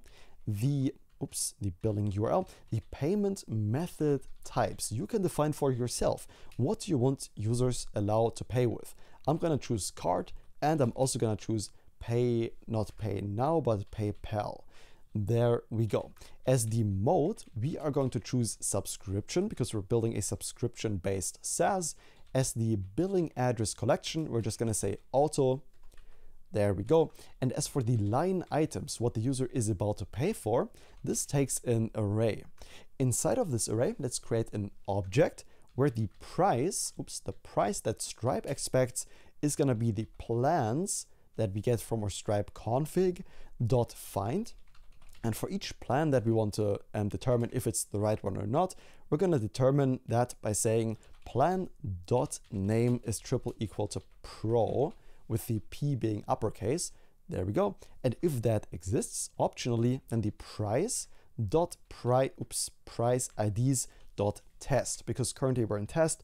If you're in production, then you would use the production version right here. For now, the test is totally fine. And as the quantity, we're gonna pass 1 in here, and we can even pass some metadata right below this array. As the metadata, we're gonna pass an object containing the user ID, which is the user ID. And this is later going to be sent over to our webhook, so we can make sure that we update this data for the correct user, so we enable their plan and everything works for them. And then lastly, right under here, we're gonna return back the URL, and this is gonna be the Stripe session.url once again. So we always redirect to the appropriate Stripe session, whether they are not a customer yet or whether they are a customer yet. That's the entire purpose of this API route, and that is the logic done. We can now make use of that in our upgrade button by saying let's destructure something, const empty object is going to be equal to tRPC, and now use the API route we just created, create Stripe session.use mutation. Inside of here, we can call an onSuccess callback, which means we now have the Stripe session. We can destructure the URL directly from it because we always get a URL back. And we're going to say window.location.href is going to be either the URL, if that's defined, or it's going to be /dashboard/billing. And because we know we're on the client side right here, we can just leave this as a relative path. But again, because we're on the client, we need to mark this as a use client component for tRPC to work in here. And lastly, we can destructure the mutate, what we can call to invoke this function in the first place, and call it create Stripe session. And when do we want to call this create Stripe session? Well, when we click on the button, right? That should automatically work. So we can simply pass an on click right here and pass it the create Stripe session and invoke that. We can save this and let's see if this works. Let's go over to our page, put this into a larger screen. And do we still have the dev server running? Yes, we do. Awesome. So we should currently be logged into the app. Let's go down here and let's click upgrade now and see what happens. Ideally, that will take us to a Stripe checkout page that we just created in the API route. However, that doesn't work right now. And I already know why. And I know we will get an error. Okay, we didn't get the error. But one thing we didn't do yet is the most important thing for Stripe to even work. And that is pass the Stripe API key. That is the last API key we're going to add to this env file, I promise. And we're going to get it from stripe.com. Let's go back, log into our dashboard. I'm already logged in here on my other screen. And in the search bar, let's search for API key and go to developers API keys right here. Now we are going to create a new API key, or it might already be there. So if you don't have one yet, create one on this page, or chances are it might already be there for you under standard keys. And the only one we need is the secret key. So let's move this over and save this in our env file under stripe_secret_key and set it equal to what we just copied over. Let's try this again. Let's restart our development server and try out if we do get redirected to the Stripe page to check out our pro plan. Let's give this a second. Let it reload. There we go. And let's click upgrade now and see what happens. That should take us to a Stripe checkout page where we can check out with PayPal and by card. Beautiful. And by the way, because we're in test mode up here, we can simply enter the email we use for our application. I'm going to input hello@joshtriedcoding.com. We can enter out a fake card, which Stripe actually provides to us. There's a Stripe test cards page we can use for this test payment methods. And you're going to see that one of the cards we can always use is 424242 and so on, just spam 4242. Then any month and year and any CVC and any name, of course, will work. And this is, again, because we're in test mode, then you can enter this hit subscribe, and that's gonna subscribe us to the Pro plan. It's gonna process the payment method. This is always gonna work in test mode, and because we entered these details right here. And once that's done processing, Stripe will know that we are now a customer of the Pro plan for our application. And let's let this run for a second. We will be redirected to a page that is /dashboard/billing. The last page we will create in our app.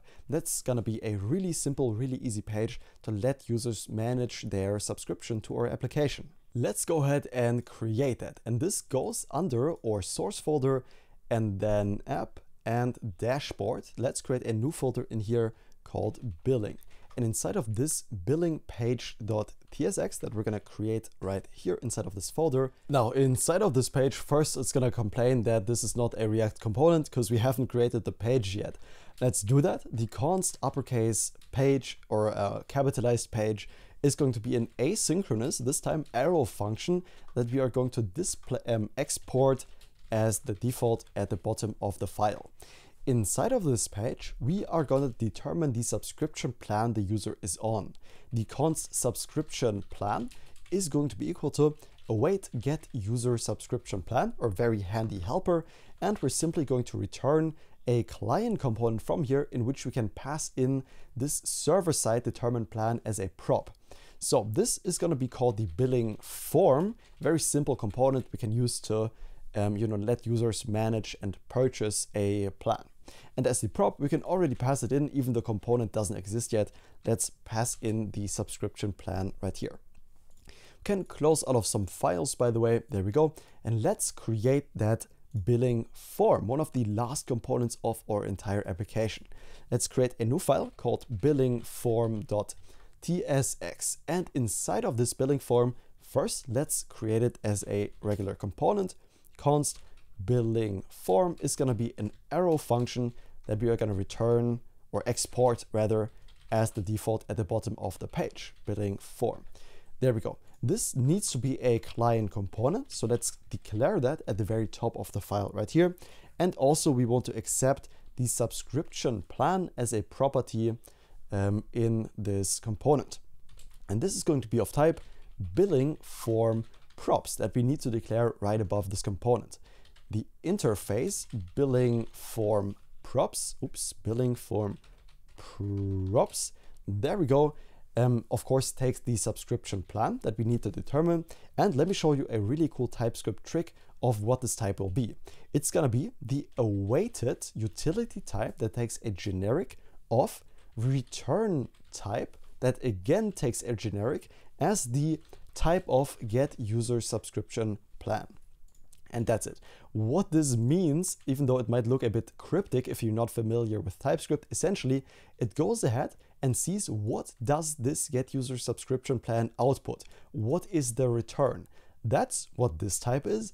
And then because that's a promise right here, because that is asynchronous, we are simply awaiting that and getting the result of the awaited operation, which is nothing else than the actual output of that function we can simply use as a prop in here. Inside of this, first, let's destructure the toast from the use toast. We're going to use that later, use toast hook we have.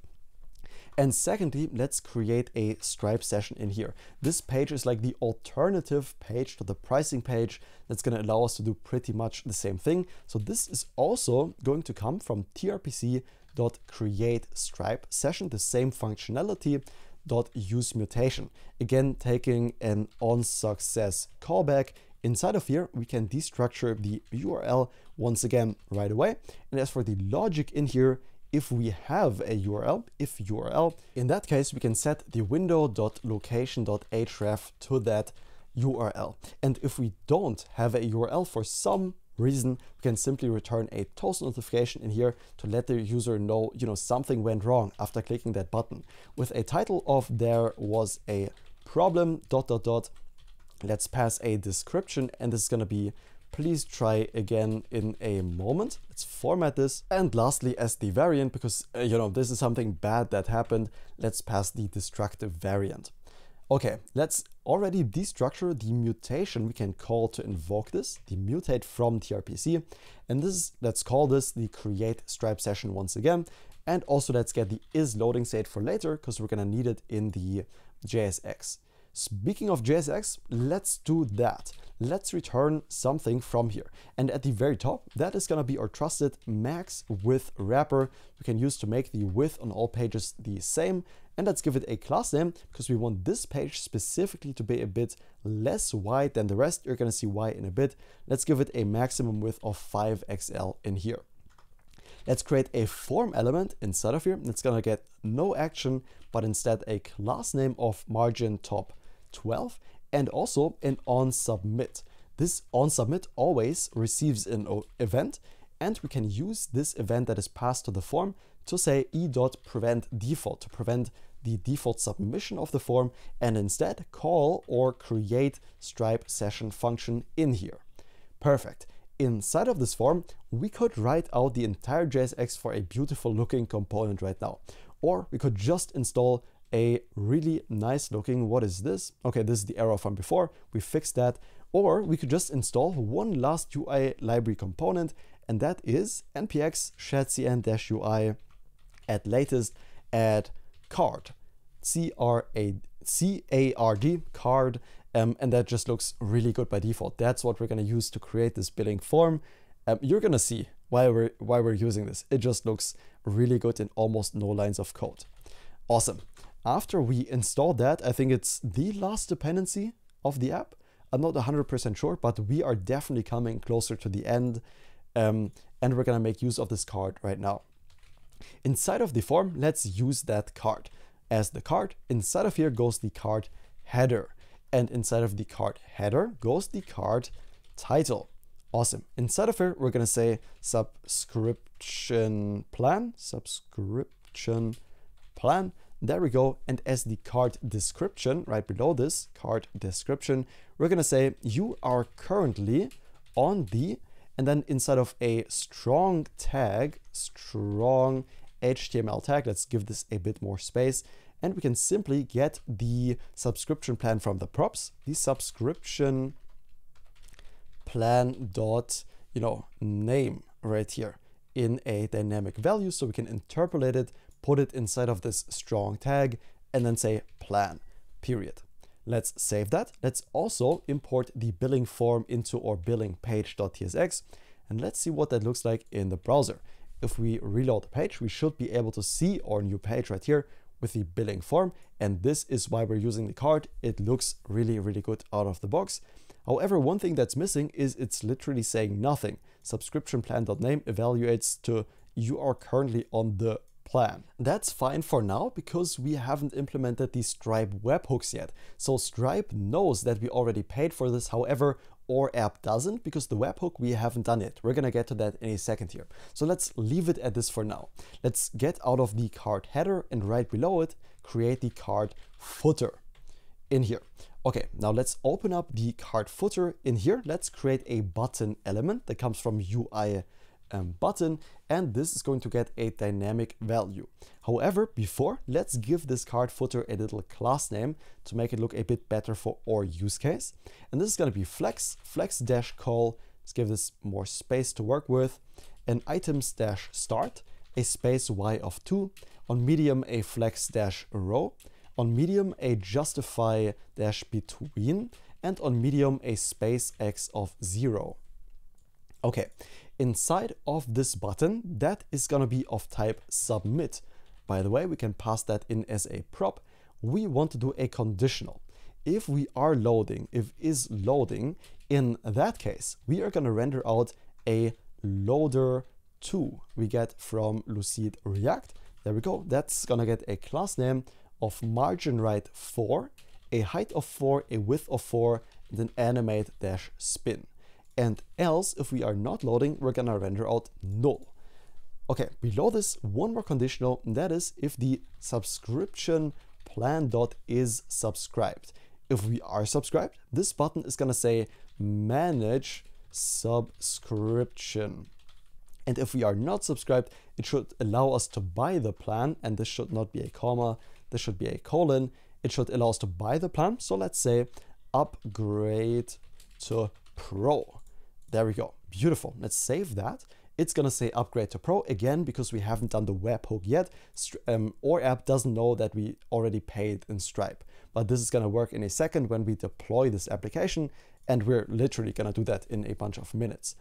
Okay, one more thing in here, and that is we want to display when this plan is gonna be canceled or renewed if there is a plan. So let's first check if the user is even subscribed, because if they're not, we're not gonna display that message. So let's say subscription plan.is subscribed. And if they are subscribed, then we're gonna render out a p tag. And if they're not subscribed, again, we don't want to show anything in this case. Inside of this p tag, let's give it a class name of rounded-full, a text of XS, and a font of medium. There we go. Let's open this up and do a conditional.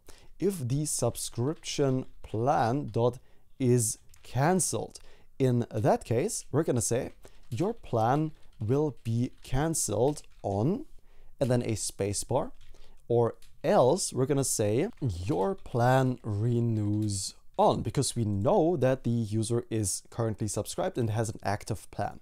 And now to display the actual date, we're gonna use the format from datefns once again, and in here pass the subscription plan.stripe current period end as the date. We can tell TypeScript, hey, we're sure that this exists using the exclamation point right here. And last, pass the format in which we want it, which is gonna be dd.mm.yyyyy. And then we can also insert like a little period at the end. Save that.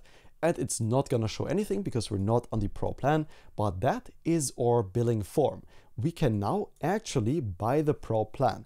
And for it to be reflected in our application, we need to create one last thing, and that is a webhook. So this is how this works. When we purchase process, this is the purchase process, when we as the user buy something that will be done over Stripe.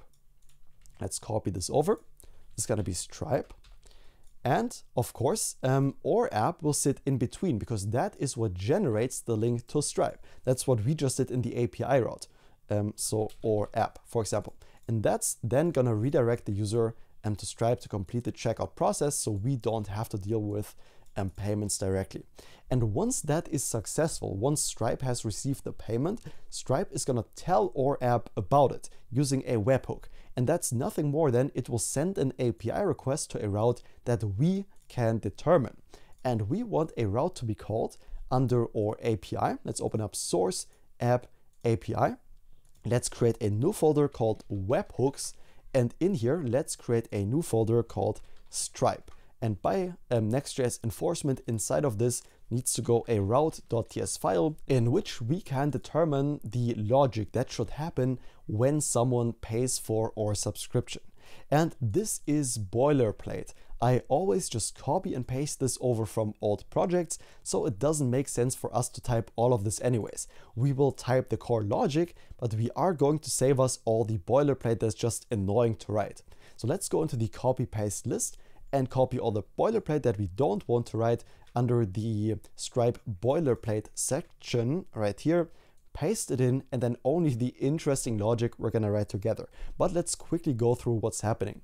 First off, we're checking for the Stripe signature and getting that. And then we are validating that this event actually comes from Stripe, because no user should be able to invoke this because it essentially will give this API route the user the premium plan. We're gonna give them that in this API route. And if anyone could call it, anyone could give themselves the Pro plan. Of course, that's not what we want. And therefore, we have a Stripe webhook secret that Stripe is gonna send along with every request that we can then check against. If that is in the request, and if it is, we know, okay, it's actually Stripe and the user has actually paid for the service. For example, if the checkout session is completed, if the user buys for the first time, in that case, we can add that to the user in the database. So the way we do that is by saying await db import or database .user.update. Now, what do we want to update the user with? Or first off, where do we want to update the user? Well, we want to update where the ID of the user matches the session.metadata.user ID. And do you remember where this comes from? Well, if we look at our index tRPC, it comes from this metadata right here that we included, the user ID that we now want to add the data for in the database. As for the data that we do want to add, that's gonna be the Stripe subscription ID as the subscription.id. That's gonna be the Stripe customer ID as the subscription.customer, and we can just tell TypeScript that this is a string type. The Stripe price ID right here is gonna be the subscription, there we go, subscription.items.data at the index of 0, which is optional.price.id. And then lastly, the Stripe current period end is gonna be a new date, and in here we're gonna pass the subscription.current_period_end times 1000. There we go. That's already all the data we want to include in the database when somebody has bought for the first time.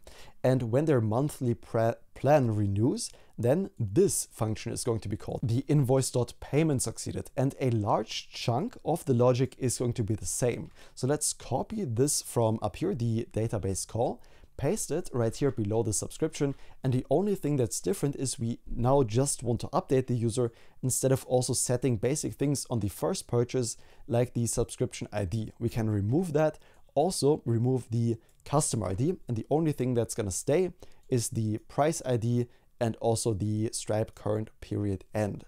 And also where the ID doesn't match the session.metadata.user ID, but instead we're going to do a different conditional check where the Stripe subscription ID right here matches the subscription.id.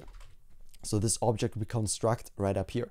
That's now going to be in the where check instead of the metadata because we've already created the user. And that's already all we need to do in this API route for it to work properly. We're going to return a new response of status 200, so Stripe knows that everything went well. And now the last thing is the final step of this entire project. Now there are some minor things like, for example, updating the Navbar when we're logged in. But the biggest step right now is just deploying our application so that Stripe can actually call this route on the internet, right, on the web. First off, before we deploy, let's quickly run pnpm run lint to see if there's any building errors we need to fix before we can deploy this up to Vercel. And there is, for example, in the message.tsx where we forgot one thing. Let's head into there, into the message.tsx, and because we declared this as a forward ref right here, we also need to go to the very bottom of the page and give it a display name. So the message.displayName is going to be equal to message. There we go. Again, just because this is a forward ref. Let's run the linter again just to be sure, but that was the only issue we saw. Perfect. That means we are all ready to deploy this project up to Vercel and the internet and have people use it as an actual SaaS. Step 1 in making this happen is creating a new GitHub repository under your GitHub account. I'm gonna mark mine as private for now, but of course you have the repo to follow along with, but it's not gonna be this one. As the repository name, let's choose Quill. Just like that, we could enter a description, doesn't really matter. Let's just click create repository. And this is where we're gonna deploy all the code from later. The important thing is we copy this git remote at origin line. All the other stuff doesn't really matter. Let's go back into our CMD and say git add dot. Let's say git commit -m and then give it any comment name that you want. I'm gonna say initial commit, hit enter. That's gonna stage all of our files. And lastly, we can add the remote origin that we want to push into and hit enter. Last thing we now want to do in the CMD is to say git push -u for upstream, and then we can enter an origin, and this is going to be either main or master. Let's choose master and hit enter, git push -u origin master, and that's going to push things up to our master branch inside of the repository. So if we now reload the page, we're going to see all the files inside of our GitHub repo right here. And these are also going to be the basis of deploying our project on Vercel. So let's head over to vercel.com. Let's log in using GitHub. I've already done that. And then let's click on Add New and add a new project. That's going to list a bunch of the latest repositories you have. I'm going to choose Quill for this, the one we just created. Hit import, and then let's hit into the environment variables section. One really cool thing we can do is simply head into our env values for our local project, copy all of these. Of course, we can change these later, which are not going to be localhost anymore, but we can copy all of them, go into this example name input field and hit Control V, and that's going to create all the environment variables at once for us. Now we're going to change the URLs here later from localhost to something else. Let's first just hit deploy. And this is the moment where you just hope that everything goes correctly during the deployment. And then we're also going to get assigned a URL. While this happens, let's already navigate over to kind.com, because there's one thing we need to do and change when we have this deployed, and that is add the deployed version URL as well. I'm gonna log in using my GitHub account, and then let's head over to our project here in Kind once that logging in is done. And let's go under Switch Business, then the app we have created together, the Quill app, and there will be a callback URL section right here. It's under Settings. Then we're gonna navigate to Applications. We're gonna click on our Next.js app we have created together, and then under Allowed Callback URLs right here, this is where we're going to enter our deployed URL. And I just saw we got an error, and I think I already know what this error is going to be. Let's scroll down. Can't resolve at Prisma/client. Interesting, that's weird, but let's just go ahead and install the Prisma client package then. Let's go into our package.json and see if it's not installed for any reason. Okay, weird, for some reason it doesn't show the at Prisma/client, but it should. And it doesn't even have the regular Prisma. That's weird. Anyways, okay, let's just install them, I guess. Let's say npm install Prisma and add Prisma/client, and that's gonna, install the packages we use through the entire project, literally. No idea why it didn't install them.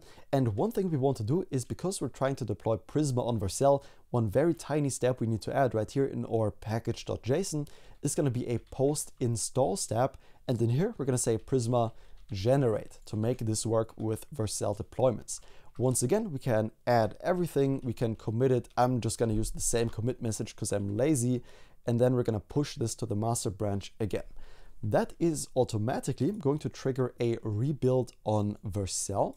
We can head back right here, click on our plan and go into Quill.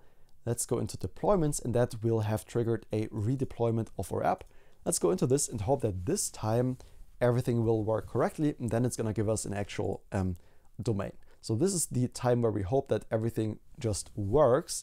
There's a lot of build logs in here. The dependencies are in here. It generated the Prisma client. Good. That's very good. Now it's creating an optimized production build. Sometimes I just like to follow along with my builds like this and hope that they work, but we can be pretty sure that they work because we did the linting first.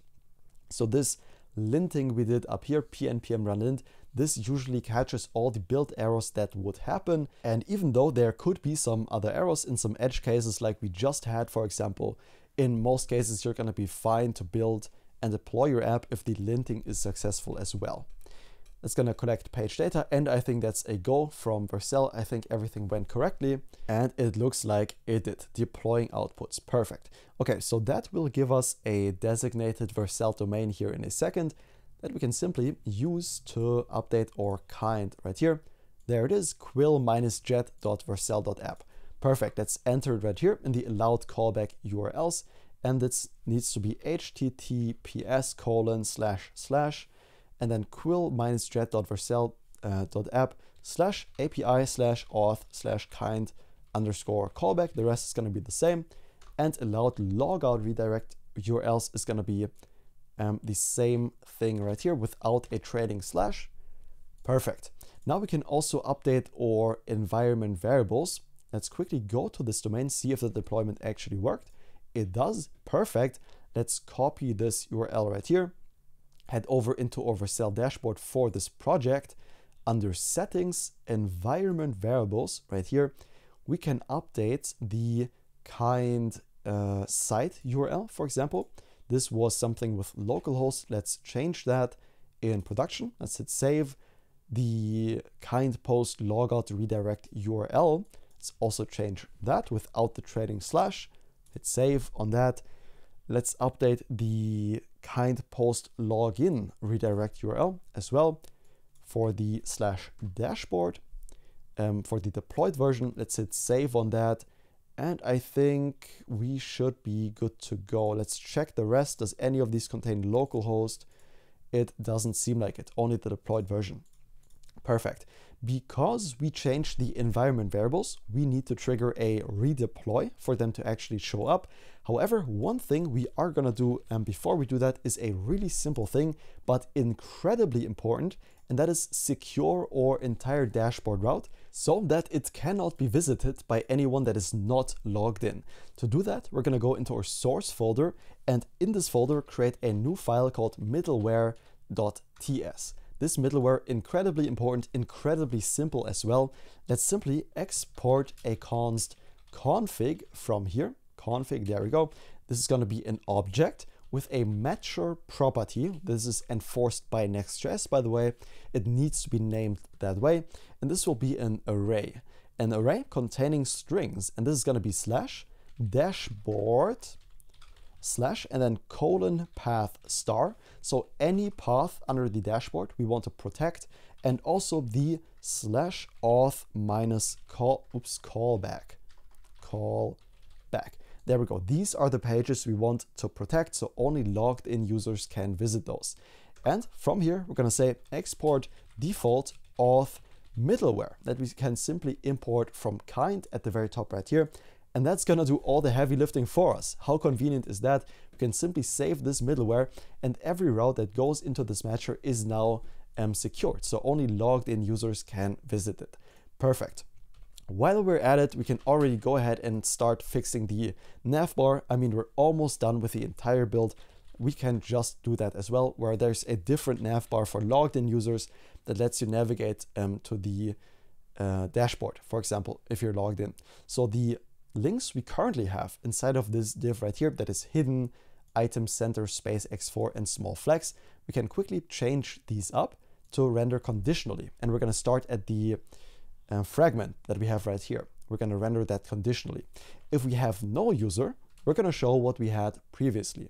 However, if we have a user under the register link and then the fragment that's closing right here, we're going to render another fragment. And in here, we're going to render two things. And that is a link. We can simply copy it from above, paste it inside of this conditional render right here. And one more thing we want to render in here is the user account nav component right here. This user account nav is going to be a really helpful, pretty little drop down that can show some of the user options if a user is logged in. However, before that, we still have an error right here, and that is we don't even have a user, and we also have a to-do of adding a mobile navbar. Okay, first off, inside of the navbar, we need to determine the logged in user. You definitely know how this works by now. Let's say const get user is equal to get kind server session, and then the user is going to be equal to get user, just like this, and invoke it. That means we can now conditionally render based on whether you're logged in or not. And let's create the user account nav component. However, first, of course, when a user is logged in, we don't want to display the pricing, but we want to offer them the option to go to the /dashboard. So for the href and for the text, let's insert the dashboard. The rest is going to stay the same. And then let's create the user account nav component. By the way, we can already open this up side by side with our page right here, just so we have something nice to look at on the right-hand side. Which is the navbar that we're currently editing. Okay, and by the way, I opened up the actual app on the left-hand side so we can see what we are doing. Let's create this user account nav. Let's go under our source components, create a new file called useraccountnav.tsx. And inside of this file, we're gonna make use of a drop-down menu. First off, let's say const useraccountnav is an arrow function, and let's export default user account nav from this component. Perfect. As for the props that we want to receive in here, we only want 3 things. And that is 1, the email of the user. 2nd, the image URL if they have one. And lastly, the name of the user. And this is going to be of type user account nav props is what we are going to name it. Of course, we need to define those props as an interface right above here, user account nav props. And for each element that we're destructuring, tell TypeScript what it is. The email will be of type string, and the name will be of type string. And actually, the email could even be undefined, which is not a big issue, but we need to tell TypeScript that could happen. And lastly, the image URL will also be of type string right here. Okay, perfect. First thing we want to do in here is determine the subscription plan that the user has, because there's going to be one button that's going to be displayed conditionally, whether the user is already a paying user or not. So the subscription plan is going to be equal to await get user subscription plan. And in order to be able to use the await syntax, of course, this needs to be asynchronous. From here, we're going to return some JSX. And as I teased earlier, this is going to be the drop-down menu from our custom component that we have in here. As the drop-down menu trigger, we're going to use a button that we provide ourselves. That's why we're going to add the asChild key right here. And as the class name, we're going to say overflow-visible for this component. Awesome. Inside of this drop-down trigger, let's create a button right here. Inside of this button, however, is not going to be text, as you're going to see. First off, let's not get ahead of ourselves and pass a class name to this button. This is going to be rounded-full. It's going to be a height of 8, a width of 8, an aspect of square, and a background slate of 400. Slate is just another color we can use, by the way. Inside of this button, we want a little avatar component. And again, we could code that up ourselves, but I think this time, this is actually the last element we're gonna use our UI library for. So let's quickly go ahead and say npx shadcn-ui at latest add, and this is called avatar. Just makes it easy, accessible, look good out of the box, and we don't need to worry about the component whatsoever. Because I think by this point, quite frankly, the video is getting quite long and we're just fixing up the latest stuff, and we've already deployed the project anyways. And so we're almost done with the entire build. Perfect, let's finish it up in the user account nav. And inside of this button, we can now make use of that avatar we have just installed. This avatar is going to get a class name of relative width 8, height 8. And inside of here, we're going to do a conditional check. If we have an image URL, for example, if we use Google to sign in that case, we want to display that image in a div with a class name of relative aspect, dash square, a height of full and a width of full. Inside of this div, we're going to use a Next.js image to render out the image. And this is going to get a fill prop, a source that's going to be the image URL, an alt tag of profile picture, and lastly, a referrer policy of no-referrer. So Google Images load correctly. Sometimes they don't when you don't have this tag right here. And else, if we do not have an image for this user, we are going to render out the avatar fallback. So this UI library really handles every edge case. We can simply fall back to something we provide. And this is going to be a span element. And inside of the span, we're going to say as a class name sr-only, so screen reader only. And we're going to put the name in here, which means this is going to be totally invisible for anyone with, PC, but for screen readers, they're going to see the name. And then in here goes the icons that we can simply import from our custom component.user. This can be self-closing, that's totally cool.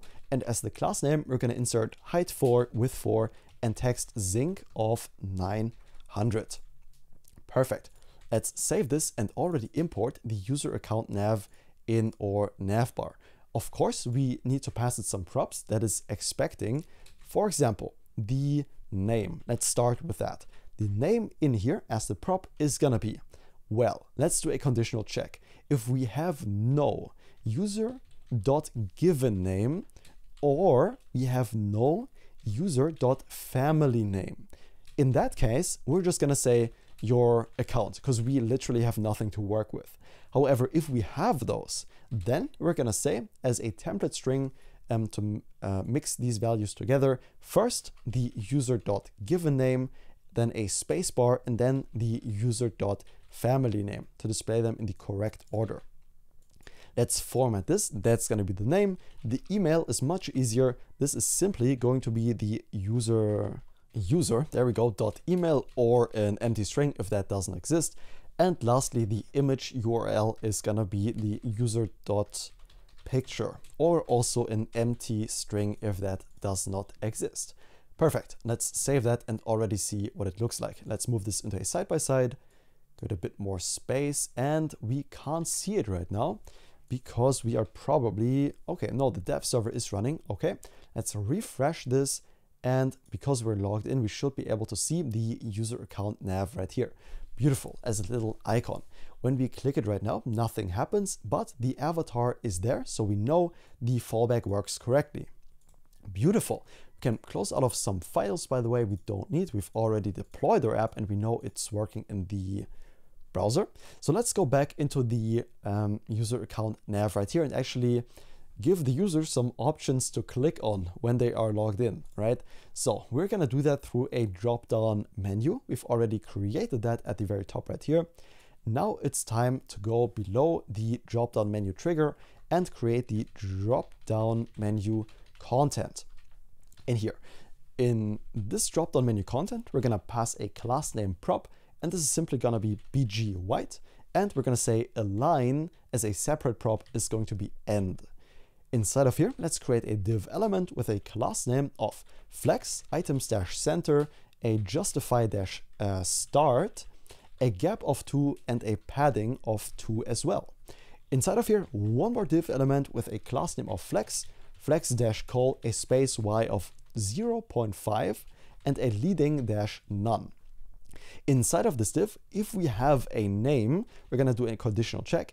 If we have a name, we're going to render out a p tag containing that name, just like so. And this p tag is going to get a class name of font-medium, a text of small, and a text of black. Perfect. Okay, one more check, and that is if we have an email. In that case, we're going to render out a p tag as well. Let's start it in a new line because it's going to be a bit of a longer class name. And that is going to be width of a custom value of 200px right here. So it never becomes too long, even if the email is absolutely huge. A truncate, if it is too long, then it will be cut off by ... A text of extra small, and a text zinc of 700 at last.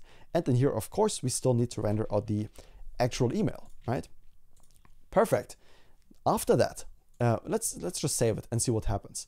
Right here, let's drag it over, and we can see once we click it, we can see in a beautiful animation or name and email that we entered with Kinde pop up.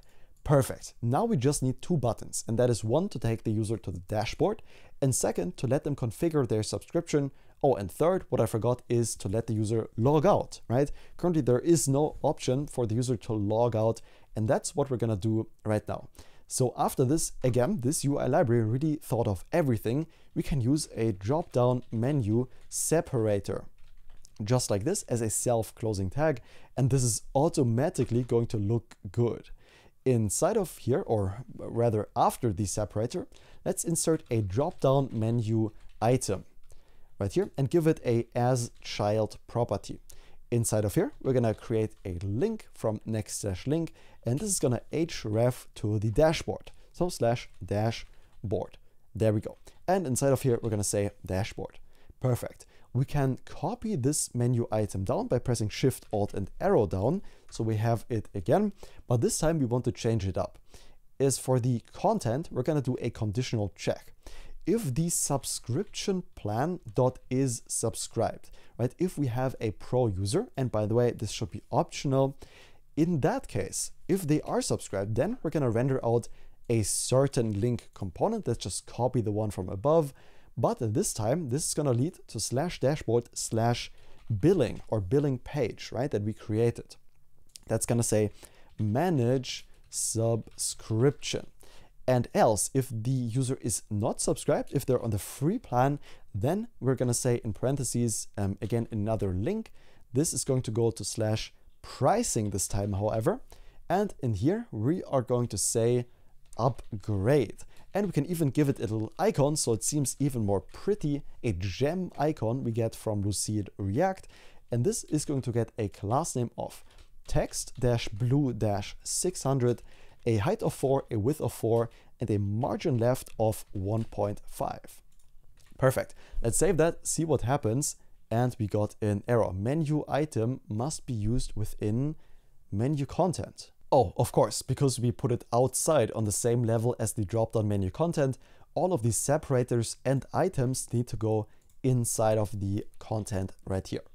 Perfect. Okay. After that, let's one more time copy down the drop-down menu separator, just like this below this item. And as the last item in here, something very, very basic, let's create one more drop-down menu item. And this is going to get a class name of cursor-pointer. There we go. As the child of this drop-down menu item, we're simply going to pass a logout link we get from Kinde. Simply import that. And then here we're going to say log out and hit save. Perfect. That's going to reload. It should work now. And we can see the beautiful drop-down menu that is in here with dashboard, upgrade, and logout. Perfect. That is exactly how I wanted this to be. Now, what happens if we hit the upgrade page? Currently, because our app thinks we're not on the pro plan, it's going to take us to the pricing page. But now let's actually push these changes up to our deployed version and actually try out the pro plan, because now Stripe has a webhook to call. And in order for Stripe to call that webhook, we quickly need to configure that, not in the Stripe docs, but I still have it open here on the other monitor. Let's say webhook inside of the search bar, go to developers and webhooks. And in here, we are going to determine a new endpoint. Let's say add an endpoint, and we need to copy in the URL of our deployed version. So let's go to our quilljet.vercel.app, the URL that we got from Vercel while just deploying this app. Let's enter it here. And we know that this URL will be under /API/webhooks/Stripe. And now we need to subscribe to certain events. These are going to be, let's scroll down a bit. This is going to be under, well, we don't even have to search through all of this. We can literally just go to our Stripe webhook. You don't have to do this. Let me just do it. It's the checkout session completed. So we can go to checkout, and then let's search for checkout.session.completed. And we also want to subscribe to invoice.payment_succeeded. Let's search for that. Invoice, is that anywhere here? Invoice, and that is going to be payment_succeeded that we want right here. Let's add these two events right here to a Stripe webhook. That means this is going to be fired every time one of these two events, either or, fire. Let's hit add endpoint, and this is going to give us a signing secret that we are going to reveal. This is what's really important to ensure that this webhook can only be called by Stripe. So let's put this quickly into our .env file. And technically we only need this in production anyways, but we can simply add it to this env file as well if we want to. And this is going to be the Stripe_webhook_secret. It's going to be equal to the secret we just got back from Stripe. Let's save that, and also very, very importantly, insert that into our deployed version. That's the way more important part, because that's what's actually going to handle the webhooks. So in Vercel, under environment variables, let's add a new one. And that is literally what we just called it, the Stripe webhook secret.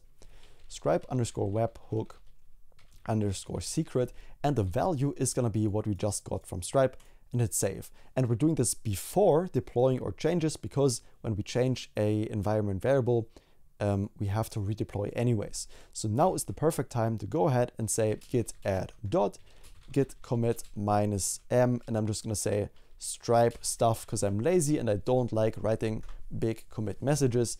And then I'm going to say git push. That's going to push our changes up on to GitHub, which is in turn going to trigger a Vercel redeployment automatically. And we can see that if we go under deployments, it's going to say building right here. Perfect. That means it's not only going to incorporate all the changes we did in the code with the user account nav, but also it's going to update all the environment variables that we just added. Okay, perfect. Let's maximize this. And then we should actually be able to subscribe to a proper pro plan. Let's give this a few seconds to load and deploy. And then we're going to try out on the deployed web version, the actual SaaS version, if the pro plan subscriptions work. All right, awesome. It seems Vercel is finally done deploying. And let's go to our app that is in the deployed state.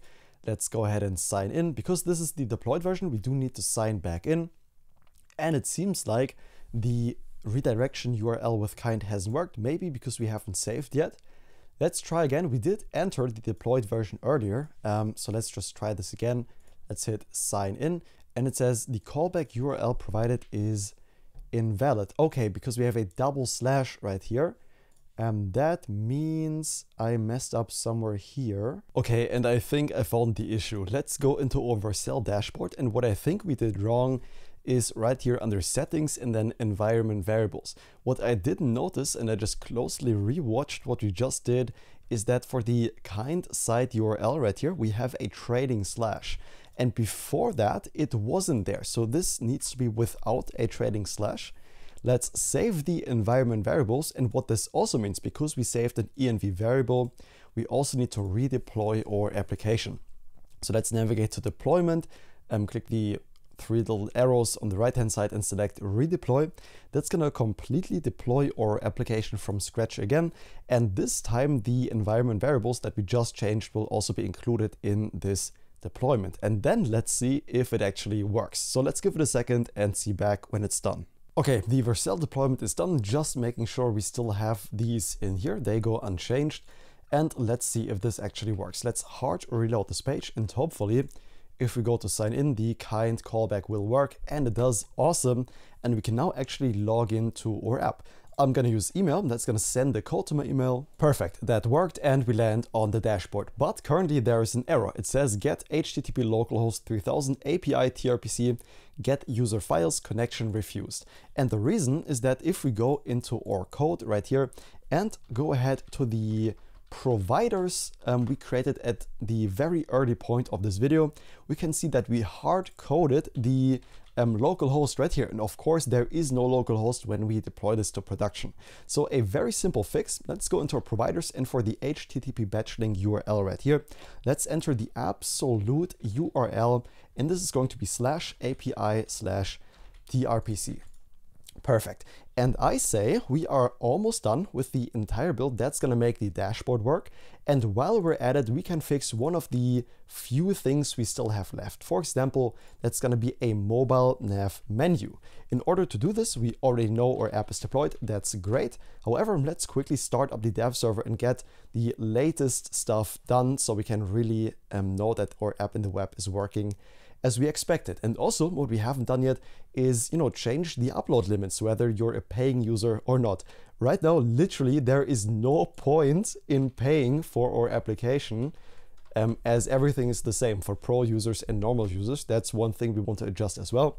But first, let's go and create the mobile nav. So when we're not logged in and this gets really small, we can see the Navbar literally just disappears, and that's not ideal. So what we want to do instead is let's go into our application right here, and inside of the Navbar we have a to-do we created very early on in this video, and that is add a mobile Navbar right here. So let's do just that. Let's create a new component under our components folder, and let's call this mobileNav.tsx.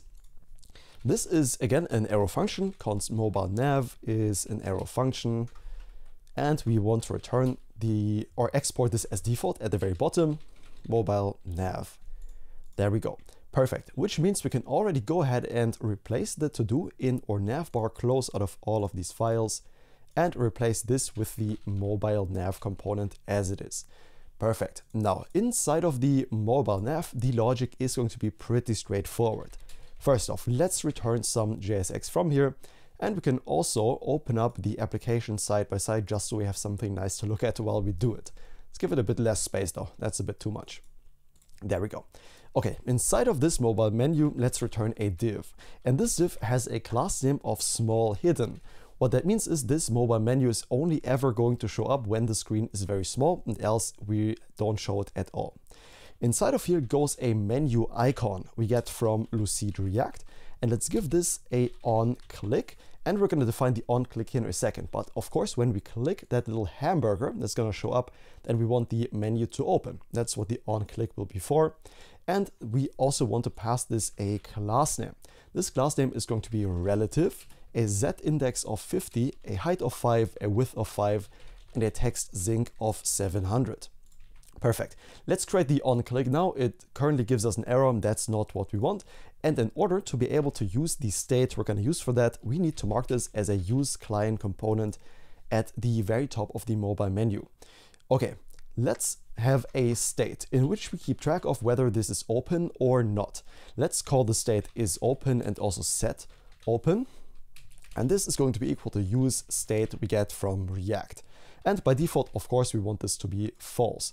And we can also pass in the Boolean generic if we want. Perfect. And to make our life just a bit easier, we can even declare a little helper utility function called toggle open. Whenever we call it, this is going to toggle the state from false to true or from true to false, depending on what it currently is.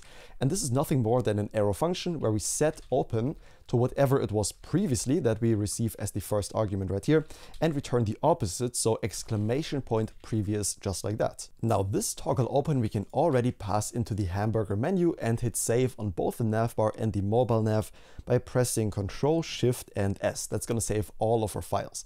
And we can see the little hamburger pop up here in the top right if we are on mobile or small devices in general. If we give it a bit more space, the real navbar comes up, and if we're on small devices, the mobile navbar comes up. Beautiful, that's exactly what we want. Now, inside of this menu, let's display the actual, navbar on the mobile if the isOpen state is true. So if isOpen, in that case, we're going to return some JSX. And if it's not open, in that case, we are going to return null, so nothing is shown on the screen whatsoever. As the top level element inside of this isOpen conditional, we're going to put a div with a class name of fixed and animate-in, so we get a beautiful little animation to slide in. And to make it slide in, we're going to use the slide-in-from-top-5. Pretty long class name here, but it does exactly what it says on the can. Let's give it a fade-in-20, an inset of 0, a z index of 0, and let's give this all a tad more space, just like this. And lastly, a width of full. Perfect. Let's open up this div element, and inside of here goes a UL, an unordered list element, with a class name of absolute. We want to give this a BG white, a border-b, a border zinc of 200, a shadow-xl. There we go, a grid, a width of full, and let's, we can't even, we can give this more space, perfect. A gap of 3, a padding x of 10, a padding top of 20, and a padding bottom of 8. Just like this, pretty long class name, the longest in this component, I pinky promise. Let's open up the unordered list, and inside of here we want to do a little conditional check, and that is whether the user is logged in or not. Because just like we do that conditional check with the regular navbar, right, we also want to reflect that in the mobile navbar. Now, we could get the session from the client side, or we already have it in the parent component. That is the navbar. So we can literally just pass it down without needing to load any more in the mobile navbar on the client, right? We can literally pass it in. And what we want to call this in the mobile nav, we're going to receive this as a prop right here. It's going to be isAuth. So is the user authenticated or not? And we can just type this inline. It's going to be a very simple type. isAuth is going to be of type string, just like this directly. And it's the only prop that we need, so it's totally fine to do this. What that also means is now we get an error in the navbar because we need to pass the isAuth. And the logic for this is going to be really easy. We can simply pass a something in these curly braces right here, and that's going to be converted to a Boolean, the user. So do you know the exclamation point reverts the Boolean, right? If this is true, by default, then the exclamation point is going to turn it false. And what the double exclamation point is doing for us is essentially convert this value, what is really an object, into a value that is either true or false, like to a Boolean. What that means is now we can import that in the mobile nav. And why did I say this was a string? Of course, this needs to be a Boolean. I don't know how I messed that up. Let's change the isAuth to a Boolean in the mobile nav, and then all the arrows are going to be gone. And we can actually do a conditional check right here in the unordered list. Let's open that up and let's do a conditional check right here. If we are not isAuth, in that case, we're going to render out some JSX. And we also need to handle the other case where we are authenticated. We're going to render out some different JSX. Now, if you're not authenticated in the first scenario, let's render out a React fragment, so we don't have to have another top level div that literally does nothing. And let's create an li element. Inside of this li element, let's create a link we can import from next/link. Inside of here, we're going to say get started. There we go. And we can also give it a little icon that's going to be the arrow right we get from Lucid React as a self-closing JSX element, and with a class name of margin left 2, a height of 5, and a width of 5. Perfect. This link, of course, needs an href, and this is going to lead to /sign-up. Perfect. Okay, and to be able to format this, let's already pass a fragment into the other state, just so we can use prettier and already give this some, proper formatting. We can get rid of the automatically inserted spacebar here. We don't really need that. And let's give this link a class name. And this is going to be flex items-center, width of full, a font-semi-bold, text-green-600. Now, one really cool thing that we want to implement on this link is if we save this and we are already on the sign up page or any other page like the pricing or whatever, in that case, when we open up this mobile menu and click that, well, we are already on the page, right? So what we expect to happen is for the mobile menu to just close. Currently, it won't do that. It's going to try to navigate us to the page, but it's going to stay open. And to make this mobile menu close when we click it and are already on the page, which is exactly what any user would be expecting, we can use a really handy hook that Next.js provides to us, and that is called usePathName. And let's, of course, not say const is equal to usePathName, but let's say const pathname is equal to usePathName, and we get that from next/navigation right up here. And now inside of a use effect, which we get from React, which takes a callback function, in here we can check if the mobile menu is open. In that case, we're going to say toggle open and invoke that right here.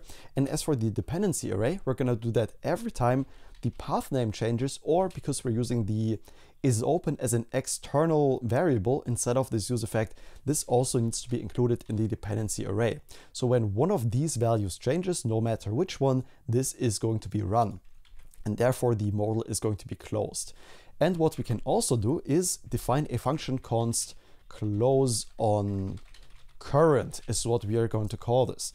And this is a arrow function that receives an href. And this href will be of type string. And because this is going to be an arrow function, let's mark it in the correct syntax, just like this. And inside of here, we're going to check if the path name is triple equal to the href that we pass into this function. In that case, we're going to say toggle open as well. So that is the functionality of when we click it and are already on the page on the current, then it's going to close that page and not navigate us around. For example, how we can use this is on the link right here. Let's say on click on this link, and this is going to get a function just like this, and we're going to say close on current. So that means if we are already on the page, that is going to be /sign-up, then the link is just going to close and we're not going to get navigated around. Perfect. We can now create one self-closing li element right below here, and this is just going to act as a visual separator. Let's give this my of 3, a height of px for 1 pixel height, a width of full, and a background gray of 300. Just like this, and we can copy and paste the li element from above and just paste it right in here. Now there's certain things we want to change up for this link. For example, this is not going to say get started, but instead sign in. The href is of course not going to go to /sign up then, but instead to sign-in. The class name is going to stay largely the same, except we want the text green 600 gone from it, and we want to close it if we're already on the sign in page and not the sign up page. Perfect. Let's copy down the visual separator once again, one last time for this case, and also the li element down one last time. And this time, this is going to be the link to the pricing page. So let's say pricing right in here. This is going to lead to the href of /pricing that we've created earlier. The class name is going to stay the same, and also the close on current is going to be the /pricing. Let's see what happens. This only happens when we are not authenticated. I think we are not authenticated, so let's open up the mobile menu. First, let's reload the page, and currently when you click the mobile menu, nothing seems to happen. Very weird. Oh, and I think that might be because we are actually logged in. So that means this case won't even happen. We won't be able to see these, but instead we can just see an empty fragment, and that's what's happening. So the mobile menu does open, but there's literally just nothing to show inside of it. So let's quickly handle that case. Let's copy down the two li elements, the last two from the case above, because we're only gonna need two inside of here when we're logged in inside of the mobile menu, and paste them right in here. So starting with an li, then a visual separator, and then the second li element. The first one is going to lead to the dashboard. So the href and the close on current both need to be the /dashboard. And I did this select both with Control and D. That's how I just did that. And then the second element is going to be the sign out. So let's say sign out in here. The href is going to be /sign-out, and also the close on current. Well, we don't even need it in here for the sign out route because it's just a page we get navigated to very quick, and then we're already gone and sent back to the home page or the sign in. It really depends on where you want the user to be. Perfect. Let's save this, reload the page, and now see if this actually works. And interesting, it still doesn't. So when I click this mobile menu right now, nothing really happens, which is weird. Let me quickly debug this. Okay, and the fix is actually surprisingly easy. So this still sometimes happens to me that I messed this up. We of course don't want the isOpen instead of the use effect, because what will happen is when we click the menu, that is going to set open to true. We can remove the debugging log right here. That's going to set isOpen to true. However, once that is changed to true, it's right away going to toggle itself back off, which of course we don't want. So let's remove the isOpen from the use effect dependency array, reload the page, and then we can see that the mobile menu actually works. So for example, one thing, by the way, we want to remove these arrows from the other elements. We just want that arrow on the get started. So let's navigate down. Let's remove the arrow right from the sign in, and also from the pricing, and also from the dashboard, and lastly from the sign out. We only want it on the get started to make it pop out visually. Okay, for example, let's navigate to the pricing page right here. The mobile menu is automatically going to close. Beautiful. And once we're already on the page and click it, the mobile menu is also just going to close itself. Beautiful. Now you might be wondering, these sign up routes or the sign in that we have down here, Josh, where do they exist? Because they certainly don't exist in our app. If we go into the app folder, there is nothing like sign up or sign in. And you are 100% right. They don't exist in our app yet. And in order to make them work, we are going to make use of a little trick.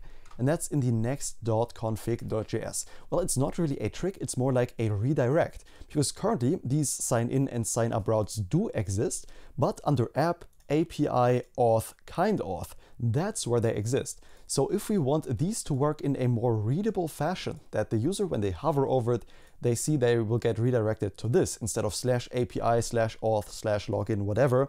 This looks much better. And to be able to make this work, let's head over into our Next.js config right here.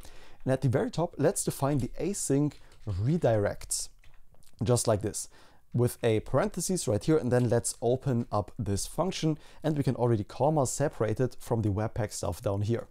Inside of here, we are going to return an array. And this array will contain two objects. The first object will take a source. This source is going to be /signin.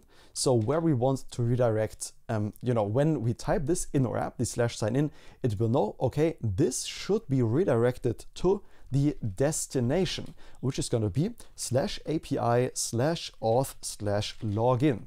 And we can also pass this a permanent of true, because we want this to be a permanent redirect. We can simply copy and paste down this object one more time, and this time we're going to do the same thing for the sign up, and this is going to lead to /API/auth/register, and this will also be permanent.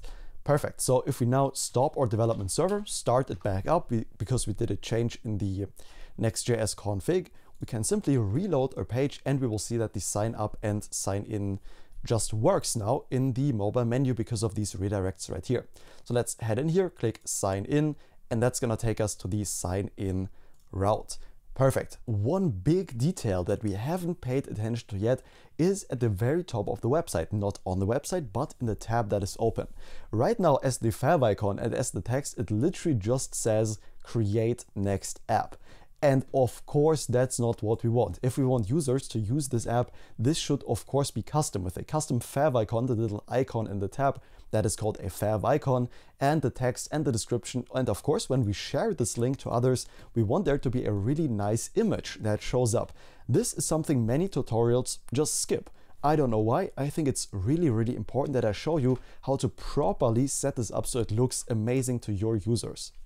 So in order to make this work, we are going to go into a utils file right here under the lib folder. Go in here and let's export a function, export a function called construct metadata. And this function takes an object, first off, with a title property that we are going to default to quill the SaaS for students, or whatever you want as kind of the tagline. This is what's going to show up in the tab as the actual name later. Then the description. We are going to default this to Quill is an open source software to make chatting to your PDF files easy, period. Perfect. Let's give this just a tad more space. There we go. As the image, we are going to default this to /thumbnail.png. This will be the image that pops up when we share our application.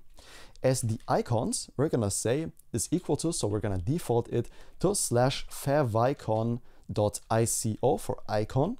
And lastly, the no index, we're going to default that to false to allow search engines to actually crawl and index our websites so they show up on Google. As the TypeScript type, we need to define for this, the title is going to be optional and a string. Same thing for the description, optional and a string. Same thing for the image, optional and a string. Same thing for the icons, optional and a string. And lastly, for the no index, this is also going to be optional, but this time it's going to be a Boolean of either true or false.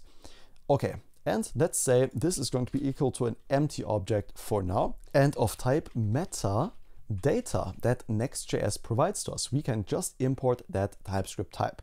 Awesome. And then for the actual logic of this function right here, we can return an object. And inside of this object, and by the way, a function whose declared type is neither undefined, void, nor any, must return a value. Okay, so it's complaining that we're not returning something that matches the metadata type yet. We're going to do that right now. We're going to return the title, also the description, and we can just return these because we have given them default values up here at the top. That's why we can do this. The open graph we're going to give this is going to be an object. And as the title, we're going to just say title. As the description, we're going to pass in the description. And as the images, this takes an array. And inside of this array, we can open up an object that has a URL property that is going to be the image that we pass in here that is defaulted to /thumbnail.png. Right below this open graph stuff, let's specify something for Twitter, because Twitter gets something extra, of course. This is going to take an object with a card property, and this is going to be the summary large image separated by underscores. Then we're going to say title. We're also going to give it the description. We're going to give it the images, and this takes an array, but we only want our single image in there. So we're just going to use that. And lastly, as the creator, we can pass our Twitter handle. And for me, that's going to be @JoshTriedCoding. That's my name on Twitter, but you can literally pass your Twitter handle or leave this out altogether if you don't even want something specific for Twitter when people share your application there. Because to make it look good, we need to pass a separate configuration object for it. We're gonna give this the icons. We're gonna give this the metadata base. And this is gonna be a new URL class we can instantiate. And then here we are going to pass our production URL. So for us, that's going to be https:// and then I believe it was like quill-jet something. There we go. Yep, it was. Let's copy our production URL, paste it in here, and remove the trading slash. We won't even need that. Okay, as the theme color, we're going to pass it just a simple hashtag FFF. And then as the last thing we want to pass into this function, it's gonna be spreading in, and then in parentheses, no, not abstract, in parentheses, the no index and an object. So if that is the case, if we have the no index property, then we want to pass the robots object, and we want to say index is going to be false, and also the follow is going to be false to prevent this page from being indexed to the search engines. If for any reason we don't want that, if we're just working on a private preview or whatever the reason might be. Okay, and that's all we need to do to make this website look good when it's shared. Almost. Do you remember that for the image, we are passing the /thumbnail.png? Let's head over into the public folder right here, and we can see there is no /thumbnail.png currently. Now, don't worry, I've already created this for you. Let's head into the public folder in the GitHub repository. And oh, it's not here either. Well, of course it's not there, because that's the GitHub repository for this literal project. But in the GitHub repo I'm going to provide to you, of course, it's going to be there, and it's going to be the thumbnail.png. That's going to show up when somebody shares our application. So just go ahead, grab that from the GitHub repository that's going to be in there, and paste it into your public folder. So in the utils.ts, it will know what this image even is when we reference it through /thumbnail.png. And lastly, the fav icon. We can see that is not in our app either. And this fav icon, what's going to show up instead of the little Vercel icon that's at the very top right here, this needs to go into our app folder. So under source app, we can see there is a fav icon, but that's not the one we want to show up. This is just the Vercel logo. So let's go into the GitHub repository, and the fav icon you will be able to find under source app, and then the favicon.ico. Just go ahead, copy this file and paste it into your app folder. I'm gonna just drag it over, drag it in here and set replace. You can see this icon is the one that will show up. And now we simply need to invoke this construct metadata function anywhere where we want to change our metadata, which we will do at the very root of the entire application. Instead of this, right? We don't want it to say create next app generated by create next app. That just looks really, really unprofessional. Instead, we can simply say export const metadata is going to be equal to construct metadata from our libutils and invoke that. Once I save this and the development server is still running, let's head over to our local host, and we can see right now it says with the correct favicon, Quill the SaaS for students. And if somebody shares a link to your application, this thumbnail will pop up right below it and look super professional, and your app is just going to look really well put together because you know what you're doing after watching this video. Perfect. And the last thing, by the way, we can get rid of the unused imports in the layout by pressing Shift Alt and O. It's gonna get rid of this metadata right here that we don't need anymore, and save that. And the last thing we want to do is actually fulfill our promises we set on the pricing page, where we say 5 pages per PDF for the free plan and a 4 MB size limit for the free plan, and then we increase both of them for the pro plan. Right now, it literally makes no sense paying for our app because these limits are not actually enforced. And the way we can enforce these is actually pretty straightforward. So let's start with the pages per PDF. Start enforcing that for free and pro plan users. And of course, where do we do that? Well, where we upload the file in our core.ts that handles the file uploading pages right here, the pages AMT, which are nothing else than the page level docs.length. This is where we can now enforce that free users cannot upload more than 5 pages per PDF. Of course, on the server side, really important, this logic should always happen on the server side. And there's still some debugging logs from earlier. We don't even need them in here. Okay, so how are we gonna do this? Let's start with an if statement. And now, first off, we need the subscription plan of the user. We need to know, are they subscribed or are they not subscribed? Now, how do we find this out? Because this is being called from a server. So we cannot check the subscription plan from the incoming request because this will never actually be called from any client. However, the middleware right here will. So we need to find this out in the middleware and can pass it on in the metadata to the onUploadComplete.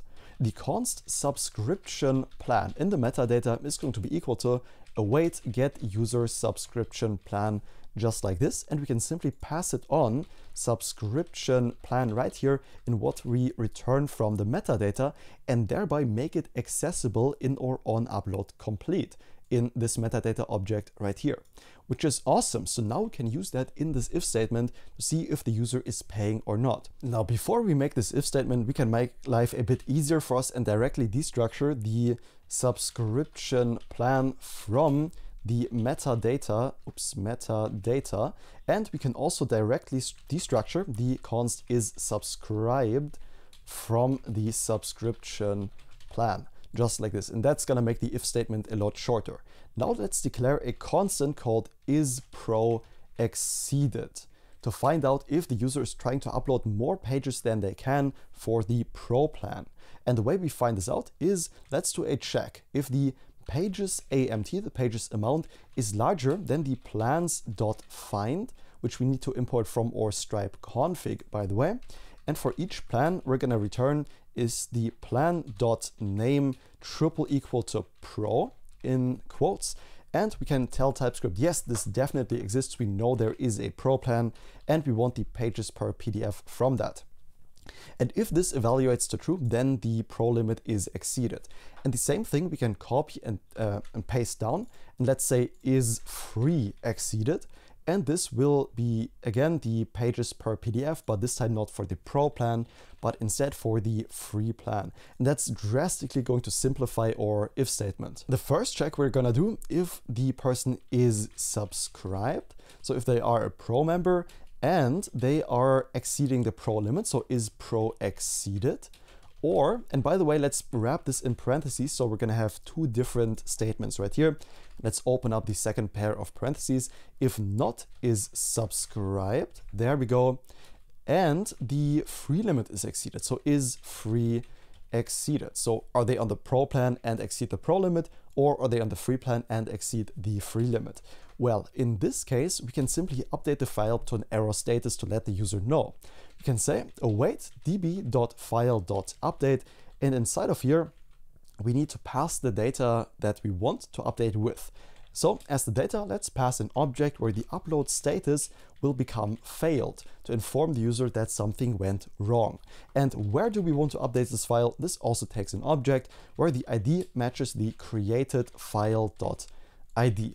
Perfect. Just like that, we can now make sure that free users cannot upload more than the pages per PDF, which are 5. And for the pro plan, these are 25.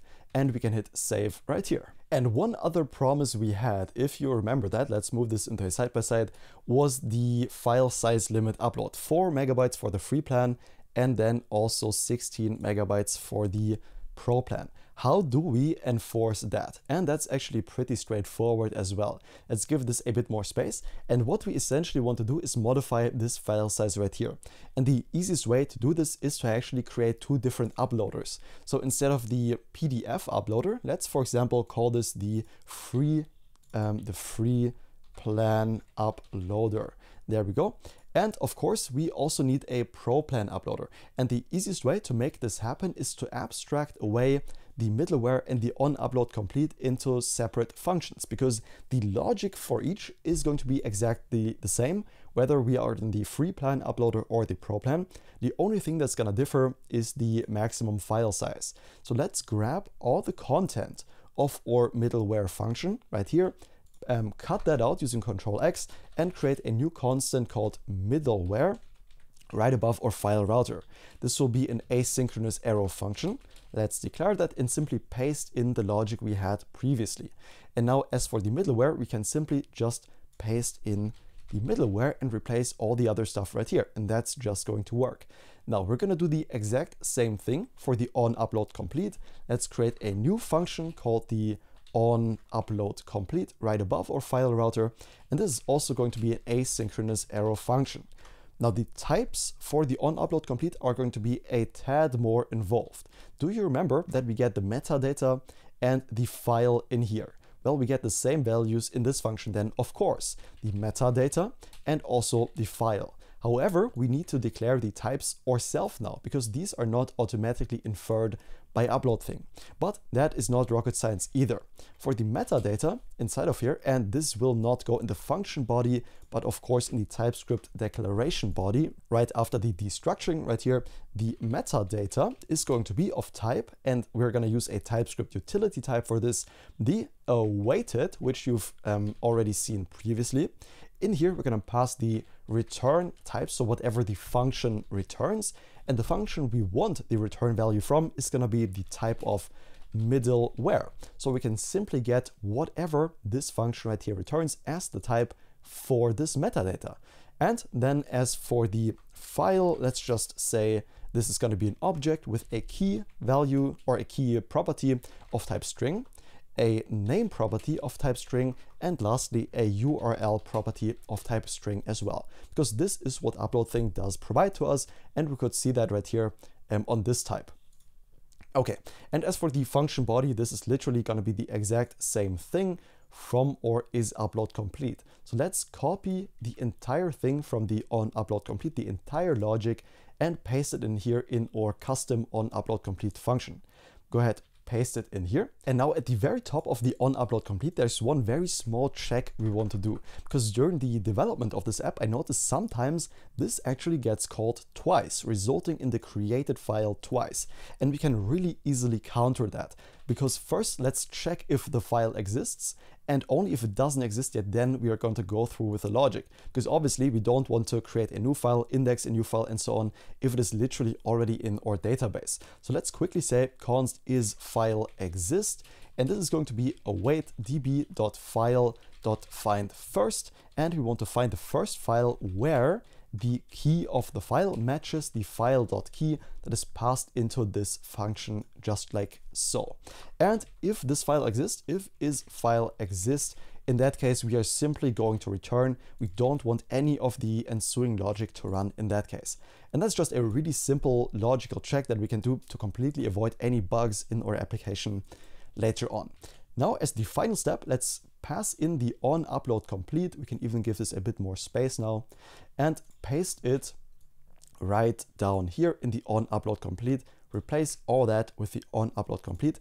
And all this jazz really served one purpose. Now we can very easily declare a new plan uploader. To do this, all we need to do is copy and paste down the free plan uploader, and let's call this the Pro plan uploader that we can now use from the front end, and let's give it, for example, 16 megabytes. Now you could also just remove this value and give it any other value you see fit. I think 16 megabytes is a pretty solid value to use. Perfect. Now where can we make use of these uploaders? And the answer is in our upload button, because that is where we have all the uploading logic, remember? And there is one error right here because the PDF uploader in fact doesn't exist anymore. So based on whether the user is subscribed or not, we now want to change between the Pro plan or the free plan uploader to handle the starting of the upload.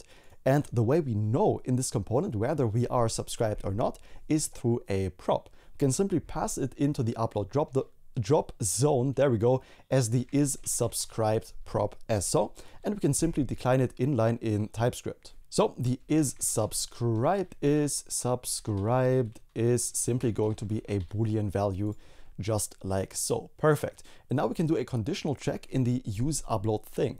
Let's go into the next line, and if is subscribed is true, then we know it's a pro user and we want to pass the pro plan uploader.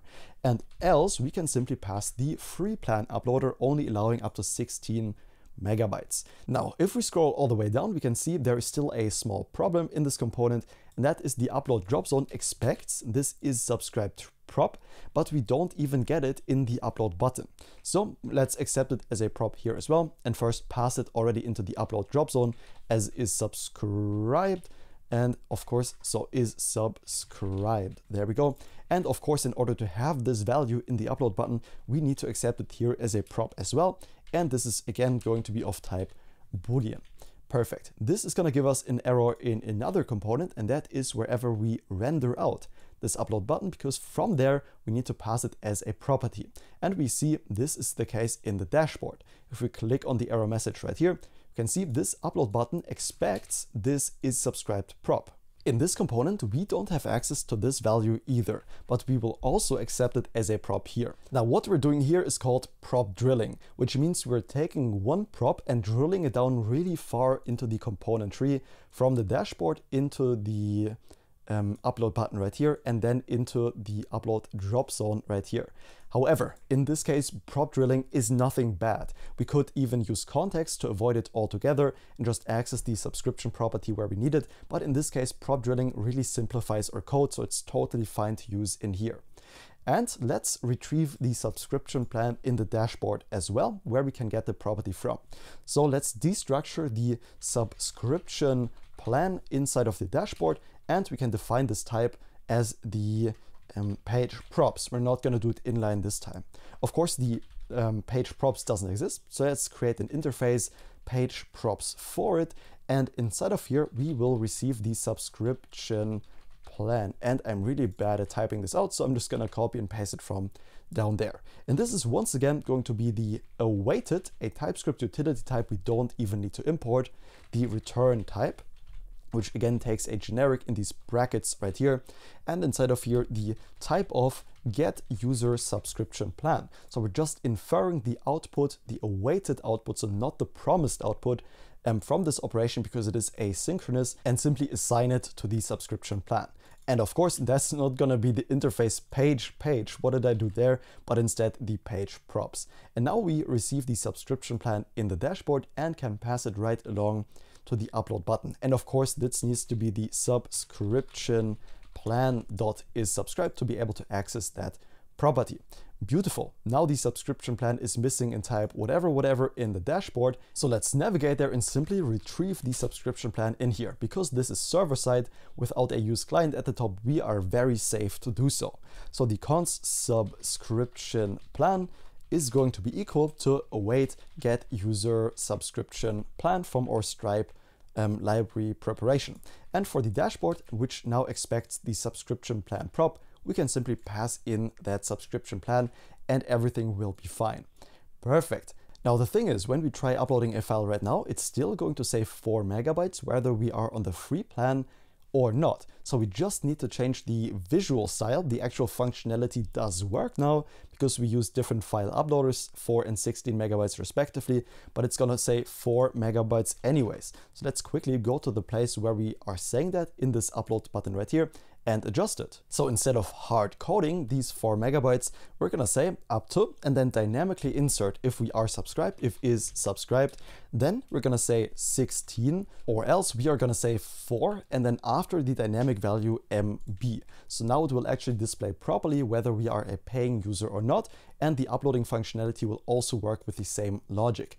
Perfect. So that are all the changes we wanted to tweak before making this go live. Let's push these up to production because now we improved our app drastically. It looks better visually and it has all the paying user functionality. Let's say git add dot after stopping our development server to stage all the files. We want to commit them, and I'm gonna say final tweaks as the commit message because I'm lazy. Hit enter, that's gonna commit all the files, and let's say git push and hit enter. That is what's actually gonna push the changes up into our GitHub repository. There we are, that has been done. And if we refresh our GitHub page, now we will be able to see that things popped up like the favicon we just put into our app. Or if we go into the public folder, then you're going to be able to see that the thumbnail that we just inserted there is also going to be right in here. Beautiful. Let's wait for Vercel to accept that deployment. Let's go into our Quill app right here. Under deployments, just pushing this into GitHub will have triggered an automatic deployment, which is currently queued. And once that is done, let's take a look at how our actual production app looks. Our Vercel deployment has went through successfully, and let's navigate over to jet minus, or what was it? Yeah, it was quill-jet.vercel.app. And let's first check the landing page if everything works correctly. And this looks so nice. That is a really, really clean landing page if I've ever seen one. Okay, let's navigate over to the dashboard and see what's up. First off, we notice our files do get loaded correctly, which is awesome. And let's see if we can upload a PDF. Okay, it allows us up to 4 megabytes. And by the way, we still see the old fav icon. That is because we have loaded the page previously. But if we do a hard refresh of the page, click here, and this doesn't work. Okay, anyways, there's a hotkey for this. It's Control-Shift-and-R. That's going to do a hard reload without any previous cache, and that's going to refresh the correct fav icon that all your users are going to see.